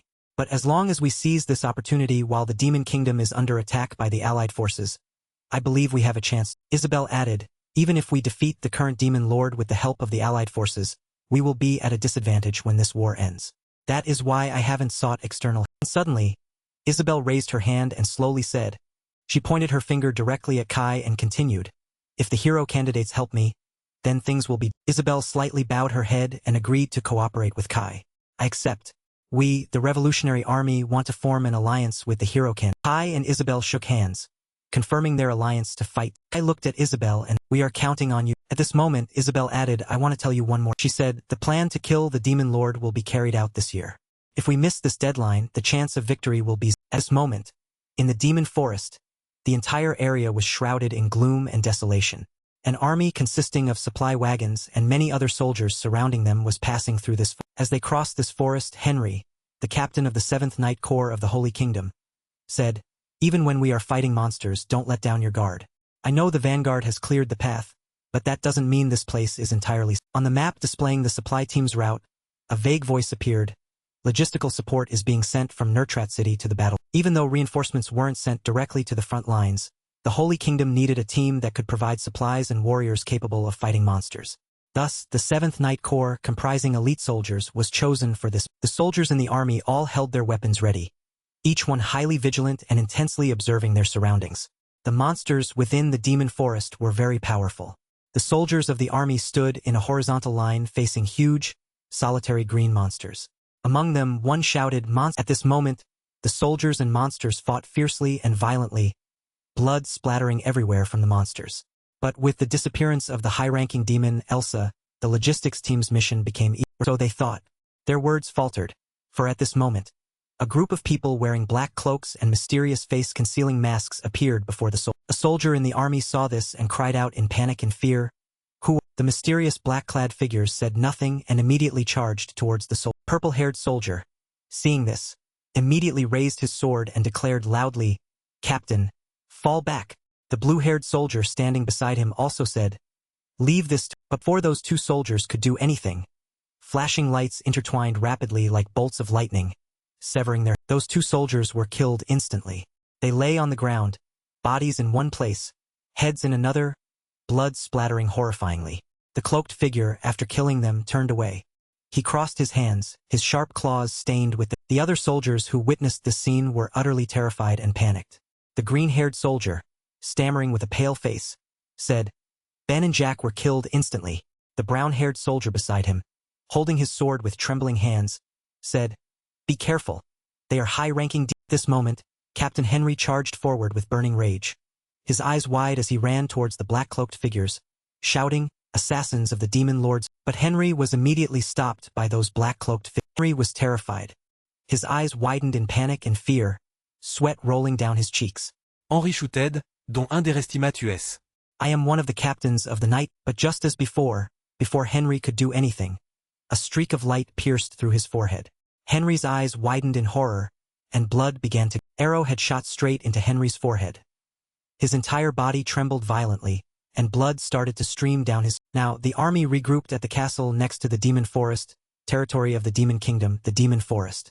Inside Elsa's old castle, after losing the battle at Follies, the allied forces decided to retreat and regroup at the castle they had occupied. Many soldiers were severely wounded, including the commander of the allied forces. At this moment, in a room, wounded soldiers lay sprawled on the floor, being tended to by medical staff, who bandaged their. Amelia was currently receiving resuscitation care. She breathed with great weariness and exhaustion. Amelia received special care. She lay still on the bed, her entire body bandaged. The girl beside her was responsible for Amelia's care. From her hands, glittering specks of light emanated upwards as if healing Amelia. At the foot of the bed, Midou, Hyrik, and 2 other soldiers also stood. At this moment, Midou, with a wild and anxious expression, asked about her. The girl caring for Amelia looked up at Midou and replied, "Her life is no longer in danger." That girl was student number 34, Hano Shiori, possessing the divine healing skill. Shiori gently continued, "If I continue to use my recovery skill regularly, she should be able to walk again in about 2." Hearing this, Midou also felt relieved and reassured. He placed a hand on his chest, his face joyful, and said, "I understand." Hyrik also added, "You truly are a savior, Hano." The other healers had given. Seeing Hyrik say that, Shiori simply smiled gently and said, "This is all I can do." Hyrik said, "In counting." At this moment, Amelia struggled to speak. It pained her so much that sweat rolled down her face. She tried to utter faint words. Amelia stammered, "It's my..." Seeing this, Hyrik looked at her and smiled, then comforted Amelia, "You should rest. Don't worry about us. It'll temporarily take..." Hyrik widened his eyes and continued, "Although we've temporarily retreated, the enemy has also suffered heavy losses. They haven't made any moves yet. It seems they're trying to reorganize their force." Hearing that, Amelia felt somewhat reassured. She slowly, while Shiori was still helping Amelia recover, Midou and Hyrik turned to look at each other, and it seemed both understood the other's intent. After that, Hyrik spoke up, "All right, I'm counting on you." Shiori smiled brightly and replied, "Yes, I will take care." Then Midou and Hyrik walked out. Just as they exited the door, something surprised. It was EGA waiting there. Seeing him, Midou called out, Then all 3 of them left together. At this point, EGA spoke up to explain, "I apologize, but I overheard your conversation earlier. I'm glad she's alive, but it seems she'll need to rest for at least 2." After that, Midou, with a tense and serious expression, turned to look at Hyrik and asked, "Hyrik, the reason you said there was no problem was because..." Hyrik then looked at Midou and said, "I didn't want to make Amelia worry further. She should focus on her recovery." Then Hyrik continued, his gaze tense yet resolute, "We will handle the issue of the blocked supply lines ourselves." EGA also frowned seriously, looking at Midou and Hyrik, and said, "If we limit daily rations, we can last for another week. But after that, it's uncertain. We must resolve this." A grim, chilling, and eerie atmosphere still enveloped it, with hazy mist shrouding the... At this moment, Midou was also present in this forest to safely guard the logistics team transporting supplies. He sat on horseback, observing his surroundings, followed by the supply wagons and several other. Beside them was another cargo wagon, accompanied by EGA and members of the CAP. After traveling a long distance, the blonde wagon driver spoke up, "The horses are almost exhausted. We should stop and rest for them." But immediately after, a sword was suddenly drawn. EGA held the sword in his hand and shouted. Before the army could react, an iron scythe struck down on the blonde wagon driver's head. Blood spurted everywhere, his eyes wide in horror, pale and veined with... The mysterious masked assassins, previously hidden, now appeared, blocking the supply route. They appeared and attacked by surprise. Everyone scattered and fled. The situation was extremely dangerous. EGA rushed forward and shouted, "Stay away from them. They'll take it." The masked assassins charged forward with lightning. Among them, one assassin charged and kicked the red-haired young man, but he managed to cross his arms like a shield to... Red-haired young man grimaced in anger and indignation at the assassin. He said, "You bastard.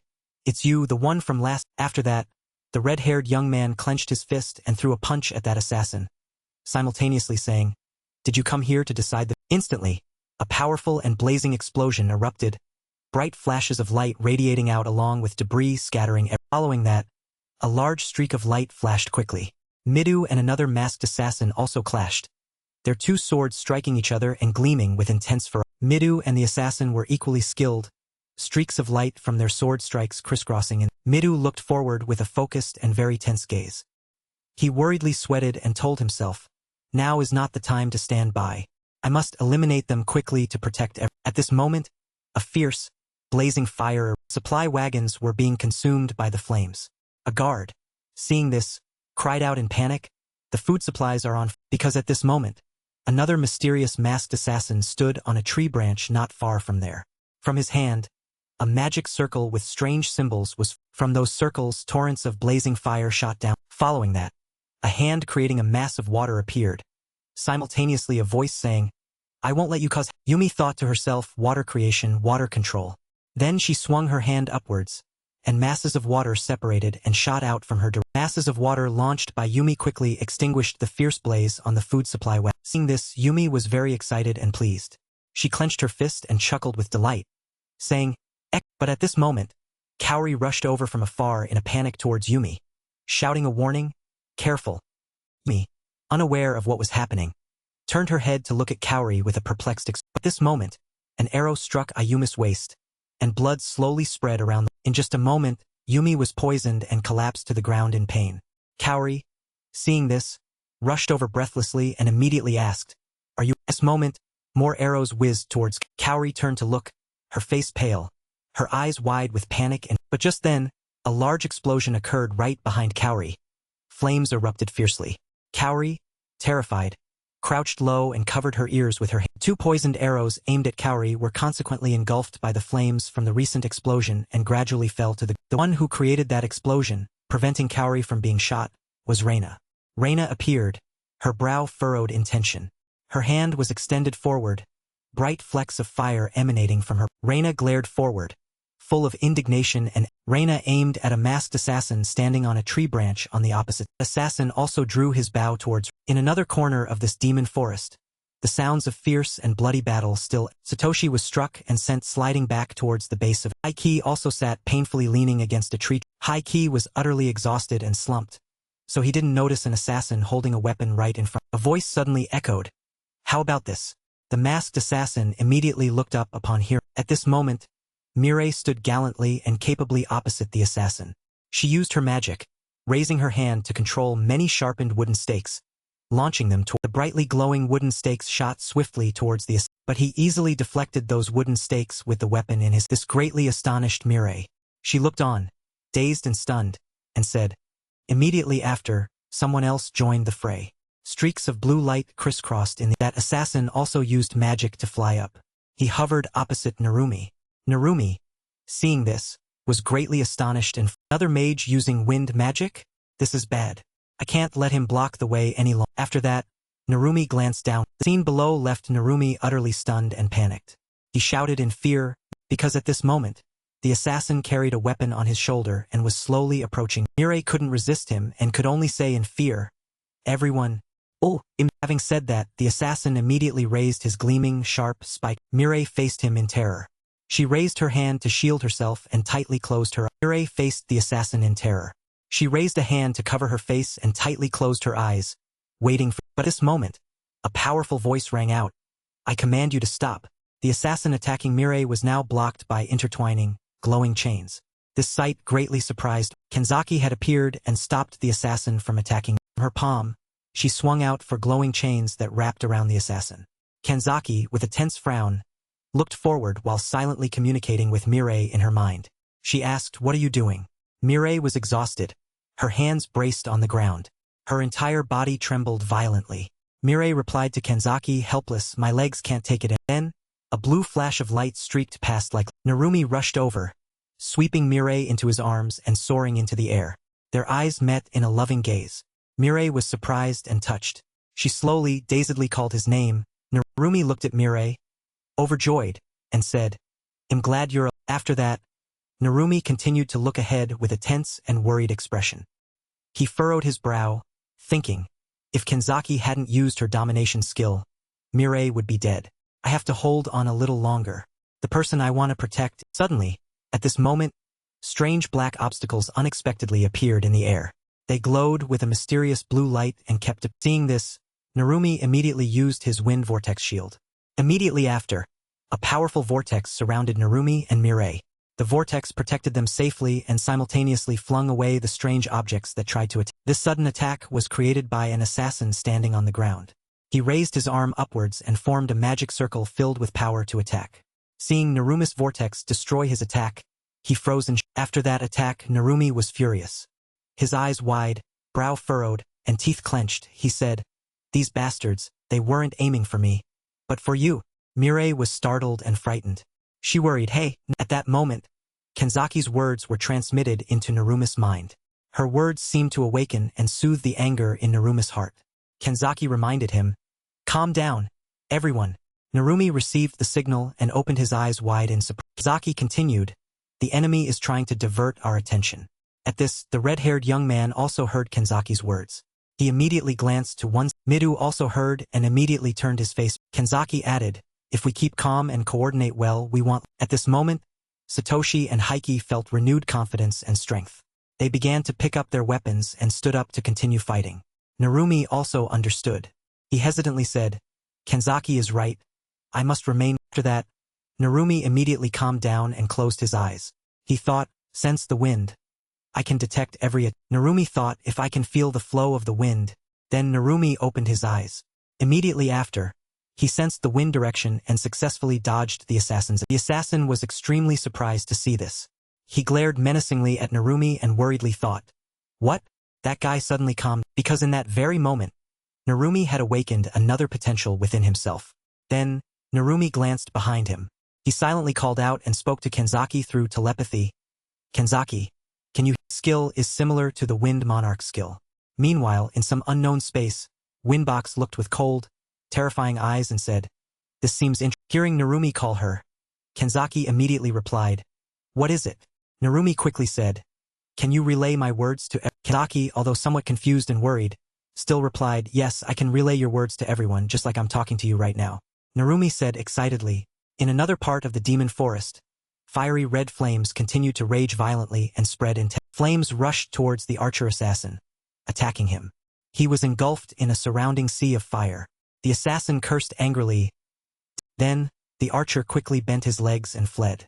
He escaped into the forest. As he ran headlong, he thought in confusion, "I'm using demonic arts to erase my tracks. How do they know my position?" At this moment, Kenzaki relayed Narumi's words and communicated with Rina in silence. She indicated the assassin's route to Rina.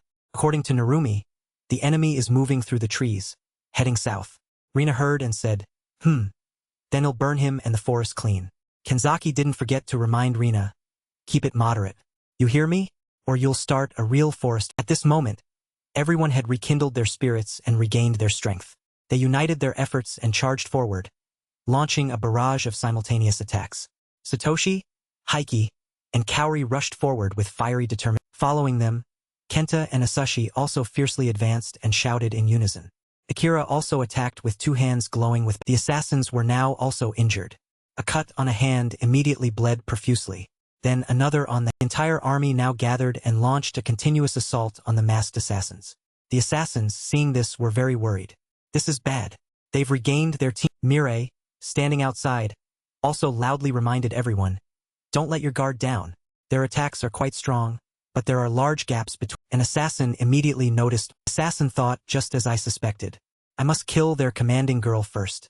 Immediately after, he raised a razor-sharp knife in his hand and covertly aimed at Mirai from behind. But at this moment, a loud bang erupted along with a bright flash. Chao arrived quickly and in time, using his iron gauntlet to block the knife strike from. The assassin was startled and frozen. Chao, on the other hand, smirked smugly and said, "Such a cheap weapon won't pierce my iron." Chao raised his hand and punched the assassin, sending him flying into the air. The assassin fell near. The previous scene made him. The assassin was stunned and confused. He thought in panic, "How did they know about my sneak attack? They weren't even communicating with each other." Midou had also defeated an assassin. He held his glowing sword, watching the assassin collapse. The red-haired young man was also fighting fiercely and intensely with an assassin. Fire and smoke billowed everywhere. EGA quickly swung his sword, severing another assassin. At this moment, the aerial battle between Narumi and the assassin had not yet ended. Countless streaks of blue light collided intensely in the. After a while, the assassin was struck multiple times on his body by Narumi's. Blood gushed from his neck. He was stunned and disbelieving. He thought in panic, "Am I being over?" Narumi observed the wind currents and noticed something special. "I see it. The flow of the wind is showing me his next." Narumi shouted, "Got you." At the same time, Narumi extended his hand, and a powerful, binding surge of energy shot from his. Narumi swung his arm back and yelled, "Winds!" At this moment, Narumi's energy projectile shot like lightning towards the assassin. He was startled and couldn't react, and Narumi's surge of power crashed down and pierced through the assassin. He bled profusely in unbelievable. Remaining assassins quickly retreated. They passed through a magic circle. One of them said, "Retreat. Send the retreat signal immediately." Despite heavy loss, he continued, "But we've completed our main objective." These assassins had achieved their goal of incinerating all the supply wagons transporting provisions for the army in a sea of. In the dark and cold night forest, a small bonfire was lit, and after a fierce battle, everyone sat together around the small. At this moment, EGA spoke, "About 80% of our food supplies were destroyed. What's left is only enough to feed the logistics troops on their way." Then Midou, sad and disappointed, hesitantly said, "We failed." EGA immediately continued, encouraging them. "Even so, we still killed 4 of those." According to reports, there were about 10 masked. During this, Midou turned to EGA and asked, "So, there are still 6 left?" EGA replied, "Yes, and 2 of them, the archer and the mace user, were severely wounded." Then EGA picked up a glass of water, smiled at Midou, and comforted him. "It's all right, Midou. We'll definitely succeed next." But at this moment, Kenzaki felt heavy-hearted and profoundly sad. Her eyes clearly showed her worry, as she thought, even if SG said, the morale of the soldiers is plummeting severely due to lack of support. Zaki thought to herself as she looked at the tired and dejected soldiers. The soldiers sat silently, eating their meager remaining provisions to make it through the day. They complained, "This isn't a..." Kenzaki squinted with worry and pitied them. She thought, if we fail again next time, we won't be able to fight. Just one demon can cause such terrible damage. Suddenly, a voice transmitted, "Kenzaki, can you..." Zaki's cheeks flushed when she heard this. She called out in surprise. Meanwhile, at the castle, Kai and Isabel continued to discuss their strategy. Isabel narrowed her eyes, looking very serious and tense, and said, "The plan to kill the Demon King will be carried out this year. If we miss this window, the chances of winning will be..." Kai's eyes blazed with crimson fire when he heard this. He immediately asked. Isabel replied, "The wicked god Anvaresta will be revived. Even so, I don't think people from another world would understand the severity of the..." Hearing this, Kai recalled reading books and hearing the name Anvaresta. He said, "I've heard that name mentioned, but if I remember correctly, that's one of the 2 pillar gods in the Book of Creation. I found some documents inside the temple city." Then Kai began to elaborate. The Book of Creation is a record of the war between the gods, passed down from ancient times. It is said that this world was created and protected by the creator god, Digurat. In ancient times, humans, elves, and beastkin cooperated and lived in. The wicked god, Anvaresta, tried to take control of the world. The wicked god created demons to serve as pawns and sent them to this world. As a result, the world erupted in war. Fight against the wicked god who was using demons to dominate the creator god bestowed powerful divine blessings upon some people to help them fight against the demons. Eventually, they defeated the demon king of that era and were then granted the title of. In ancient times, the creator god won the war, and the wicked god was sealed away. This is the creation story. Isabel lowered her face after Kai finished speaking and said, "Since you already know the story, my explanation will be easier. That creation story is largely true, but it has been exaggerated." Isabel casually looked at her hand and continued, "With the wicked god sealed, we demons became weaker. Even so, the demons have gradually grown stronger over." I hesitantly asked, "So that means the seal is weak?" Isabel nodded slightly when Kai asked and said, "Yes, we can free that wicked god. The demon king, my father, is preparing a large-scale ritual ceremony, such as building a colossal..." Isabel continued, "It will take quite some time, but it will be ready this year." At this moment, an image of a colossal and magnificent temple being built by the hands of demons. Then, Kai looked at Isabel and asked, "What if they break this?" Isabel immediately replied, "Demons will become much stronger. Once that happens, humanity will have no chance of." Kai's eyes burned red with fierce resolve when he heard this. He said tensely, "I understand the situation. From my truth appraisal ability, I don't see her." At this moment, Kai looked at Isabel with suspicion and some worry. "But an assassin's intuition tells me this girl is hiding. Even so, I don't care much, because we are only using each other." Kai thought to himself, then seriously said to Isabel, "So, what's the Revolutionary Army's next?" Isabel replied, "We are planning to secretly assist the Allied forces. We desperately need them to reduce the power of the Demon King's army. We cannot do it alone." Hearing this, Kai glanced away and said, "How convenient. Then lend me your strength. Let's cross Folly's city." 3 days later, from the 5th Prince's territory. By using Isabel's spatial demonic arts, Shinju and his army traveled to the demon. They slowly began to walk into the forest. Kai, courageous, confident, and powerful, led the group. Following him were Isabel and his 2 comrades, along with Isabel's demon soul. But at this moment, after a long journey that required a large amount of power, Isabel felt dizzy and lightheaded. She was exhausted and leaned on a staff for support, completely worn out. Her face was pale and sweat was pouring down. She said, "Just as I thought. Using teleportation magic this much makes me too tired." After that, May spoke, praising Isabel, "Your teleportation ability is amazing. It can cover a distance that would normally take half a year to travel in the blink of..." At this moment, Kai also turned his head to look at Isabel, who was dejected from exhaustion, and thought, the tactical value of her skill is that it bypasses the basic concept of distance. As expected, to teleport that many people over such a long distance, the amount of demonic energy she used was enormous. Kai looked at Isabel and the 6 large, burly demons behind her, then thought, along with May and Cana, there are a total of 7 high-ranking demons from the Revolutionary Army. Isabel's demonic energy has been depleted by her skill, so from this point, she might not be useful anymore. But with this number of members, it should be in this moment. Cana suddenly turned to Kai and seriously asked, Kai, can we After that, Kai looked ahead with a tense and determined gaze and said, don't rush into anything. We can still use. Cana understood and agreed. As Kai hesitantly said, now. At the same time, he closed his eyes, pointed a hand to his head, and remained silent. At this moment, within his mind, Kai used telepathy to connect with Kenzaki. Kenzaki, he called repeatedly, Kenzaki, can you hear me? Kenzaki, in another part of the forest, quickly received the signal and heard Kai's words. Her face flushed, and she stammered in surprise, Shinju. Hearing Kenzaki's reply, Kai continued, I just tried it, but it seems we can communicate this way. Kenzaki then said, yeah, you can also contact me through the shared subconscious blessing. It only works for our classmates and is also limited by distance. At this moment, Kenzaki suddenly realized, and she immediately cried out in panic. Does that mean you're nearby?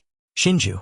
Kai felt a pang in his head and helplessly thought, she's always so over. Then Kai answered Kenzaki's question. He replied, yes, I want to meet you. Hearing Kai say that, Kenzaki was overjoyed and excited. She added, understood. You just need to follow the magical trace connecting us through this telepathy. A moment later, a voice called out, Kenzaki. Hearing the call, Kenzaki immediately turned to look. She smiled happily and called Kai's name, but the sight before her astonished and stunned Kenzaki. She froze in bewilderment. Standing next to Kai at that moment was Isabel. Kenzaki turned pale with fright, her entire body trembling uncontrollably in panic. Kenzaki timidly pointed forward and stammered. Seeing this, Kai immediately spoke up to introduce her. She is Isabel, the 5th princess of the Demon Kingdom. Isabel looked coldly at Kenzaki and spoke. Kenzaki was still bewildered. She asked dazedly, Princess? May immediately smiled and said. Kenzaki sweated anxiously. She asked suspiciously, what's happening? Are you betraying? Hearing the question, Kai crossed his arms and closed his eyes, replying, I haven't betrayed anyone. I wasn't on anyone's side to begin with. Kai's answer left Kenzaki both shocked and instead, May glanced at Kai and said, you're teasing her too much. Immediately after, Kai became serious again and started talking about the main topic. We have something we want to discuss. Kai, with a tense and solemn expression, said, tonight, gather Midou, Erasure, Hashimoto, Narumi, and Ninomiya.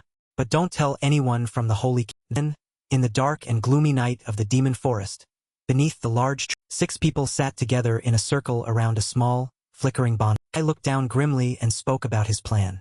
The story is this. We all share a common goal.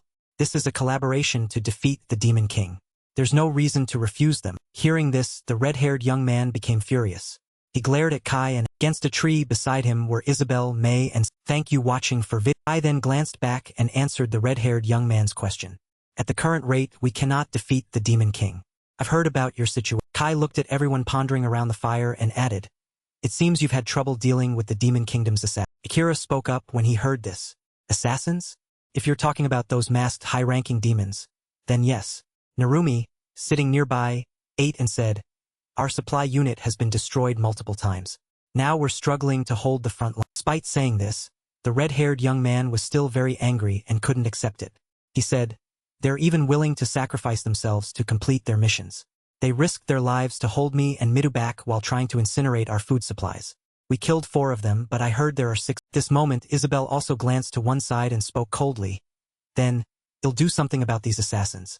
We, the Revolutionary Army, are better at guerrilla war. Hearing Isabel say this, Narumi was very surprised. He asked, can you do it? They're all high-ranking. Isabel replied softly but with great confidence and strength. I am the 5th princess of the demon. Isabel added, through this, I want to show you my worth. In return, you must prove yourselves strong enough to be my partner. Hearing this, everyone fell silent and turned to look at Midou, with a cautious expression, hesitantly asked, may I ask what you... Isabel replied, after receiving supplies, I want you to eliminate Aqualia, the water monarch.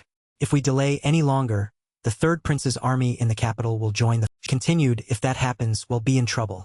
We must eliminate them one by one. The reason those assassins tried to stall for time was to allow their main forces to gather with the 3rd. Hearing this, the red-haired young man furrowed his brow, turned to look at her, and asked, Is that Prince? Isabel gravely replied, very strong. Currently, you don't have the power to defeat. Hearing this, the red-haired young man was extremely excited and thrilled. He laughed and eagerly said, then bring. Mireille, however, was still quite worried and timidly turned to Midou. Midou, what? Midou thought for a while, then decided to nod in agreement to cooperate. He said seriously, I'm glad we have such strong allies by our side. Let's follow Shinju's decision. After everyone had agreed, Kai spoke up, alright, let's end our discussion. He turned and left, adding, I'll be working with the Revolutionary Army. They'll contact you later through Kenzaki. In the dark night of the demon forest, a small bonfire flickered. The white masks of the masked assassins were placed on the red-skinned assassin, with a grumpy and irritated expression, sat gnawing on food. He was a high-ranking Demon Kingdom assassin, the Fire Demon, with many charges of arson and murder sentenced to. The assassins had now removed their masks. They sat and deliberated in a clearing around the fire. One of them said, I can't believe they killed 4 of us, including our men. A green-skinned assassin with a large, cross-shaped scar across his face continued, his crimson eyes looking at his stiff arm. Those kids are quite strong. I apologize, but I currently can't move my right arm. He was a high-ranking Demon Kingdom assassin, guilty of many serious crimes and murder, sentenced to. Next, another blue-eyed assassin glanced to one side and asked, who will take command now? He was also a high-ranking Demon Kingdom assassin, a high-level demonic spear user, Fanko, who betrayed the nation, the mastermind of the Great Autumn Civil War, sentenced. The Fire Demon, hearing this, raised his hand and pointed to himself, replying, indeed, we cannot let you take command. So I will be your leader. Without my firepower, our operation will. Having said that, he raised an eyebrow and asked, does anyone? The bald demon, who was gobbling down food, nodded when asked and said, no, I trust you. He was a Demon Kingdom assassin, a high-ranking demon, an earth magic artist, Rocky, a serial rapist and murderer sentenced. Following that, the four-horned demon raised the weapon in his hand and agreed. I concur. He was a Demon Kingdom assassin, a high-ranking demon, a dagger specialist, Fred, a mass murderer sentenced. After receiving the support and agreement of the other high-ranking demons, the Fire Demon rested his hands on his knees and said, excellent. All we need to do is hit their next supply line, and they'll. Then the Fire Demon began to talk about the plan they needed to execute, incinerating the army's food transport wagons. The plan remains the same. We will not only disrupt those hero candidates but also cut off their supply. Then he put his mask back on and carefully warned the other demons about Midou. Be extremely careful with that swordsman kid who killed our leader. We start in 1 hour. Remaining demons also put their masks back on, stood up, and shouted in unison. Under the dark demon forest, a gloomy and tense atmosphere enveloped the. Inside the forest at this moment, an assassin was still hiding among the trees. He thought, I'm still on just in case something happens. The assassin sat poised on a tree branch, a bow and arrow in his hand. He thought, but this is a small camp with only a few people deep in the forest. They wouldn't know. He was a Demon Kingdom assassin, a high-ranking demon archer, Marius, a mass murderer sentenced to. Suddenly, his eyes shot open, glaring in panic, or so. The assassin silently sensed the surroundings. Someone is coming, and not just one. The way they conceal their presence is quite perfect. He then immediately sat up, raised his bow, and drew the string taut, ready for battle. He thought in alarm, it can't be those hero candidates, can it? They're strong but lack skill. Who is it? How did they find this? He mused vaguely while the assassin focused his gaze on the small path between the trees ahead. Suddenly, a swift shadow darted quickly through that. The assassin thought, just kill them all and everything will be fine.